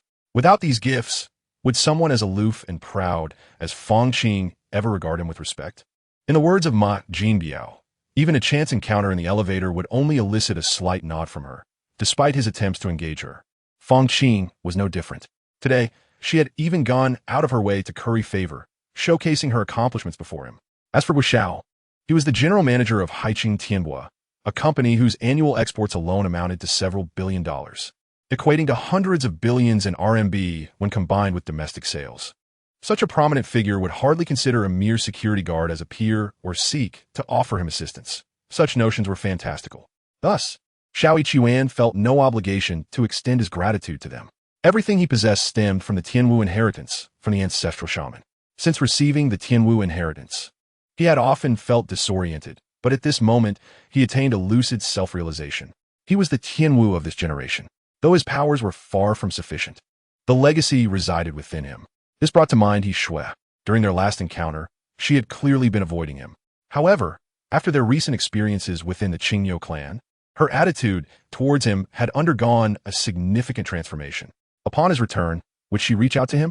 He Xue exuded an elegant demeanor, speaking little and often smiling softly, embodying an essence akin to the lily that blooms in solitude. Yet, the recording by Zhu Wenxiu revealed that He Xue possessed a duality. In private, she exhibited a hint of wildness. This revelation piqued Xiao Yichuan's anticipation. He had indeed arranged a meeting with Tian Tian. If they were to meet frequently, she might become wary of him. However, after a period of separation, she would inevitably recall his merits and agree to meet. After their time together, she would jokingly chide him. Why do you always act as if you have never encountered a woman before? Xiao Yichuan would merely smile. On this particular day, he received a message from Hu Lin. Xiao Yichuan, have there been any developments? So much had transpired during this period that he had almost forgotten about Hu Lin. He promptly replied, No, I am busy with business outside while she remains in the office. There have been no opportunities for us to meet. So how could there be any progress? Hu Lin responded, You must think of a way. It's 50,000. Xiao Yichuan found this amusing. Initially, the figure of 500,000 was indeed an enticing prospect for him. However, at this moment, it seems rather trivial. To put things into perspective, take the Tianbo project in Haicheng, for instance. Wang Yi had mentioned to him that once completed, it could yield a profit upwards of 1 million, resulting in a share of over 500,000 for him. Moreover, he currently finds himself comfortably earning 25,000 each month while sitting at home. In light of this, 500,000 truly pales in comparison. Nevertheless, he refrained from voicing such sentiments. Instead, Xiao Yichuan sent a flurry of drooling emojis, followed by a cascade of crying faces. Hu Lin, however, responded with an array of eye rolls. A woman of her caliber does not possess much sympathy. Those lacking capability are hardly worthy of her attention. Recalling their previous conversation, Xiao Yichuan inquired, Could you share some details about Xiahong? It might prove beneficial. This time, Hu Lin did not dismiss him. Come to Dongshan Top at 9 o'clock tonight. That sounds splendid, Xiao Yichuan readily agreed. At 8:30 that evening, he hailed a taxi and made his way to Dongshan Top. After a brief wait of several minutes, Hu Lin arrived in her BMW. As she stepped out of the car, he noted her elegant qipao, complemented by sheer stockings and white wedge heels. Her figure was commendable, and the qipao accentuated her silhouette. Had she worn high heels, it would have enhanced her appearance even further, but practicality dictated otherwise. Hu Jia, you look stunning, Xiao Yichuan approached her, wrapping his arms around her waist and leaning in for a kiss. Hu Lin pushed him away slightly, regarding him with a questioning gaze. What is the matter? Xiao Yichuan asked. She scrutinized him for a moment and remarked, Xiao Yichuan, I see that your skin remains as dark as ever, yet your words have grown increasingly slick. Nonsense, Xiao Yichuan replied, licking his lips. I received your call this afternoon, so I intentionally opted for a lighter meal tonight, knowing a grand feast awaited me, lest I be too full to enjoy it. Hu Lin chuckled. You are indeed becoming more and more slick. Well, take a look, perhaps other aspects have also become slicker. He teased, leaning in for another kiss. Hu Lin playfully pushed him away, finding she could not resist, allowing him to kiss her. Elated, Xiao Yichuan realized Hu Lin was attempting to entice him. Since she was fishing, he felt no qualms about taking the bait. After a brief moment, Hu Lin noticed his hands wandering and decided to end the kiss, playfully admonishing him, no more. You mentioned yourself that you would give me something, Xiao Yichuan countered mischievously. Have you completed your task? Not yet, he replied with a feigned pout. Sister, let us negotiate different terms, shall we? Absolutely not, Hu Lin firmly rejected. Observing his forlorn expression, she laughed again, wrapping her arms around him for a brief kiss. If you desire sweets, you must put in the effort. With a sigh, Xiao Yichuan recognized the cleverness of this woman. She would not readily offer him the bait all at once. Now, tell me about Xiahong, he urged, his hand gently caressing her slender waist, which was remarkably soft to the touch. You need not inquire about anything else, Hu Lin replied. I shall reveal to you a sensitive spot of Xiahong. If you manage to stimulate it, she will undoubtedly be captivated and regard you with newfound admiration. Chapter 52. The Sensitive Spot. Oh, Xiao Yichuan responded with curiosity. What sensitive spot? Not far from Haicheng wine industry, within Happy Valley, there exists a nightclub called Silver Capital. Have you noticed it? Hu Lin asked. I haven't. Xiao Yichuan pondered briefly before shaking his head. He had only visited Happy Valley once and had no vivid memories of it. What about the Indu nightclub? He inquired. Haicheng wine industry is situated directly across from Indu. When the company first launched, Xiahong aimed to secure a promising start with Indu and took matters into her own hands. Did she manage to secure an order? No, replied Hu Lin with a chuckle. She exhausted every possible avenue, but was left empty-handed. The salespeople she later recruited also attempted to make an impression on Indu, but returned defeated. Is Indu nightclub really that formidable? Xiao Yichuan expressed his astonishment. Thus, Indu became a source of anxiety for Xiahong. If you could secure an order from Indu, Xiahong would certainly view you in a new light. Be a bit more proactive. You might just find an opportunity, Hu Lin suggested. If others can't manage it, why would I have any luck? Xiao Yichuan shook his head. You practice Qigong, don't you? Hu Lin retorted. The owner of Indu nightclub, Wu Yin, is a charismatic woman, always strutting in high heels, which undoubtedly cause her pain. Seize the chance to offer her a massage with your Qigong skills, and she might just grant you an order. Furthermore, if you secure an order from Indu, Xiahong will be thrilled. She wears high heels too. Help her with a massage, be a bit bolder, and you might just succeed. She rattled on, leaving Xiao Yichuan in a daze. Sister Hu, perhaps you should consider adopting the surname Wang. You could be the village matchmaker, he jested. How rude. Hu Lin pouted playfully. I'm merely trying to help you with suggestions. I appreciate it, Xiao Yichuan replied, patting his chest. But I'm afraid of encountering Wu Erlang. If you wish to pursue beauty, you must possess a bit of courage, Hu Lin advised. Haven't you heard? The timid starve while the bold feast. Xiao Yichuan let out a sigh. The next day, at 7:30, he indeed took a taxi to Happy Valley. Sure enough, just across from Haicheng wine industry, he spotted Indu nightclub, its grand neon sign illuminating the night with dazzling brilliance. The economic stimulus of 4 trillion yuan in 2008 had propelled the real estate sector, ushering China into a period of rapid economic growth, accompanied by a swift rise in the entertainment industry. Future generations would look back and realize this was a golden era. Even the ladies of the night would reminisce about how easy it was to earn money back then. However, for Xiao Yichuan, he still felt somewhat lost. Hu Lin's advice seemed simple enough, offering a massage to the high-heeled owner of Indu to garner favor and secure an order. But in reality, how could such fortune be so easily attained? He couldn't just barge in and request a massage Wu Yan's feet. She would likely kick him out on the spot. Regardless, he decided to enter the bar and have a drink first. Upon entering, he was pleasantly surprised to spot a familiar face, Bai Wei. Bai Wei was clad in a green short-sleeved shirt and white fitted pants, her long legs captivating in their elegance. What brings the police chief here, dressed like this? Xiao Yichuan wondered as he approached her. Sister Bai, he greeted. Bai Wei turned, recognizing him, her brows raising in surprise. Xiao Yichuan, is it you? Sister Bai, are you incognito, or simply enjoying some leisure time? He smiled. What do you mean by incognito? Bai Wei chuckled softly, by the way. I haven't yet expressed my gratitude for your massage last time. How about I treat you to a drink? Xiao Yichuan smiled, as Bai Wei indeed called for a drink for him. After your massage, I felt completely rejuvenated. Now I just need to lie down on the bed, close my eyes, and I drift off to sleep, Bai Wei said cheerfully. And that flower arrangement, I haven't touched it at all. It's just been sitting there. It still has an effect, doesn't it? Indeed, replied Xiao Yichuan. If you leave it alone, it will still have a certain effect. I feel it has an effect too, Bai Wei affirmed. But if I were to move it, say, to a different location and rearrange it, would that be effective? Are you planning to move, Bai Jia? Are you buying a new house, or perhaps getting a promotion? Xiao Yichuan inquired playfully. Neither, Bai Wei shook her head. I resigned. I need a change of scenery. Really? Xiao Yichuan was curious. Even a police chief can resign? Why shouldn't a police chief resign? Bai Wei laughed. It's not that one can't resign. It's just that the position carries a certain prestige. If it were me, I would never resign. I'd de-stroll the streets every day, and if I saw a wrongdoer, just a fierce glare would send them scurrying, Xiao Yichuan joked. What notion? Bai Wei giggled. Xiao Yichuan noticed that Bai Wei, the police chief, was quite jovial and approachable, while Lung Qi, who worked in the hotel industry, was as cold as ice, which he found quite intriguing. Indeed, Xiao Ichuan chuckled. The two types of people I have always admired are police officers and guerrilla leaders. Guerrilla leaders? Bai Wei found that amusing. Yes, Xiao Ichuan nodded. In my childhood, there were often war movies. The guerrilla leaders in those old films, wearing headscarves and carrying guns, were elusive and formidable. I admired them greatly.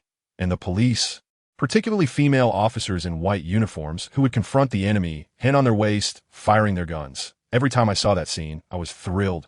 Bai Wei laughed heartily. Bai Jie, why did the female officers in those old films hold their guns at their waist when shooting? What was the reason behind that? For stability, Bai Wei explained. The barrel of a handgun is short, and the recoil is significant, making it easy to miss. Holding it at the waist can provide better stability and thus increase accuracy. I see, Xiao Ichuan realized. I always thought it was just a dramatic flair, giving them a certain intimidation. Such scenes were indeed prevalent in classic films. Bai Wei nodded. I enjoy that too. So, why did you resign? Xiao Ichuan asked. Being a police officer or a chief is quite impressive. His words dimmed Bai Wei's expression. She lifted her glass, took a sip, and sighed softly. Movies and reality are two different realms. Xiao Ichuan understood this distinction well, noticing Bai Wei's reluctance to delve deeper. He asked, so, Bai Jie, what do you plan to do next? I have applied to join Interpol, she replied. Interpol? Wow, that's worldwide law enforcement. Xiao Ichuan exclaimed. Bai Jie, you truly are remarkable. Her exaggerated reaction brought a smile to Bai Wei's face. Actually, it's not quite like that. Interpol does not operate globally to arrest everyone. Regardless, Interpol is undoubtedly impressive, Xiao Ichuan commented, genuinely unaware but eager to engage Bai Wei in conversation. Bai Wei chuckled, refraining from further explanation, and inquired. If I were to arrange the flowers in a different location, following your method, would that be permissible? That is likely not feasible, Xiao Ichuan replied, shaking his head.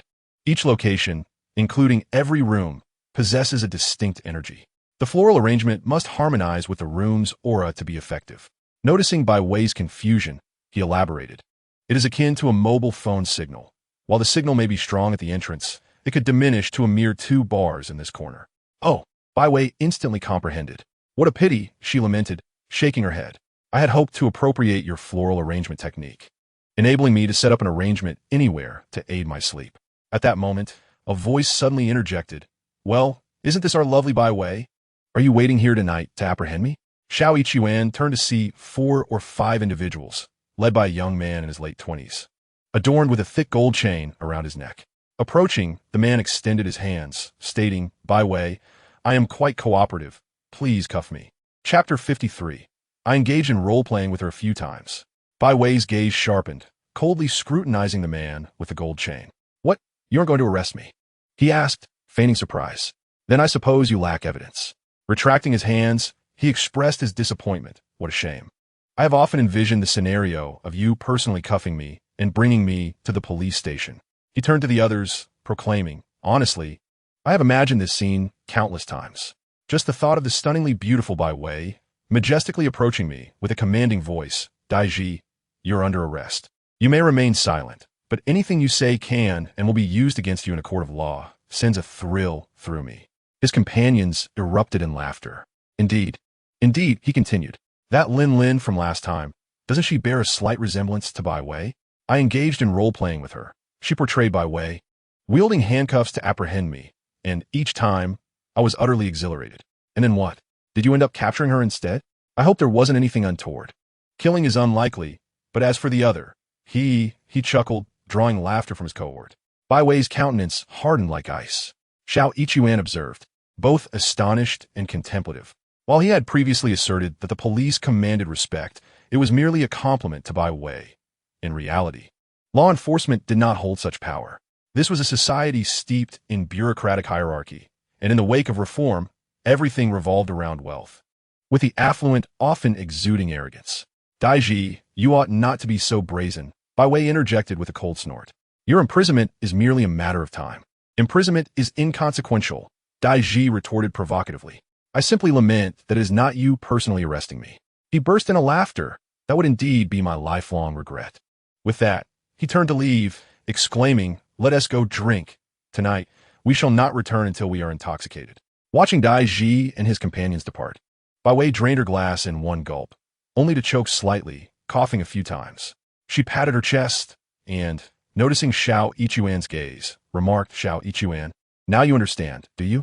The police are not as formidable as they seem. What sort of individual is he? Xiao Yichuan inquired. Have you investigated him? No evidence? Bai Wei poured another glass of wine. He was involved in a case over a year ago. He and a few unscrupulous friends came here to drink and attempted to assault a waitress. The waitress leaped from a building and perished. A case of homicide. Xiao Yichuan exclaimed. Didn't they apprehend them? No evidence. Bai Wei shook her head. They claimed the waitress suddenly went mad and even enlisted several other waitresses to corroborate their story.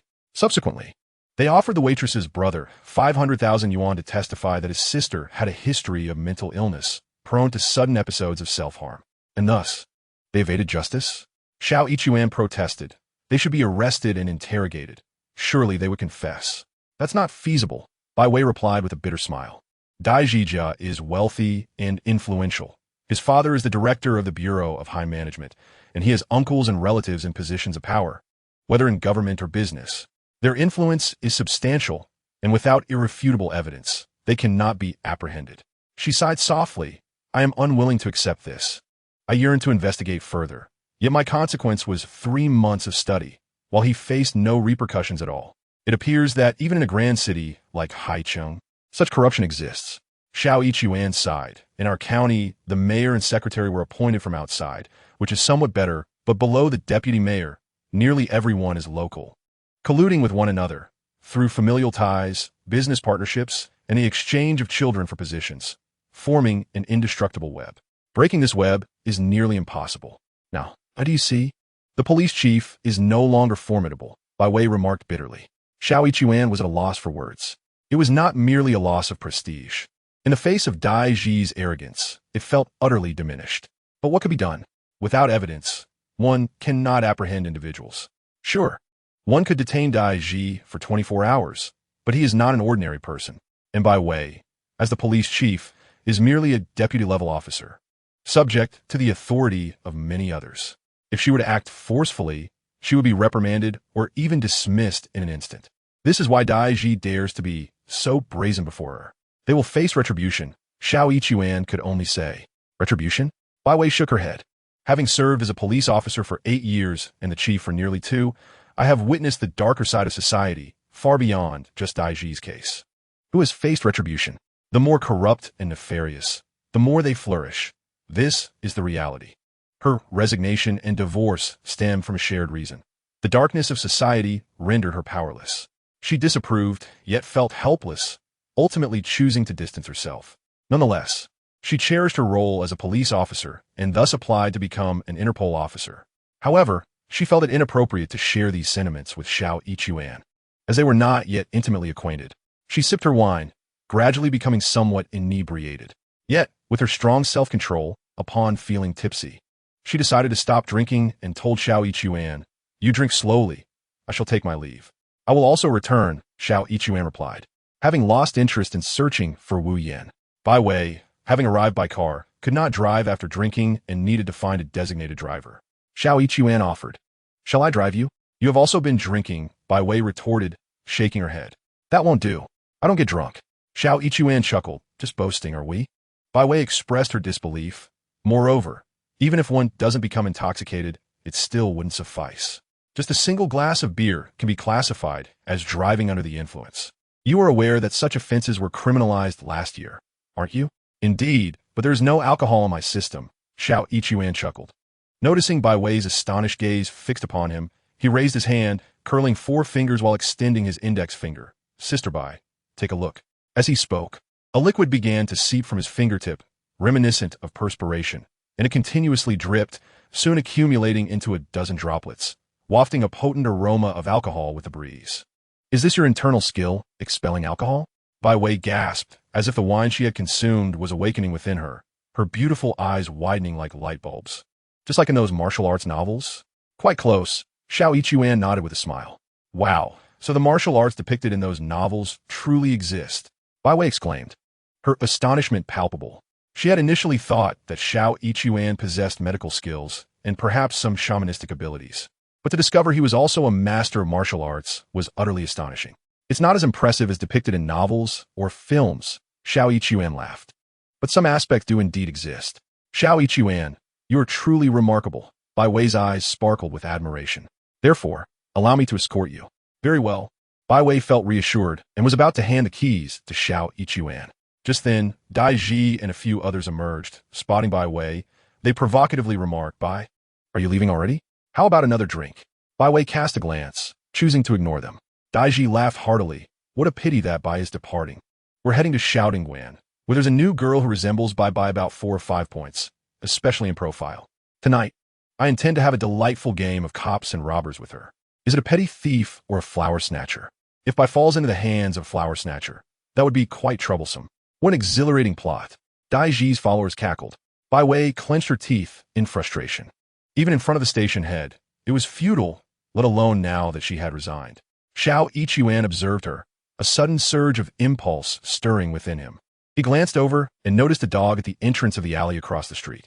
Fixing his gaze upon Bai Wei, he asked, Sister Bai, do you believe in cause and effect? Cause and effect? Bai Wei replied with a wry smile. Look, Xiao Yichuan gestured. Bai Wei, unsure of what he wanted her to see, turned her head in the direction of his finger.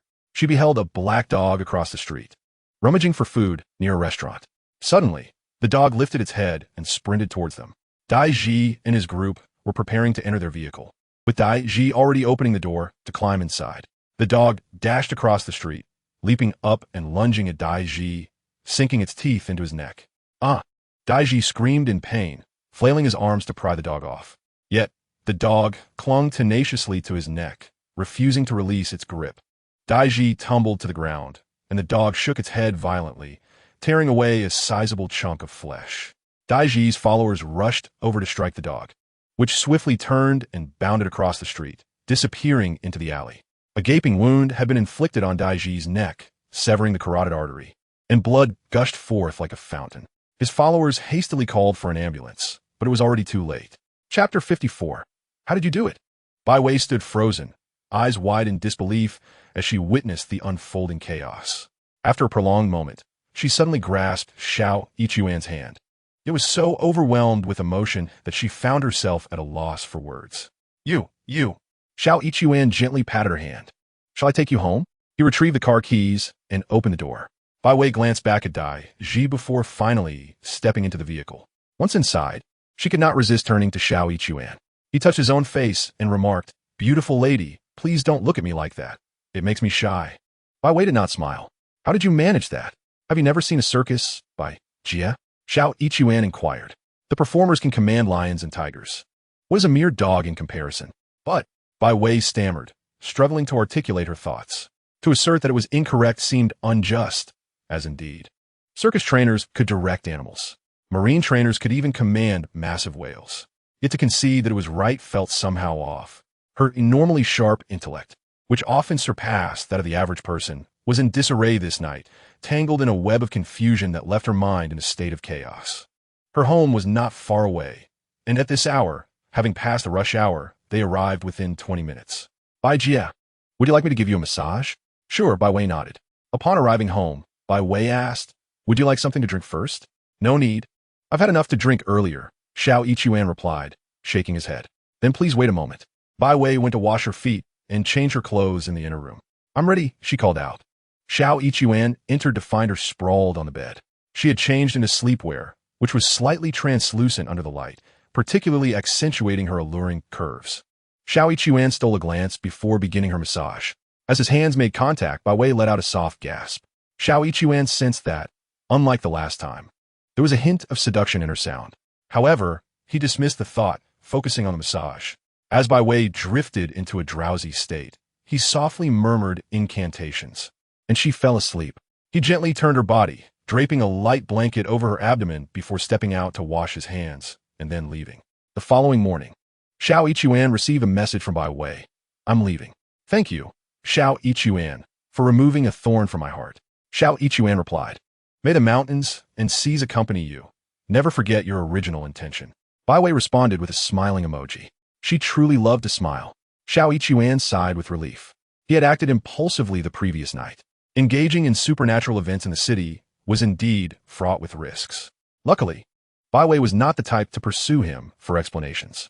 I must be more cautious next time, he thought, but then gently shook his head, A woman liked by Jie was not easily encountered. In the morning, the refrigerator was delivered, and Xiao Yichuan went to buy some marinated dishes to stock it. He was completely inept in the kitchen. At the very least, he could prepare noodles and fried rice, yet he often preferred to avoid the effort.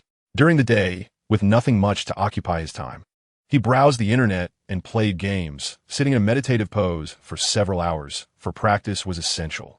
After dinner, at 7:30, he made his way to the Indu nightclub once again.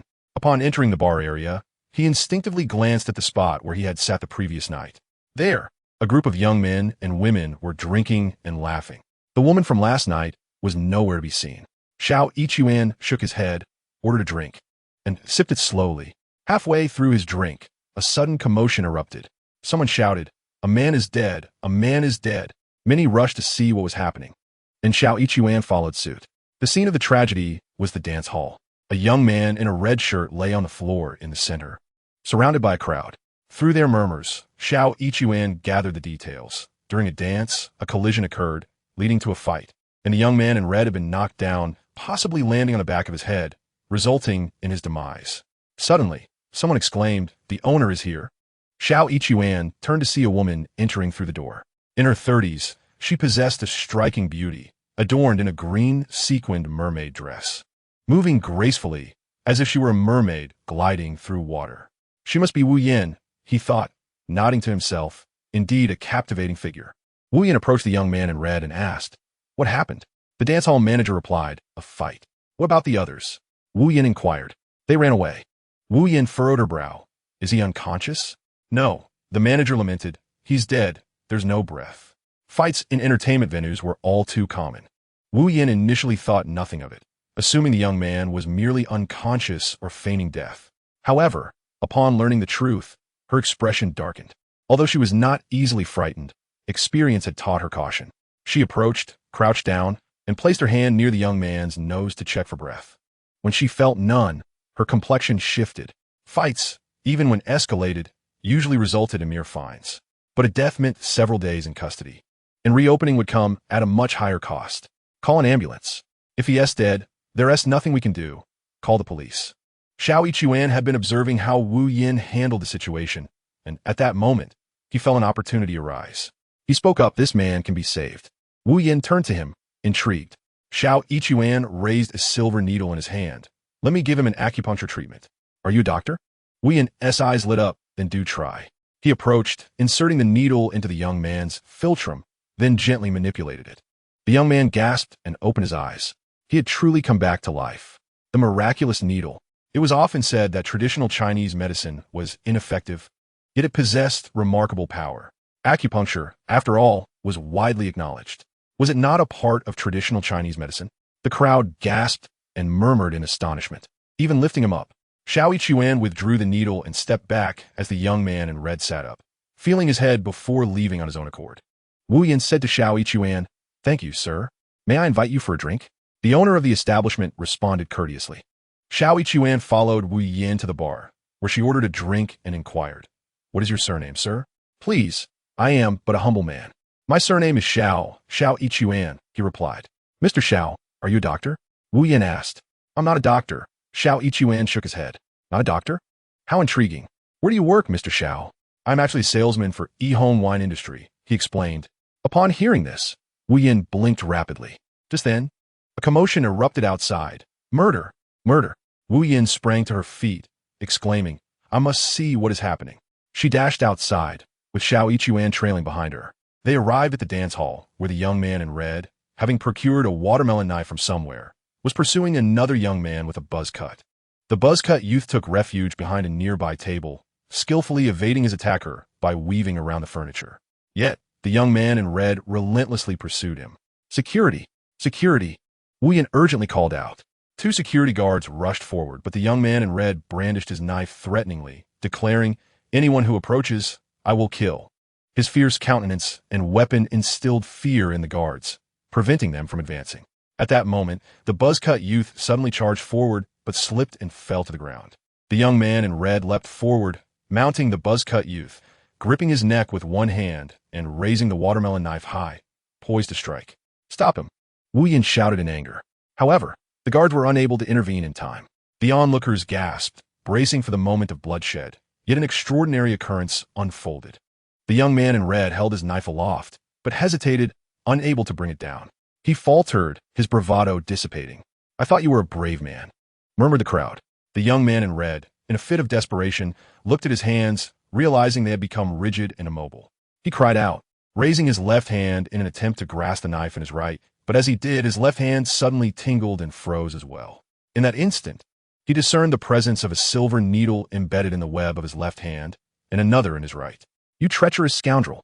he exclaimed, turning to face He Xue. Earlier, He Xue had indeed administered the needles, and their eyes locked in a moment of recognition. "Let me go," the young man in red pleaded. With a faint smile, He Xue approached, saying, "Why persist? It is merely a fleeting moment of rage. If you kill him, your anger may be sated, but what of your parents, your friends, your future?" The young man in red stood frozen.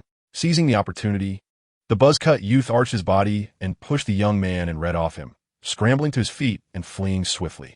The young man in red watched him depart, gasping for breath. "All right, heed my counsel and let it go." He Xue removed the silver needles from the young man's hands, restoring his mobility. "You are a hero," the young man in red said gratefully. He Xue chuckled softly. "I am no hero. In these times, being a hero lands one in prison." He advised the young man in red, "Heed my counsel. Let it go. A step back opens up a vast horizon. Observe my skills. If I were to match your temperament, how many must I slay?" The words seemed to resonate with the young man, who nodded in agreement and replied, "You possess genuine skills. I shall heed your advice." He sheathed his blade and departed. It turned out that he had not succumbed to cowardice, but had instead been struck by a silver needle that sealed his acupoint. Such a distance. To strike an acupoint with a flying needle. This is the stuff of novels. Indeed, Chinese martial arts carry authentic wisdom, with thousands of years of culture. True knowledge has undoubtedly been preserved. This is a true master.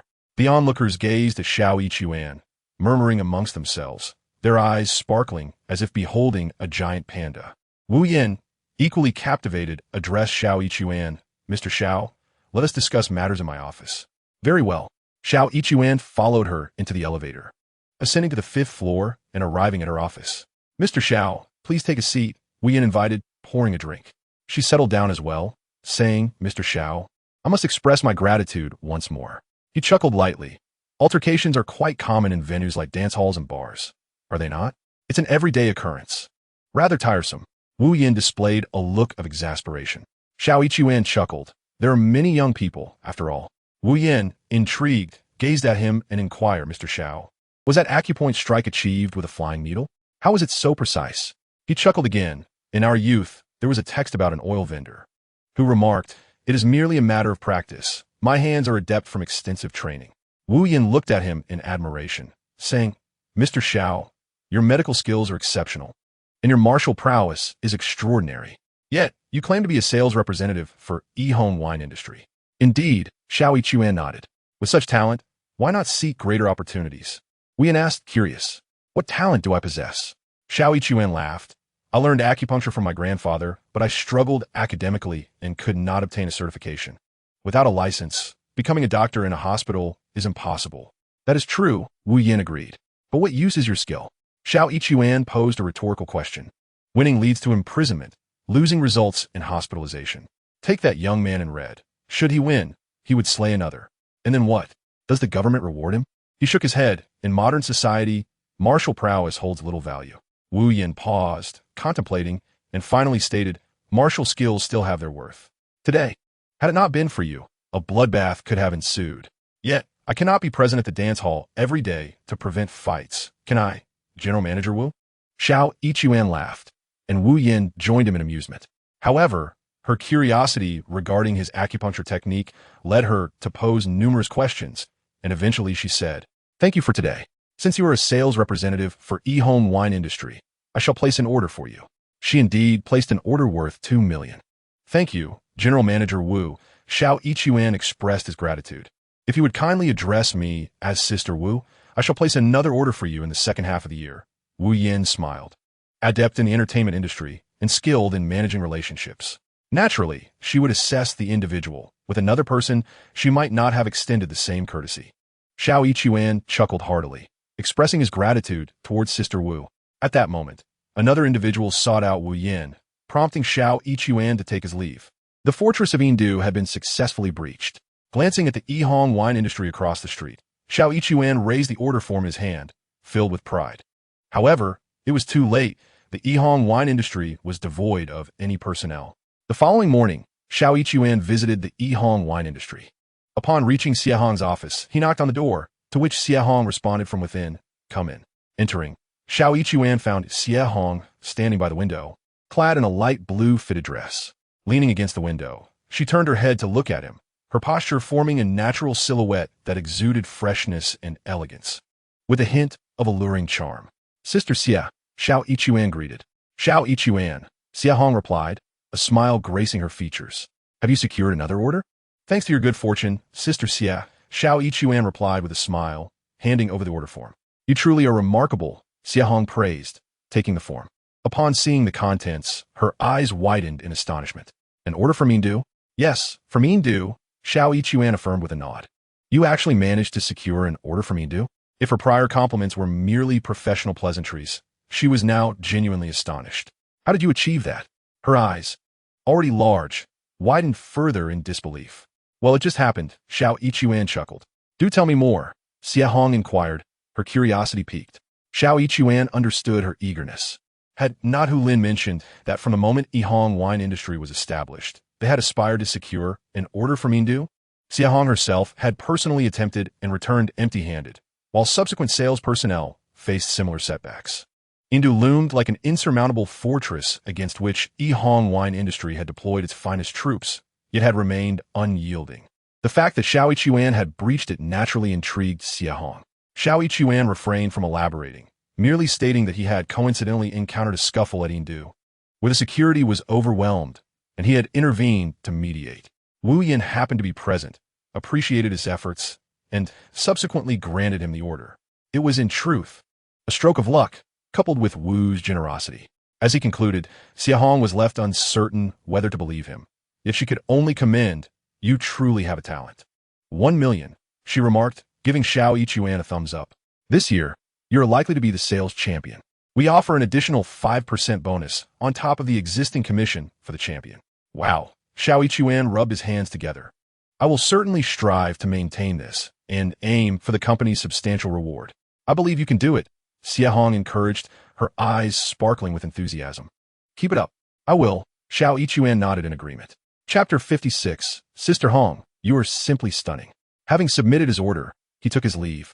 Hu Lin had predicted that securing an order from Yindu would exhilarate Xie Hong, and indeed it did, but the excitement was fleeting, with little else to follow. Xiao Yichuan could not conceive of any method to further spark Xie Hong's interest in him, ultimately resigning himself to the notion that he had not truly pursued such aspirations. He held a positive impression of Xie Hong. She was a vibrant and cheerful woman, akin to a magnolia blossom, fragrant and delicate. If he could pluck her, it would be wonderful. If not, merely admiring her from the roadside would suffice. The reward of 500,000 for Hu Lin has now lost any allure for him. To Xiao Yichuan's surprise, in the evening, Xie Hong called him. "Xiao Yichuan, are you free tomorrow?" "Yes, I am," replied Xiao Yichuan. "Sister Xie, do you need something?" Xie Hong responded, "I would like to borrow your expertise to help me secure a deal. If it goes through, the commission will be yours." "Sure," Xiao Yichuan readily accepted. Expressing his gratitude, "Thank you, Sister Xie, for this opportunity." He repeated his thanks thrice, prompting a chuckle from Xie Hong on the other end. "Just call me Hongjie." "Thank you, Sister Hongjie," he replied, and her laughter was melodious, reminiscent of silver bells dancing in the wind. Xiao Yichuan mused that Wang Laosher used to laugh like that, but seemed less enchanting now. Xie Hong's destination was a prefecture-level city, Jiaoling, which was quite a distance away, approximately 400 kilometers. She drove her BMW, while Xiao Yichuan hitched a ride. At 7:30 the following morning, Xie Hong's car arrived. She wore a white short-sleeved top paired with green pencil pants, which accentuated her long legs when seated. Once on the highway, Xie Hong inquired, "Xiao Yichuan, have you been to Jiaoling?" "Yes," he replied. "I used to be a long-distance truck driver back in my hometown and made several trips there. So you're somewhat familiar with it?" She probed. "Not very." He shook his head. "I just want to transport goods, but I recall it being quite lively. There's a river port and a bustling economy with numerous nightclubs and hotels." "Indeed," Xie Hong concurred, The market there is substantial, yet we have never managed to penetrate it. Really? Xiao Yichuan questioned. With so many hotels and nightclubs, how is it that you can't secure a deal? It's different there, Xie Hong explained. The market for such establishments is predominantly controlled by a single individual. Who is this formidable person? Xiao Yichuan asked with curiosity. Jiao Datu, she replied. His real name is Jiao Bing, and he earned his nickname due to his large head. What kind of background does he have to be so influential? Xiao Yichuan probed further. Originally, he had no significant background, Xie Hong clarified. He comes from a mining family but has an audacious spirit. He's bold and tenacious. After serving time in prison a few times, his notoriety grew, leading to a larger following. Eventually, he became a local underworld leader. A gangster, then? Xiao Yichuan frowned. However, he later ventured into mining, specifically co-production, accumulating wealth, and opened a wholesale business, which allowed him to clean up his act, Xie Hong shared, revealing her knowledge of Jiao Bing's situation while driving. After gaining popularity during his prison terms and amassing wealth from co-production, he cultivated connections with officials, ultimately rehabilitating his image over the past decade to become the dominant figure in Jiaoling. Besides coke, he also delved into beverage wholesale, enforcing a strict rule. All nightclubs and hotels must provide him with half of their beverage orders, or they would struggle to remain operational. In the legitimate sphere, he has acquaintances in fire safety, health, industry, taxation, and public security. Should one refuse to comply, he possesses various means to undermine them. In the underworld, he commands hundreds of released convicts, arranging jobs for them as drivers or security personnel who are fiercely loyal to him. At his command, they would readily charge into action. Xiao Yichuan could not help but exclaim, "What a stark contrast!" Indeed, Xie Hong remarked, every drop of alcohol must pass through Jiaoling. Without his approval, it simply cannot enter. He claims that he only requires half of the orders, yet in reality, most of the supplies for the hotels and nightclubs over there come from him. If we can breach his defenses, we could take Jiaoling, and the orders should be substantial. Indeed, Xie Hong continued, there are several competitors who have established connections with him, managing to secure tens of millions in orders annually. Tens of millions? Xiao Yichuan gasped. The profit margins in alcohol are considerable. Apart from commissions for sales staff and taxes, the owner generally retains around half of the profits. Such a profit means that a 10 million order translates to 5 million in revenue, which makes Xie Hong's enthusiasm understandable. Yet, our e-home wine industry struggles to obtain such orders. With a sigh, Xie Hong turned to Xiao Yichuan. This time, I hope to leverage your talents to penetrate the fortress of Jiao Datu. What talents do I possess? Xiao Yichuan chuckled. Do not be modest, Xie Hong replied with a smile. You are currently our most formidable salesperson at e-home, an absolute gold medalist. If you cannot succeed, I will truly lose hope. Dressed in a loose silk short-sleeve top, as she turned to converse with Xiao Yichuan while they stood side by side, he could not help but catch a glimpse of her neckline. While he could not see much, the delicate black strap of her bra rested upon her fair collarbone, creating a striking contrast that exuded sensuality. Xiao Yichuan quickly averted his gaze, saying, I shall do my best. I hope to live up to your expectations, Hongjia. Xie Hong drove swiftly, accelerating beyond 100 miles per hour. In approximately 3 hours, they covered nearly 400 kilometers. After checking into a hotel and having a meal, Xie Hong took a short rest. Around 3 o'clock, she knocked on Xiao Yichuan's door. Upon opening it, Xiao Yichuan's eyes lit up at the sight of Xie Hong. She had changed into a short qipao adorned with green bamboo on a white background, the hem reaching mid-thigh, her legs elegantly clad in sheer stockings. With her long, beautiful legs accentuated by the luxurious hosiery, she was undeniably captivating. Having meticulously applied her makeup, she appeared as if she had stepped out from a painting. Noticing Xiao Yichuan's gaze, Xie Hong smiled. What is the matter? Do you not recognize me? Indeed, he found it somewhat difficult to recognize her. Xiao Yichuan nodded and shook his head. Hongjia, you are simply stunning. Really? Xie Hong replied, a hint of pride in her voice. Let us proceed to Jiao Bing's company and test the waters. However, Xiao Yichuan remained still, observing her for a moment before shaking his head. Hongjia, do you want me to speak candidly? Oh, Xie Hong replied, slightly surprised. Please do. Let's engage in a role play, Xiao Yichuan suggested. Now, let us assume I am Jiao Dadu, and you are here to visit. As he extended his hand, he mimicked, Miss Xie, wow, you look truly beautiful. Please come in and allow me to brew you some tea. His performance was so convincing that Xie Hong chuckled and stepped inside, saying, "You are too kind, General Jiao." Xiao Yichuan continued, "Miss Xie has visited a few times, correct?"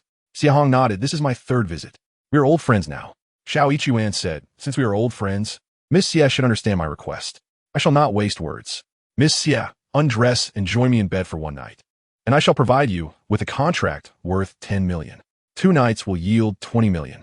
What do you think?" Xie Hong's face flushed crimson, and she retorted, "Xiao Yichuan."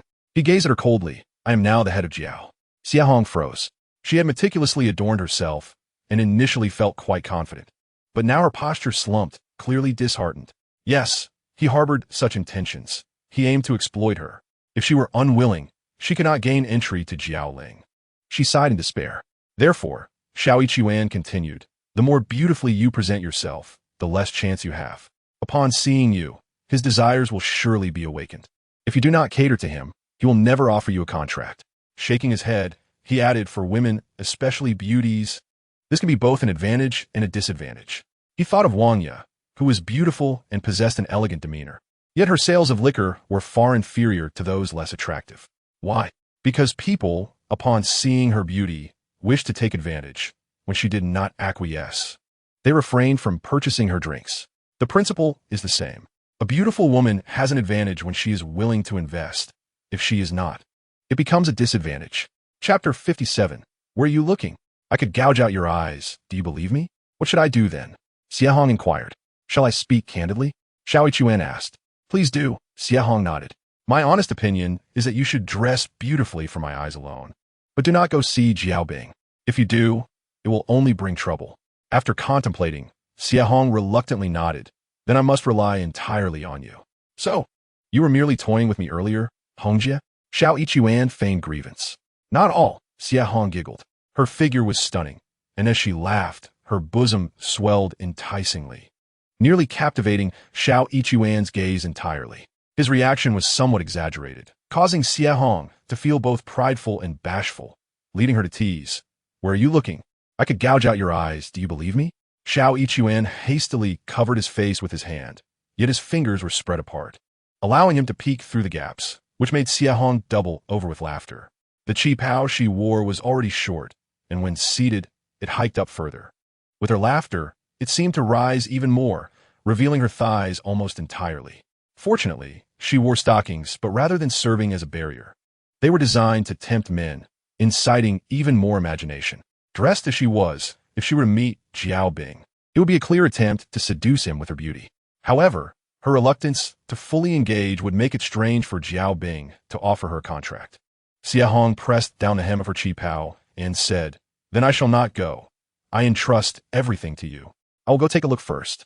In truth, Xiao Yichuan had no confidence whatsoever.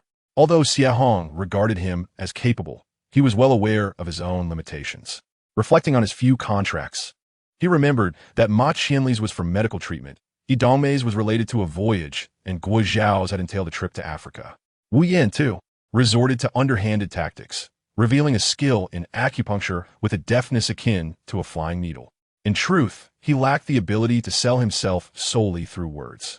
Although he possessed a certain charm, it was insufficient to secure any deals. The likes of Xie Hong and Dong Mei, beautiful women who could elicit laughter from him, were not amused by his verbal prowess, but rather for other reasons. Otherwise, they would scarcely have acknowledged him, let alone bestowed smiles upon him. Nevertheless, since he was there, he felt compelled to give it a try. Xie Hong remained at the hotel, while Xiao Yichuan ventured out alone. Jiaobing's wholesale department, aptly named Big Head Wholesale, exuded a unique character and had established a dedicated reception area, indicating its substantial scale. Upon arriving at the front desk, Xiao Yichuan requested to see Jiaobing. The receptionist, a strikingly beautiful young woman, briefly glanced at Xiao Yichuan before lowering her gaze. Although Xiao Yichuan was not particularly short, and his features were not unattractive, boasting thick eyebrows and large eyes, his dark complexion, especially in the sweltering heat while wearing a shirt that revealed his collarbone, created a stark contrast between his tan skin and the paleness of his lower body. This disparity in skin tone marked him as a typical laborer. There is nothing inherently wrong with being a laborer. However, society often looks down upon those from the lower strata. The attractive receptionist, accustomed to a myriad of individuals, recognized Xiao Yichuan's appearance as emblematic of a common laborer and lost interest in him entirely, nonchalantly declaring that Jiao Bing was not present. Xiao Yichuan frowned, but refrained from pressing the matter further or displaying any anger. Such is the nature of society, amidst towering edifices. Even the grandest structures are composed of cold concrete. Should one truly express indignation, what would it accomplish? Turning away, Xiao Yichuan found himself at a loss for what to do next. At that moment, a van pulled up and a short man emerged. Not quite a dwarf, but significantly shorter than average, likely standing under 5 feet tall. He cradled a large rooster in his arms. Upon seeing this man with the chicken, the beautiful receptionist sprang to her feet, her face beaming with delight. "Master Bao, you've arrived." Master Bao replied with a grunt, inquiring if Jiao Bing was present. "He is indeed," the receptionist assured him. "Jiao Bing has been eagerly awaiting your arrival." "Then I shall go in," Master Bao said, making his way inside while still holding the rooster. The receptionist complimented. "Wow, your chicken is so impressive." Flattered by the praise, Master Bao playfully thrust the chicken towards her, causing her to jump back in surprise. Her startled reaction was evident, yet it was clear she was not genuinely upset, as a smile lingered on her face. Master Bao chuckled mischievously, traversing the alleyway into the courtyard. Xiao Yichuan observed from the side, realizing that Jiao Bing was indeed inside, though the beautiful receptionist had no intention of introducing him. This was quite understandable. Jiao Bing was a formidable figure, straddling both the legitimate and illicit realms. A veritable overlord in his sphere, with numerous individuals vying for his attention. If he were to meet with everyone who sought him out, he would scarcely have time to eat. The receptionist allows some individuals entry while denying many others. This is the very essence of her role. Xiao Yichuan finds it unwise to express his frustration. Hypothetically, if Jiao Bing were replaced by Jack Ma, Xiao Yichuan would still be unable to gain access, as the receptionist would similarly refuse him. He must devise an alternative approach. Nearby, he overhears 2 street vendors engaged in conversation. Bao Izi has once again delivered chickens to Jiao Datu, who has suffered consecutive losses, 4 matches in a row, in fact. The losses must amount to several million, perhaps even exceeding 10 million. Such wealth is astounding indeed. It is not merely wealth. His wholesale business generates daily revenues exceeding 1 million. After listening to their discourse, Xiao Yichuan feels a spark of inspiration and approaches them, producing a pack of cigarettes to share.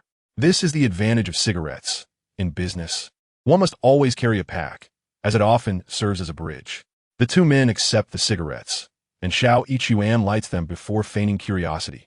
"Gentlemen, you mentioned delivering chickens and wagering in the millions. Could you elaborate?" The vendor selling cold noodles replies. "You must be from out of town if you are unaware of cockfighting." Xiao Yichuan nods. "I just arrived from the Shuangwan area. What is this cockfighting all about?" The vendor of mung bean cakes chimes in. "Cockfighting is simply cockfighting." Being quite the talkative one, he begins to explain, with the cold noodle vendor interjecting.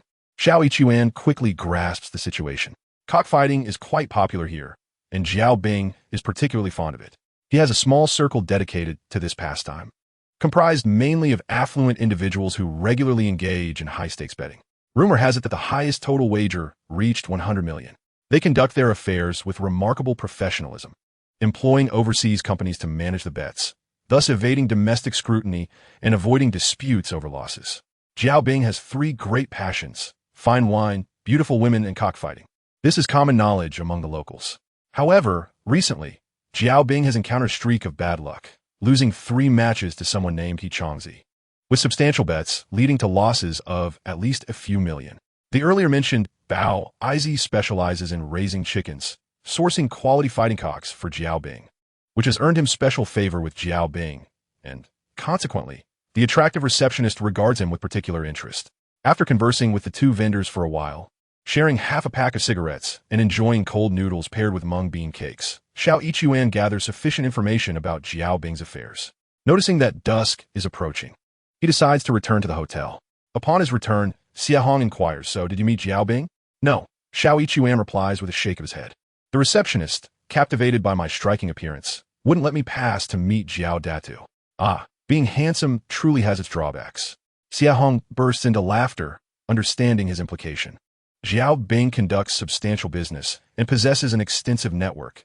Many seek his audience, and without considerable effort, it is indeed challenging to meet him. Xiao Yichuan gazes intently at her. What is it? Onziamong asks. I have come to understand the reason behind your exquisite appearance. Xiao Yichuan remarked. Jiao Bing is known for two things: his fondness for fine wine and his appreciation for beauty. A striking woman like you would certainly garner his attention at the front desk. Indeed, Xie Hong nodded in agreement. Yet, it would be futile. Unless I acquiesce to his terms, he will not grant me any opportunities. She contemplated for a moment. How about I accompany you to meet him tomorrow? There is no need. Xiao Yichuan shook his head. Merely meeting him would serve no purpose. We must devise another strategy. Xie Hong's eyes brightened. Have you thought of a solution? Xiao Yichuan replied. Jiao Bing's primary interests are fine wine, beautiful women. And do you know what the third is, Hongjie? Xie Hong, perplexed, responded, I am unaware. What could it be? It is cockfighting. Cockfighting? Yes, Xiao Yichuan elaborated. Jiao Bing has a particular affinity for cockfighting. He has a dedicated circle of enthusiasts who engage in this pastime regularly, akin to how others play cards or mahjong. They place substantial bets, and it is conducted quite professionally, with specialized overseas companies managing their affairs. You seem to have gathered quite a bit of information, Xie Hong complimented. However, if we can infiltrate this circle, we could gain proximity to him, thus creating opportunities. That is an excellent strategy. Xie Hong's eyes sparkle with hope. But how do we gain entry into their circle? I have already uncovered some leads, Xiao Yichuan stated, but it is late today. We shall pursue this tomorrow. Very well. Xie Hong felt a surge of confidence. Xiao Yichuan, you truly possess remarkable skills. My greatest talent, in fact, lies not in securing deals, but in something else. What might that be? Xie Hong inquired with genuine curiosity. It is this. Xiao Yichuan rolled up his shirt sleeves and flexed his arms, a test of strength. If you doubt me, you may challenge me to a match. Xie Hong chuckled lightly. I shall not engage in such a contest. Subsequently, Xie Hong invited Xiao Yichuan to dinner, where she inquired about his detailed plans. Xiao Yichuan replied, it is challenging to meet Jiao Bing unless one is a beauty, but encountering a rooster is not difficult. What do you mean? Tomorrow, I shall procure a large rooster, and by bringing it to him, the front desk will undoubtedly allow me entry. That is indeed a clever approach. Xie Hong nodded. Yet, even if you meet him, how will you persuade him? While mere words may fail, a rooster can succeed. A rooster? Xie Hong was bewildered. Yes, Xiao Yichuan explained, if I engage in a cockfight with him and emerge victorious, he will surely regard me with newfound respect. Furthermore, I have learned that he has recently faced a streak of misfortune, losing several matches to a man named Haicheng. If my rooster triumphs, I can offer to assist him in defeating Haicheng on the condition that if I succeed, he shall grant me a contract worth at least 10 million for the year. That is a brilliant plan. Xie Hong's eyes gleamed. But can you truly win against him? And what about that Haicheng? With a touch of luck, and given my prowess in cockfighting, I am confident of victory, Xiao Yichuan replied. Though he refrained from revealing too much, adding, we shall see. If I fail this time, I shall return for another attempt. If the roosters here do not suffice, I shall seek contenders from other regions. I refuse to believe that no rooster can outmatch those of Jiao Bing. Indeed, Xie Hong concurred. We could take our time. There must be a way. It was akin to playing a game. In the end, the formidable character, Jiao Tu, was just the final boss. I first amassed my strength, and after obtaining the coveted purple gear, I swiftly dispatched him with a single strike. He illustrated his point with gestures, causing Xie Hong to giggle delightfully. Indeed, she had a penchant for laughter. Xiao Yichuan's gaze briefly wandered to her chest, and he secretly mused upon it. Xie Hong seemed to have noticed his lingering glance. Instead of feeling anger, she proudly puffed out her chest. After dinner, upon returning to the hotel, Xie Hong was brimming with excitement and ventured into Xiao Yichuan's room. They engaged in conversation until past 9 before she finally returned to her own quarters. After taking a shower, Xiao Yichuan spent some time on his phone, chatting with Wang Ye. At that moment, Wang Ye was in Qingshan County, where ancient trees were plentiful. Yet selecting the appropriate ones proved to be quite a challenge. The relocation of ancient trees was a cumbersome endeavor, fraught with risk. Many perished in the process. Often seen with needles inserted like the gravely ill, Wang Ye was diligent in her work. She had visited several landscaping companies and was negotiating with one of them. Xiao Yichuan quipped, take your time negotiating. If it doesn't work out, I shall send troops to seize it. Wang Ye erupted into laughter, replying, all right. After a brief foray into the internet, Xiao Yichuan settled onto his bed, sitting cross-legged to meditate and cultivate his inner peace. In this state of concentration, Various sounds began to infiltrate his ears. This was the paradox of a practitioner, to gain acute sensory perception, yet to lose tranquility amidst the cacophony. However, Xiao Yichuan had his methods, learning to see without seeing and hear without truly listening. Many, in their quest for enlightenment, had puzzled over the true essence of Guanyin, mistakenly believing in a deity's protection. In truth, Guanyin represents a method of cultivation. The term sound relates to listening. Observing is the way. Accepting all that comes and letting go of all that departs embodies the essence of observation. To attain the ability to witness myriad sounds without being affected by them is to achieve mastery of the path. As Xiao Yichuan endeavored to dismiss the sound around him, he suddenly furrowed his brow. A faint moaning drifted from the adjacent room, seemingly Xie Hong's voice. "Sister Hong, what is amiss?" he thought, momentarily startled, a smirk tugging at the corners of his mouth. Could she be in some sort of predicament? In a moment of mischief, he peered out the window, spotting a night bird flitting about, seeking to peer into Xie Hong's room. Upon looking, he realized something was amiss. Xie Hong had also showered and donned a white sleep outfit, long, resembling a security uniform. She lay at an angle, her body curled up as if she were a shrimp emerging from water. Facing the window, one hand pressed against her abdomen while the other grasped a pillow. Her face contorted in pain as she intermittently emitted soft groans. "Is she unwell?" Xiao Yichuan was taken aback, hastily rising from his bed and knocking on the door to her room. After a moment, Xie Hong inquired from within, "Who is it?" "It's me, Xiao Yichuan," he replied. She opened the door and asked, "What do you want, Xiao Yichuan?" Upon seeing her face, he queried, "Sister Hong, are you experiencing menstrual pain?" Her cheeks flushed crimson as she responded, "How did you know?" "I have dabbled in traditional Chinese medicine," Xiao Yichuan explained. It emphasizes observation, the first of which is sight. "You understand traditional medicine?" Xie Hong was taken aback. "Then you must be quite skilled." Noticing her hand still resting on her abdomen, he asked, "Is the pain severe? Allow me to massage you. It should provide some relief." "Can massage truly alleviate it?" Xie Hong inquired, her voice tinged with skepticism. "Indeed," Xiao Yichuan replied. "Dysmenorrhea primarily stems from liver issues. The liver meridian traverses the foot. Allow me to massage your foot to clear the energy channels, and you shall feel better." Xie Hong hesitated momentarily before responding, "Then please assist me." Her hesitation was understandable. The dynamics of a man and a woman in a single room, coupled with physical contact, could lead to complications. Yet, the intensity of her pain and her relative trust in Xiao Yichuan compelled her to acquiesce. Upon entering the room, Xiao Yichuan instructed, "Sister Hong, lie back on the bed, relax, and do not be anxious, I assure you." He took a deep breath, paused for a couple of seconds, and added, "It will certainly hurt." Xie Hong, initially filled with trepidation and anxiety, couldn't help but chuckle at his bluntness. "Just don't make it too painful," she teased, her voice playful. With that laughter, her chaotic thoughts dissipated and she reclined on the bed, her hands resting on her abdomen. Despite the conservative design of her pajamas, her slender figure exuded an undeniable allure. Any man would find himself captivated by such beauty lying before him. Fortunately, he did not overstep. Xiao Yichuan glanced briefly, his gaze shifting instead to Xie Hong's feet. Her feet were exquisite, delicate, and fair, her toes perfectly aligned, reminiscent of slumbering silkworms. He crouched before her, grasping her right foot. The contact sent a flush of color to her cheeks, and a furtive glance at Xiao Yichuan revealed his earnest expression, allowing her to exhale softly in relief. Yet, just as her tension began to wane, a wave of aching discomfort surged through her. "Oh!" she instinctively exclaimed. The sound escaped her lips, and her face turned crimson. It felt embarrassing to cry out in his presence. Xiao Yichuan, however, reassured her, "Sister Hong, feel free to call out as you wish. It is your natural right, one that even the United Nations cannot govern. Just as a newborn must cry upon entering the world, so too can you express your discomfort." Initially mortified, Xie Hong found herself laughing at his words. With that laughter, her embarrassment lessened.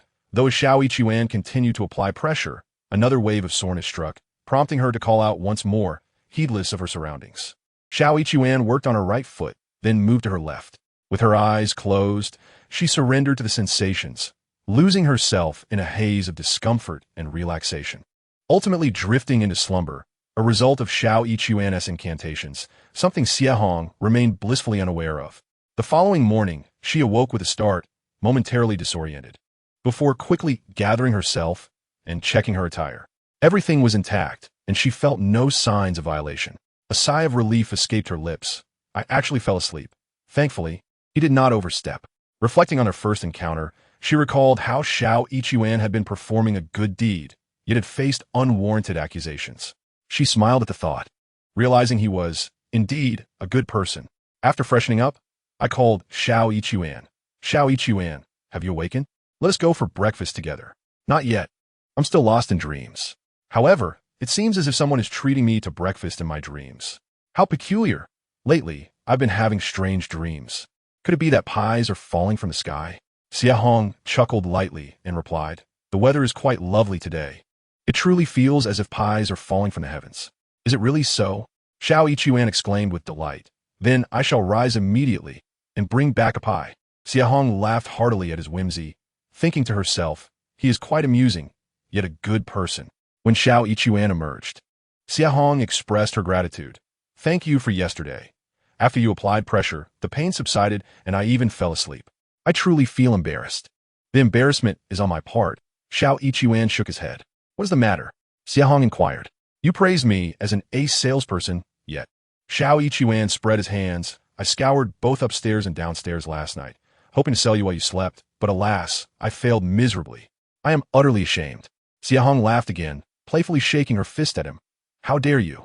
As they joked, they arrived at the restaurant, ordered breakfast, and while eating, Xiahong asked, what are your plans for later? Are you going to buy chickens? Indeed, He Xue nodded. Where will you purchase the chickens? Xiahong queried. At the market? Those chickens would hardly suffice. Certainly not, He Xue replied, shaking his head. My plan is to first win over Jiao Datu, to earn his respect, and then assist him in defeating He Changzi. Only then will he consider giving me an order. The chickens at the market are merely ordinary. They cannot compete with Jiao Datu's fighting cocks. Indeed, Xiahong agreed. We must specifically seek fighting cocks, but where shall we find them? I inquired yesterday, and there is a farm in the west of the city that specializes in raising fighting cocks, He Xue informed her. Let us go and take a look, Xiahong said with newfound enthusiasm. After breakfast, she drove them to the west of the city, and indeed, there was a farm that raised fighting cocks. The owner was a balding man in his 50s who led them to a courtyard filled with numerous roosters. He Xue, do you know how to select a fighting cock? Xiahong asked, feeling somewhat bewildered by the multitude of roosters. I lack experience as well, He Xue admitted, but my grandmother once mentioned that the louder a rooster crows, the more combative it tends to be. That seems plausible, Xiahong replied, but we must wait for them to crow. How long must we wait? He Xue asked. Allow me to demonstrate, he said, then pinched his throat and began to crow. Oh, oh, oh. He surprisingly imitated the sound quite well, causing Xiahong to burst into laughter.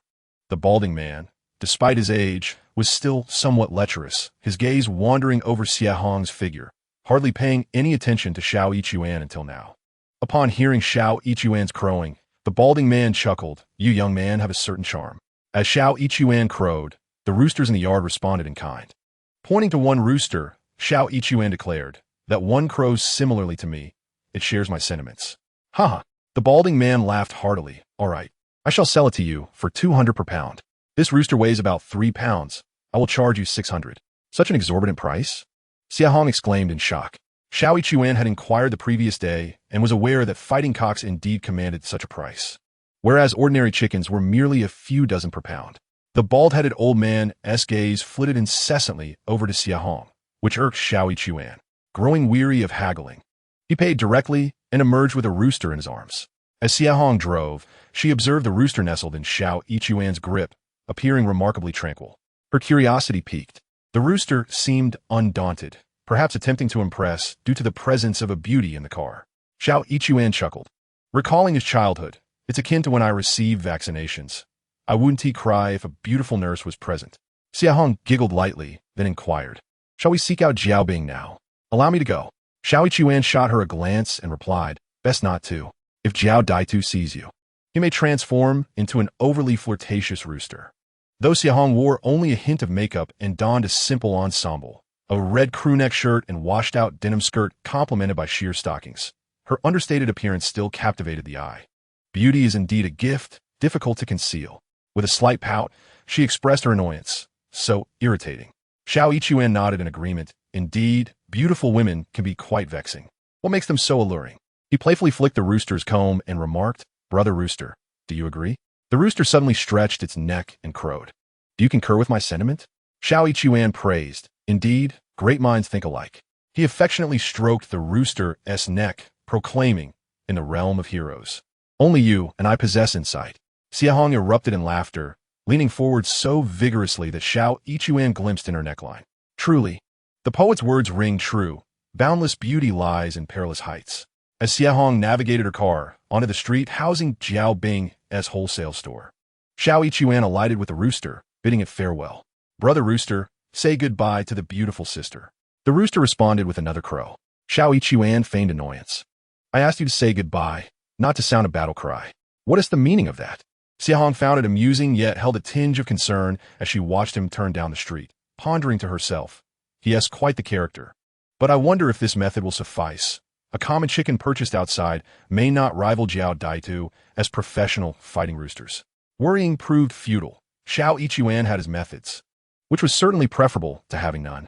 He strode confidently into the wholesale store, clutching the rooster. The receptionist, the same as the day before, wore an equally frosty expression, capable of chilling the air. Noticing Xiao Yichuan's disregard for her presence, she called out, "What do you think you're doing?" Raising the rooster in his hand, he declared, "I'm here to have Jiao Zong select a rooster." The receptionist seemed to recognize him, yet hesitated upon seeing the rooster. "Jiao Zong is not receiving guests this morning." Xiao Yichuan paid her no mind and pressed forward. "Hey, wait," she called after him, but he continued unperturbed. Those in the vicinity were aware of Jiao Bing's penchant for fighting roosters. It was common for individuals to bring their chickens to challenge him or request his evaluation, a process referred to as selecting roosters. If a rooster caught Jiao Bing's eye, he would purchase it at a premium price. The pretty receptionist, accustomed to such occurrences, refrained from obstructing Xiao Yichuan, knowing that as long as there was a rooster, Jiao Bing would not falter. Xiao Yichuan had confirmed this yesterday, hence his bold entrance. Chapter 60. Please order the chicken, Mr. Jiao. Xiao Yichuan traversed the alley. Behind him lay a courtyard. In the adjacent room, several individuals were engaged in a game of cards, one of whom had moved a stool to sit at the entrance. These individuals served as bodyguards for Jiao Bing, a figure who traversed both legal and illicit realms, wielding considerable influence. Many sought his favor, while just as many plotted against him, necessitating his constant company of a few guards. These were not professional bodyguards, but rather individuals released from prison, selected for their ferocious and combative nature, proving more effective than ordinary protectors. Anyone harboring ill intentions, believing they could bypass the front and plunge a knife into Jiao Bing's back, was sorely mistaken. Upon seeing Xiao Yichuan approach, the man at the entrance fixed him with a piercing gaze. This individual was tall and imposing, adorned with tattoos that accentuated his fierce demeanor. Meeting his stare, Xiao Yichuan raised the chicken in his hand, declaring, "I have brought a chicken from Mr. Jiao." The tattooed man narrowed his eyes, assessing Xiao Yichuan, whose stature was imposing but whose face bore the unmistakable marks of a laborer, lacking the essence of a streetwise individual. With a dismissive gesture of his thumb, he directed Xiao Yichuan, "Mr. Jiao is inside. Behave yourself." Xiao Yichuan cradled the chicken and proceeded deeper, passing through a moon gate into another courtyard. To the left, a corridor housed a bamboo lounge chair where a man reclined leisurely, accompanied by the diminutive figure from yesterday. Without a doubt, the one lounging was Jiao Bing, known for his notably large head. Xiao Yichuan observed him, noting not only the size of his head, but also of his stomach, sprawled there like a freshly butchered pig. Upon hearing the footsteps, the short man turned and exclaimed, "Here comes a chicken." Jiao Bing, initially with his eyes closed, opened them at this remark. Xiao Yichuan raised the chicken once more in a gesture of respect, stating, "Mr. Jiao, my name is Xiao Yichuan. I have brought a chicken for you." Jiao Bing, upon hearing this, propped himself up, his gaze scanning Xiao Yichuan's face briefly before landing on the chicken. "Put the chicken down," Jiao Bing commanded. Xiao Yichuan obeyed, placing the chicken on the ground. "This chicken won't do," the short man remarked disdainfully after a mere glance. Jiao Bing, however, scrutinized it for a moment longer, his lips curling in discontent. Familiar with various fighting chickens, they could typically assess a chicken's worth in moments. Xiao Yichuan, lacking such expertise, resorted to cunning. He cast a sidelong glance at the short man and proposed, "What do you say to a fight?" Well. The short man, despite his stature, commanded presence. Responding to Xiao Yichuan's challenge with enthusiasm, "Are you daring to fight me?" Xiao Yichuan met his gaze directly. Do you dare? The short man chuckled, amused. Turning to Jiao Bing, he remarked, this one has some spirit, a welcome surprise. Jiao Bing also chuckled, this time taking a more profound interest in Xiao Yichuan, asking, you know the rules for fighting chickens, right? Indeed, Xiao Yichuan replied, it's 2-1. Don't bother if the stakes are less than 10,000. As he spoke, he revealed his phone, declaring, I have 100,000 here. Quite wealthy, aren't we? Jiao Bing clicked his tongue in appreciation. The short man's eyes gleamed with excitement as he interjected, Old Jiao, let us have a match with the chicken from yesterday. Are we fighting? Jiao Bing turned to Xiao Yichuan, inquiring, shall we? Let us fight, Xiao Yichuan affirmed. Xiao Yichuan raised his phone, saying, Jiao, provide me with the account details, and I shall transfer the funds. Jiao Bing glanced at him, responding, no regrets? Xiao Yichuan inquired, 1-2? Bao Aizi scoffed, rest assured. Jiao will certainly not default on you, provided you emerge victorious. I have faith in Jiao. Xiao Yichuan then relayed his phone number. After adding the contact, Jiao Bing sent over the account details. This was the account of an overseas trading company, where all winnings and losses would be settled beyond local scrutiny. Jiao Bing had always operated this way in his gambling ventures, and after inquiring thoroughly yesterday, Xiao Yichuan wasted no time in transferring 1 million. He had secured a 10 million deal with Haicheng wine industry, but had yet to receive any commission, as payments must be collected before commissions are dispersed, which could take time. The 1 million he transferred was provided by Dongmei, and his entire fortune amounted to just over 1 million, having spent 7 or 8 years in society, with total savings of merely a few thousand. Upon witnessing Xiao Yichuan's transfer of 1 million, Jiao Bing chuckled, so, it's you, Xiao Yichuan. Quite bold. He appreciated anyone willing to gamble, provided they had substantial stakes. I shall go catch the rooster. Bao Aizi, too, was in high spirits, heading to the adjacent courtyard to catch a large rooster, the very one Xiao Yichuan had seen the previous day. When Bao Aizi released the rooster, it instantly raised its neck upon spotting Xiao Yichuan's bird. Bao Aizi specialized in sourcing formidable fighting roosters for Jiao Bing, whereas Xiao Yichuan's rooster, despite being raised for fighting, paled in comparison to Bao Aizi's expertise. The moment Xiao Yichuan's rooster beheld Bao Aizi's, it immediately diminished in spirit. Bao Aizi laughed heartily. I told you it wouldn't stand a chance. Jiao Bing shook his head in agreement. Xiao Yichuan chuckled inwardly, encouraging his rooster, Da Huang, go on and fight, do not cower. If you win, I shall provide you with 5 hens as wives, no 10. His words elicited laughter from both Jiao Bing and Bao Aizi, the latter laughing so hard that tears streamed down his face. Yet, amidst their mirth, Xiao Yichuan's rooster suddenly charged forward, a flurry of feathers and speed. Confronting Bao Aizi's bird, with a powerful flap, it descended and grasped the neck of Bao Aizi's rooster with its talons. Caught completely off guard, Bao Aizi's rooster was pinned to the ground. Despite its frantic flapping and struggles, it could not escape the hold. Seizing the advantage, Xiao Yichuan's rooster pecked relentlessly at the head of Bao Aizi's bird, blinding it in one eye, blood flowing profusely from its head. What a swift turn of events. Both Jiao Bing and Bao Aizi were left in shock. As the situation escalated, Bao Aizi shouted urgently, get up, get up. His call only spurred Xiao Yichuan's rooster to peck even more fiercely, inflicting grievous wounds upon Bao Aizi's bird. After assessing the situation, Xiao Yichuan discreetly instructed his rooster to release its grip. The diminutive Bao Aizi's chicken leaped up, circled a few times on the ground, then suddenly collapsed, its legs twitching a few times before it lay still. Astonished, Bao Aizi found himself at a loss. Typically, the outcome of a cockfight is not determined so swiftly. Even if his chicken was indeed superior to Xiao Yichuan's, a contest, even with a weaker opponent, would generally last at least 15 to 20 minutes. Some roosters are so tenacious that a definitive winner may not emerge for half a day. Yet, this match concluded in no more than 2 or 3 minutes. Jiao Bing was also momentarily stunned. After 20 years of engaging in cockfighting, he had never witnessed anything like this. Intriguing, he thought, absent-mindedly rubbing his head, a habit of his when faced with perplexing matters. Bao Aizi, still in disbelief, approached his chicken, lifted it for inspection, and after a moment of futile examination, he let it fall to the ground and turned to observe Xiao Yichuan's bird.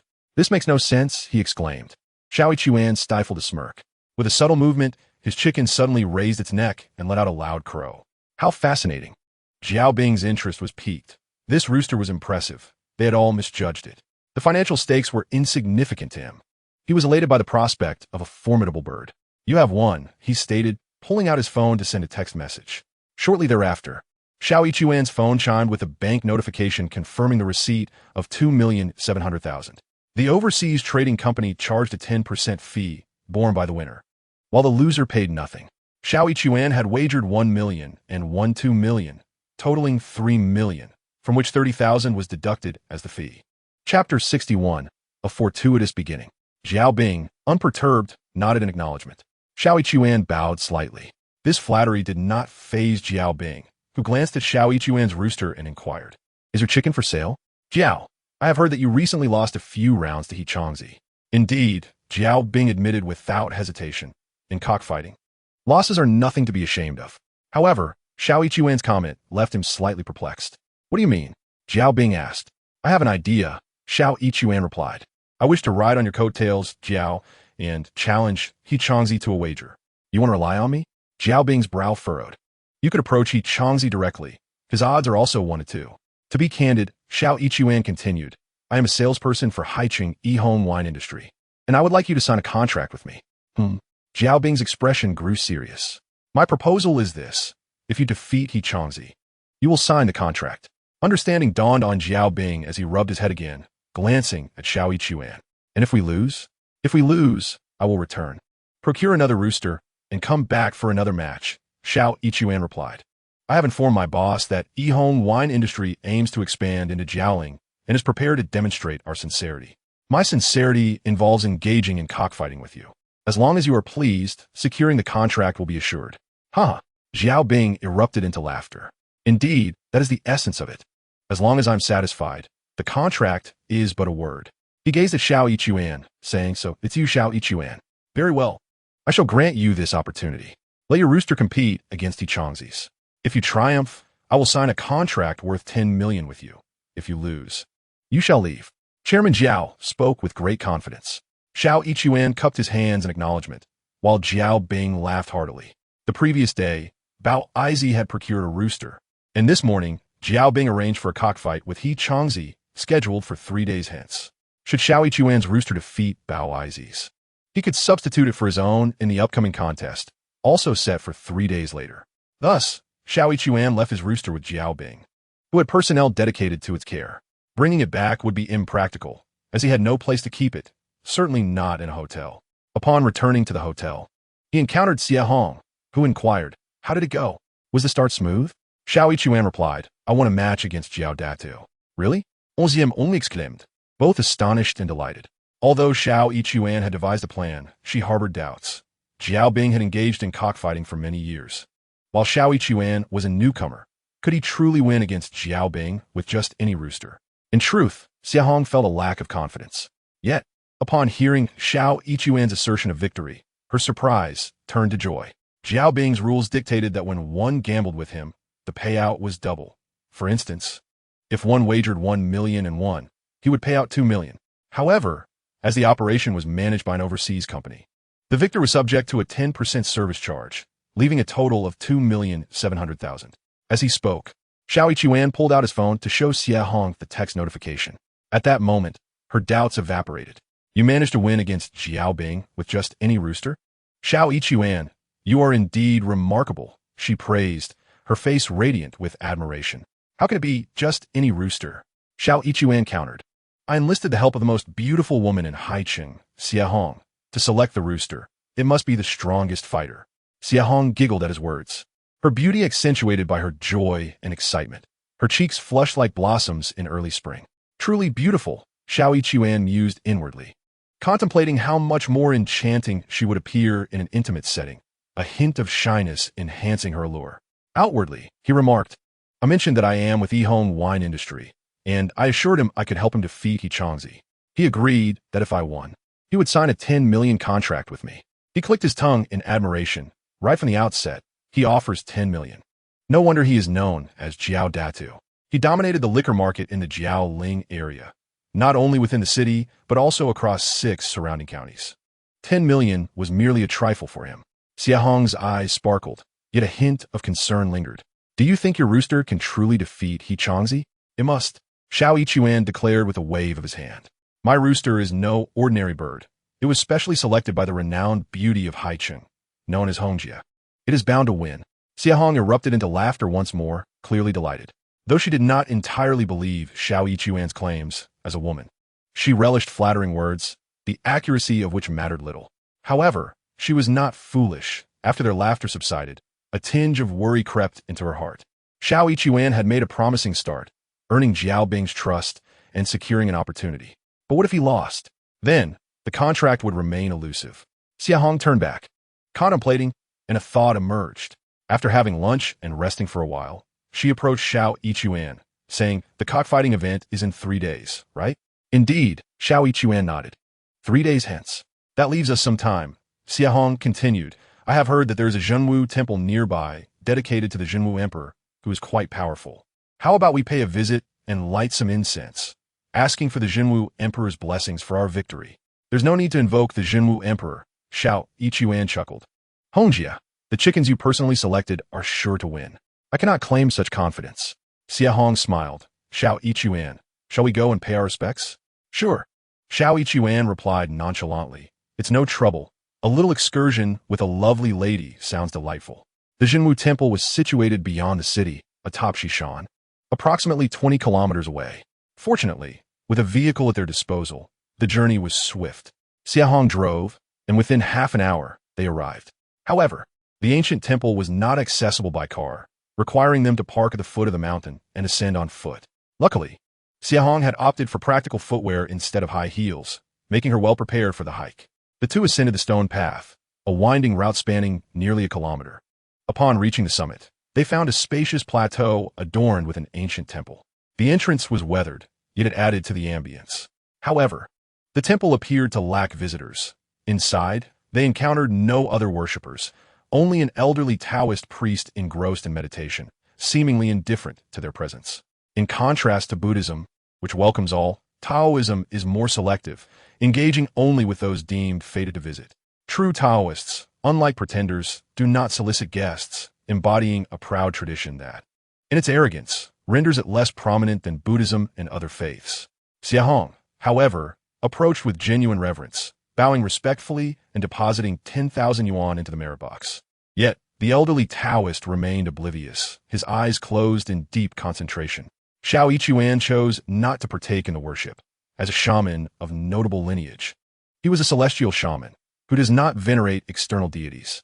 Nevertheless, he held a modicum of respect for the elderly Taoist, believing him to be a true practitioner of the path. After lighting incense, they prepared to descend the mountain when suddenly, rain began to pour. With over 1,000 meters to descend, braving the rain would surely leave them drenched.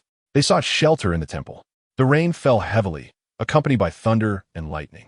Xiao Yichuan observed that the elderly Taoist remained seated throughout. He did not acknowledge their offerings during the incense lighting, nor did he react to the storm. Even the thunder did not elicit a response from him. This steadfastness was something Xiao Yichuan aspired to emulate. He acknowledged that while he possessed the teachings of the celestial shaman, his own temperament required gradual cultivation. Take, for instance, the practice of seated meditation. He could only manage 2 to 3 hours before restlessness took hold, not due to physical discomfort, but rather an inability to quiet his mind, a yearning to witness the distractions of the outside world. This struggle was indicative of his insufficient training, a desire to remain engaged with the vibrant world beyond.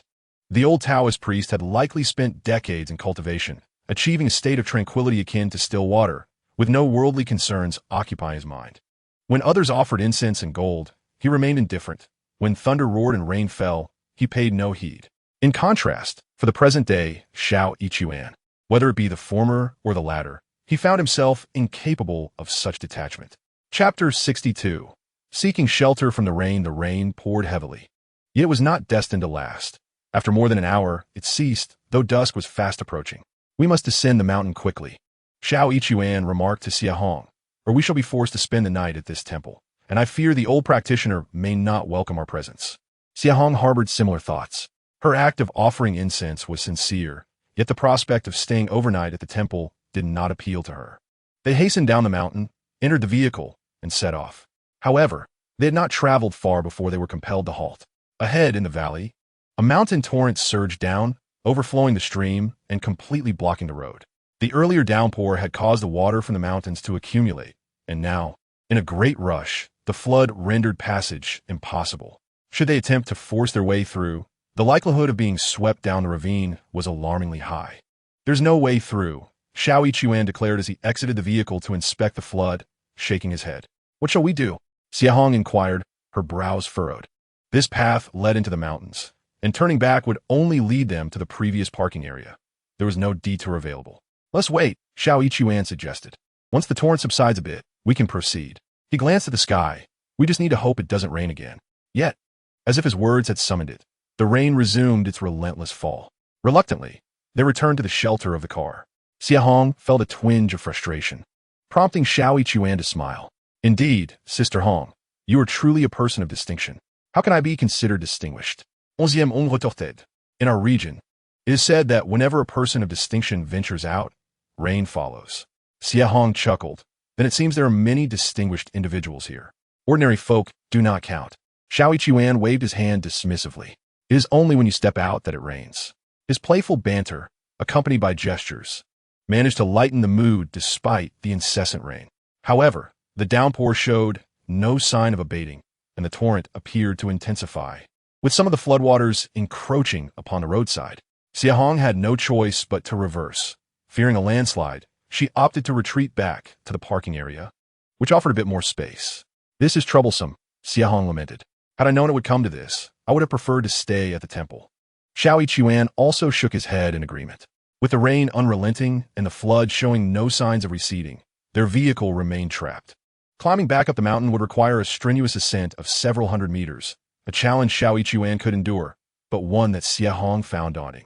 As darkness enveloped the landscape, the rain continued its relentless assault. Xie Hong rummaged through her supplies, producing a box of biscuits and a bottle of mineral water. With the water as a companion, she nibbled on the biscuits, barely managing to quell her hunger. Eventually, when the rain ceased, Xie Hong ventured out to assess the situation, only to find that the torrent had not diminished. If anything, it had grown even more formidable. "Today holds no hope for us," Xiao Yichuan sighed. "If it remains dry through the night, we should be able to depart by morning. But if it rains tonight, we shall truly have no choice but to seek shelter at the temple." Xie Hong recognized the soundness of his judgment, resigning herself to the situation as she backed the car once more. Around 9 o'clock, the sky had completely cleared, revealing the moon and a sprinkle of stars. It seemed unlikely that rain would fall. Xiao Yichuan opened the window. "Amitabha." Xie Hong clasped her hands in prayer. Sighing, Xiao Yichuan remarked, "It appears we won't be able to venture into the mountains tomorrow." "What is the matter?" Xie Hong inquired. "The mountain flood should have subsided by now." "It should have, but alas, the great Emperor Jinwu demands to keep people here, especially you, Hongjia. He will surely wish to detain you for an additional day." "Why?" Xie Hong asked, puzzled. "What were you reciting just now?" Xiao Yichuan questioned. "Amitabha," she replied. "Indeed," Xiao Yichuan continued, "you are beneath the feet of the great Emperor Jinwu, and yet you are here chanting. Do you think he would be pleased to say, 'That beautiful woman, keep her here,' and let her copy this task 100 times? Realization dawned on Xie Hong, and she quickly exclaimed, "Oh dear, it was my mistake. Great Emperor Jinwu, please forgive this foolish girl." Saying this, she exited the vehicle and bowed toward the mountain in reverence. It seemed she held a strong belief in such matters. Xiao Yichuan thought to himself while his gaze unwittingly drifted to Xie Hong's figure. As she bowed, her body leaned forward, accentuating her curves in a most captivating manner. "All right, Hongjia, the great Emperor Jinwu, is a celestial being. With your beauty, you must have been a fairy in a previous life. Perhaps you are even kindred spirits. He would not bear any grudge against you." "I am certainly not a fairy." Xie Hong quickly shook her head. "If you are so beautiful and not a fairy, then what could you possibly be?" Xiao Yichuan inquired curiously. "Not a fox spirit, I hope?" Xie Hong laughed lightly, chiding, "Certainly not," as they exchanged pleasantries. The clock neared 10. Xiao Yichuan suggested, "Hongjia, why don't you recline your seat and rest a bit?" "And you?" Xie Hong asked. "I will ascend the mountain to seek lodging with the old Taoist." "Don't go," Xie Hong urged. Upon noticing Xiao Yichuan's gaze upon her, she felt her cheeks flush slightly and added, "I am afraid." This was understandable. In the desolate mountains, a solitary woman, even hidden within a vehicle, would undoubtedly feel fear. "What are you afraid of? Mosquitoes?" Xiao Yichuan waved dismissively. "What is so frightening about tiny mosquitoes?" Yet he suddenly slapped his arm, exclaiming, "Ah, they do bite." His comical reaction elicited a delightful giggle from Xiahong. After a moment of contemplation, she climbed back into the car, reclining the seat. "Xiao Yichuan, come inside. There's room for two in here." Two people in the car? Xiao Yichuan was momentarily taken aback. He approached, looked around, and remarked, "A car motel, how rather romantic." His gaze shifted to Xiahong's face. "But we are a man and a woman. That could lead to complications." With crossed arms, he teased, "Would you, in the middle of the night, engage in activities? What are you thinking?" "Onzième on plus she did."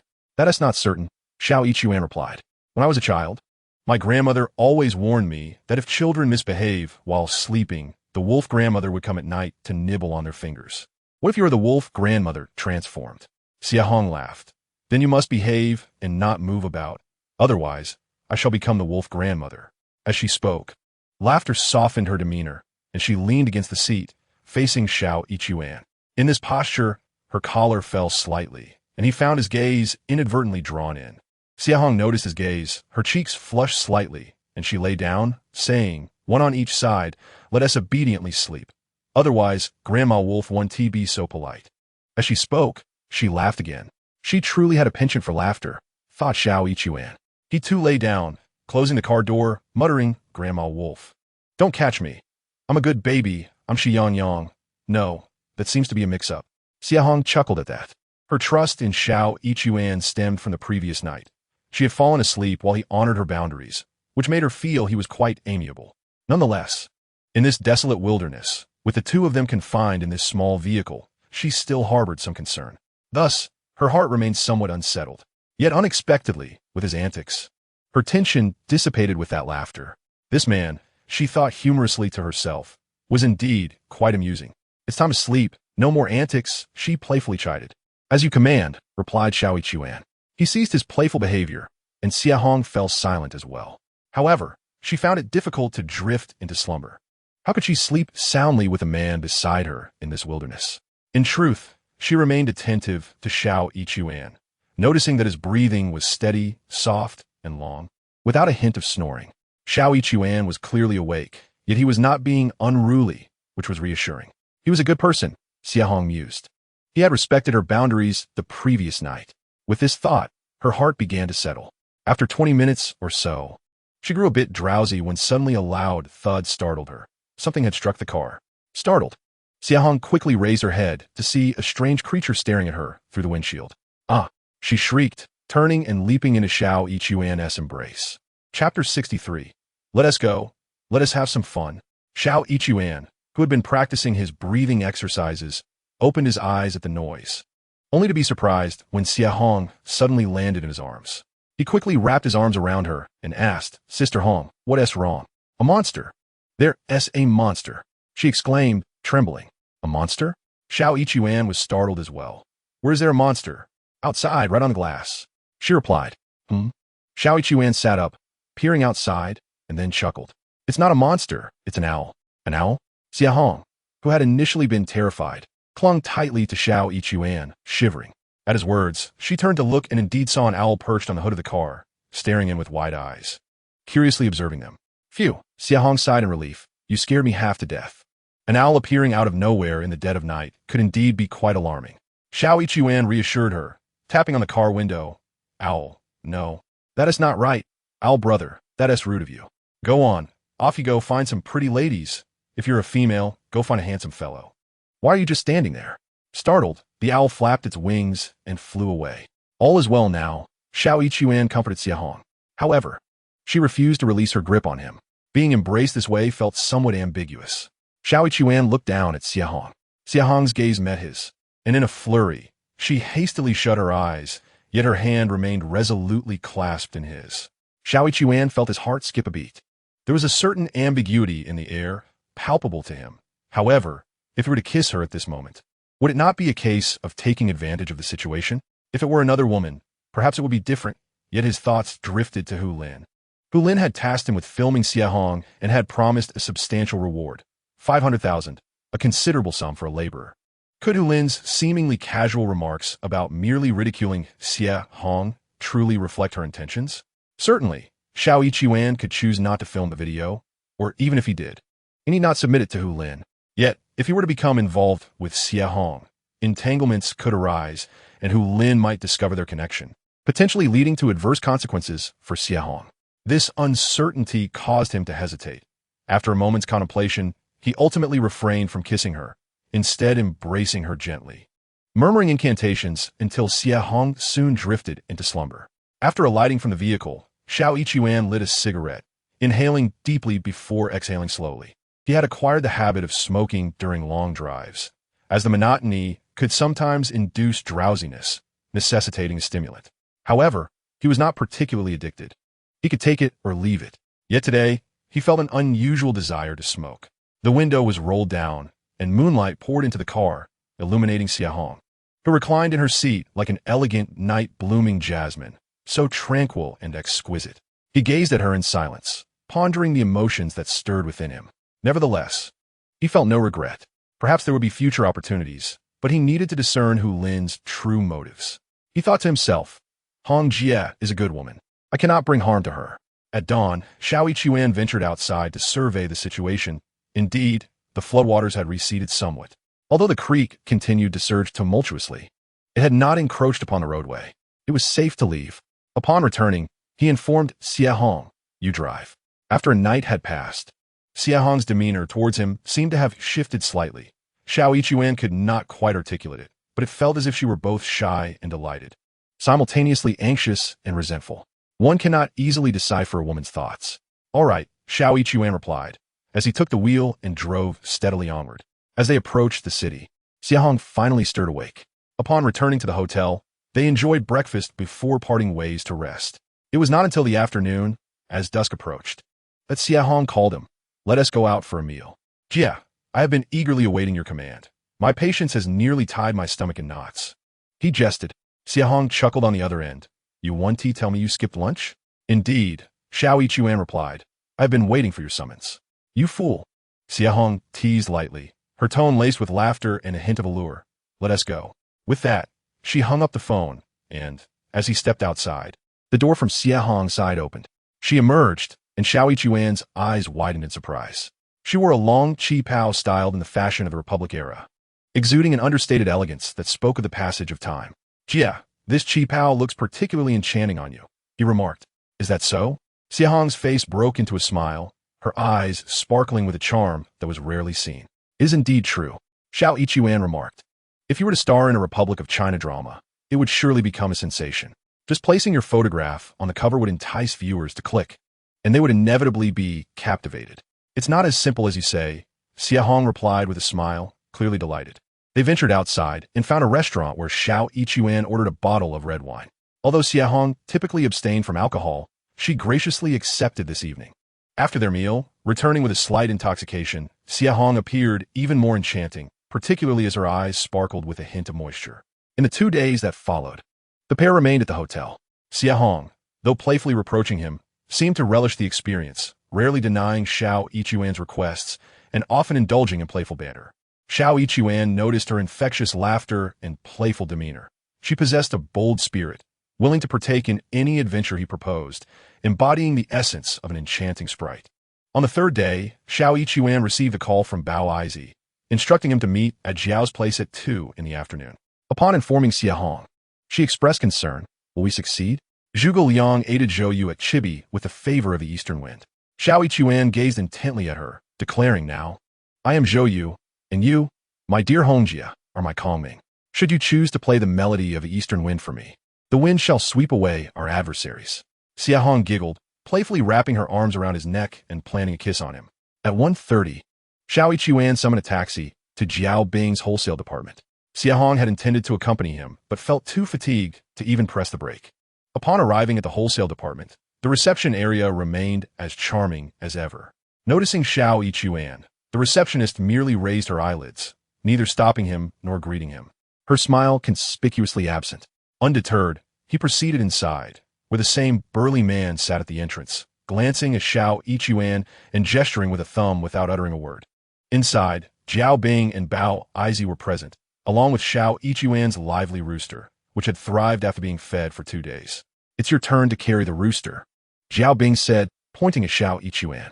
He approached to pick up the bird, and as he passed Bao Aizi, the latter sniffed the air and suddenly inquired, "Did you indulge before coming here? Is your nose truly that keen?" Xiao Yichuan conceded with a nod. Bao Aizi's expression shifted. "Then you shouldn't go." "Why not?" Xiao Yichuan questioned. "Engaging with women before a crucial moment invariably leads to defeat," Bao Aizi warned. His exclamation revealed the source of his apprehension. The faint trace of lipstick from Xie Hong's kiss lingered on Xiao Yichuan's cheek, which he had attempted to wipe clean but failed entirely. In various cultures, superstitions abound dictating that one must not engage with women before significant endeavors, lest misfortune befall them. Noticing Jiao Bing's expression darkening, Xiao Yichuan asserted, "I am willing to gamble. I can stake my entire fortune of 270,000. He locked eyes with Jiao Bing. "You're a wealthy man. Millions mean little to you, but this 270,000 represents all I possess. I am willing to risk it all. Do you dare?" Jiao Bing squinted at him. "Are you serious?" "I will place my bet at the outset." Xiao Yichuan's voice resonated with the strength of iron and gold. Jiao Bing glanced at him and nodded. "All right, I will indulge you." Bao Aizi chimed in. "You're definitely going to lose." Jiao Bing retorted angrily, "Lose your mother." Upon receiving his scolding, Bao Aizi fell silent. Chapter 64. But one must wear a pair of red high heels. Jiao Bing had 2 Mercedes cars. He, along with Xiao Yichuan and Bao Aizi, occupied one car while the bodyguards took the other. After driving for about half an hour, they arrived at a house and parked. This was an old-style building with several courtyards. Upon entering the second courtyard, they found a large yard already filled with people who greeted Jiao Bing warmly. A tall and slender middle-aged man called out, "Jiao Datu, you've come. I thought you wouldn't dare to show up." Jiao Bing raised his voice. "Dare not show up? Humph. As long as He Changzi dares to step into the ring, I will never back down. You're giving me money, so why would I hesitate?" He Changzi chuckled, his gaze landing on Xiao Yichuan. He scrutinized the chicken in Xiao Yichuan's hand, shaking his head. "This chicken won't do." "Whether it does or not, we will know after a match," Jiao Bing declared boldly. He Changzi fixed his gaze firmly on the chicken again and said, "Then let us have a match." They agreed, and soon the surrounding crowd began to place their bets. A total of 20 to 30 individuals were present, all affluent, with the least betting several tens of thousands and the most wagering hundreds of thousands. He Changzi, the main player, staked 5 million, while Jiao Bing matched it with another 5 million. Xiao Yichuan contributed his 270,000 as well. Jiao Bing lost 3 consecutive rounds, and the number of those betting on him dwindled. Ultimately, the final odds were set at 2 to 1. Xiao Yichuan secretly scoffed. He was certain of victory, but the odds felt somewhat lacking. With bets placed, the cockfighting began. There wasn't much to elaborate on. Xiao Yichuan's chicken, though inferior to He Changzi's, fought valiantly under his control, dominating the match. After half an hour, He Changzi's chicken was thoroughly overwhelmed, with one eye pecked out, leading to a dismal defeat. He Changzi was furious, fuming with rage, while Jiao Bing reveled in joy, laughing heartily. Bao Aizi, both astonished and perplexed, tugged at his beard. "This is impossible. Playing with women on the spot surely leads to loss. How could you win?" Xiao Yichuan found this amusing and replied to Bao Aizi, "Master Bao, let me share a secret with you." "What secret?" Bao Aizi asked, intrigued. "Clothes off, but you must wear a pair of red high heels." Bao Aizi blinked rapidly. "Just wear a pair of red heels?" "Indeed, just the red heels," Xiao Yichuan affirmed. "What is the reasoning behind that?" Bao Aizi was clearly interested. "Step by step. You will rise," Xiao Yichuan teased. "Oh," Bao Aizi's eyes lit up. "That seems to make sense. Don't believe me? Try it next time," Xiao Yichuan encouraged. "I will definitely try it." Bao Aizi was genuinely convinced. Upon returning, Jiao Bing immediately signed a contract for 10 million with Xiao Yichuan, then clapped him on the shoulder, saying, "Brother, come and play here sometime." "Sure," Xiao Yichuan readily agreed. He was indeed pleased, having secured the 10 million contract, along with the winnings that had already been transferred. With a wager of 1 to 2, he invested 2,700,000 and won 5,400,000, totaling 8,100,000. After deducting 800,000 in fees, he was left with over 7 million. Such comfort. Upon returning to the hotel, Xie Hong inquired, "How'd it go?" He responded with a smile. Xie Hong then giggled and planted a kiss on his cheek. Xiao Yichuan took out a list, and upon seeing it, Xie Hong exclaimed with joy, spinning around in delight. It was a graceful dance, her hands raised, her skirt blossoming as she twirled, leaving Xiao Yichuan utterly mesmerized. Seeing his dazed expression, Xie Hong laughed heartily, wrapping her arms around his neck and kissing him again. The following day, upon returning to Haicheng. Hong took the list home, while Xue returned to his rented apartment. Wang had yet to return, but had called, mentioning she was comparing options. She had informed Xue that the lowest bid was 1,500,000, but she was concerned about quality and wanted to select the most cost-effective option. Her diligence impressed him, and listening to her cheerful laughter over the phone brought him joy. This was the image of teacher Wang he cherished. A few days later, Lin called to inquire if he had breached the defenses of Yindu. Xue replied with a tone of complaint, "It's impenetrable, like a fortified walnut. My teeth are aching, yet it remains unmoved." Lin encouraged him, "Put in some effort." He retorted playfully, "Sister, should I just give you my heart? You can cook it however you like, stir-fried or steamed. It would keep me at ease and free of worries." He added, "Here I am, trying to brainstorm ideas to help you profit, and you still complain?" "Not a complaint," Lin responded. "I just want to take a bite out of you." He chuckled. "Sister Hu, are you free tonight? I feel like nibbling on you." "No," she retorted with a mock disdain, followed by laughter. "Put in some effort. Just think. If you complete your task, Hong, that flirt will reward you with a bite, and you could bring me along too. Well then, I could start with you." He jested. "No way," Lin firmly refused. This woman was astute and resolute. Xue genuinely wanted to meet her, to coax her into sharing the dynamics between her and Hong. But Lin remained elusive. After chatting for a while, despite his attempts, Lin did not yield. He resigned himself to the situation.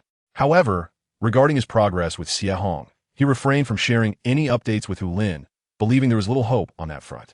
In comparison between Lin and Hong, he sincerely felt Hong was far superior. He would not harm her for the sake of Lin. A couple of days later, Guo Xiao returned and invited Xue for drinks. They discussed the project in Haitian City and the borrowing arrangement, for which Xue expressed his gratitude. Guo Xiao dismissed it, saying, "Don't mention it. We are brothers, and there is much to share." Xue realized his suspicions were correct. Guo Xiao viewed him as a steadfast anchor amidst the Qingniu clan's affairs. Fang Qing had not returned, as she was from the capital and had gone back, intending to stay a few days while strategizing her transfer. However, He Xue had returned. Xue had anticipated that He Xue might reach out to him, but after several days of silence, he found himself disappointed. This woman, Xue felt a surge of annoyance, but decided to cast it aside. Unexpectedly, he received a call from Lung Qi. Upon answering, her cool voice resonated through the line. "Xue, are you in Haicheng?" "Yes, Minister Lung. What can I do for you?" He inquired. "I have a business matter to discuss. Do you have some time?" Lung Qi asked. Although Xue was an employee at the Qihai Hotel, he had been temporarily assigned to Tianbua in Haicheng, which explained her inquiry rather than a direct command. "I am available," he replied. "Please come to the hotel at 2 o'clock this afternoon." "Understood," Xue confirmed. At 2 o'clock, he arrived at the hotel and, before he could ascend the stairs, Lung Qi emerged to meet him. Dressed in a pristine white suit paired with a pink bandeau underneath, and complemented by white high-heeled shoes and sheer stockings, she illuminated the hotel lobby with her presence. This woman was undeniably stunning. Xue silently mused that even Fang Qing, who was equally beautiful, paled slightly in comparison. "Minister Lung," he greeted as he approached her. "Let us go," she replied with a nod. "You can ride in my car." Her vehicle was a sleek white BMW. As she drove away, Xue noted her remarkable driving skills. Her fingers, long and delicate, exuded a sense of determination and decisiveness as they gripped the steering wheel, while Fang Qing was aloof. Lung Qi maintained an air of cool detachment, both exuding an underlying pride. Xue found himself reflecting on the notion he had once read that all women possess an inherent allure, contingent upon who could evoke it. Chapter 65. You're not planning to sell me, are you? What sort of people are we dealing with? Xue inquired. They are chieftains from Africa, speaking their local dialect. A standard translator 1T suffice. I need your assistance, Lung Qi explained. Xue had more questions, but she interjected. Let's not dwell on that. You'll understand once we arrive. Realizing she preferred silence, he refrained from further inquiries. His gaze fell to Lung Qi's legs. The skirt she wore, originally just above her knees, had ridden up as she sat, revealing a significant portion of her legs. She sported exquisite stockings that clung tightly, accentuating her long and graceful limbs. While striking, Xue found it inappropriate to stare, especially since Lung Qi was not one for idle chatter. Leaving him to gaze out the window instead. This icy beauty was captivating yet undeniably difficult to engage with. initially thinking they would remain within the city. He was surprised when Lung Chi took to the highway, driving for over 3 hours at a blistering speed of over 120 kilometers per hour. Upon exiting the highway, they ventured into the mountains. Unable to contain his curiosity, He Xue asked, "Minister Lung, where exactly are we headed? You're not planning to sell me, are you?" Had it been Fang Qin or Xie Hong, they would have laughed. However, Lung Chi remained indifferent, her silence impenetrable. He Xue felt a flicker of irritation. He noticed a red-headed fly resting on the back seat window, unsure of when it had entered. As he attempted to shoo it away, it unexpectedly lunged at Lung Chi's left cheek. "Oh!" she exclaimed. Cold Chi, caught off guard, let out a startled cry. Instinctively, she swerved her body, twisting the steering wheel, causing the car to lurch. In that moment, she inadvertently fell into He Xue's embrace. He, having anticipated this, cautioned her softly, "Be careful," while extending his hand to steady her. His other hand remained firmly on the steering wheel, allowing him to regain control of the vehicle, which had merely veered slightly. However, he soon winced, for Cold Chi's hand had inadvertently pressed between his legs. Despite this, she managed to steady herself and, upon realizing it was merely a fly, dismissed the incident entirely and straightened her posture. "A fly!" He Xue exclaimed. Cold Chi ignored him, promptly bringing the car to a halt, opening the door to shoo the fly away. Clearly, she could not abide the presence of such a pest in her vehicle. Perhaps she harbored a touch of obsessive cleanliness. He mused, discreetly rubbing his fingers together. With the fly expelled, Cold Chi closed the door and restarted the engine. Throughout this exchange, she remained silent. Though her expression had shifted, the once pale, porcelain-like visage now bore a hint of color. She uttered no words to He Xue, believing that, despite her minor misfortune, it was not his fault. After nearly an hour of driving, the sky had darkened and Cold Chi's vehicle approached a mountain villa. She parked the car, but did not exit immediately. Instead, she turned to He Xue, saying, "He Xue, I need to tell you something." "Please, go ahead, Director Cold," he replied, meeting her gaze. The host of this gathering is referred to as Young Masterin, though she is, in fact, a woman. He Xue paused, taken aback. "A woman is called Young Master? It is her peculiar preference. No need to inquire further," Cold Chi clarified. "I must inform you that when you meet her, do not address her as Missin. She detests that title." "Then I shall call her Young Masterin," he replied. Indeed, Cold Chi nodded. "Moreover, she is exceptionally beautiful with an enviable figure. Do not stare at her. She abhors it when men fixate on her." "Understood," He Xue acknowledged. "Is there anything else?" "Just those 2 points," Cold Chi replied. "In essence, be mindful, especially of the principle of do not gaze at what is inappropriate." "Do not gaze at what is inappropriate?" He Xue was momentarily perplexed. Cold Chi cast him a sidelong glance, explaining, "For instance, when I started the car and leaned forward, you looked down my collar. Was I caught in the act?" He Xue's face flushed with embarrassment. Cold Chi huffed softly, "Young Master and has a short temper and harbors a strong aversion to men. If you were to behave in such a manner towards her, she would not be forgiving. Do you understand? Is she truly formidable?" He Xue queried, aware that some individuals in society indeed wield considerable influence and arrogance. Recognizing Cold Chi's well-intentioned warning, he nodded. "I shall remember. Come with me." Cold Chi instructed as she exited the car, with He Xue following suit. At the entrance of the house, they were greeted by someone, and Cold Chi led He Xue inside, guiding him to a room where she said, "He Xue, please have a seat." With that, she departed. Approximately 20 minutes later, a woman resembling a servant entered and addressed He Xue, saying, "Mr. Xiao, please follow me." He Xue rose and accompanied the maid outside. After walking for several minutes, they entered a room that appeared to be a spacious and elegantly decorated parlor. A few individuals were seated within, including Lung Chi and several African men. However, He Xue's gaze was immediately drawn to a woman among them. She appeared to be in her late 20s, sporting short hair and dressed in a traditional Tang suit, adopting a masculine style. What distinguished her as a woman at first glance was her ample bosom, which gave the impression of a prominent mountain beneath her attire. Yet, it was not her figure that captivated He Xue. Rather, it was the intensity of her gaze that ensnared him. She possessed a pair of remarkably rare phoenix eyes, sharp and penetrating. Upon his entrance, her fleeting glance felt like 2 icy bolts of electricity coursing through him, imparting a sensation of being seen through. Nevertheless, the short-haired woman merely cast a glance his way before her gaze shifted elsewhere. It was only then that He Xue could fully appreciate her features. As Lung Qi had remarked, the short-haired woman was extraordinarily beautiful, her facial features exquisitely refined and nearly flawless.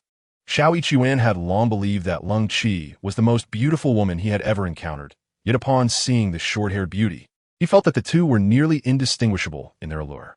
In terms of physique, however, the short-haired woman surpassed Lung Qi significantly. With her ample bosom and long legs, she was quite tall, at least 1.72 meters, perhaps even reaching 1.75 meters, towering half a head above Lung Qi. Moreover, she exuded a powerful presence, embodying a fierce spirit, almost reminiscent of a dragon or tiger. When all these attributes were considered, she eclipsed Lung Qi. This woman was likely the renowned young master, and Xiao Yichuan inwardly exclaimed, "Indeed, a true gem."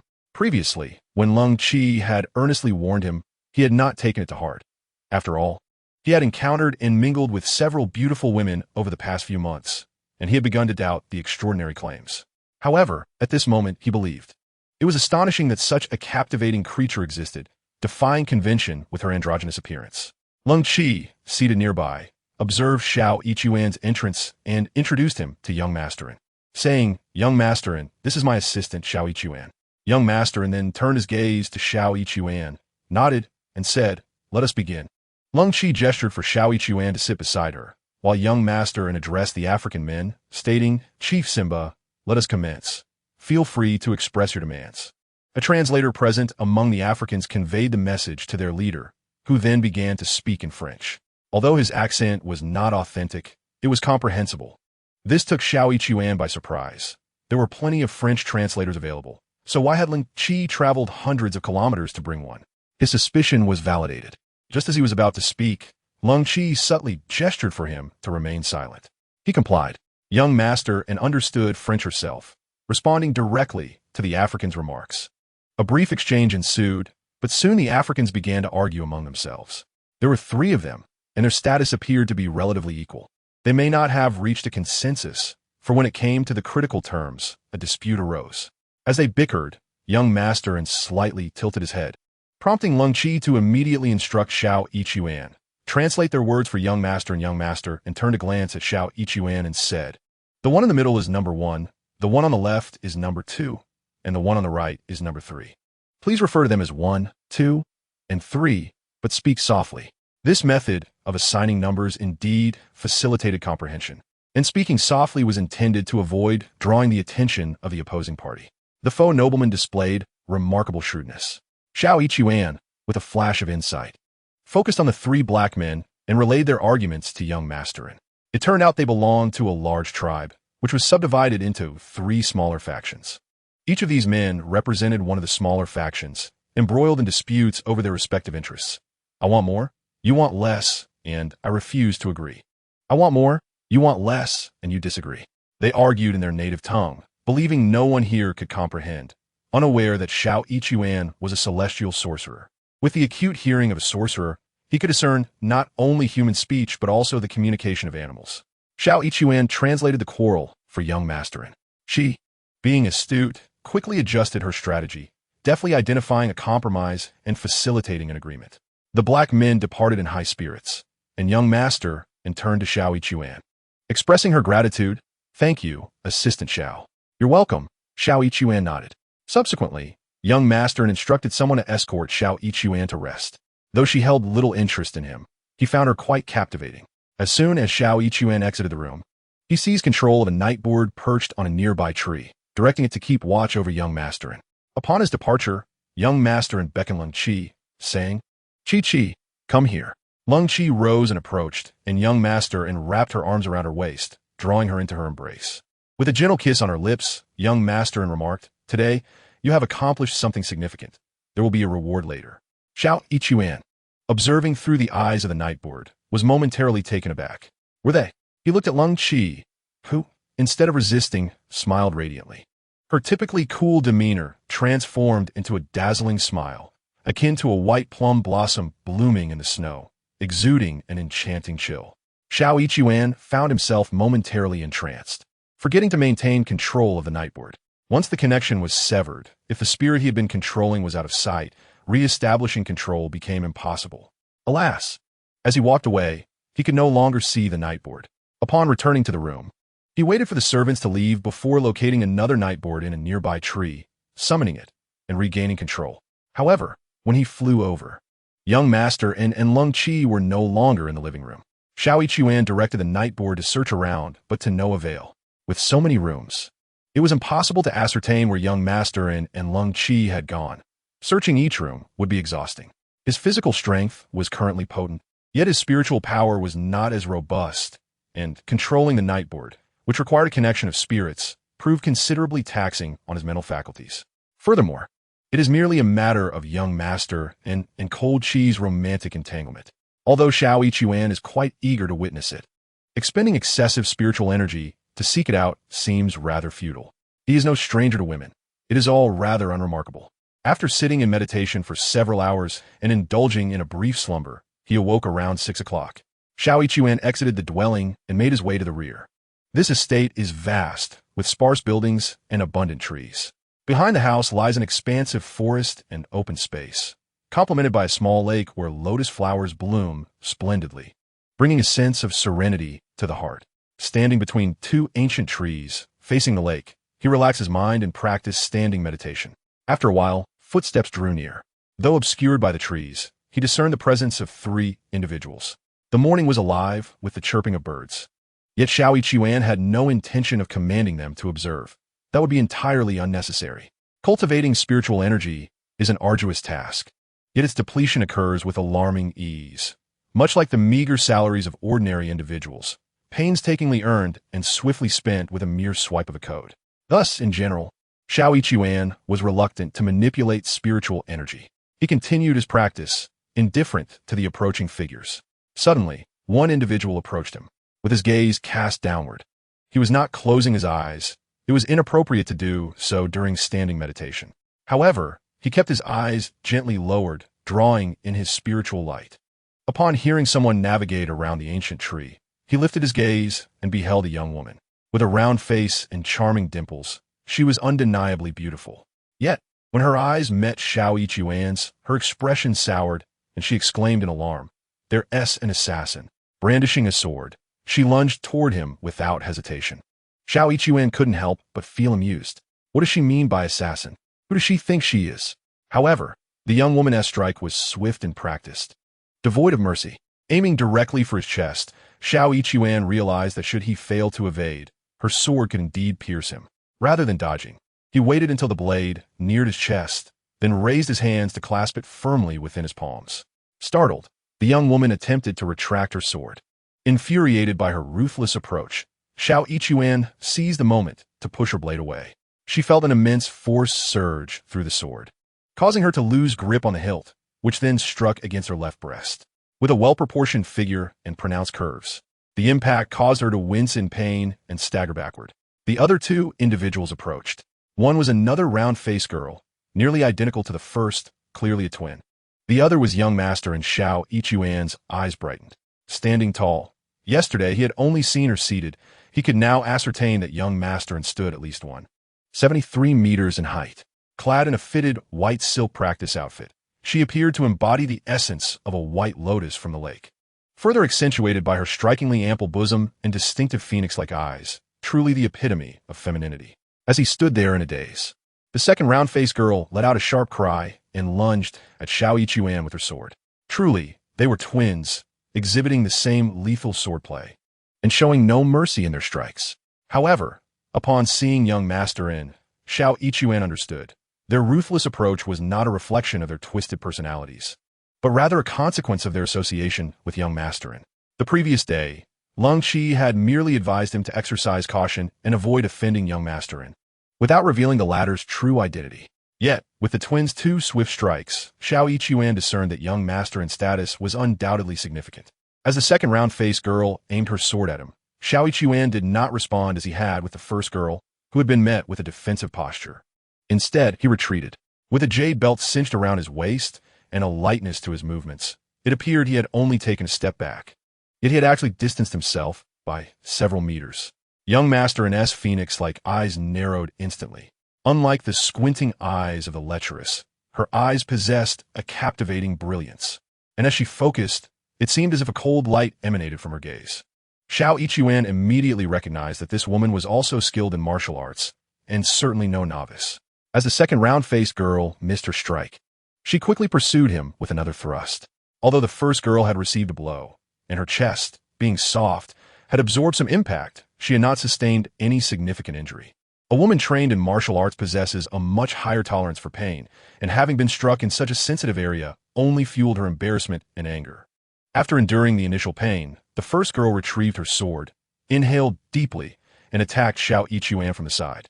Xiao Yichuan continued to retreat, ultimately finding himself amidst the trees. This forest was home to aged trees, widely spaced apart, making it an ideal setting for training and combat. The twin sisters pursued him, flanking him on either side. Young Master followed suit, wielding her own sword, clearly intent on practicing as well. Although she recognized Xiao Yichuan, she refrained from intervening. Initially, the reckless aggression of the round-faced girl irked him, but upon surmising that young Master N's identity might be extraordinary, his irritation waned. It was quite simple. If one were to replace young Master N with a figure of considerable stature, his silent concealment behind the trees in someone else's domain would justify their wariness. Had the guards or secretaries been present, they might have resorted to gunfire rather than mere swordplay. Nevertheless, Xiao Yichuan chose not to explain himself. As the twin sisters attacked from the left and right, he deftly evaded their strikes, weaving between the towering trees. The sisters exhibited rapid swordplay, yet their agility paled in comparison to his. He flitted like a butterfly amidst the flowers, appearing alternately distant and near, high and low, while the pursuers, despite their utmost efforts, always fell just short. Why did he refrain from offering an explanation? Because he sought to entice young Master N into the fray. It was evident that she had some training, and he was curious to ascertain her true capabilities. Another reason lay in the darker recesses of his mind. When a woman engages in physical activity, various waves of energy are often generated. With someone like young Master N, should she dare to join the fray, it would undoubtedly create a tempest of allure. Coupled with her slender waist and long legs, the scene would be far more captivating than a mere fashion show. Chapter 67. He was exceptionally daring. He was not disheartened. Observing the twin sisters unable to encircle Xiao Yichuan, young Master N could no longer refrain from joining the fray.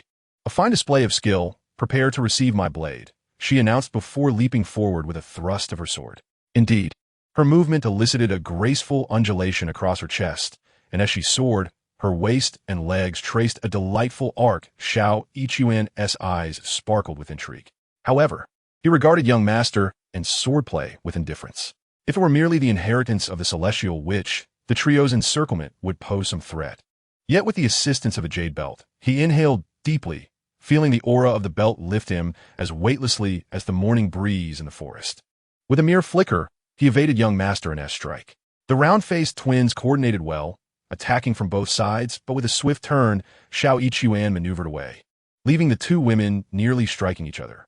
Young Master N, having failed to land several blows, called out, "Do not act recklessly. Assume the three talents formation." Upon hearing this, the twin sisters retreated, forming a triangular shape with young Master N, effectively enclosing Xiao Yichuan. They even possess a smattering of formation knowledge? Xiao Yichuan mused, a subtle smile gracing his lips. Young Master N, catching the fleeting expression, narrowed her phoenix-like eyes and, with a sharp command, lunged forward with her sword. Xiao Yichuan deftly dodged. As he moved left, the round-faced sister immediately thrust her sword at him. Yet, his leftward motion was merely a feint. He swiftly transitioned to the right. However, the twins, in conjunction with young Master N, utilized the three talents sword formation, responding to his left with an attack from the left, and to his right with a counter from the right. The sister on the right, seeing Xiao Yichuan approach, promptly launched a strike. Nevertheless, his rightward movement was also a ruse. He merely swayed lightly, enticing the twins to strike. As their blades reached midway, he nimbly escaped the encirclement. Young Master N pursued fiercely, while the twins flanked him once more, successfully surrounding Xiao Yichuan. As young Master N attacked, and Xiao Yichuan evaded, the twins pressed their assault, but he artfully dodged left and right, once again breaking free. After several exchanges, young Master N realized that Xiao Yichuan's prowess far surpassed theirs. He refrained from retaliating, clearly choosing not to harm them. As Xiao Yichuan leaped out of the circle once more, young master, and issued a sharp command and sheathed her sword. The twin sisters halted as well. After such an intense bout, they were slightly breathless, and their well-proportioned figures made the sight rather captivating. Most striking of all was young master. Xiao Yichuan observed with keen interest, unabashedly fixing his gaze upon her. Indeed, he was utterly unreserved. The twin sisters were incensed. Yet, young master appeared unfazed. With her sword clasped to her chest, she addressed Xiao Yichuan. Assistant Xiao, your skills are commendable. May I inquire from which school you hail? A humble skill from the countryside, he replied, meeting her gaze and smiling faintly. Young master regarded him thoughtfully, then nodded, saying, I shall not intrude upon your practice any longer. Given that Xiao Yichuan demonstrated martial prowess and had refrained from striking back throughout their sparring, exhibiting no malice, she deduced that he was merely engaged in morning training, a misunderstanding indeed. With that, she embraced her sword once more and performed a respectful bow. She is of noble lineage. Though proud, she remains courteous, particularly towards her peers. Xiao Yichuan, too, possesses a heritage. Standing with one hand on his chest and bending his index finger, he slightly inclines his body and returns the bow. Young master and's phoenix eyes flickered momentarily. This gesture from Xiao Yichuan was unfamiliar to her. Each sect often has its own unique customs, and those well-versed can instantly discern one's school of origin. However, and had never encountered this particular form of salutation from Xiao Yichuan, leaving her unable to deduce his sect. Upon returning, she found Lung Qi still nestled in bed, resembling a soft bundle of white silk. Qi, rise and shine, she said, planting a kiss upon her lips. I wish to sleep a bit longer, Lung Qi murmured, her voice thick with drowsiness. At the Qihai Grand Hotel, anyone who heard this voice would surely drop their jaws in astonishment. Get up, and gently caressed her bare back, smooth as porcelain. I need to ask you something. What is it? Lung Qi opened her eyes. Do you know anything about Xiao Yichuan? Why are you asking about him so early in the morning? Lung Qi's curiosity was piqued. With her illustrious background and exceptional beauty, and had cultivated an exceedingly proud disposition. In this world, few men could catch her eye, no matter how remarkable they might be. Xiao Yichuan, merely an ordinary individual, lacking in charm, and even somewhat darker in complexion than the average person, could hardly pique her interest. Just as the previous night, she had only uttered a simple thank you and had not mentioned Xiao Yichuan again. Yet here she was, unexpectedly inquiring about him at such an early hour, which naturally intrigued Lung Qi. I just had a scuffle with him. Ah, Lung Qi exclaimed in surprise, sitting up as the blanket slipped away, revealing a picturesque scene. How did you end up fighting him? Did you kill him? No, Anne replied, shaking her head. We did not engage him in battle. Noticing Lung Qi's astonishment, she added, I, along with Tian Tian and He Xue, did not fight him. He knows martial arts? Lung Qi was genuinely taken aback. Not only does he know martial arts, but his skills are remarkably high. Anne's phoenix eyes narrowed slightly as she recalled a previous scene. Xiao Yichuan deftly evaded their trio's attacks, darting left and right. She found herself at a loss for words. Recalling the lines from the Luo Shen Fu, like a swift flying duck, elusive as a spirit, gliding over the waves, leaving dust upon the silk stockings. Moving with unpredictable grace, at times precarious, at times secure, hard to predict in advance, coming and going like the ebb and flow. Lost in thought for a moment, she turned to Lung Qi and said, Please share everything you know about him. I don't know much, but Fang Qing did mention him after his trip to Africa. Although I was somewhat skeptical, Lung Qi recounted what she knew, primarily the information relayed by Fang Qing. General Guo from Haicheng Tianbua had taken Fang Qing and another girl named He Xue along, and during the contract signing, the tribal chief proposed a condition that Fang Qing and He Xue accompany him to bed. With no other option, General Guo was taken aback when Xiao Yichuan suddenly charged forward, seizing the chief and taking him hostage. Initially unwilling to relent, the chief was met with a direct threat when Xiao Yichuan swiftly severed his ear. To dare to take the chief hostage in his own stronghold, and to threaten him so brazenly? Young Master An's eyes narrowed in contemplation. Indeed, Lung Qi remarked, Fang Qing mentioned that he possesses extraordinary courage. Young Master nodded and inquired, what happened next? The clan leader was punished and lost an ear, becoming timid and leading his kin out. However, they rebelled and elected another leader, pursuing them. The vehicle was struck, and they fled up the mountain, where Guo was shot in the leg. He instructed Xiao Yichuan to take Fang Qing and He Xue up the mountain. Upon reaching the summit, Fang Qing twisted her ankle. Oh dear, cried a round-faced girl named Tian Tian. This is unfortunate. Another round-faced girl, He Xue, asked what happened next. Lung Qi replied. Fang Qing grew anxious. She urged Xiao Yichuan to leave her behind and take He Xue, just leaving her a knife. She declared that she would rather perish than fall into the hands of the primitive tribesmen. Indeed, young master nodded. Fang Qing is quite impressive, is she not? Indeed, she is. Lung Qi chuckled. I should introduce you to her one day. Very well, young master, and nodded in agreement. He Xue asked if Fang Qing remains. What happens next? To which Lung Qi replied, Fang Qing did not stay. How could she walk with a twisted ankle? Tian Tian wondered curiously. He Xue speculated. Could it be that Xiao Yichuan carries her? Indeed, Xiao Yichuan did carry her, but before that, he treated her ankle using his Qigong skills. His martial arts are commendable. Young master remarked subtly. Qigong is remarkably effective for healing. Fang Qing did not disclose his martial prowess. Lung Qi added he is indeed skilled. He channeled energy into Fang Qing, alleviating her pain immediately. However, he cautioned that she cannot walk, as it would cause swelling. Thus, he instructed Fang Qing to ride on his shoulders as he carried her. Such determination and skill, admirable indeed, young master applauded. This individual truly excels in that regard. Lung Qi concurred. What is it? Young master inquired. Is there something about him you do not admire? Tian Tian then asked, what happened next? Chapter 68, The Art of Beast Taming. After traversing several mountains, the tribesmen ceased their pursuit. They traversed the mountains for 7 or 8 days before encountering another tribe called the Qingyou.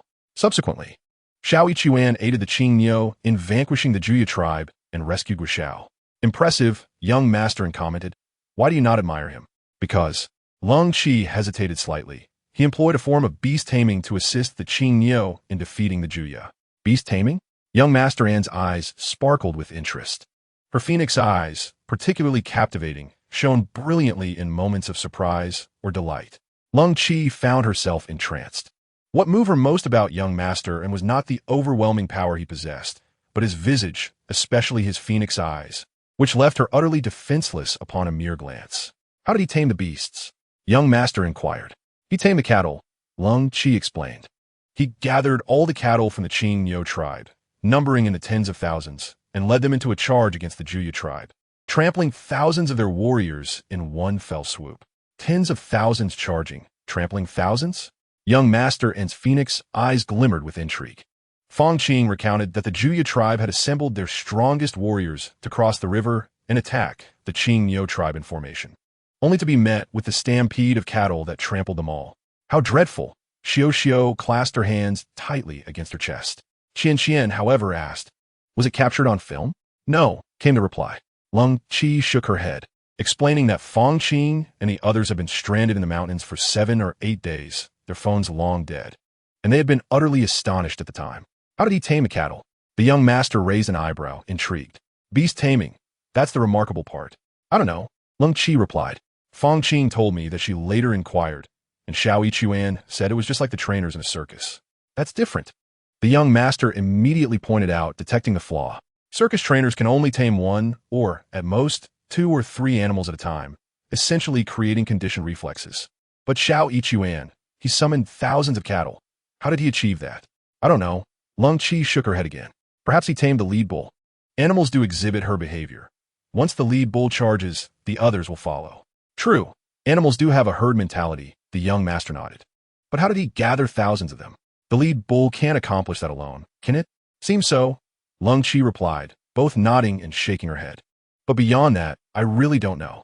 There is one thing Fang Qing did not mention to me.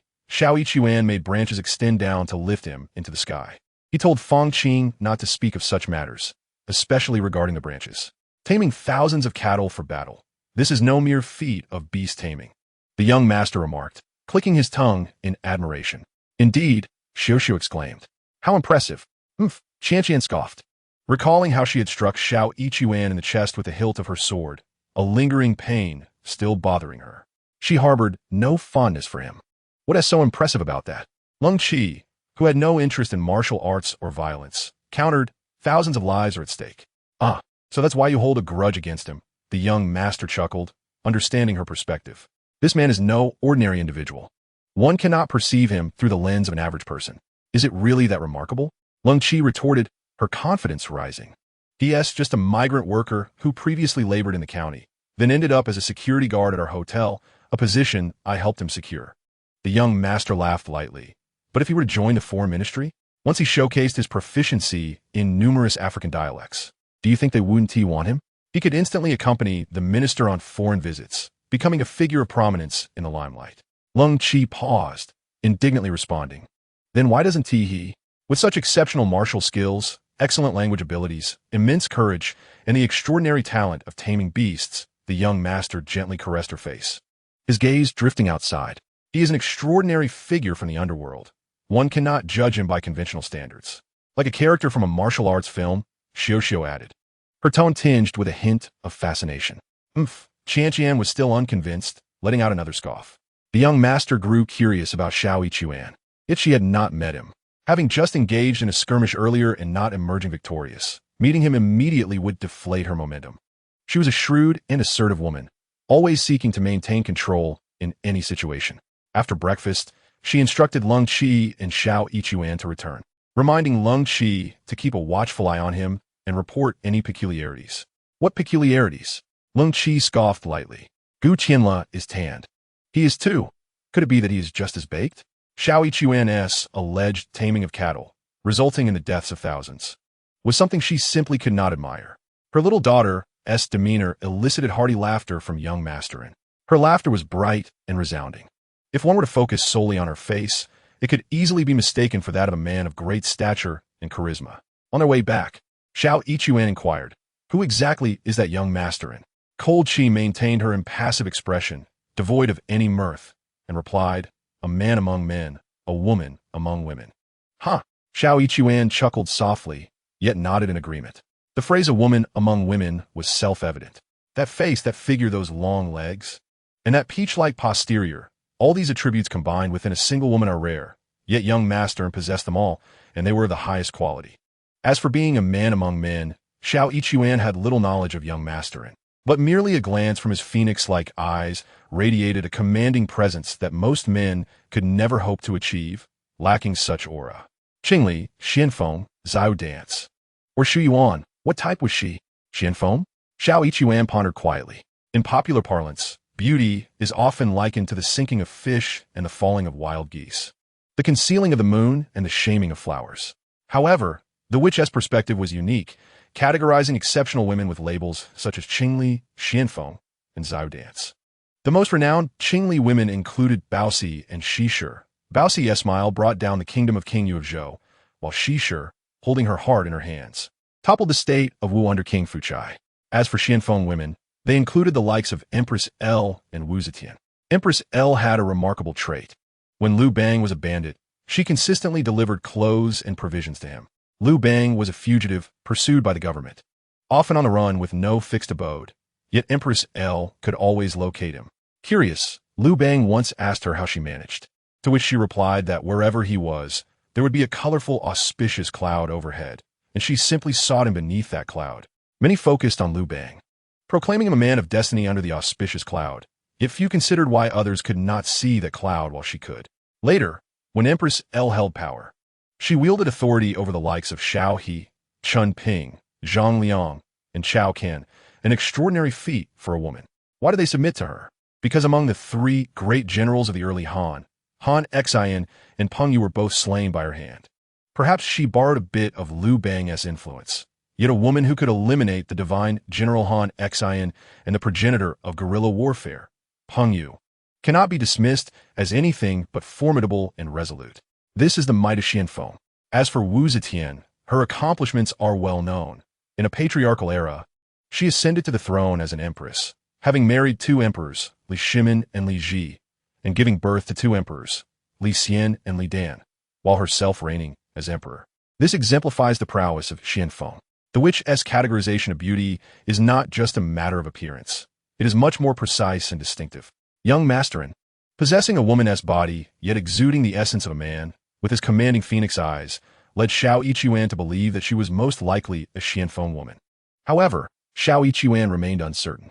In the realm of exceptional women, Qingli Xianfeng and Shiwu Xiuyan stand as rare gems, seldom encountered. Remarkably, within a span of mere months, he has chanced upon two of them. unless the fates of the 10 great emperors have truly bestowed upon him a stroke of romantic fortune. Such a phenomenon seems implausible. As for the notion of discerning truths with a mere glance, I must apologize. The shaman does not rely on divination as their forte. The shaman's strongest skill lies in spiritual communication, while other abilities remain rather ordinary. Proficient in medicine, divination, formations, incantations, talismans, craftsmanship, and even poisons. None of these talents particularly shine. The perception of shamans is often tainted by their eerie dances and spirit possession, instilling both fear and dread. Society's view of shamans is less than favorable, stemming from this very reason. Engaging in the arcane can lead to unsettling associations. Chapter 69. You are behind. Upon returning home, He Xue found himself unoccupied, as Wang Ye had yet to return. Not only was she absent, but she had also enlisted the help of a horticultural master for a project in Qingshan County. Admitting her own lack of expertise and the necessity of seeking a skilled individual, she informed He Xue, who responded with 32 affirmations. In truth, he yearned to declare, "Teacher Wang, I am the true horticultural master.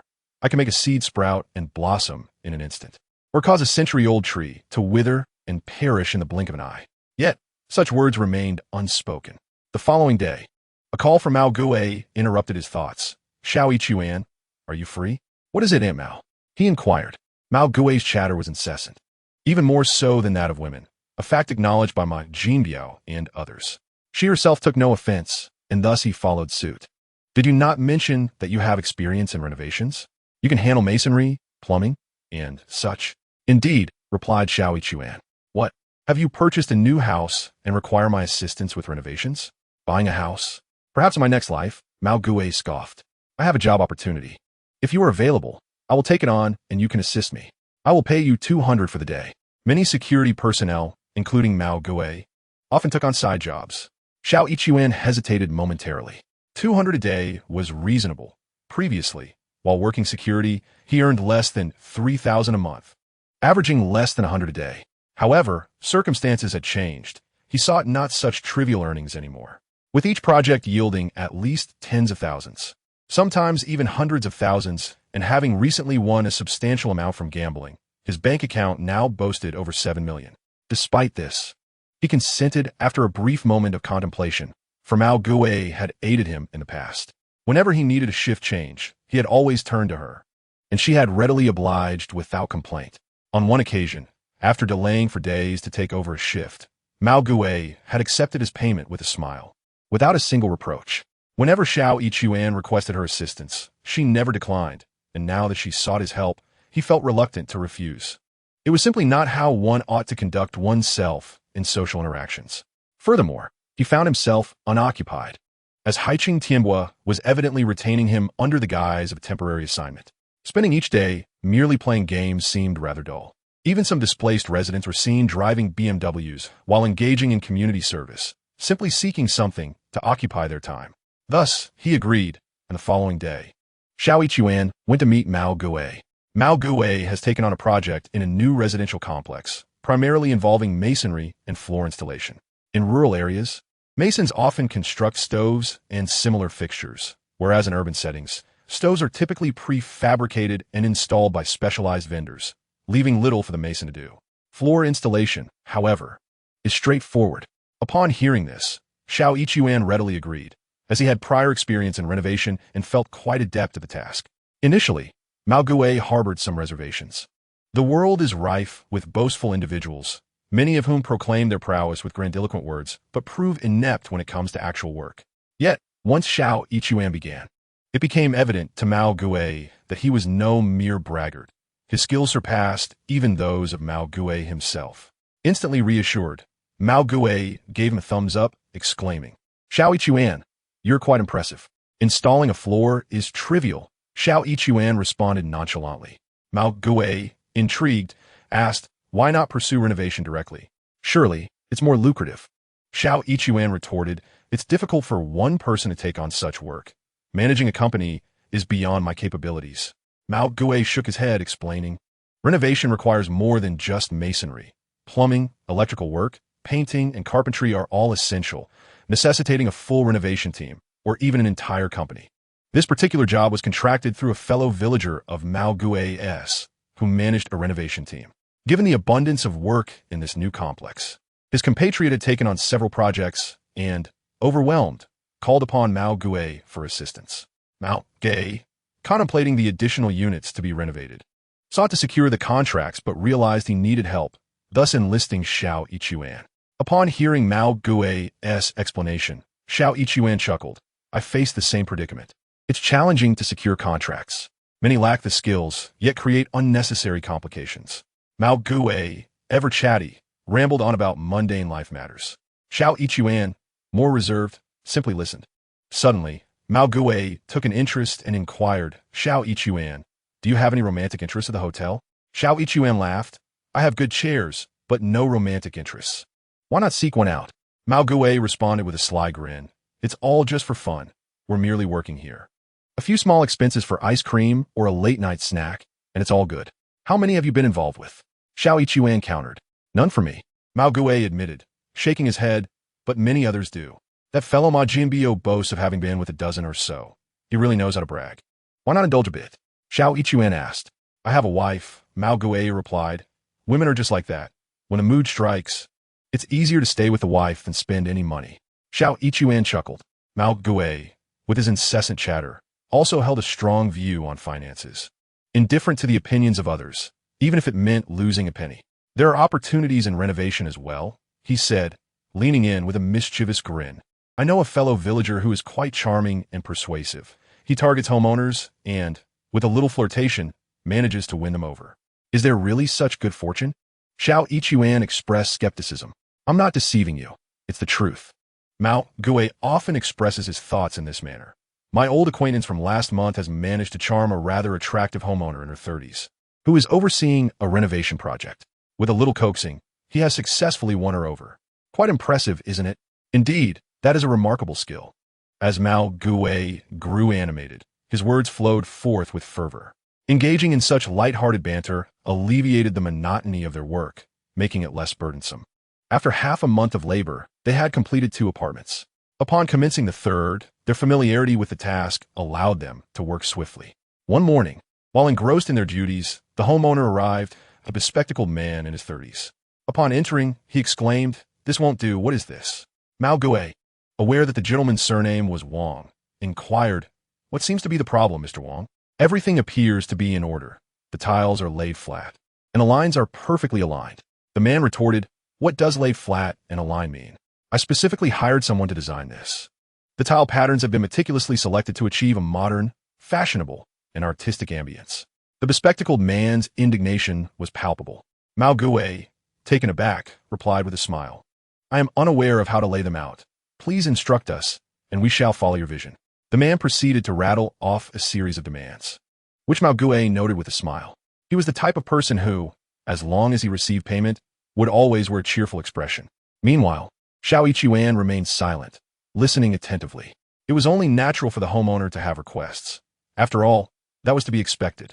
However, after laying out numerous requirements, the bespectacled man made a phone call that irked He Xue. On the call, the man said, Nana, you need to supervise them for the next few days. These country bumpkins are utterly infuriating.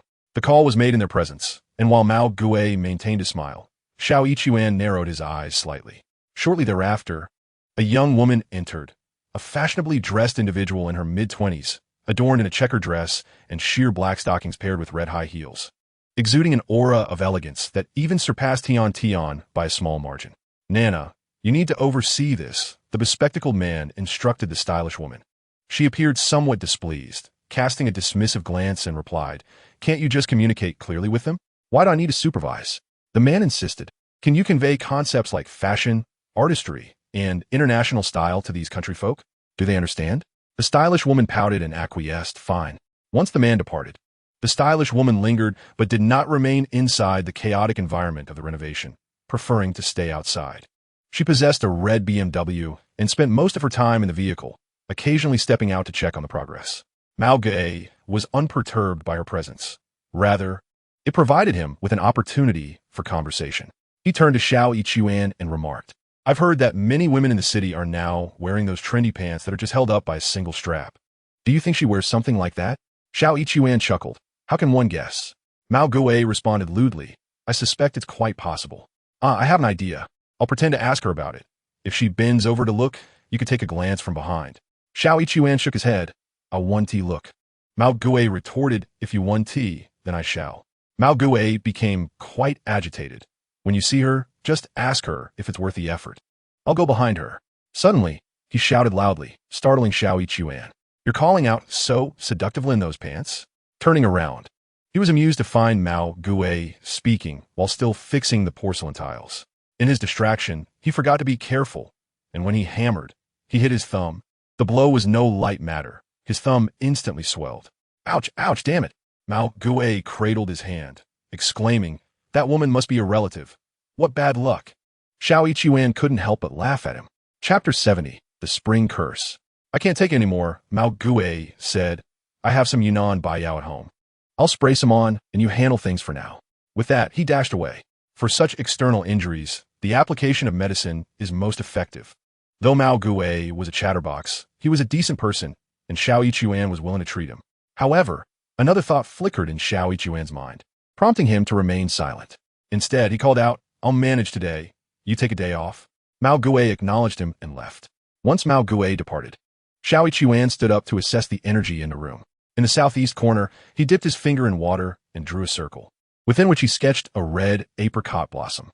This was a spring curse, one of the secret spells of the witchcraft tradition.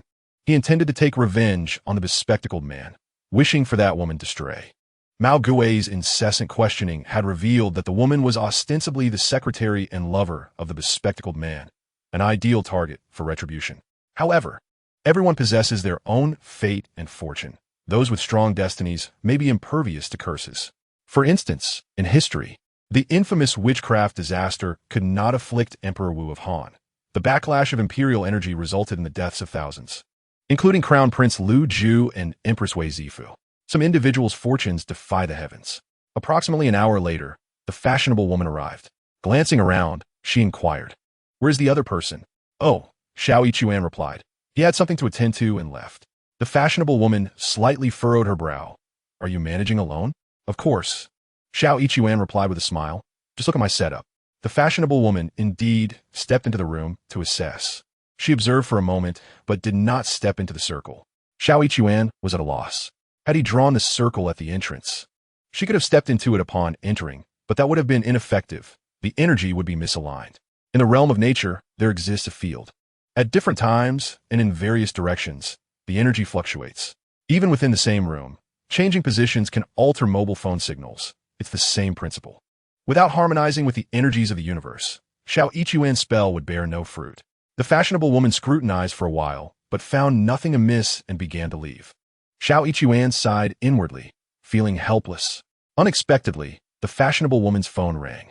In this new community, some transmission towers were not yet installed, resulting in poor signal quality. There was no reception in the elevator.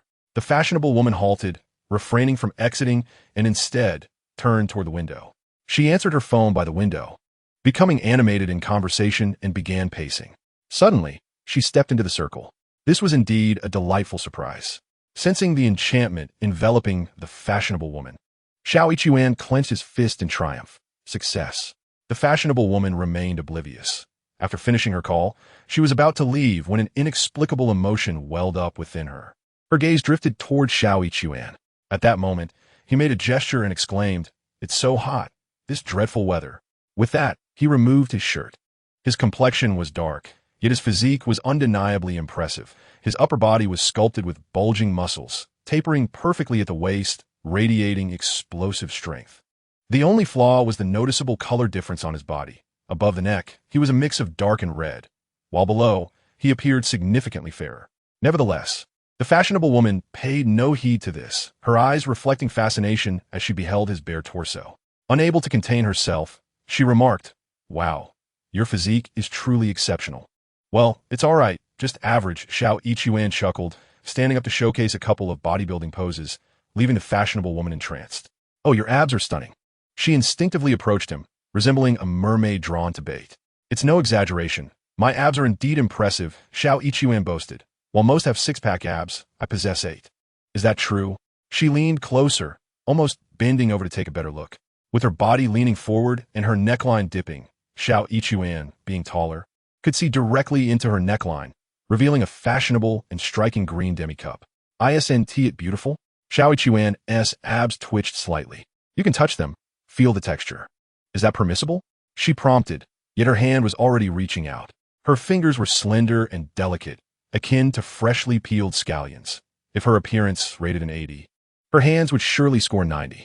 Those under the spell might not necessarily succumb to its effects. A person with resolute determination could resist, even breaking free at the last moment. Had the fashionable woman been of a more traditional mindset, she would have left the room the moment He Xue shed his clothing, leaving him utterly powerless. The notion of her touching his abs would have been unthinkable.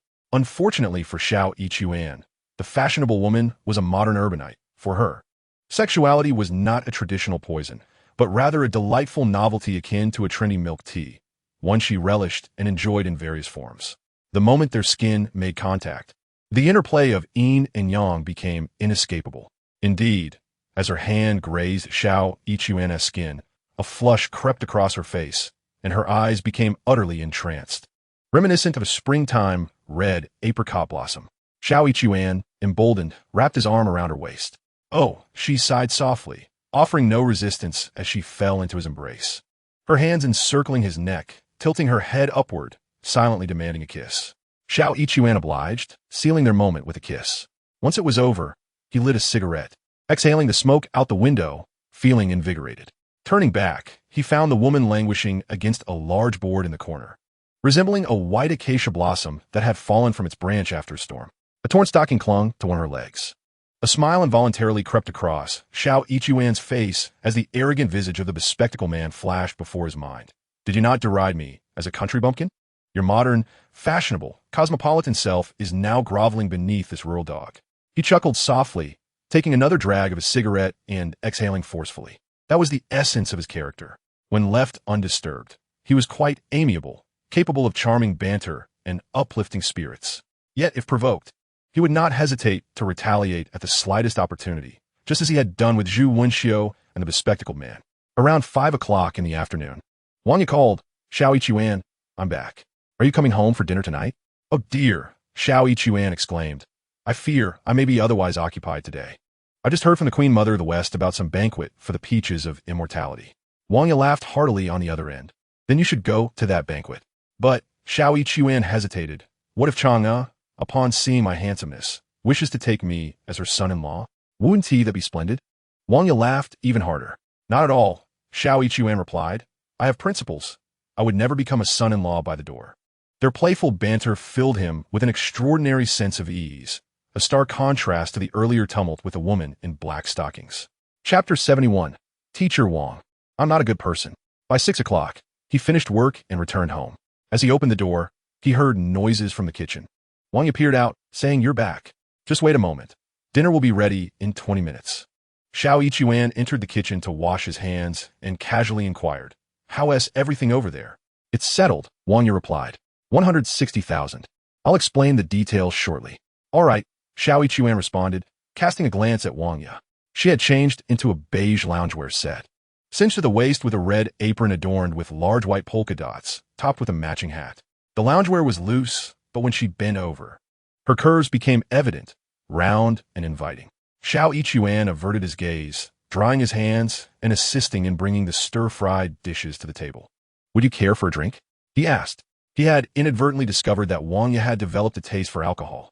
The once teetotaler, Teacher Wang, seemed to have embraced this new inclination, perhaps a consequence of the changes life had wrought. Sure, Wang Jedi played cheerfully. With swift efficiency, she prepared 3 dishes and a soup. He Xue poured the wine and raised his glass. Teacher Wang, let us toast to your victorious return. Wang Jia clinking her glass against his before downing it with a flourish. 160,000 is quite impressive, Teacher Wang. He Xue complimented her. Wang Yi beamed with pride, presenting him with some pictures. They had initially been seated opposite each other, but He Xue shifted closer to Wang Yi, engaging in conversation while eating. Being taller, when Wang Yi introduced him, she leaned forward and He Xue inadvertently caught a glimpse in her neckline. Wang Yi was not wearing a bra. Many women did this. Upon returning home, They would first remove the constricting garment that had become uncomfortable. The issue is that Xiao Yichuan is neither Wang Ye's husband nor her boyfriend, nor is he her brother or any such relation. When she returns home and takes a shower, removing her bra, what does that signify? It signifies her trust in Xiao Yichuan. He feels both joy and a sense of reflection, suddenly reminded of the woman in black stockings. A strange unease settling in his heart. Teacher Wang, I am not exactly a good person, he muses internally, yet he steals a glance before diverting his gaze. Choosing not to look again, Wang Ye is diligent in her work. She has gathered images from the landscaping company and taken numerous photos with her phone, presenting them one by one to Xiao Yichuan. As for her unadorned neckline, whether it was a lapse in attention or indifference, she pays it no mind. Xiao Yichuan examines the pictures, listening to her enthusiastic descriptions, which turn into a flurry of compliments. If they were physical objects, he could discern their quality with a mere sweep of his spiritual energy, but images evoke no such response from him. Hence, his praise, while sincere, does not stem from flattery, but rather from genuine uncertainty. Nevertheless, his compliments bring Wang Ye great joy. Xiao Yichuan notices a remarkable transformation in Wang Ye's demeanor since she received the 2 contracts. Initially, she appeared somewhat shy and even insecure, fearful of his judgment. However, with those contracts, she has thrown herself into her work, earning a substantial income through honest labor, and her spirits have soared. With the potential to earn over 2 million from the 2 contracts, she radiates confidence and vitality.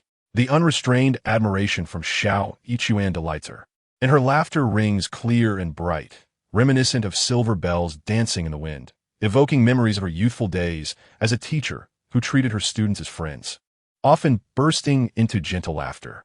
Xiao Yichuan is fond of this version of Teacher Wang. In contrast, Wang Ye's lack of a bra, though alluring, no longer stirs any particular sensation within him. If he happens to notice, he simply acknowledges it without any urge to pry further. Their dinner extends past 8 o'clock, after which Wang Ye washes the dishes and encourages Xiao Yichuan to shower first while she attends to her own needs, casually washing his clothes as well. Xiao Yichuan, realizing this, quickly protests, Teacher Wang, let me handle my own laundry. It's nothing, Wang Ye dismisses lightly, I just washed it while I was at it. This is no trivial matter, for his undergarments are among the items. A whirlwind of emotions stirs within Xiao Yichuan, reminiscent of his youth. Though he never anticipated that one day, Teacher Wang would wash his underwear. The following morning, Wang Ye rises early, preparing congee. When Xiao Yichuan awakens, she informs him, we'll have congee for breakfast, accompanied by salted duck eggs. Wow, he exclaims, it looks utterly appetizing. Wang Ye smiles, unmade up, her natural beauty radiating freshness. Will you be back for lunch? She inquires. Are you going to make the rounds? He asks. I'll first check on the power bank, then head over to Haicheng City. The trees will be delivered today. Then go on and be busy. Don't worry about me. Xiao Yichuan shakes his head. I'm not busy at all, she replies. Wang Yidao remarked, planting trees is their responsibility. I merely intend to take a glance. Whether the trees thrive or not is not something I can discern at a single glance. She laughed as she spoke, adding, honestly, I'm just taking a quick look. I have no opinions to offer. The notion of being busy is entirely unfounded. At most, I'll be gone for 2 hours and then return to prepare dinner. I'll come back for lunch, she stated. Xiao Yichuan, with unabashed flattery, interjected, last night, I enjoyed the meal you prepared, Teacher Wang. It left me feeling particularly content. I didn't even dream and slept soundly until dawn. Really? Wang Yada chuckled in response. By the way, what are you currently occupied with? She remembered to inquire about Xiao Yichuan's activities. I am assisting someone with renovations, working as a plastering master, laying tiles, he explained. So it's similar to your role at the hotel in Haicheng, Wang Yada observed. Xiao Yichuan affirmed. I am still an assistant in the External Relations Department at the Qihai Grand Hotel, receiving a monthly salary, while also on loan to Haicheng, where I earn the same. That sounds good, Wang Yada praised. It's great to find additional work. Indeed, Xiao Yichuan boasted, I am quite industrious. You see, I work at Qihai Grand Hotel, at Haicheng, and simultaneously serve as a premier salesperson for Haicheng Winery and a star salesperson for Yajapata plants. On top of that, I'm also doing plastering, juggling 5 jobs in total. Truly, I am quite the diligent worker. I even amaze myself. His exaggeration brought forth more laughter from Wang Yada, causing her to lean forward in amusement. Xiao Yichuan noticed that she had not donned a bra, yet she remained her loungewear, unmade up and unbothered. Nevertheless, her trust in Xiao Yichuan was palpable. When he briefly glanced at her collar, she seemed to notice, adjusting her clothing, yet she did not rise to change. Shortly after, she made a quip that amused him once again. After breakfast, Xiao Yichuan made his way towards the community. He felt particularly cheerful today, humming a tune along the way. Fortune smiled upon him. Though it seemed misfortune had befallen Mao Gui, whose thumb not only remained swollen, but had ballooned even more. "What's going on?" Xiao Yichuan inquired. "Why is it so swollen?" "I didn't expect this either," Mao Gui replied, his expression equally troubled. "When I returned home yesterday, I ran out of Yunnan Bai Yao.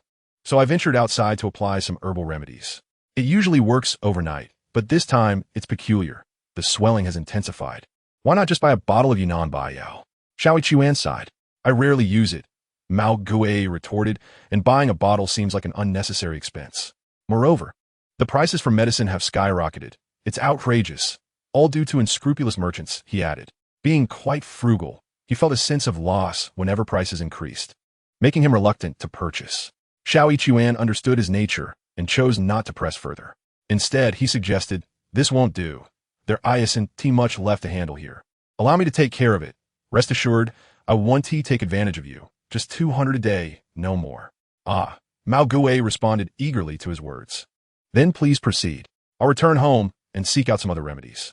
I believe it would be best for you to get an injection to reduce the inflammation," Xiao Yichuan advised. "I refuse to do that." Mao Gui shook his head in agitation. "I have an old acquaintance who runs a clinic. He informed me that the foudre consists merely of penicillin mixed with saline. Penicillin is dirt cheap, costing only 30 cents per vial. 3 vials total a mere 1 yuan, and with a few more cents for saline, yet they charge over 70. In High City, the price is even steeper, at least over 100. I would rather toss my money into the sea than give it to them. It's utterly unreasonable, wouldn't you agree? The price is multiplied by hundreds. It's outrageous." He rambled on, incessantly complaining, to the point where Xiao Yichuan felt almost suffocated by his grievances. After a lengthy tirade, Mao Gui's hand began to throb, and he took his leave. Chapter 72. No, the door is still ajar. Around 10 o'clock, the woman in black stockings arrived. Xiao Yichuan had now learned her name, Zhona. Today, she donned a floral dress, paired with red netted stockings, exuding both youthfulness and fashion. Having seen Wang Yi yesterday, Xiao Yichuan felt a twinge of guilt, but upon seeing Zhona today, that fleeting sense of remorse vanished into thin air. "Miss Zhou, you look truly stunning today," he complimented upon their first meeting. "Do you think so?" Zhona replied with a cheerful smile, stepping closer to inspect the floor. "That person hasn't come again, has he? He injured his hand while using a hammer and will need to rest for a few days," Xiao Yichuan explained. "But don't worry. I can manage on my own and guarantee your satisfaction." As he spoke, he winked at Zhona, testing the waters. For the spell to remain effective, it must be renewed every 12 hours, as is the natural order of things, much like the ebb and flow of the tides. If Zhona were a virtuous woman, she would awaken to clarity once the spell wore off and would no longer be susceptible. However, Zhona was not that type. Upon hearing Xiao Yichuan's words, her cheeks flushed with a rosy hue, and she playfully admonished, "You still dare say that? Yesterday, I genuinely thought I was going to perish. How can you be so reckless?" Her playful reprimand, though seemingly scolding, was accompanied by glistening eyes that revealed her intrigue. Xiao Yichuan immediately sensed that although the spell had faded, his own allure had ensnared Zhona. Since the fish was still willing to bite the hook, he certainly would not refuse. He stepped closer and wrapped his arms around her waist, grinning. "So tell me, was it delightful yesterday?" "No, you're a bad person," Zhona protested, pushing against his chest weakly. Lacking any real strength, her lips slightly parted, almost inviting a kiss. Xiao Yichuan, of course, obliged her unspoken wish. "No, the door is still ajar. Someone might see us," Zhona exclaimed, now more coherent without the spell's influence. "Then let us move to the inner room," Xiao Yichuan suggested, lifting Zhona effortlessly. This was a spacious residence with 4 bedrooms and 2 living rooms. 2 of the rooms were already fitted with tiles, filled with large boards and plywood intended for cabinetry, effectively creating a makeshift bed. Xiao Yichuan carried Zhona into the inner room, placing her upon a large board, then closed the door with a mischievous grin. Zhona let out a shriek. "You resemble a big bad wolf." Her laughter echoed through the empty expanse of the house. It was nearly midnight when she finally departed. Xiao Yichuan accompanied her out, then retreated to the bathroom for a refreshing cold shower. The lingering scent and peculiar odor necessitated a cleansing ritual. Afterward, he returned to his rented room, where he had barely laid down a few floor tiles that morning. No need to rush. What has to hurry? Upon his return, Wang Yu was in the kitchen. Peeking out, she greeted him. "You're back. It will be ready shortly. Just 10 minutes. All right," Xiao Yichuan replied as he entered the kitchen to wash his hands. Wang Yu was tasting his soup, her body slightly hunched over. She wore a red short-sleeved top paired with a form-fitting black skirt, accentuating her curves in a way that made her figure appear even more alluring than Jonas. Xiao Yichuan compared the two, but quickly averted his gaze. Opting for a sober lunch, they focused solely on the meal. Wang Yu's culinary skills were exceptional. The trio of dishes and soup left Xiao Yichuan feeling quite content. After the meal, Wang Yu washed the dishes, allowing herself a moment of rest, a healthy habit indeed. Meanwhile, Xiao Yichuan ventured toward the neighborhood, having spent the morning in Jona's company and feeling the need to make up for lost time. As the clock approached 4, Jona arrived once more, now adorned in a pink dress complemented by nude tights. Upon seeing her, Xiao Yichuan exclaimed, "Ah, the peony fairy has graced us." Jona twirled proudly, asking, "Isn't it lovely?" Shyly, he covered his face, eliciting her curiosity about his bashfulness. I was reminded of a line from a poem. "To die beneath the peony, a ghost still charming." Jona erupted into a delightful giggle, her laughter enchanting. Unable to resist, Xiao Yichuan embraced her waist and kissed her. Jona's hands found their way around his neck as she melted into his arms, a clear indication of her desire. Xiao Yichuan marveled at her stamina, astonished that she still craved intimacy after their earlier encounter. Without hesitation, he carried Jona into the inner chamber. His robust physique and ability to cultivate energy meant he was undeterred, as long as Jona could endure. Yet, it appeared Jona truly succumbed to fatigue. Sensing the situation was becoming precarious, Xiao Yichuan, wary of Wang Yu's impending arrival, decided to alleviate Jona's exhaustion with a massage. As she regained her senses, she playfully chided him, "You're just like a big bad wolf." Xiao Yichuan burst into laughter, and after a moment of playful affection, Jona returned home. He then opted to shower and head back to his rented room. Upon entering, the sounds of the kitchen and the enticing aroma of stir-fried dishes enveloped him, instilling a sense of tranquility within. If only I had a wife like Teacher Wang, he mused, but the thought of Jona crept back into his mind. As they dined, they discussed matters concerning Haicheng City, which Wang Yu had visited both in the morning and afternoon. She mentioned that more than half of the trees had been planted at the Electra Treasure site, and that a few had been transported to Haicheng City. As she navigated between the two locations, after conversing for a while, Xiao Yichuan found himself lacking in suggestions, realizing that excessive flattery sufficed. Wang Yu beamed under his compliments, her lovely face radiant with joy. Approaching 10 o'clock, Wang Yu urged Xiao Yichuan to take a shower. This was typically a responsibility of a mother or girlfriend. Yet Wang Yu felt compelled to remind him. She had a point. The longer a woman took to bathe, the more precarious it became if her clothes were left unattended. Thus, she encouraged him to wash up first. Obediently, Xiao Yichuan complied and took a shower. Remembering to wash his clothes, especially his underwear, he suddenly felt an inexplicable hesitation and ultimately decided against it. While Wang Yu was bathing, she indeed helped him wash all his clothes, including his underwear. A sudden wave of unusual satisfaction surged within Xiao Yichuan. The following day unfolded similarly. After enjoying breakfast, he went to the construction site, returning for lunch and dinner. With Wang Yu back, his meals resumed their usual rhythm. However, an unexpected presence lingered at the site, Jona. Xiao Yichuan found himself bathing 3 times a day, once at noon, once in the afternoon, and once more in the evening. On the 5th afternoon, Jona introduced a girl to him. This girl, of a similar age and appearance to Jona, could easily score 80 points without makeup, and above 85 with a touch of embellishment. She was slightly taller than Jona, with longer legs and a more pronounced figure. Xiao Yichuan, being a man, naturally assessed women based on face, bosom, rear, and legs. Jona introduced her. "This is Xia Chun, my best friend," a reporter at the television station. She then introduced Xiao Yichuan to Xia Chun. "This is Xiao Yichuan. Although he is a renovation master, he also practices Qigong massage. Xia Chun, you often complain about leg pain. Let him massage you and channel some energy, and you'll feel immediate relief." For the past few days, after completing his tasks, Xiao Yichuan had been providing Jona with energy massages. Jona, aware of his abilities, brought Xia Chun along since her friend had been suffering from foot pain. Xiao Yichuan greeted, "Hello, reporter Xia." To which Xia Chen replied, "Hello, Master Xiao." Her eyes sparkled with curiosity as she inquired, "Master Xiao, do you practice Qigong?" As a journalist, she had encountered numerous charlatans in society, and terms like Qigong and Tai Chi were often synonymous with deception. Her skepticism was evident. "I've practiced for a few days," Xiao Yichuan admitted without hesitation. "Ah, there's no need to ask further." Zhona, a cheerful girl, playfully nudged Xia Chen towards the inner room. "Come in and let Master Xiao massage you. Experience it firsthand without any further questions."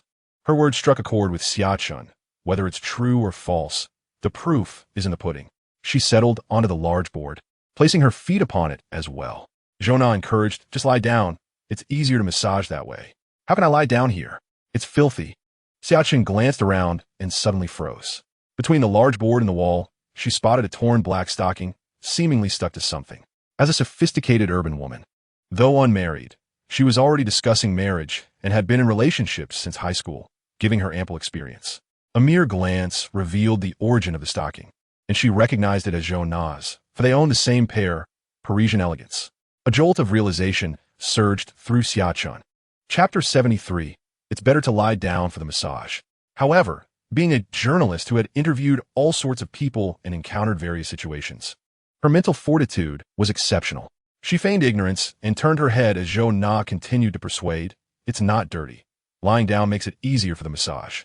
Internally, Xia Chen scoffed. "How do you know it's not dirty? How many times have you laid down on it?" Yet, she refrained from voicing her thoughts and instead looked at Xiao Yichuan, asking, "Master Xiao, is it all right to proceed?" "Yes, of course." Xiao Yichuan remained oblivious to Xia Chen's discovery of the subtle intricacies at play. He nodded and approached, his gaze settling upon Xia Chen's legs. Slightly taller than Zhou Na, at approximately 165 to 166 centimeters, Xia Chen possessed long, athletic legs, dressed in a skirt paired with sheer stockings. Her limbs appeared even more elongated and graceful. "I shall begin now," Xiao Yichuan stated, not lingering in his observation, as his hand pressed against Xia Chen's right foot. Zhou Na provided commentary. "It may pinch a bit, but the most discomfort arises from the sensation of both soreness and swelling. Chen Chen, if you wish to cry out, do so. Let be loud as if, you know what I mean." "What?" Despite her strong composure, Xia Chen felt her cheeks flush at Zhou Na's insinuation. At that moment, a wave of aching pressure surged through her foot. She could no longer restrain herself, instinctively letting out a cry. Zhou Na encouraged her from the side. "See, I told you so. You can't hold back. Let it out. Scream if you must. Once it's over, you will feel an incredible relief, as though your entire being is floating on a cloud, just like, you know." Xia Chen's face burned with embarrassment at that moment. She wished fervently to snatch the stockings and silence Zhou Na. Yet, powerless to act, she could only part her lips and continue to vocalize her discomfort. After finishing the massage on her right foot, Xiao Yichuan proceeded to her left, the treatment spanning over 10 minutes. Once completed, he rose to wash his hands. Though her legs clad in stockings were visually appealing, he still needed to cleanse his hands afterward. Xia Chen lay on a large board, gasping for air, resembling a fish electrocuted. Initially reluctant to recline, she ultimately succumbed to exhaustion and surrendered to the surface. Zhou Na giggled nearby. "How do you find it? Was I wrong?" Upon noticing Xiao Yichuan exiting, she called out, "Where are you going? You haven't finished with me yet." With that, she dashed after him. Xia Chen, initially drained of energy, suddenly found a surge of strength, flipping over and stealthily peering outside. Zhou Na had chased Xiao Yichuan into the kitchen, where water was available. There, the two embraced and shared a kiss. Indeed, Xia Chen cursed under her breath, that little minx. Her earlier doubts about the black stockings resurfaced. They may not have belonged to Zhou Na, but perhaps to Xiao Yichuan's girlfriend? Despite the Parisian allure, could the girlfriend of a renovation worker not indulge in such luxuries? Who dictated such rules? Thus, she harbored a flicker of hope. Yet, witnessing Zhou Na nestled in Xiao Yichuan's arms extinguished all such illusions. How could she have stolen a working-class man? Xia Chen felt a tumult of emotions: shock, anger, suspicion, and frustration. "You little brat, if you must steal, at least choose someone of higher caliber." Her fury was palpable, her teeth clenched. Oblivious to Xia Chen's inner turmoil, Zhou Na was consumed by her desires. Had she not brought Xia Chen along, she would have already been practicing with Xiao Yichuan. Now, she could only steal a kiss. Yet, even that left her dazed with exhilaration. Xiao Yichuan, however, sensed the shift. with heightened awareness and keen observation. He was genuinely surprised by Zhou Na's fervor in bringing Haicheng along and subsequently pursuing him into the kitchen for an embrace. Though he found it difficult to decline, he still needed to remain vigilant. Haicheng cast a swift glance and instantly discerned the situation. Attempting to push Zhou Na away, he found her arms tightly encircling his neck. Undeterred by the intimacy, he thought to himself, "Why should I be afraid?" With this resolve, he brushed her aside. It was on this very day that the flooring in Zhou Na's home was completed. The remaining tasks were the responsibility of other trades, thus no longer concerning He Xue. He exchanged a few words with He Xue, who had taken on the job, and the rest lay in He Xue's hands. He Xue's hand was still swollen and oozing yellow fluid, yet he stubbornly refused to seek an injection, relying instead on a box of anti-inflammatory medication he had purchased himself. He Xue admired his tenacity in silence. However, with He Xue unable to work, there were no further jobs to take on, leaving He Xue without tasks as well. As for seeking work in Baotou, truth be told, he lacked the interest. Initially, he believed that upon completion, his fleeting connection with Zhou Na would come to an end. Yet, that afternoon, while engrossed in a game, his phone rang with Zhou Na's name illuminating the screen. "He Xue, where are you?" she inquired. "I'm outside," he replied. "What is the matter?" Zhou Na purred playfully on the other end. "You haven't even called me." Her playful tone caught He Xue off guard. "We are merely acquaintances, not in a romantic relationship. Why would I call you every day?" He mused internally. However, he merely responded, "I was just about to call, but lo and behold, the phone rang. It seems our thoughts are in sync, doesn't it?" "You're deceiving me," Zhou Na teased, her laughter evident. "I promise, I'm not lying. I swear to God." "But you don't believe in God," she retorted playfully. "Today I do," Zhou Na giggled. "So, do you miss me?" "I do. But I dare not dwell on it," he confessed.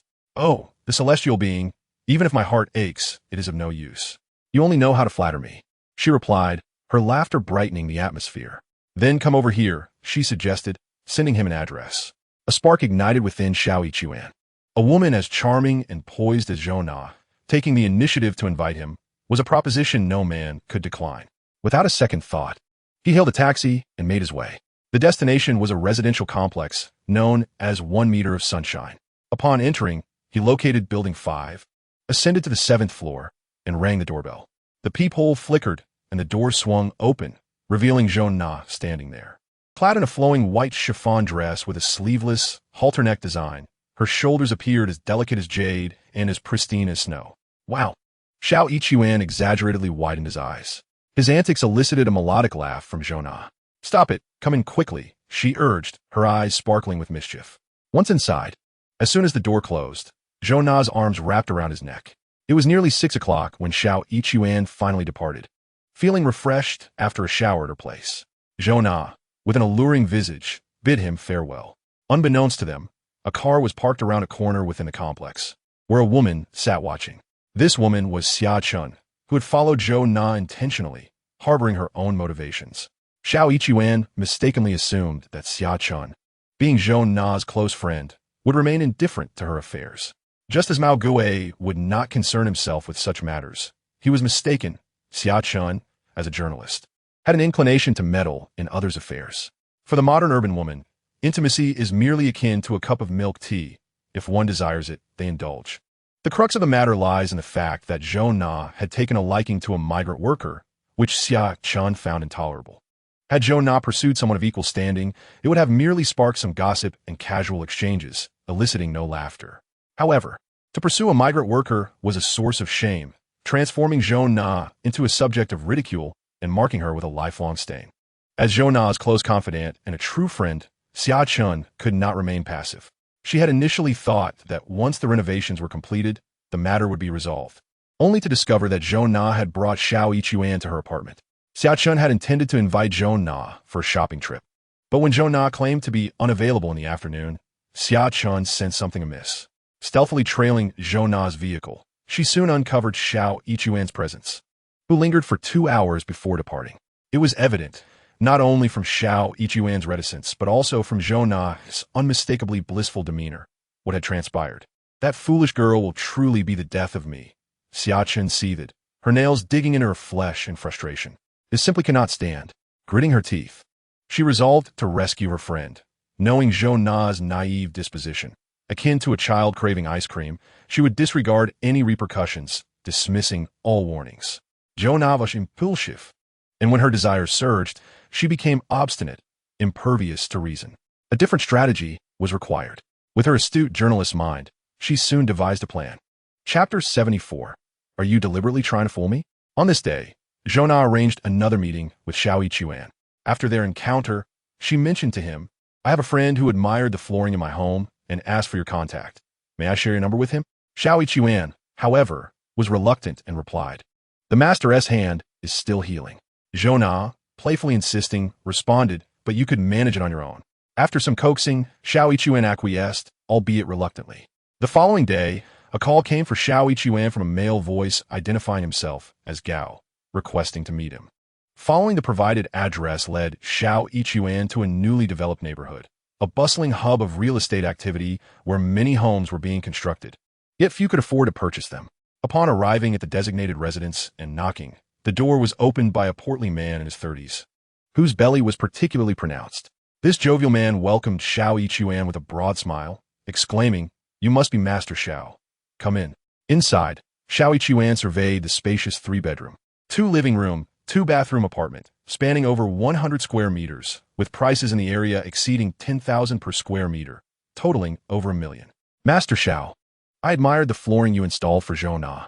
It was impressive. I would like you to do the same for me, at a price comparable to hers. I assure you, I will not shortchange you, the jovial man declared generously. Very well, He Xue promptly agreed. The man handed him a key for the renovation, and He Xue commenced work that afternoon. After a long day, the following morning, the portly man was present along with 3 or 4 others. He Xue assumed these individuals were also there for the renovation and casually greeted them with a nod, Boss Gao. However, the portly man's expression darkened. He Xue, are you deliberately trying to set me up? Confused, He Xue responded, What do you mean? Come see for yourself. The portly man pointed towards a corner of the room where several cardboard boxes were stacked. The boxes had been opened, revealing a set of light fixtures, now shattered. What happened to the lights? He Xue inquired.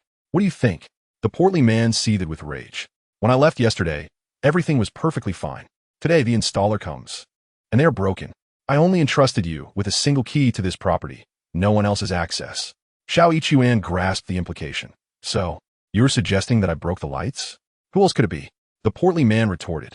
A tattooed giant beside him interjected, Stop wasting time, just pay him. The others echoed, Yes, he should compensate for this. He Xue sensed the situation was amiss. He scrutinized the tattooed man and then the portly man. Furrowing his brow, Boss Gao, I didn't break the lights. Why would I damage your property? If it wasn't you, then who? The portly man insisted, adamantly. You have a key as well, He Xue countered. How did you get in without one? I possess a key because I am the property owner, the portly man shouted. Are you suggesting I would damage my own lights? That's not out of the question, He Xue replied, sensing the escalating tension. There are instances of individuals harming themselves. Just look at the number of suicides each year.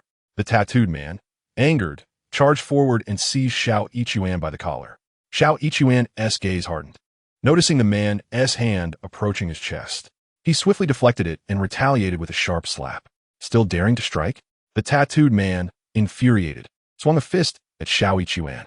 With agility, He Xue lifted his leg, delivering a swift kick to the tattooed man's abdomen, sending him sprawling backwards. How dare you retaliate? Shouted the others as they rushed towards him. He Xue, disinterested in engaging further, simply lifted one foot, delivering kicks left and right, sending them all flying. The portly man hesitated, witnessing the tattooed man and his companions rolling on the ground. Instead of advancing, he retreated, pointing at He Xue. You broke the lights, and now you're attacking me? He Xue cast a cold glance in his direction. Whether I broke the lights, you know the truth. He grew weary of the exchange, hoisted his tool bag over his shoulder, and turned to leave. Outside, He Xue called Zhona to relay the incident. Zhona responded in disbelief. How could this happen? I will call him shortly to inquire. All right, He Xue replied, but in any case, I will not continue my work here. He glanced back at the 6th-floor window where the portly man was watching him, seemingly on the phone as well.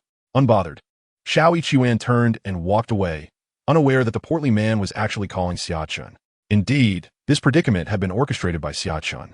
Xiachen's original intention was to lure Xiao Yichuan under the pretense of home renovation, orchestrating a scenario where he would break a lamp and subsequently beat him up, demanding compensation for the expensive fixture worth over 100,000.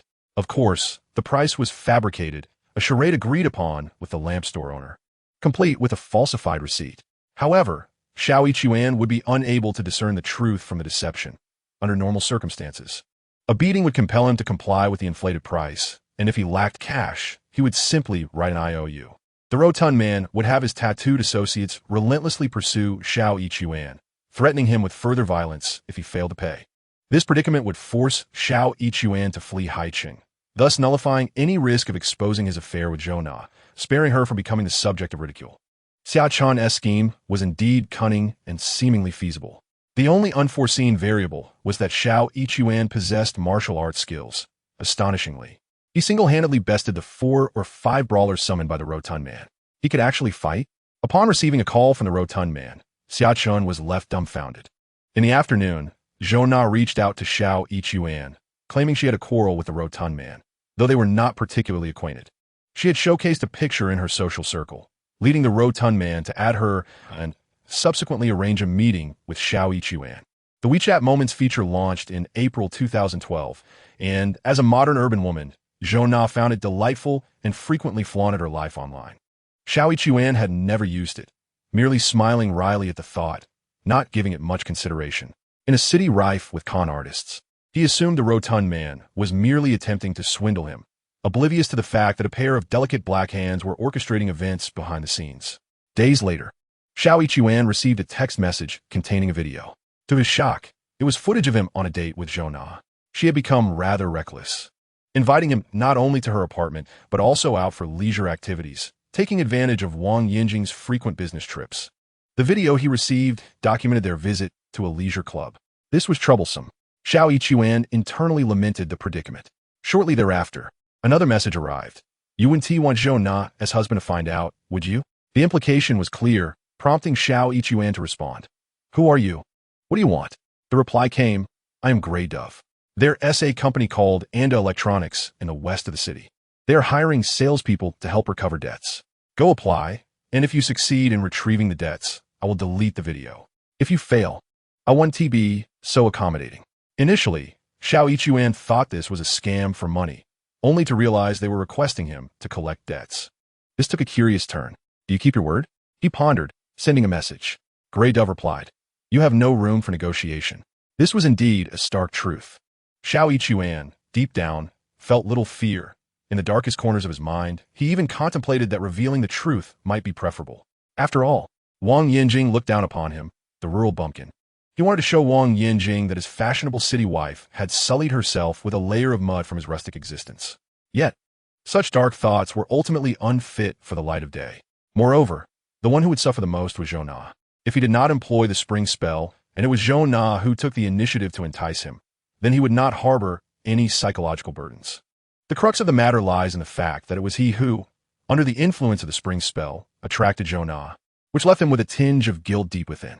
As their relationship developed, he discovered that Zhou Na was quite admirable, possessing the inherent charm and capriciousness of a city girl, yet her character was straightforward and vivacious, lacking any dark intentions.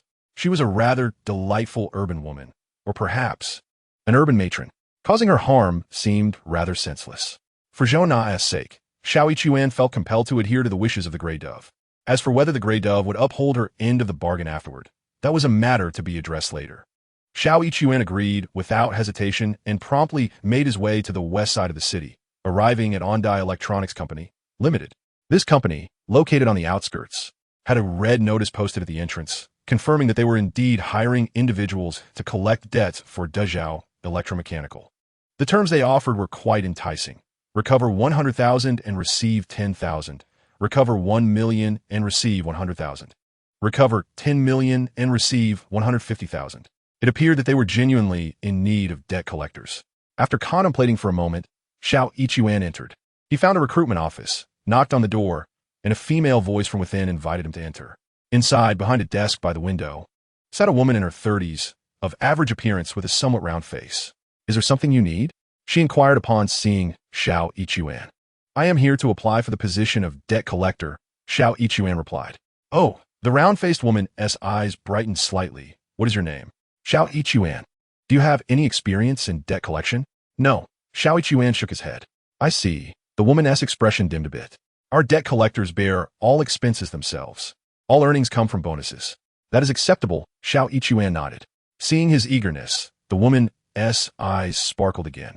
Since you are genuinely interested, I will hire you. Such debt collection work does not require training. Once employed, Xiao Ichuan would receive the addresses of the debtors and could set off immediately. The round-faced woman added Xiao Ichuan as contact information, informing him that if any issues arose, he could call her, and she introduced herself as Fu Fong, the manager of Ondai Electronics. Xiao Ichuan understood her implication, that in case he encountered trouble while collecting debts and found himself in a police station, he could reach out to her for assistance. Debt collection is no simple task. If it were easy, there would be no need to specifically recruit for it.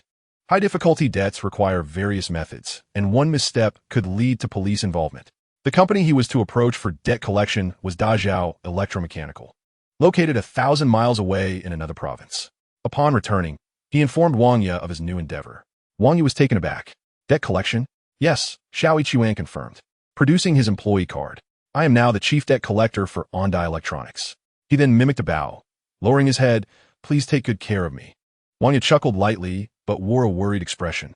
Debt collection is very troublesome, especially since it involves going to another province. I understand that those who owe money consider themselves lords, but I have my own tricks, Xiao Ichuan said, extending his hand. Oh, lords, do spare a little. At this, Wang Ye truly burst into laughter. Be cautious, do not act recklessly, or you might provoke them. They could resort to drastic measures. No worries, I shall not act indiscreetly.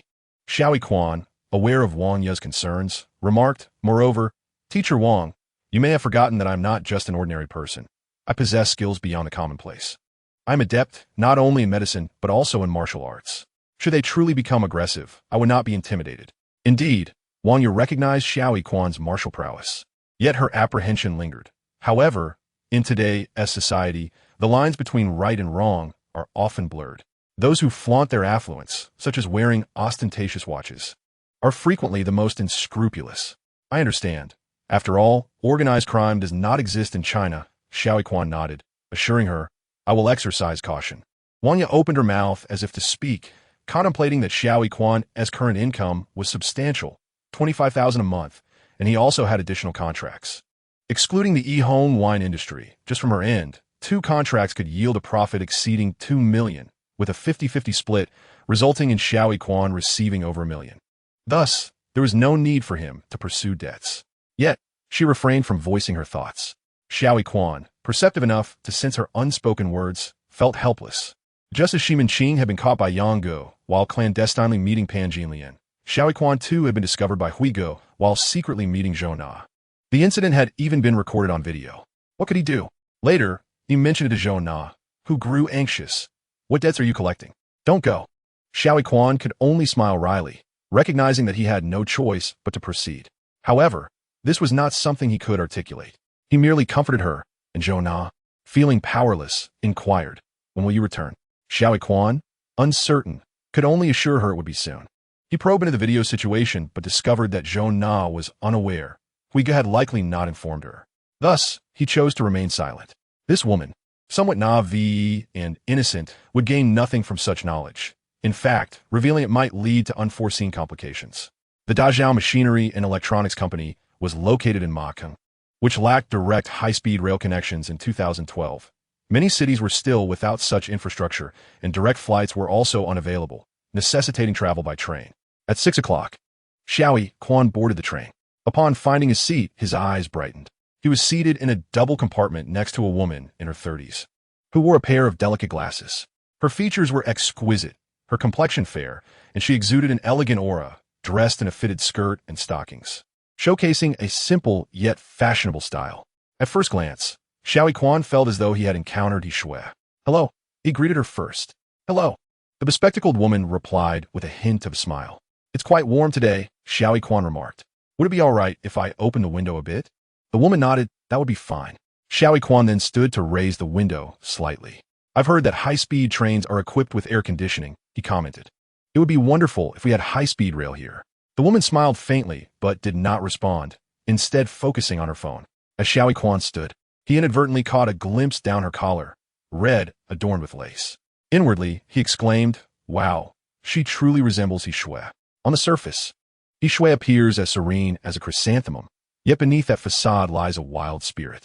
The audio uploaded by Zhu Wenxiu is something Xiao Ichuan has kept, and when he encounters other women, he cannot help but compare. To his surprise, He Xue proves to be on par with him.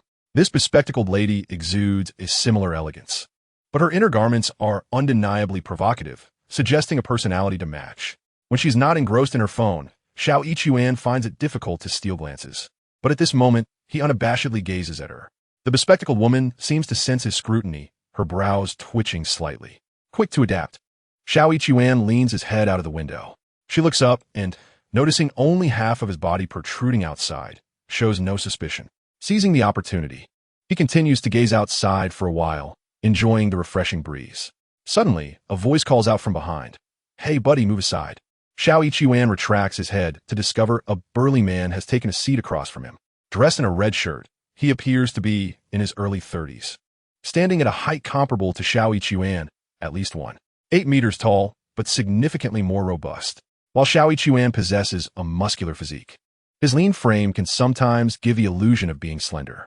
His grandmother used to say he resembled a bamboo pole, often preparing chicken soup for him. In contrast, the man in red is visibly stout, with a considerable belly resembling that of a woman in her late stages of pregnancy. The red-clad giant carries a large plastic bag filled with fruits and beverages, intending to place it on the car window ledge, but Xiao Ichuan blocks his way, prompting the man to request some space. Xiao Ichuan settles back into his seat. The robust man sets down the plastic bag, retrieves a can of beer, and, with a satisfying pop, downs it in one go. "Refreshing," he exclaims loudly. Initially focused on her phone, the bespectacled woman glances up, slightly irritated by the commotion. The burly man, who had not noticed her before, is struck by her beauty upon their eyes meeting. "Hello, beautiful. Care for a banana?" he calls out enthusiastically. Xiao Ichuan cannot contain his laughter, prompting the man to inquire, "What's so funny?" "Nothing," Xiao Ichuan replies, shaking his head. The man, catching on, chuckles. Yes, yes. Offering a banana to a beautiful lady. How uncivilized. She might think otherwise. Just thinking it is enough. No need to voice it." At his remark, the bespectacled woman flushes with embarrassment, her expression shifting to one of clear annoyance. Yet, the burly man finds her reaction amusing and pulls out his phone. Grinning as he says, "You know, they say it takes 100 years of cultivation to share a seat in the same car, 1,000 years to share a bed. Our shared journey is certainly a fateful connection. Let us add each other on WeChat." "I'm sorry," the bespectacled woman replies softly, her eyes still fixed on her phone, barely lifting her head. "What significance does adding someone on WeChat hold?" The burly man in red muttered, "So you're heading to Maaken?" "I'm not boasting, but I know a few people over there. If anything arises, just give me a shout, and I might be able to lend a hand." After boasting for quite a while, and noticing that the bespectacled lady showed no interest, he finally gave up. Meanwhile, Xiao Ichuan watched the spectacle with amusement, but remained silent. At that moment, the man in red performed an unexpected action. He removed his shoes. Wearing a pair of sneakers, he unleashed a pungent odor that instantly filled the air. Xiao Ichuan could no longer tolerate it and exclaimed, "Hey, buddy, put your shoes back on." The man chuckled, "I apologize, but bear with me. It's unbearably hot in here. Like a furnace. I just need a moment to cool down." No sooner had he spoken than the bespectacled lady gagged and hastily pulled out a tissue to cover her mouth and nose. She had tissues, but Xiao Ichuan did not, and his frustration grew as he urged, "Dude, put your shoes back on. This is intolerable and quite uncivilized." The man in red dismissed him. "What do you mean intolerable? You're exaggerating." Seeing the lady's distress seemed to embolden him, and he stretched his legs, saying, "No need to rush. In a bit, the smell will dissipate." Xiao Ichuan's expression darkened, and he commanded, "Put your shoes on." The man in red, unfazed, sized him up and arrogantly raised his chin. "What if I choose not to?" He was not shorter than Xiao Ichuan and was considerably more robust, clearly unafraid. With his left hand resting on the car window, he leaned back, legs extended, and looked at Xiao Ichuan with a challenging gaze. Xiao Ichuan's eyes narrowed, and he swiftly pinched the index finger of the man's hand with 2 fingers, exerting pressure. The man let out a scream akin to that of a slaughtered pig. "I'll kill you," he shouted, rising with a clenched fist ready to strike. Xiao Yichuan increased his grip. The man writhed in pain, unable to throw a punch, and cried out, "It's broken, it's broken. Let go." Xiao Yichuan remained steadfast, observing him coldly. His grip was akin to a vice. Though he only held one finger, the pain penetrated deep into the man's bones, nearly bringing him to tears. "Please let go. It's shattered. I beg you, I'll wear them," he pleaded, hurriedly slipping his feet into his shoes. Only then did Xiao Yichuan relent, commanding, "Now, wear them properly." As the burly man crouched to fasten his shoes, he suddenly roared and launched a punch at Xiao Yichuan's face. The bespectacled lady gasped in shock. Xiao Yichuan did not flinch as the man's fist approached. He deftly deflected it and followed up with a sharp jab. This technique, a blend of offense and defense, relied heavily on power. The seemingly simple jab carried the force of 1,000 pounds. Oof! The man doubled over, clutching his stomach, his eyes bulging in agony, resembling a frog struck by lightning. His reaction was somewhat exaggerated, and the bespectacled lady seemed taken aback, glancing at Xiao Yichuan, who responded with a slight smile. The burly man in red squatted for quite some time, finally catching his breath. He leaned against the bicycle seat, glared at Xiao Yichuan for a moment, then turned to leave. After taking a couple of steps, he glanced back, lifting a plastic bag. Xiao Yichuan observed him as he walked to the rear of the vehicle and took a seat on an empty spot, deciding not to pursue any further conversation. As the journey commenced, the ensuing experience was rather mundane. Xiao Yichuan engrossed himself in his phone, as did the bespectacled woman. Most of the other passengers also seemed to possess a mobile device. In 2012, mobile phone sales in China reached 230 million units, with 180 million being smartphones. With a population of 1.4 billion, excluding the elderly and children, nearly every adult owned one. Since the advent of Apple, mobile phones have become intricately intertwined with each individual's life. By the following year, the launch of WeChat Pay would further exaggerate this phenomenon, making it truly a device that could traverse the world. Around 10 o'clock, the vehicle arrived in Haicheng. To his surprise, Xiao Yichuan noticed that the bespectacled woman also disembarked in Haicheng. "You're also heading to Haicheng?" he inquired. "I'm from Haicheng," she replied with a smile. "You're not from Haicheng, are you?" "No," Xiao Yichuan shook his head. "But I'm not from Haicheng either. Neither of these cities belongs to me. Yet I am Chinese, and China belongs to me." The woman chuckled softly. Xiao Yichuan thought she would not engage further, but she unexpectedly asked, "What brings you to Haicheng? Family visit or business trip?" Perhaps feeling at home, her interest piqued. "Debt collection," he responded. "Debt collection?" she echoed, surprised.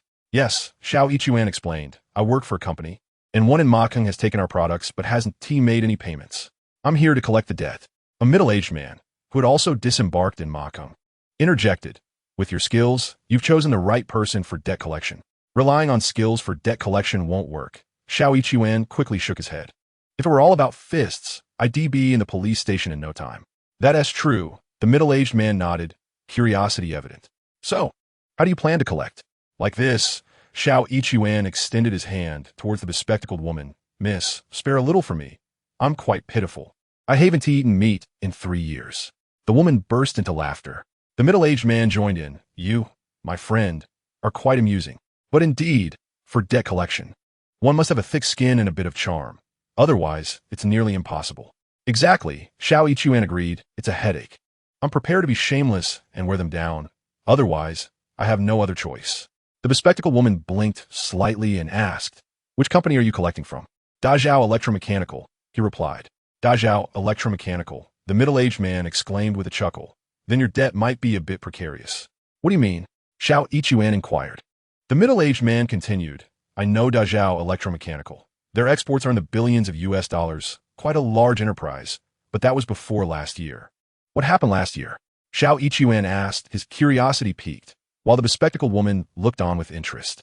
The middle-aged man remarked, "Last year, there was the Libyan War. Our company's products, which were predominantly sold to Arab nations, particularly thrived in Libya, a land of wealth. It was quite prosperous. However, last year, the Americans devastated Libya, leading to its downfall, and, consequently, our company faced a similar fate, suffering at least a 50% loss. This predicament troubled him greatly, and, as he scratched his head, he sighed in dismay. Just then, they reached the exit, and he descended. A bespectacled woman, pulling a suitcase, encountered a slight obstruction in the aisle. Observing this, he offered, "Allow me to assist you." He lifted the suitcase and placed it down by the vehicle. "Thank you." She expressed her gratitude, reaching for it, but her phone rang. "Please take your call. I'll push it for you," he suggested. With only a backpack in hand, he easily managed the phone and the suitcase simultaneously. She accepted his offer, continuing her phone conversation while trailing behind, speaking softly, reminiscent of He Xue, he thought. Chapter 77, Beauty, We Meet Again. Upon exiting the station, the woman finished her call and thanked him once more as she took hold of her suitcase. "No need for formality," he replied with a smile, adding, "Then sayonara." Understanding the colloquial Chinese version of farewell, she chuckled softly, saying, "Until we meet again by fate." Before her words faded, she suddenly exclaimed. He turned to see a robust man in a red shirt rushing toward them, flanked by a group of individuals, likely summoned by a phone call made from the vehicle. "That's the one. He's the one who assaulted me," the man shouted, pointing at him. "Run," the bespectacled woman urged from behind him. Unperturbed, he nodded to her and, with a playful flex of his arm, exclaimed, "Popeye the Sailor Man, I want spinach." He exaggeratedly mimicked eating spinach, much to her astonishment. What is he doing? She thought, bewildered. Humor is welcome, but one must also be mindful of the situation. They were outnumbered, and some wielded steel belts. Even Popeye would need to flee. Yet, in the next moment, her eyes widened in disbelief as he charged towards the group instead of retreating.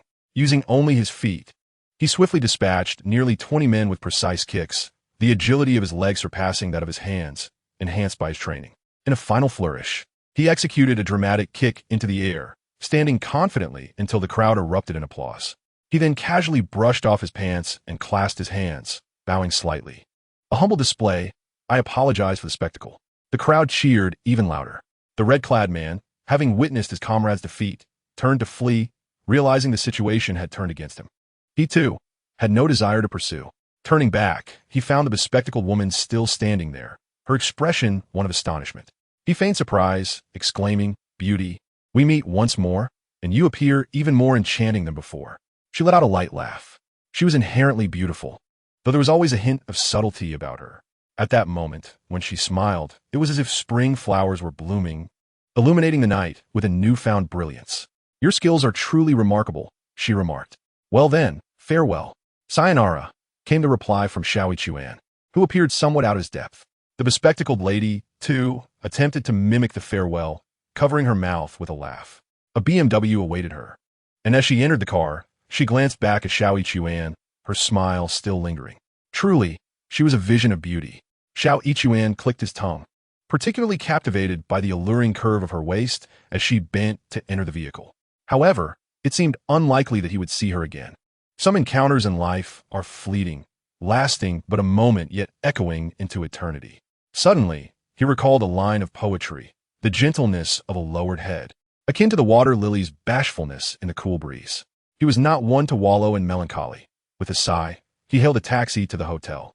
In matters of debt collection, all expenses were to be borne by him, with no reimbursements in sight, so he decided to indulge. Now that Haicheng had wealth, he was indifferent to such trifles, yet he still required accommodations. After spending a night at the hotel, he proceeded the next day to Dazhao Electromechanical. The factory was grand and modern. However, upon arrival at their reception, the atmosphere shifted. A greasy middle-aged man, rolling his eyes, regarded Haicheng with disdain. "And electronics?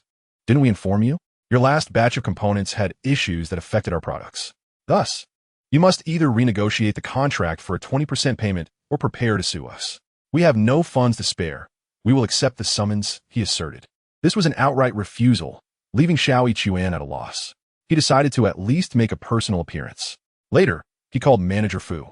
"Manager Fu, I have arrived at Dazhao Electromechanical, and they claim that our previous batch had issues, so we must renegotiate with a 20% payment, or they will force us to litigate." "Our components were flawless," Fu replied. "The last batch was sent to Libya, but due to the war there, the entire shipment was lost. They are seeking to shift the blame onto upstream suppliers to mitigate their losses." "What should we do?" Haicheng inquired. "You must devise a solution," Fu instructed. "We have specifically recruited sales personnel and offered substantial rewards to empower them." At that moment, Haicheng comprehended the full scope of the situation and nearly erupted in anger.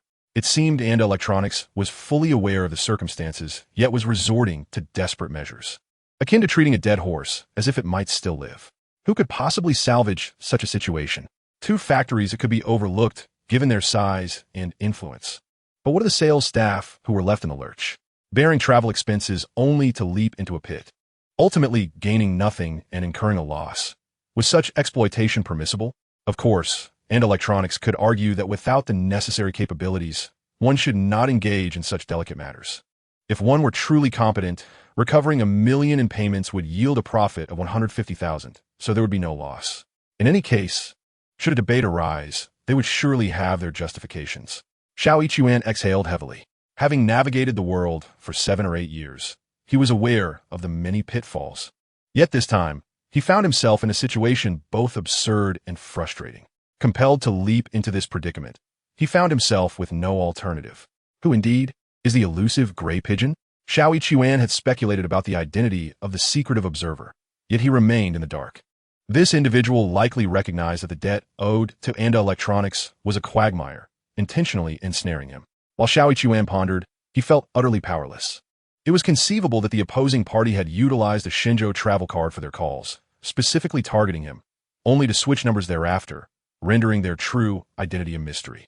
Pursuing this debt seemed futile. Dazhao Machinery either lacked the funds or was adamantly evasive. How could one recover what was owed? Such endeavors appeared fruitless. Should he resort to physical prowess, he could find himself swiftly detained at the police station. Returning home was equally unfeasible, as the leverage remained firmly in the hands of Gray Pigeon. He Xue felt a profound sense of frustration. Meanwhile, in Haicheng, Xiaochun had arranged a shop with Zhona. Fatigued from their excursion, they indulged in cold refreshments, and she contemplated, why not attempt to collect the debt? I wonder if you can succeed. Aren't you skilled in martial arts? If you have the ability, why not break through Dazhao Machinery? Indeed, she was Gray Pigeon. As a journalist, she possessed an indomitable spirit inherent to her profession, and He Xue's infidelity had certainly brought him misfortune. In this dilemma, he meandered through Macheng. Although Macheng's population was only 4 to 5 million, significantly less than Haicheng, it was a city steeped in history and cultural richness, offering numerous sights to behold. However, He Xue's true interest lay in the allure of beautiful women. He was indifferent to historical landmarks. After inquiring, he discovered an antique street nearby, which piqued his curiosity. His interest stemmed from the belief that certain antiques might possess spiritual energy, much like the jade belt he wore, which he had always kept on for its considerable benefits. If he were to encounter an antique imbued with spiritual essence, his journey would not be in vain.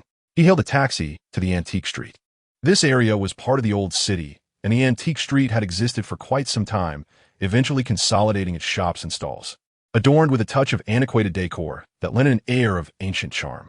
Upon disembarking, he ventured inside, lacking any expertise in antiques.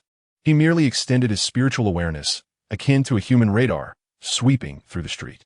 He sought items that resonated with spiritual energy. Those that did not held no significance for him. Discovering hidden treasures among antiques? Such a notion was fanciful. While there were many artifacts, those with spiritual energy were exceedingly rare. After traversing half the street without any sensation, He Xue felt a tinge of disappointment, yet found humor in the situation. Items of spiritual significance were hardly as commonplace as vegetables in a market. With this thought, he calmed his mind, lifting his gaze. Unable to locate any spiritual artifacts, he considered that admiring beauty was also a worthy pursuit. Upon raising his eyes, he indeed beheld a stunning woman. To his surprise, it was the bespectacled lady from the train. Today, she had donned a white dress adorned with subtle patterns, complemented by striking red heels. She was inspecting an object in a shop, her body slightly leaning forward, accentuating the curves of her figure wrapped in the cheongsam. The allure of her posture was undeniable. Merely glancing once is certainly insufficient. Since fate has brought us together, it is only proper to exchange greetings and indulge in a few more looks. Curiously, upon entering the shop, he sensed a surge of spiritual energy. Rarely does one encounter items imbued with such essence, and yet, He Xue had traversed a significant stretch of this antique street to no avail. Unexpectedly, while admiring a beautiful woman, he stumbled upon a spiritual artifact. His gaze fell upon a square inkstone held by a bespectacled lady. It appeared to be an ancient inkstone, roughly the size of a book, featuring a reservoir on one side and intricate carvings on the other. The lady seemed quite pleased with her find and instructed the shopkeeper to wrap it up. Just then, Xiao Yichuan entered, and upon turning, she spotted him, her eyes lighting up. Xiao Yichuan initiated the conversation. What a coincidence to meet again. Indeed, it is rather fortuitous. The lady raised an eyebrow playfully. Are you here to browse the antique street? Just taking a stroll, he replied. I've heard that this place is replete with treasures, and I've come to absorb a bit of their essence. The term treasure essence carries a somewhat derogatory connotation in the vicinity of Macheng, often used to insult someone by saying they are full of treasure essence or to threaten. Do you dare to test my treasure essence? The bespectacled lady giggled in response. Aren't you here to collect a debt? Indeed, I am, Xiao Yichuan replied. I encountered a rather formidable individual during the reception. His treasure essence was overwhelming, and I could not contend with him. Thus, I sought refuge in this antique street to gather some energy before I returned for another round tomorrow. Her laughter was delightful, accentuating her attractive figure, which became even more pronounced with her mirth. He averted his gaze, asking, My lady, it seems you've stumbled upon a hidden gem. You truly possess an eye for quality. I am no expert, she replied, shaking her head. I do not understand antiques. This inkstone is quite remarkable, he remarked. I am not knowledgeable either, she confessed. I merely sought a gift for an elder's birthday, and thought this would suffice. Ah, I see, Xiao Yichuan acknowledged. This inkstone is indeed a fine artifact, and carries historical significance. Her eyes sparkled with curiosity. Do you have knowledge of antiques? Not extensively, but I possess some understanding of other matters. Other matters? She inquired, blinking in confusion. This inkstone is peculiar. Its owner will experience a certain resonance, he explained. What peculiarities and what kind of resonance? She asked, intrigued. I cannot say for certain at this moment, he replied. How about this? Let's exchange WeChat contacts. If, after 3 days, you experience anything unusual, send me a message. If not, feel free to remove me. His words were somewhat enigmatic, leaving her puzzled. However, she was aware of his capabilities, having spent a lengthy journey together on the train. His sudden request to connect was not driven by a desire for her beauty, but rather the possibility that the inkstone indeed held some mystery. After a moment of hesitation, she added him on WeChat. Upon seeing his nickname, she burst into laughter. Xiao Yichuan's WeChat name read, with honor and strength. His name is Xiao Yichuan. Initially, he intended to bestow upon himself a name signifying power and righteousness. However, upon reflection, he realized that as a mere commoner, he possessed neither power nor authority, prompting him to alter power to fist. This moniker, while not particularly amusing, elicited laughter from the bespectacled lady. Largely due to his self-introduction, you may call me Brother Fist or Brother Loyalty. If those names feel too cumbersome, simply refer to me as Handsome Guy. Almost everyone who read his introduction could not help but chuckle, and indeed, the bespectacled lady was no exception. Her nickname was a Veil of Dream. Upon seeing it, Xiao Yichuan exclaimed, Oh, so you are here? What? Inquired the bespectacled lady. A Veil of Dream, Xiao Yichuan replied. Back in my middle school days, a classmate showed me a book titled A Veil of Dream. I read it during evening study sessions, only to have it confiscated by the teacher after I managed to read only half. It was such an enchanting book, and I've been searching for it ever since, never expecting to find it here with you. The bespectacled lady laughed. You enjoy A Veil of Dream as well? I thought boys typically did not favor such readings. Xiao Yichuan, feigning interest, retorted, Of course I do. Just look at the title, A Veil of Dream. How melodious and profound it is. The lady chuckled heartily. Xiao Yichuan was inherently amiable. As long as one did not provoke him, he genuinely delighted in making others laugh. Consequently, his classmates maintained a cordial rapport with him. Zhu Wenxiu, who sought to facilitate He Xue's infidelity, first thought of Xiao Yichuan for good reason. As they engaged in light banter, the inkstone was wrapped up, and the bespectacled lady, feeling somewhat busy, took her leave. Xiao Yichuan, however, strolled through the entire antique street, as he had nothing pressing to attend to.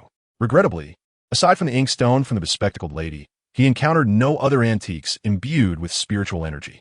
Upon exiting the antique street, he indulged in some food and continued to wander aimlessly, noting that there were indeed many beautiful women in Macheng, at the very least a feast for the eyes.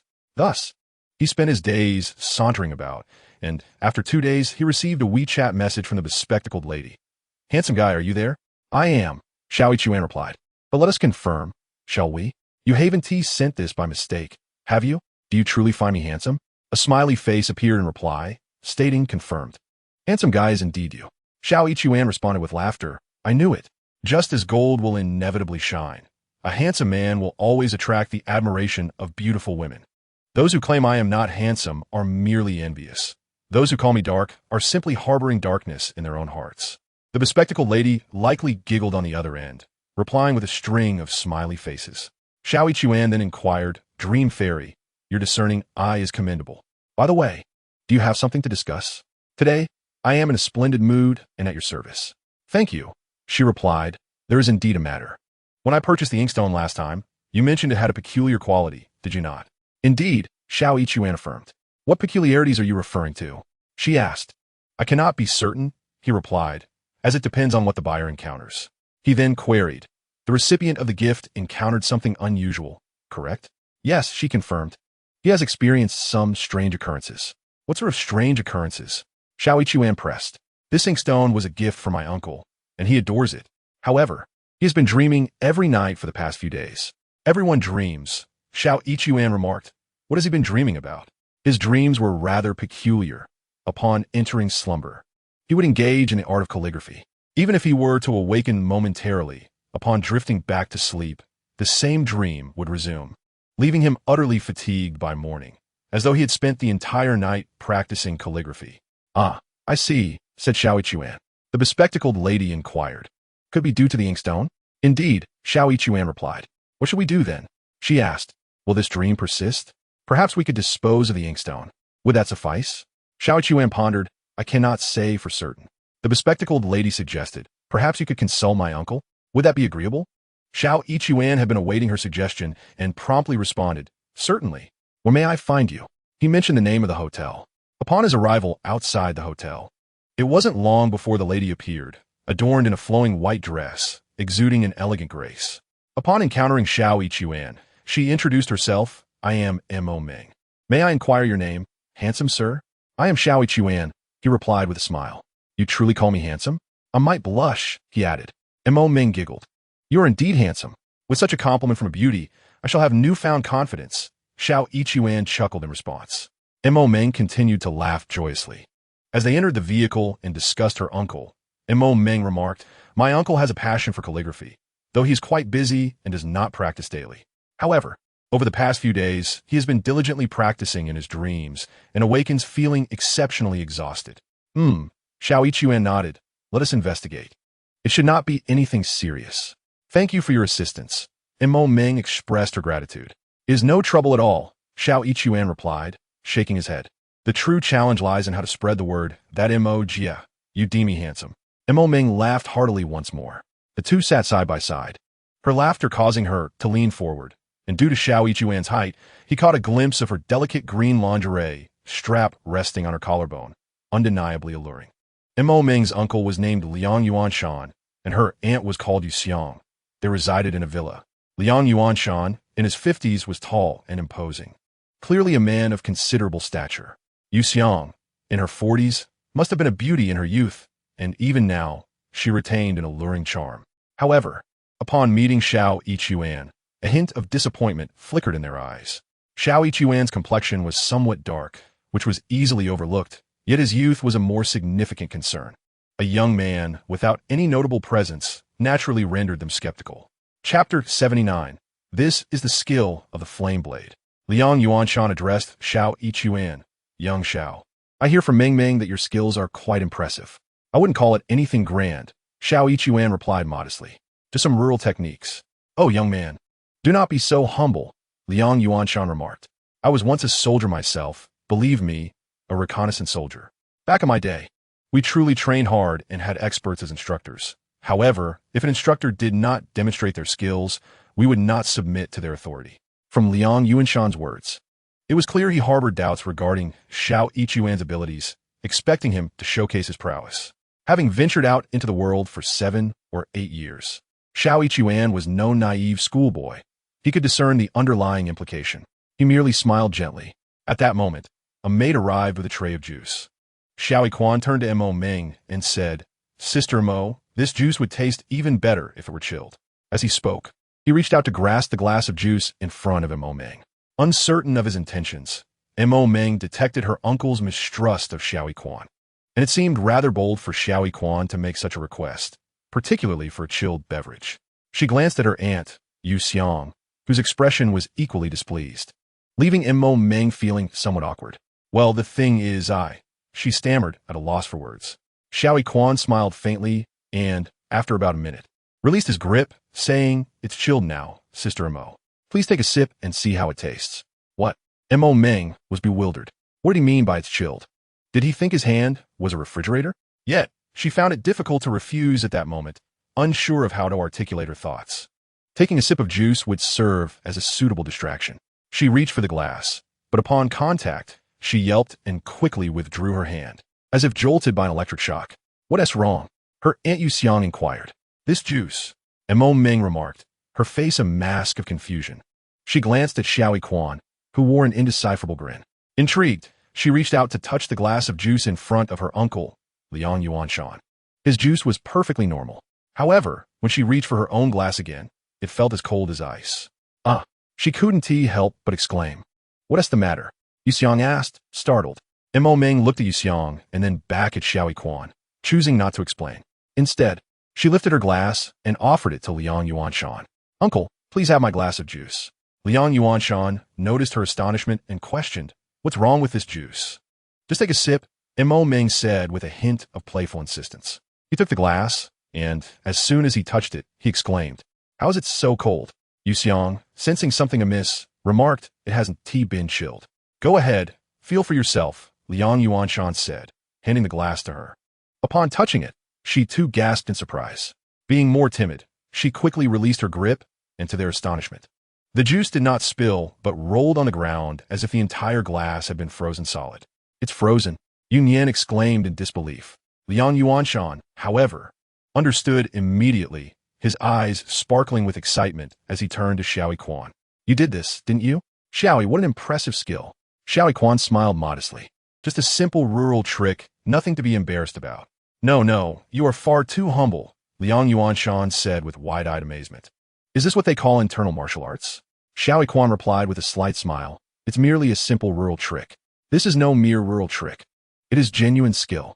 Liang Yuanshan, having served in the military, was now older but had once been an avid martial arts enthusiast, having practiced boxing and various forms of martial arts in his youth. Though he had never truly mastered any, today he witnessed authentic martial prowess, filling him with exhilaration. He gazed intently at Xiao Ichuan and inquired, "Is this a form of covert energy manipulation? In martial arts novels, there exists a chilling energy that, upon striking, leaves a grayish-black imprint, causing the recipient to tremble uncontrollably." Xiao Ichuan chuckled. "You must be referring to the Xianming Divine Palm." "Yes, indeed." Liang Yuanshan nodded repeatedly. "That is the Xianming Divine Palm, the exceptional skill of the Xianming elders, comparable even to Zhang Sanfeng's techniques. Is what you practice akin to that?" "The principles are quite similar," Xiao Ichuan acknowledged. "However, I dare not compare my abilities to the Xianming Divine Palm." "Indeed," Liang Yuanshan clapped his hands together and continued. "What you are using is reverse energy manipulation, correct? And what of the forward energy? Can it generate heat, akin to Jamozi's flame blade?" "Certainly, that is quite plausible." Noting Liang's enthusiasm, Xiao Ichuan also grew animated. He lifted the fruit juice before him, enclosing it within his palms to channel energy. Why is it called energy channeling instead of energy manipulation? This is a unique aspect of sorcery. The primary distinction between sorcery and Buddhism or Taoism lies in the ability to communicate with and harness external spiritual forces. Sorcerers typically do not rely on their own power, but serve as conduits, channeling the energies of other spiritual entities. Liang Yuanshan resided in a villa that had stood for years, with a grand osmanthus tree outside the window. Xiao Ichuan, utilizing his own energy as a conduit, began to draw upon the life force of the osmanthus tree. The tree, being substantial and vibrant, allowed the fruit juice in Xiao Ichuan's hands to emit steam within a mere 30 to 40 seconds. After approximately 1 minute, the juice was enveloped in rising steam, as if it were on the verge of boiling. "Ah!" Mo Meng exclaimed in astonishment, her hands pressed against her chest. Yu Xiang's eyes widened in disbelief. Liang Yuanshan, overly dramatic, exclaimed repeatedly, "This is indeed the technique of the flame blade. How remarkable!" "I have embarrassed myself," Xiao Ichuan said, placing the cup down. "Little Xiao, you possess this talent." Liang Yuanshan's thumbs were raised in admiration. If I were 30 years younger, I would surely take you as my master. His face radiated eagerness. But suddenly he uttered a sound of surprise, hand brushing against his head. He Xue hurriedly asked, "What is wrong?" "It's nothing." Liang Yuanshan waved his hand dismissively. "I just felt a brief dizziness." "Oh dear," He Xue exclaimed. "Why did you suddenly feel dizzy?" "I shall call for an ambulance immediately." "To what hospital?" Liang Yuanshan gestured dismissively. "There is a master right here before us. He possesses martial skills, yet lacks healing abilities." He Xue had already picked up her phone. "True masters can also heal," Liang Yuanshan asserted. "For the human body consists of meridians and acupoints, and those who cultivate internal energy must be intimately familiar with them." He looked at Xiao Yichuan and asked, "Little Xiao, am I correct?"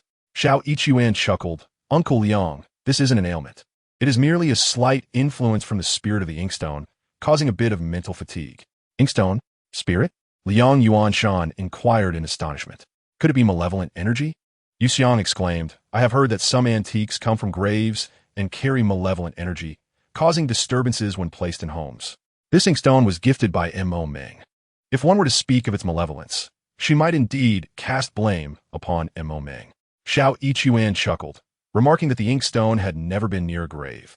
Hence it bore no sinister energy. He inquired of Liang Yuanshan, "Uncle Liang, where's the inkstone now?" "In the study," Liang Yuanshan replied, rising to his feet. "Allow me to show you." He led Xiao Yichuan into his study, a spacious room adorned with numerous books, elegantly arranged. In front of the window stood a large rosewood desk, upon which lay the 4 treasures of the scholar's study. Xiao Yichuan's gaze immediately fell upon the inkstone purchased by Mo Meng. In fact, even before his eyes could discern it, he sensed its presence. "Uncle Liang, you practiced calligraphy once, did you not?" Xiao Yichuan asked. "It was not precisely a practice," Liang Yuanshan explained. "That day, Meng Meng brought the inkstone and casually requested a couplet from me, so I wrote one." "That makes sense," Xiao Yichuan nodded. "What transpired?" Liang Yuanshan inquired. At that moment, Mo Meng and He Xue entered hesitantly, keeping their distance, their eyes fixed intently on Xiao Yichuan. "Uncle Liang, observe this inkstone. There is a sculpture depicting a study beneath a pine tree, and within it, a figure practicing calligraphy," Xiao Yichuan elaborated. Liang Yuanshan leaned in for a closer look. "Indeed, it is well carved, with a commendable artistic conception," he stated, then turned to Xiao Yichuan and asked, "Is there a problem?" "The issue lies with the figure in the room. He yearns to practice calligraphy as well," Xiao Yichuan replied with a smile. "What?" Liang Yuanshan was taken aback. "The figure on the inkstone is sculpted. What does it mean that he wishes to practice calligraphy?" "Precisely," Xiao Yichuan affirmed. "This inkstone is a rare spiritual inkstone. Practicing calligraphy with it will endow you with enduring ink and grant you longevity, free from ailments and disasters. Yet, Uncle Liang, you clearly practice calligraphy in your dreams every night, leading to restless sleep and fatigue the following day." He Xue interjected. Liang Yuanshan gazed quizzically at Xiao Yichuan. "Because Uncle Liang has not shared ink," Xiao Yichuan chuckled. "Shared ink?" Liang Yuanshan asked, puzzled. "Chapter 80, Sharing Ink. Did I not mention it?" Xiao Yichuan pointed to the figure on the inkstone. "He wishes to practice calligraphy, but he lacks ink. Observing you practice, he cannot succeed, and thus he causes disturbances, compelling you to practice in your dreams for an entire night, leaving you utterly exhausted upon waking. Is there truly such a phenomenon?" Liang Yuanshan was half convinced. He Xue, however, found it more believable, and in a moment of alarm, exclaimed that it must be malevolent. "Ah," Xiao Yichuan chuckled. "Good and evil are contingent upon their use. Fire can cook food, but can also cause destruction. Water can quench thirst, yet can drown. A knife can slice vegetables or take lives." "Indeed," Liang Yuanshan nodded. "Every object possesses duality. The crux lies in its application. This inkstone exemplifies that." Xiao Yichuan continued, "Uncle Liang, after you finish your calligraphy, if you brush a bit of ink upon the figure, you shall find that you no longer dream at night, sleep soundly, and feel invigorated, free from disturbances and ailments." "Is that truly the case?" He Xue exclaimed. "So wondrous and mystical?" "You shall know through experience," Xiao Yichuan replied. "However, should you be stingy and refuse to share even a modicum of ink, do not blame him for disturbing your peaceful dreams." He laughed as he spoke. "Uncle Liang should not be that sort of stingy person, right?" "I truly do not know." Liang Yuanshan chuckled in response and inquired, "Do you need to divide the ink each time?" "How much?" "It is not necessary every time. Occasionally forgetting does not matter," Xiao Yichuan replied. Dividing the ink is not strict, just a dab will suffice. Shall I give it a try now? Liang Yuanshan asked, his interest piqued. Go ahead, Xiao Yichuan encouraged. Then take a nap at noon. You have not been sleeping well these past few days, have you? Not all. Liang Yuanshan shook his head, remarking, it is indeed strange, whether during the day or at night, once I fall asleep, I find myself practicing calligraphy. Looking at the inkstone, it seems that it is right here in this room, with the pine trees outside. The environment is quite pleasant. I practice calligraphy in front of the window, continuously honing my skills. So, it is. Xiao Yichuan nodded. What could this be about? Liang Yuanshan queried. It is the resonance of qi, Xiao Yichuan elucidated. This inkstone, its material is exceedingly rare, imbued with a hint of spiritual energy. Skilled artisans have carved it in such a way that the spiritual force is contained, creating a field of energy that becomes effective. Noticing the bewilderment on Liang Yuanshan and the others' faces, Xiao Yichuan continued. To put it differently, it creates a magnetic field. This inkstone possesses such a field. Oh, I see. Liang Yuanshan nodded repeatedly, finally comprehending. Yuxiang also grasped the concept, yet her interpretation was somewhat skewed. She exclaimed, radiation. That is quite close to the essence, Xiao Yichuan affirmed. The spiritual energy of this inkstone is akin to radiation. When a person approaches it, they are influenced by it. Liang Yuanshan, being astute in his official capacity, pondered a question. Do others dream as well? Not at all, Xiao Yichuan shook his head. Why is that? Liang Yuanshan queried. If it is a magnetic field radiating, shouldn't everyone near it be affected? Ah, Uncle Liang, Xiao Yichuan chuckled. China's ancient civilization, enduring through the ages, possesses its own mysteries, especially regarding the connection and understanding between heaven, earth, and humanity, which surpasses modern Western technology. He gestured toward the inkstone. While it can be seen as radiation, the ancients would not let it radiate indiscriminately, but only towards the one practicing calligraphy. Is it truly so powerful? Liang Yuanshan expressed his astonishment. I do not believe that the ancients were particularly remarkable, Yu Xiang retorted. Ah, but they were indeed remarkable, Liang Yuanshan countered. Today, the most advanced technology in the West is computers, and the original inventor was inspired by the Chinese yin-yang taiji diagram, using binary language of 0 and 1 to execute various commands. Yu Xiang huffed, her expression one of defiance. Being a woman, she neither required truth nor logic, only the outlet of her emotions. To flatter and support her was to be right, while to oppose her, regardless of correctness, was to be wrong. Let me give it a try, Liang Yuanshan said, picking up a brush and writing a character. Upon finishing, he dabbed the brush on the figure within the sculpture. Is this acceptable? He asked Xiao Yichuan. It should suffice, Xiao Yichuan replied. Uncle Liang, take a nap at noon, and you will know. I shall attempt it at noon, Liang Yuanshan exclaimed with eager enthusiasm. He had encountered many things and witnessed numerous events, yet this was his first time experiencing such a phenomenon, filling him with curiosity. However, he was rather occupied. During this brief period, he received 2 phone calls and ultimately had to apologize to Xiao Yichuan, saying, I'm sorry, Xiao. I have some matters to attend to at the moment. I will find a time to consult you thoroughly on the ancient Chinese civilization, particularly the mysticism, which I find especially intriguing. All right, Xiao Yichuan laughed lightly. At that time, we can discuss it with Uncle Liang. Very well, Liang Yuanshan nodded repeatedly before hastily departing. Xiao Yichuan also bid farewell shortly after.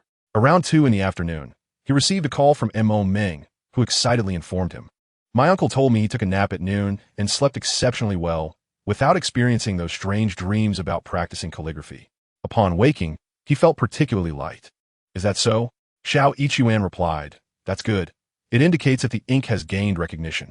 How marvelous! Mo Meng exclaimed with a hint of exaggeration.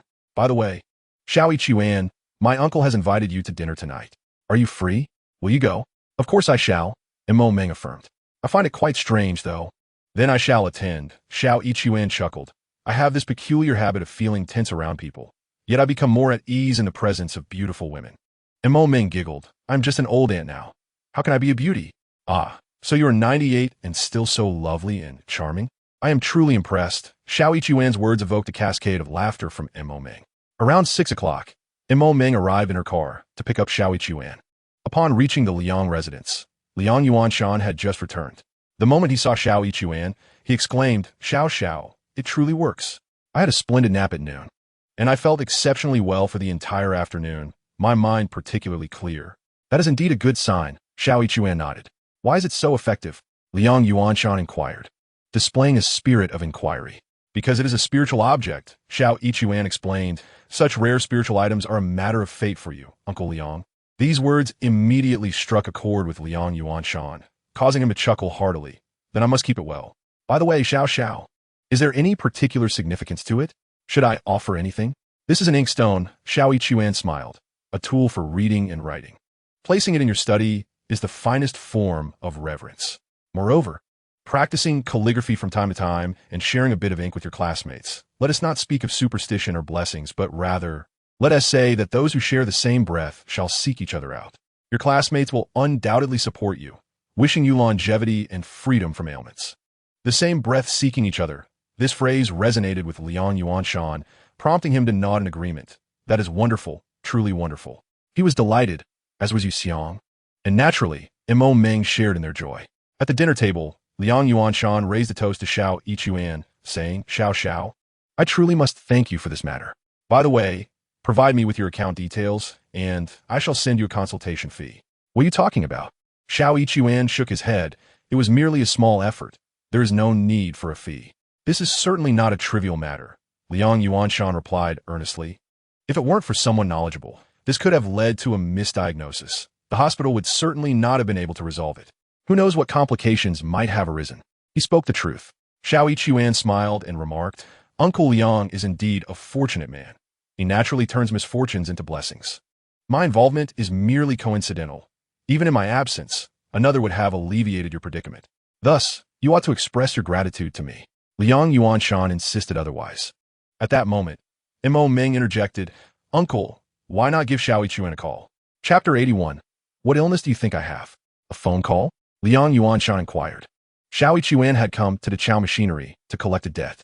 Mo Meng recounted the situation regarding Xiao Yichuan. The Chao machinery, indeed, Liang Yuanshan comprehended. They had suffered considerable losses in Libya last year, which had significantly impacted them. Yet it was not so dire as to warrant such pettiness. He promptly picked up his phone and made a call, subsequently informing Xiao Yichuan, Xiao, I've spoken to their general manager. The funds will be transferred in the next couple of days. Thank you, Uncle Liang. Xiao Yichuan expressed his gratitude. It's merely a matter of a phone call. Liang Yuanshan waved dismissively. As a man accustomed to authority, his gestures carried a commanding presence. Thus, this is fate, Xiao Yichuan remarked with a smile. In the midst of calamity, my tribulation was actually meant for Uncle Liang. My assistance is, in truth, a means of aiding myself. This sentiment struck a chord with Liang Yuanshan, prompting a hearty laugh as he replied, Precisely. This is the unique aspect of Chinese civilization. Everything has its cause and effect. Every sip and peck, is it not preordained? He held a genuine interest in such matters, finding a particular rapport with Xiao Yichuan. Indeed, many in the political sphere are superstitious, yet Liang Yuanshan, with his military background, possessed a distinctive charisma that made their conversation enjoyable for Xiao Yichuan. However, Liang Yuanshan was quite busy.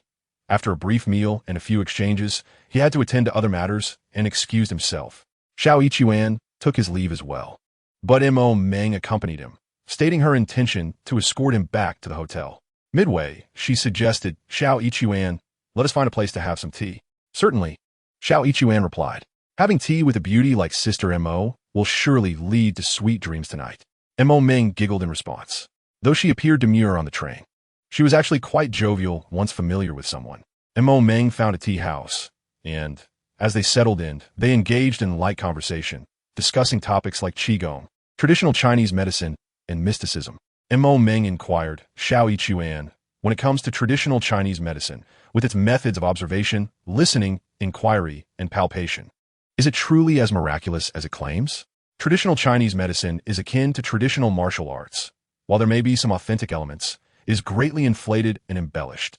Xiao Yichuan candidly replied. Mo Meng was taken aback by his frankness, chuckling as she said, Are you attempting to play a modest game with me? Feigning surprise, Xiao Yichuan exclaimed, Ah, have you seen through my ruse, Sister Mo? Your insight is indeed sharp. Mo Meng laughed lightly. Therefore, you must not conceal anything from me. Of course not. I am but an honest younger brother, Xiao Yichuan assured her. Last night, I dreamt of you. Sister Mo Meng burst into laughter. And after a while, she asked Xiao Yichuan, "What illness do you think I have?" "Your ailment is quite serious," Xiao Yichuan replied with a solemn expression. Mo Meng was startled. "What illness do I have? Is it something like late stage? Just like my grandfather?" "Your grandfather?" Xiao Yichuan's curiosity was piqued. "My grandfather has always enjoyed robust health, but one day, after consuming a bit of alcohol, he reported feeling unwell. A subsequent examination revealed that he was in the late stages of cancer." Mo Meng was utterly taken aback, her face draining of color. "Indeed," Xiao Yichuan nodded and remarked. "Sister Mo, you too are in the late stages." At this moment, Mo Meng was genuinely alarmed and inquired, "Late stages? What ailment do I have?" "The beauty disease." He replied. "Beauty disease? What does that mean?" Mo Meng was perplexed. "Yes, the beauty disease," Xiao Yichuan continued. "You are so extraordinarily beautiful. And having radiated such beauty for decades, you are now gravely afflicted." He gazed at Mo Meng with an expression of deep regret. "There's no saving you. Completely beyond remedy." "How can you say that?" Mo Meng teased, playfully punching him with her delicate fist. "You frighten me. How annoying." After sharing a laugh, she turned to Xiao Yichuan and said, "On a serious note, could you take a look at me? Sometimes I struggle to sleep, and I'm unsure of the cause. My mood just isn't quite right." Xiao Yichuan scrutinized her face closely and replied, "Sister Mo, you don't have any significant illness. Just a couple of minor issues." "What minor issues?" Mo Meng inquired. "Firstly, wearing high heels for extended periods has led to muscle tension from your waist down to your legs and neck, causing slight muscle strain. You may not feel it much now, but in a few years, you might experience discomfort in your back and legs." "That sounds familiar," Mo Meng nodded. "I do sometimes feel soreness in my calves. If I run a bit too much, I wake up with swollen and aching legs." She then asked, "And what is the other issue?" "You just mentioned it," Xiao Yichuan said. "It's your sleep troubles." "What causes that?" "Montak Meng Polbet. Do you really want me to say?" he questioned. "Of course I do," she affirmed. "Then I shall speak frankly," he said with a smile. "Go ahead, speak frankly," Mo Meng encouraged, though a hint of nervousness crept in. "Actually, I can't say that," he shook his head. "Are you being difficult on purpose?" Mo Meng raised her fist playfully. Her hand, soft and pale, raised in mock threat, was more endearing than intimidating. "Then grant me a reprieve," she requested. Xiao Yichuan extended his palm toward her. Mo Meng chuckled and playfully wrote the words, "Exemption from death," on his hand with her dainty finger. "Good calligraphy," he praised, "and it even smells delightful." He brought his hand to his nose, inhaling deeply. Mo Meng laughed. "Stop being silly, just tell me." "All right, I will," he said, and with a hint of seriousness added, "You're somewhat dissatisfied with your intimate life, experiencing a degree of unfulfilled desire." "What nonsense!" Mo Meng's face flushed crimson, and she playfully hit Xiao Yichuan again. He chuckled heartily. Flustered by his laughter, she chided, "Don't look at me." Xiao Yichuan playfully covered his eyes, but peeked through his fingers, his eyes gleaming mischievously, which made her laugh even harder. She leaned over the table, her collar slipping slightly, revealing the straps of a green lingerie beneath, sensual and fiery. After a leisurely chat and some tea, as they stepped into the car, Mo Meng suddenly asked, "Xiao Yichuan, is my high heel issue easy to treat?" "Absolutely," he replied. "A massage to relax the muscles should suffice." Mo Meng's eyes lit up. "Can you massage?" "That's not a problem at all," Xiao Yichuan remarked. "Even if you don't know how to drive, you can still ride a motorcycle, especially a beauty like you." Emoji. Mo Meng chuckled lightly and replied, "I don't mind. I will be looking for you tonight regardless." With that, she drove for about half an hour, entering a villa community and stopping in front of an elegant standalone villa. She invited Xiao Yichuan inside. The villa, though empty, was impeccably tidy, suggesting that it was frequently maintained even if unoccupied. Mo Meng turned to Xiao Yichuan and asked, "For the massage, should I lie on the bed?" "Lying down is preferable." Xiao Yichuan nodded. "The bedroom would be ideal. Once I relieve your tension, it would be best not to get up immediately to avoid muscle strain, allowing for maximum relaxation. You can sleep through the night, and by morning, you should feel much better. Then let's head to the bedroom," Mo Meng said, leading Xiao Yichuan upstairs. Upon entering the bedroom, she inquired, "Should I lie on my stomach or back?" "Either is fine," replied Xiao Yichuan. "If you lie on your stomach, I won't feel as tense if you're not watching me." Mo Meng laughed. "What are you so nervous about?" Xiao Yichuan chuckled. "With a beauty like you, emoji, how could I not be nervous?" Mo Meng laughed even more, saying, "All right then, I will lie on my stomach." She lay down on the bed, and Xiao Yichuan stated, I will start by loosening your lower back and then work my way down through your shoulders and thighs. He hesitated momentarily, but Mo Meng understood, assuring him, "Feel free to proceed. It's perfectly fine. Mo Jia, you truly are the best client. I would give you 32 praises," he said with a smile. Mo Meng responded playfully. "Then you better do a good job. Otherwise, I'll leave a negative review." "Not a problem," Xiao Yichuan assured her. "I provide 7-star service. 2 levels above your 5-star rating." As he spoke, he began to press on her lower back with both hands. Mo Meng's neck shot up suddenly. A cry of pain escaping her lips. How embarrassing to make such a sound. Instantly, her face flushed crimson as she thought, "I must endure. I can't let that happen again." However, overestimating her own resilience, she found herself unable to contain another cry when Xiao Yichuan applied more pressure, her neck lifting again involuntarily. "I've lost all dignity," she lamented, burying her face into the pillow, her cheeks and neck now flushed with embarrassment. After approximately 10 minutes of massage, Xiao Yichuan withdrew his hands, saying, "Mo Jia, that will suffice. You should take a nap now and avoid getting up to prevent muscle tension. I will take my leave." "Wait a moment," Mo Meng called out. "Is there something else?" Xiao Yichuan inquired. She hesitated before saying, "Nothing, just thank you for your hard work." It was evident that she meant something different, but chose to retract her words. "There's no trouble at all," Xiao Yichuan replied with a smile, glancing at her retreating figure as he exited. Upon returning to the hotel, he took a shower, and as dawn broke, he grabbed a bite to eat. By around 8 o'clock, he sent a text message to Fu Fong, sharing his bank account details. Fu Fong quickly responded with a string of question marks. Xiao Yichuan clarified, "Once the funds are in, please transfer my commission to this account." Fu Fong replied promptly, "Have they agreed to make the payment?" "They have," Xiao Yichuan confirmed. "It should be within the next couple of days." "Great, I'll keep an eye out," Fu Fong responded. Her tone was dismissive, clearly laced with skepticism. Xiao Yichuan did not offer further explanations. He could discern that Liang Yuanshan was an official, though he refrained from inquiring about the specifics of his position. He merely sensed that since Liang made this call, the funds should pose no issue. His intuition proved accurate. At 10 o'clock that morning, Fu Fong sent him a message. "The money has arrived. However, regarding your commission, due to its considerable amount, we will need to convene a meeting. The boss needs to consult with several shareholders. Please be patient. It will definitely come." Xiao Yichuan chuckled coldly. Collecting debts was a perilous endeavor, having secured the funds. It seemed they were now reluctant to part with them. 150,000 was no trifling sum. Nonetheless, Xiao Yichuan did not dwell on it. Fu Fong was merely a manager, not the owner, and some matters were beyond her control.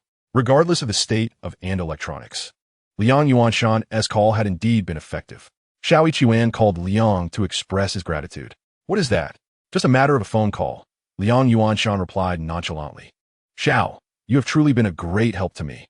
Honestly, I slept exceptionally well last night, feeling invigorated and mentally sharp today. This inkstone is indeed a fine item." "The inkstone is splendid, but it is also your good fortune, Uncle Liang," Xiao Yichuan remarked, which Liang Yuanshan relished, laughing heartily on the other end. After exchanging a few more pleasantries, Xiao Yichuan concluded the call.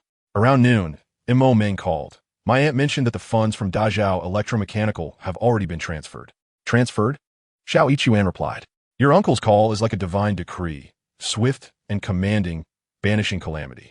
Mo Meng chuckled on the other end, saying, "Then you should return." "Not yet," Xiao Yichuan replied. "I am waiting for a celestial talisman. Should the fairy of dreams send it, I shall return." He was, in fact, testing her. And Mo Meng eagerly responded, "Then please don't leave just yet. What commands does the fairy of dreams have?" Xiao Yichuan teased. "I still wish for you to give me a massage, if you please." "Certainly," Xiao Yichuan readily assented. "Come over at 9. "Agreed," he confirmed. However, he did not wait until 9. At 6 o'clock, Mo Meng called, inviting him over for dinner. Upon his arrival, he rang the doorbell, and it opened immediately. Mo Meng appeared in a bright yellow qipao embroidered with silver phoenixes, a striking sight that made Xiao Yichuan feel as though a radiant moon had manifested before him. "Fairy of dreams, you are truly beautiful. Is that so?" Mo Meng replied, delighted. After dining, they rested briefly before the massage. Mo Meng's sounds were even more enchanting than the previous night, as if they were ensnaring his very soul. Following the massage, Mo Meng lay still, yet her legs subtly shifted apart. Xiao Yichuan noticed this. His heart quickened. He had sensed this inclination the night before, but Mo Meng had hesitated, and he had not wanted to pressure her. Now, Her actions were unmistakable. Although shy and unable to articulate it, she had given a clear indication.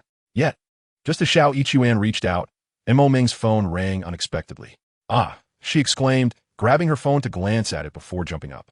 She stepped onto the balcony to take the call, turning back to wave at He Xue. He Xue let out a soft sigh and returned home. 2 days passed without a call from Mo Ming, and on the third day, He Xue purchased a train ticket to go back.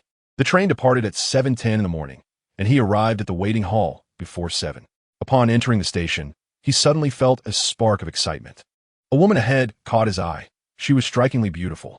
Standing at approximately 1.7 meters, she wore a qipao that accentuated her exquisite figure. As she walked, her waist swayed gently, each step causing He Xue's heart to race. Having encountered several beauties before, including the delicate features of Lung Qi and the unique aura of Masterin, he believed them to be hard to surpass. Yet, none of them had a silhouette that could evoke such a visceral reaction in him as this woman in the qipao. He found himself transported back to his high school days, recalling the image of Wang Ye, who would write on the blackboard with a slight bend, her figure alluringly poised. That memory had once been a flash of light in his darkened world, piercing through the sky of his youth countless times. However, Wang Ye's form paled in comparison to the woman before him, which was merely a product of youthful passion and admiration for a teacher. The woman in front of him exuded pure temptation. Chapter 83. The Woman in the Qipao. He Xue closely followed the woman, disregarding his assigned seat number. Determined to stay behind her, by a stroke of coincidence, they ended up in the same carriage. Even more fortuitously, when the woman found her seat, He Xue discovered he would be sitting beside her. What a coincidence! He felt a mix of surprise and joy. Stepping closer to her and taking a deep breath before finally looking at her face. Why was he so nervous? It stemmed from the painful experiences of his 8 years working, observing beautiful women on the streets. Many women had captivating backs, even enticing in their allure. But upon seeing their faces, the enchantment shattered. Some had unremarkable features. Others were quite the opposite of appealing. The back of this qipao-clad woman was undeniably exquisite, yet that did not guarantee her face would be equally stunning. In his heart, He Xue silently implored the deities for favor as his gaze fell upon her face. What met his eyes was a delicate and charming visage, though not as striking as Lung Qi or Masterin. It was certainly on par with Mo Ming and He Xue. He let out a long breath of relief. Thank you, God. At that moment, it seemed the heavens had conspired to spare him the anguish of disappointment. Hello, beautiful, He Xue said with a beaming smile, greeting her. The woman glanced at him, replying, hello, her lips curling into a faint smile. Not overly aloof, yet not particularly warm either. That was just fine. He Xue employed his familiar tactic. Would it be all right if I open the window a bit? It's quite warm today. The woman nodded. Feel free. He opened the window, sat down, and fell into silence.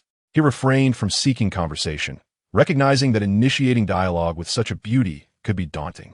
Forcing a conversation might inadvertently alarm her and elicit disdain.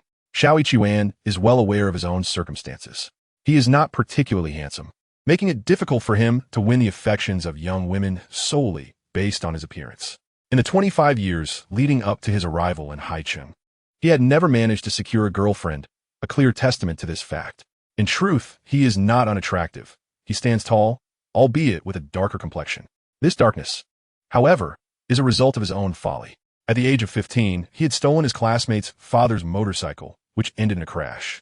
When his classmate's father confronted him, his mother was furious, administering a severe reprimand before insisting that he earn the money to compensate for the damages. Coincidentally, he had just graduated from junior high and was about to enter high school. After completing his exams in June, he had nearly 3 months until the school year began in September. During this time, He Xue took a job at a brick factory in town. The months of June, July, and August are the hottest, and after 3 months of exposure to the sun, while his clothing offered some protection, his neck and face became sunburned, with his neck even shedding layers of skin. The pain was indescribable. Even when the pain subsided, his skin remained darkened, and despite trying several bottles of cream, he could not restore his original complexion. This may have been exacerbated by puberty, as he experienced a growth spurt that year.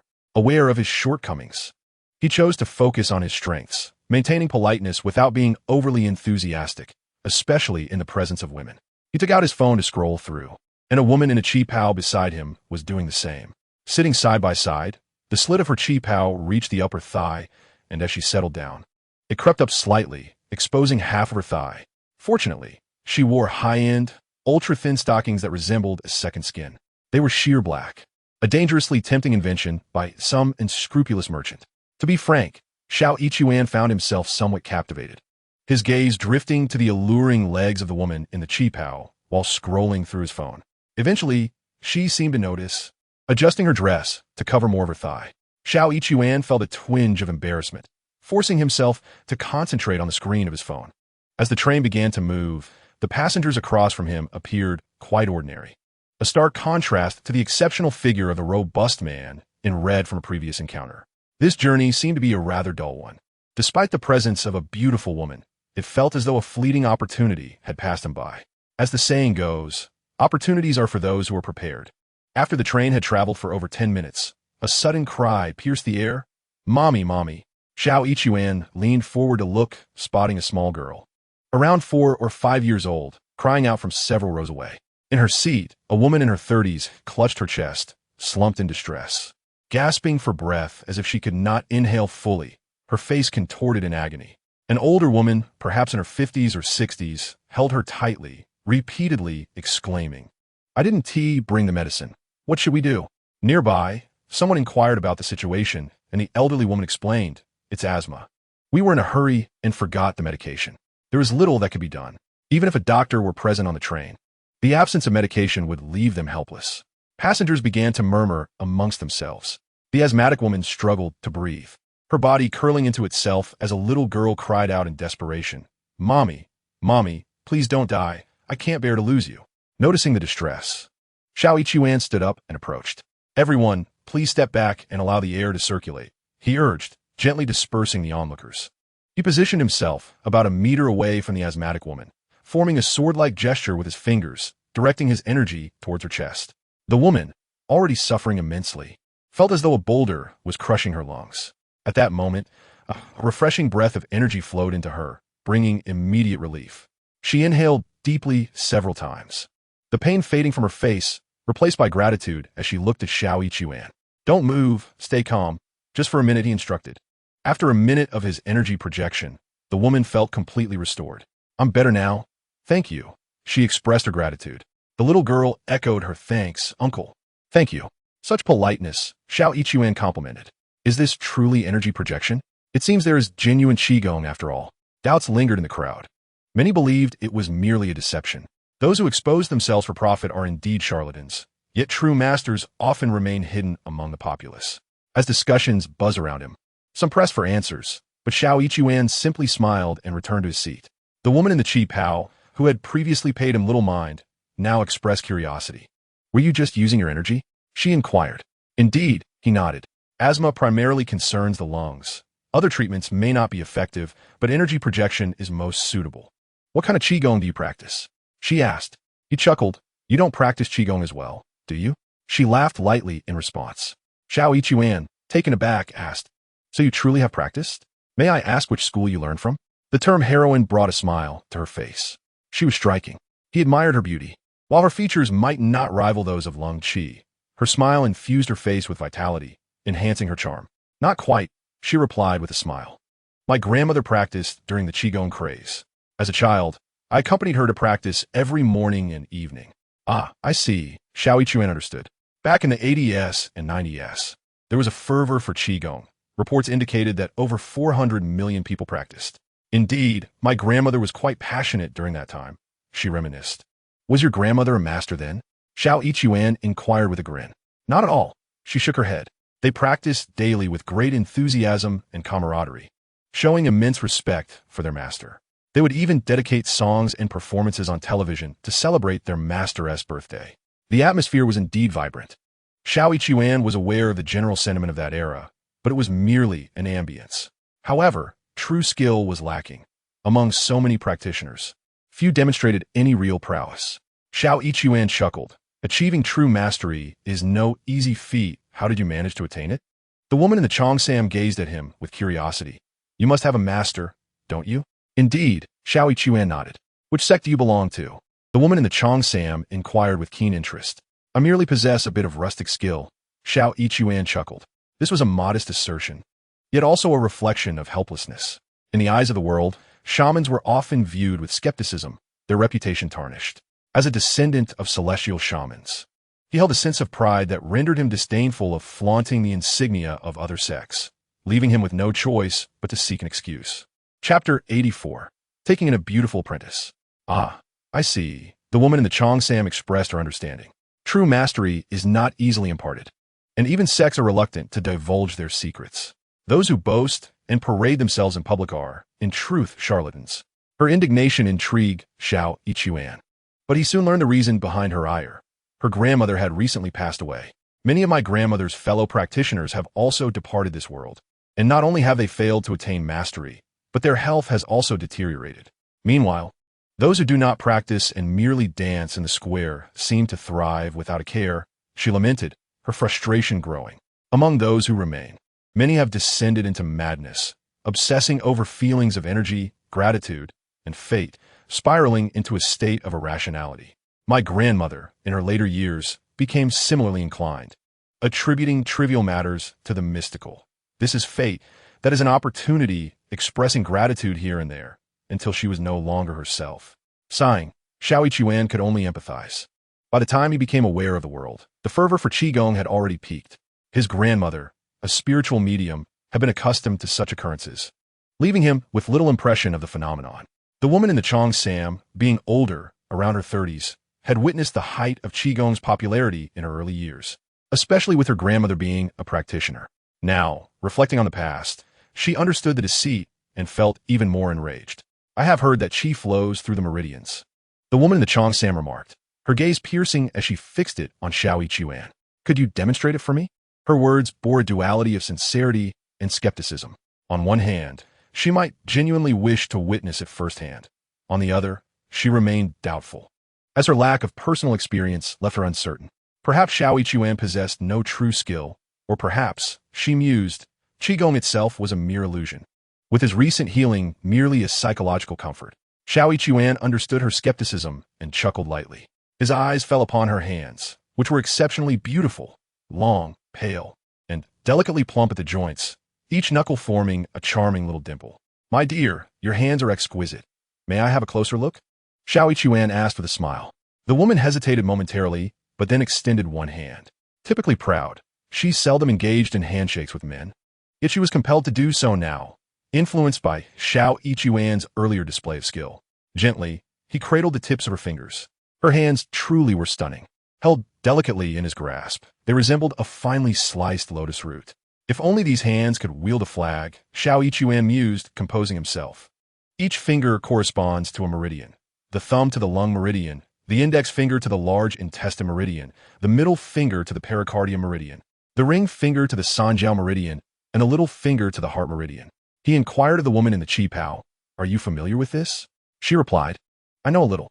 The woman in the Qi Pao nodded affirmatively. The textbooks, techniques, and remedies my grandmother purchased are all included. She pursed her lips as she continued. Every practitioner is required to buy them, claiming that one cannot achieve results by merely studying others' works. In hindsight, those charlatans truly lack shame.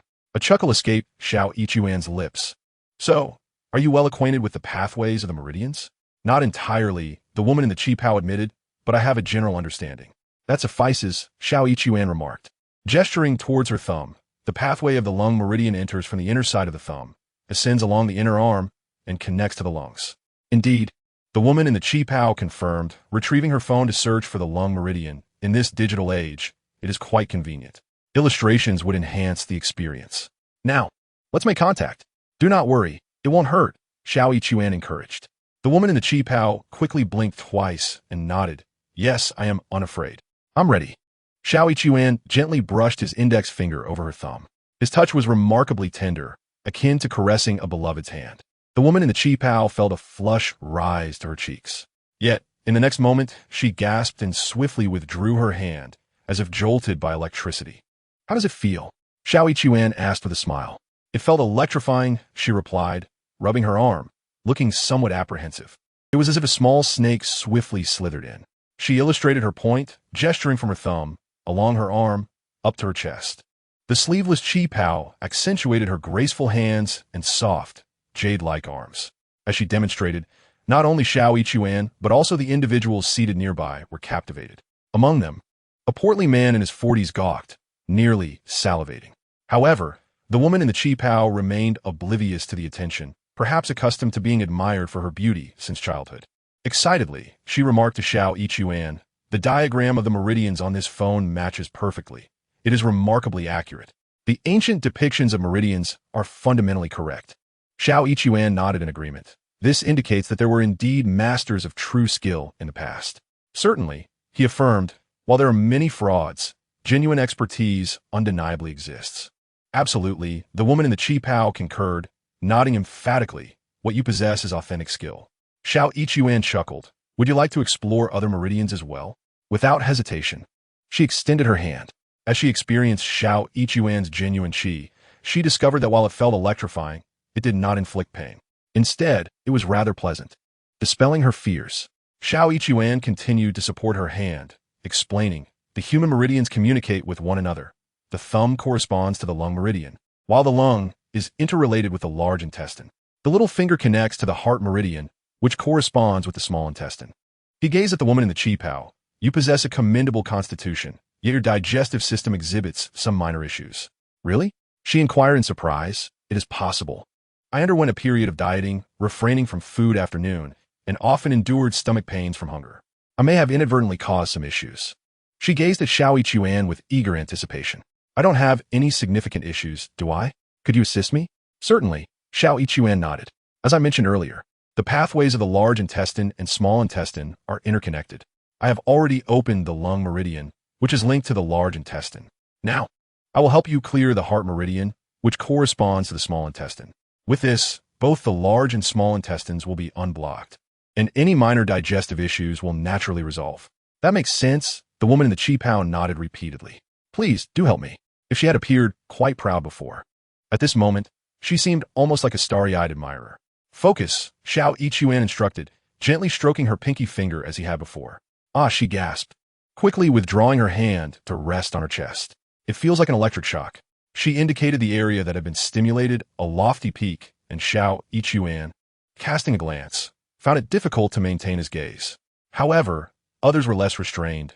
A middle-aged man at the neighboring table, with his mouth agape, even let saliva drip. The woman in the qipao traced her hand down from the peak to her abdomen. "My stomach feels wonderfully comfortable, cool yet not cold. It's simply delightful." "You have a solid foundation," Xiao Ichuan remarked. "It's merely a minor issue. As long as you maintain regular meals, you will be just fine." "That's wonderful," she exclaimed, clapping her hands in delight, an action imbued with a childlike charm. "Could you teach me qigong?" she asked, her eyes sparkling with eagerness. "Of course," Xiao Ichuan smiled. "But you must call me master." "Master," she responded without hesitation, her tone earnest. "Haha," Xiao Ichuan couldn't help but laugh. He had merely jested, seeking to amuse her. Yet the qipao-clad woman had genuinely complied. She said, her waist gently swaying. "You promised to teach me." There was a hint of playful coaxing in her voice.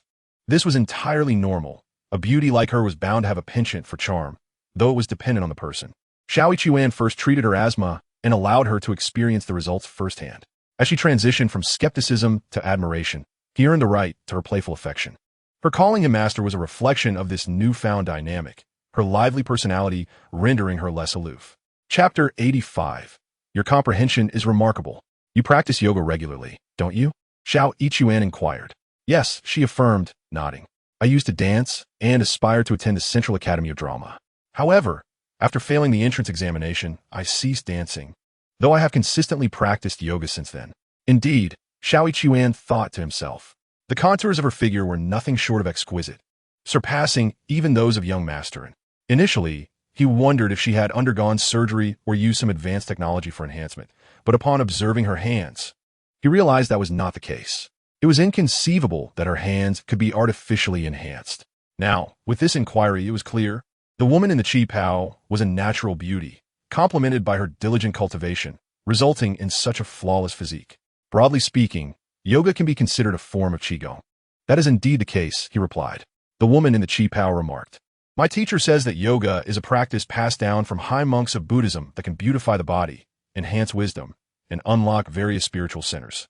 However, after years of practice, while my body is fine, I feel no other benefits. As she spoke, she slightly pouted, reminiscent of her grandmother's practice of qigong. This gesture was charming. Although she was in her 30s, she lived a life of comfort and was a beauty, often receiving admiration and indulgence, which rendered her somewhat delicate. The essence of qigong is not merely the movements but the state of the mind, explained Xiao Yichuan. In this world, there are myriad techniques and forms. Yet the crux lies in the cultivation of mind. Noticing the qipao-clad woman gazing at him earnestly, he continued, the key is to draw your mind inward. For instance, look at me now and slowly close your eyes. As you do, let your mind retreat. It is incorrect to focus solely on the dantian. Incorrect to focus on the dantian? She questioned. Isn't that what my grandmother and others practiced? To guard the dantian is a means to an end, Xiao Yichuan elucidated. It is akin to crossing a bridge to reach the other side. Once you have crossed, you do not remain on the bridge indefinitely. Guarding the dantian serves the primary purpose of calming the mind, ensuring that thoughts stay anchored and do not wander, allowing for tranquility. Oh, the woman in the qipao exclaimed, enlightenment dawning upon her. The ultimate goal of guarding the dantian is to still the mind, not merely to guard for the sake of guarding, just as crossing the bridge aims to reach the other side, rather than standing on it forever. Your understanding is profound, Xiao Yichuan praised, giving her a thumbs up. Feeling elated by the compliment, the woman replied, so, you mean as long as I draw my mind inward, that is qigong? That is approximately the idea, Xiao Yichuan nodded. Your regular yoga practice, once mastered, combined with the inward focus, will yield results far superior to learning another technique. That makes sense, she agreed. But after a moment of contemplation, she shook her head. Still, that doesn't suffice. I would like you to teach me a specific technique, if you'd be so kind. As she said this, she pouted slightly and gently twisted her waist, showcasing her ability to leverage her charms. Xiao Yichuan, however, declined, chuckling, all right. But the timing isn't right at present. You're from Haicheng, are you not? I am indeed from Haicheng, she confirmed, picking up her phone. Master, let us connect. After adding Xiao Yichuan as contact, she noticed his nickname, bursting into laughter. So you are quite the handsome master. This is a closely guarded secret of our lineage. Xiao Yichuan raised a finger. Do not share with others. Her laughter rang out like a melody, and as they sat closely together, her laughter brought her leg to rest against Xiao Yichuan's, with her qipao cascading down, revealing her exquisite legs clad in stockings. Unfortunately, Xiao Yichuan was in long pants, or else the proximity would have been even more intimate. The woman, whose nickname was Mei Inghuan Xiang, also introduced herself as Mei Duo. Naturally, she inquired about Xiao Yichuan's name, which he shared without hesitation. Their conversation flowed effortlessly, and before they knew it, they had arrived in Haicheng, disembarking at 11 o'clock. Master, I shall return to my workplace first and will contact you later, she said. Mei Duo remarked, raising her phone. You must not ignore me. Impossible, Xiao Yichuan chuckled. As he watched Mei Duo summon a cab and depart, he inwardly mused, to encounter such beauty on both journeys, surely my fortune resembles that of a romantic destiny. He felt a conviction that once Mei Duo returned, as long as she retained half of the enthusiasm from the train journey, there was an excellent chance he might seize an opportunity. Previously, he struggled to attract a girlfriend primarily due to an unfavorable first impression. His dark complexion and typical farmer's hue repelled even the slightest interest from moderately attractive girls, leaving him without prospects. However, should a conversation spark, he possessed the charm to elicit laughter. As long as Mei Duo continued to seek him out, he genuinely believed he had the confidence to make a bold advance. After summoning a cab, he relished the thought as he settled into the vehicle. Upon returning to his rented accommodation and entering, he found Wang Yi at home, seated in the living room amidst a spread of photographs. You're back, Wang Yi exclaimed with delight. What are you looking at? Xiao Yichuan inquired. Just the electric treasure building and the ocean sky city, she replied. After the trees were planted, I hired a professional to capture these images for a booklet to promote our store's works. That is a splendid idea, Xiao Yichuan genuinely praised. Wang Laoshe. I give you 32 thumbs up. Seeing his thumbs raised, Wang Yi couldn't help but smile. She wore a red chiffon blouse paired with a white denim skirt and nude stockings, her attire suggesting she had ventured out earlier and returned without changing. This ensemble, both capable and simple, accentuated her youthful charm, enhanced by the allure unique to a woman of her age. Wang Laoshe is truly a remarkable woman, Xiao Yichuan silently acknowledged. At that moment, Wang Yi rose, exclaiming, Oh dear, look at the time. It's nearly noon. You must be hungry. I'll cook right away. Let me help. Xiao Yichuan offered eagerly. No need, she replied. You've traveled so far. Wash your face and take a rest. By the way, how did your debt collection go? I certainly succeeded, Xiao Yichuan declared confidently. When I, the handsome one, make an appearance, success is inevitable. Really? Wang Yi giggled. That's wonderful. Does that mean you'll receive a bonus? Regarding the bonus, Fu Fong had yet to respond, but Xiao Yichuan refrained from discussing it with Wang Yi to spare her worries, stating, absolutely, so we can celebrate with a drink at noon. Perfect, I'll toast to your success. Wang Yi was a woman of considerable charm, adept at encouraging conversation. Yet, Xiao Yichuan knew her well. The Wang Laosher at school was far less accommodating. She corrected even the slightest error with precision. Any attempt to negotiate a favor from her was futile. She would dismiss it outright. Life over the past few years had indeed transformed her. Wang Yi moved with agility, swiftly preparing 3 dishes and a soup, and even uncorked a bottle of wine. As they sipped their drinks and discussed the project, they noted that the work at Electra Treasure was nearly complete, needing only a final touch-up and a cleanliness check before inviting the client for inspection. The development at Haicheng still requires some time, as they're in the process of planting trees, with Wang Yi currently overseeing the operations there. When she speaks, her words are coherent and persuasive, and all Xiao Yichuan can do is offer her praise. This is not mere flattery. He genuinely appreciates the state of teacher Wang. After having a meal and resting for a while, around 2 o'clock, Wang Yi headed to Haicheng. With nothing pressing to do, Xiao Yichuan occupied himself with video games. As it approached 4 o'clock, he received a text from Zhou Na. Did you manage to collect the debt? After contemplating for a moment, he replied, I did. Zhou Na immediately responded, You did? Then hurry back. Xiao Yichuan couldn't help but chuckle. What is the rush to come back for? Zhou Na sent him a fist emoji. Annoying. He burst into laughter. This young woman had truly become an addiction for him. A sudden warmth surged within him as he texted back, I'm already back. Really? Zhou Na replied, her excitement palpable. Then go to Yimi Yongguang right now. All right. A warmth filled Xiao Yichuan's belly as he agreed. He took a cab over, and Zhou Na had already arrived, her workplace being conveniently close. When he rang the doorbell, it swung open immediately.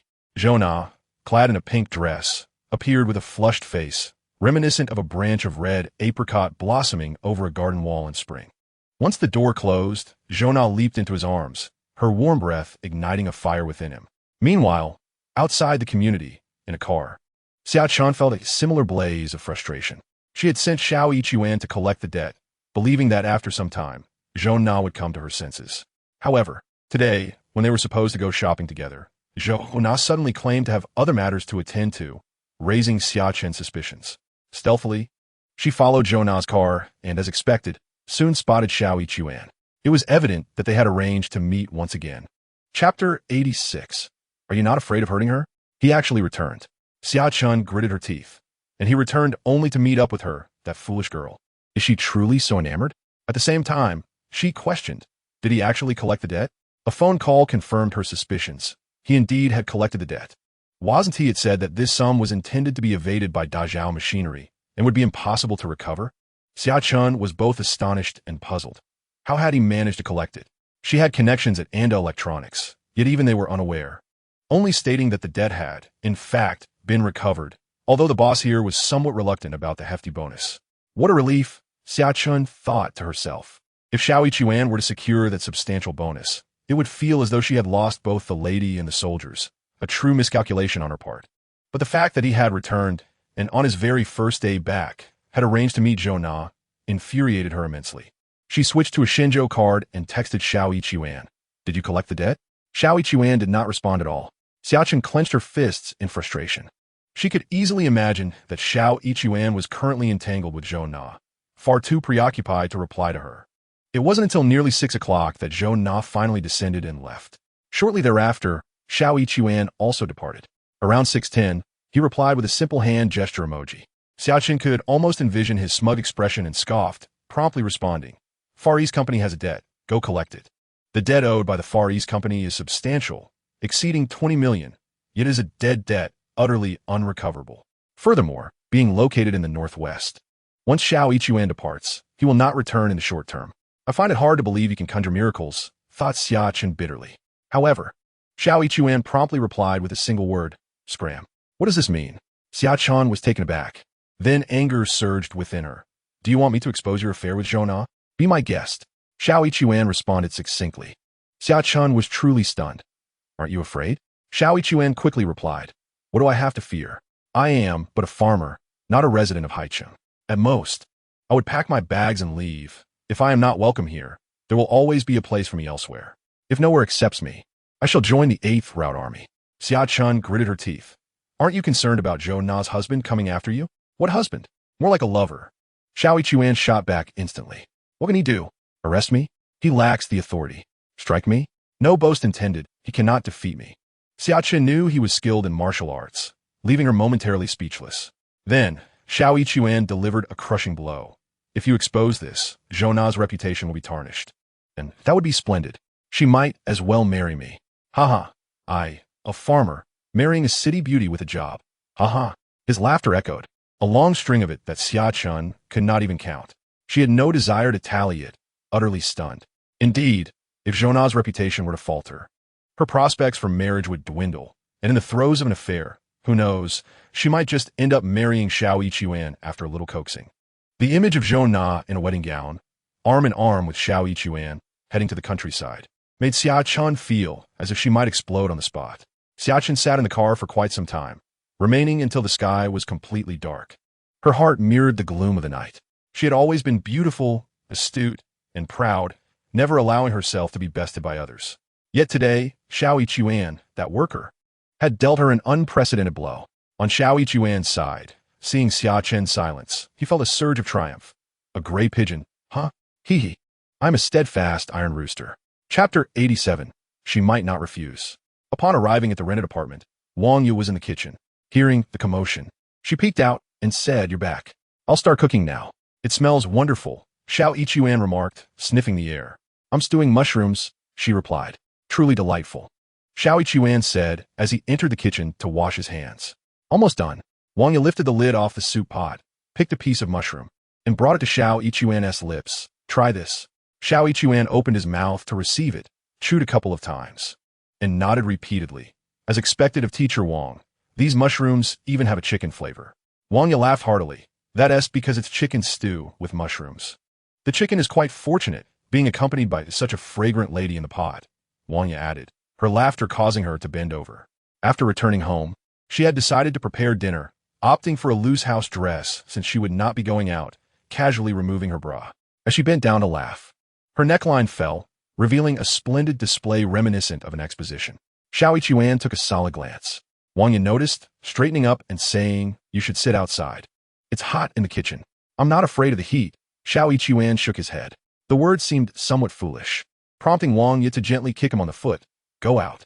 This gesture, rather than being one of annoyance, was imbued with a certain playfulness. For a fleeting moment, Xiao Yichuan felt an impulsive urge to embrace Wang Yu and kiss her, certain she would not refuse. However, this impulse was but a momentary flicker, and he ultimately refrained. He was not yet ready to take that leap. Although he sensed a fondness from Wang Yu, he could not be certain. The heart of a woman is a perplexing puzzle, and what if she were to become angry, it would spell trouble. He dared not risk it. Nevertheless, one thing was clear. Wang Yu did not seem upset, as she showed no intention of retreating to her room to fasten her bra. After preparing a meal, when Xiao Yichuan suggested a drink, she happily acquiesced. After dinner, around 7 o'clock, Ma Qianli called, inviting Xiao Yichuan out for drinks. He informed Wang Yu briefly before hailing a cab. Upon arriving at a club, he encountered Ma Qianli and Chen Kun among others. After mingling for a while, Xiao Yichuan remembered something and asked Ma Qianli, Brother Ma, do you still have access to confiscated second-hand cars? Plenty, Ma Qianli replied, eyeing him. What? Are you interested in acquiring one? Yes, Xiao Yichuan nodded. My current one is being driven by my girlfriend. You have a girlfriend? Tian Tian exclaimed. You didn't bring her out to play? Ma Qianli's eyes twinkled mischievously. It wouldn't be that Teacher Wang, would it? Xiao Yichuan merely smiled. What is this about Teacher Wang? Tian Tian inquired. Not a joke, she was my high school teacher, Xiao Yichuan clarified. Ma Qianli chuckled. Quite beautiful, isn't she? Well done, my brother. Chen Kun gave Xiao Yichuan a playful nudge. You've even been with a teacher. Truly impressive. Speaking of which, I had a dream about a teacher too. There was a music teacher in high school, stunningly beautiful. I still remember her vividly. I have one too, Ma Qianli added. But mine was a math teacher, wore glasses, and loved kippeos. When she half-squatted to write on the board, her figure was simply breathtaking. The others chimed in, sharing their own stories. It seems that during adolescence, many boys harbor a crush on a teacher, unless, of course, they find themselves utterly devoid of romantic prospects. As the clock struck 11, they decided to return home. Ma Qianli and Chen Kuan had work obligations and could not linger too late, unless it was a weekend. Upon arriving home, Xiao Yichuan found Wanya already asleep, though her bedroom door was ajar.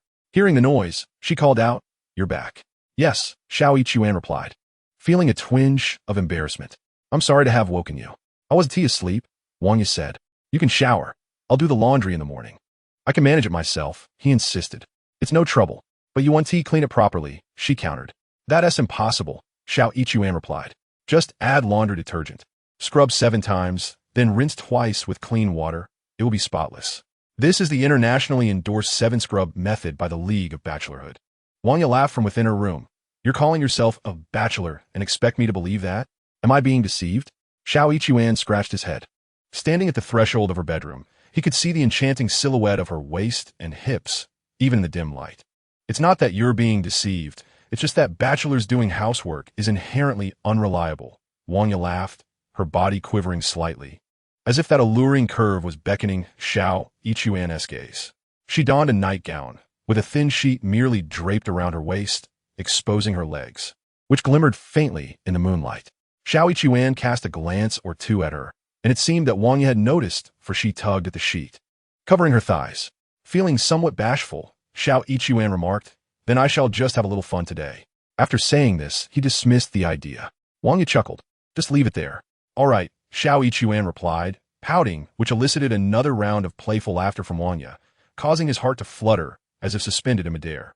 Earlier that afternoon, he had spent nearly 2 hours in a playful pursuit with Zhou Na. Yet now, facing Teacher Wang, it felt as though wild grass was growing uncontrollably in his heart, despite the weight of a stone pressing down upon it. After showering, he neglected to wash his clothes, including his underwear. He harbored a small, dark thrill at the thought of having Teacher Wang assist him in washing his undergarments, which brought him an unusual joy. After finishing his shower, he dimmed the lights in the living room, but noticed that Wanya had not risen to close the bedroom door. Assuming she would do so shortly, he refrained from assisting her and returned to his own room. He did not close his bedroom door either. After scrolling through his phone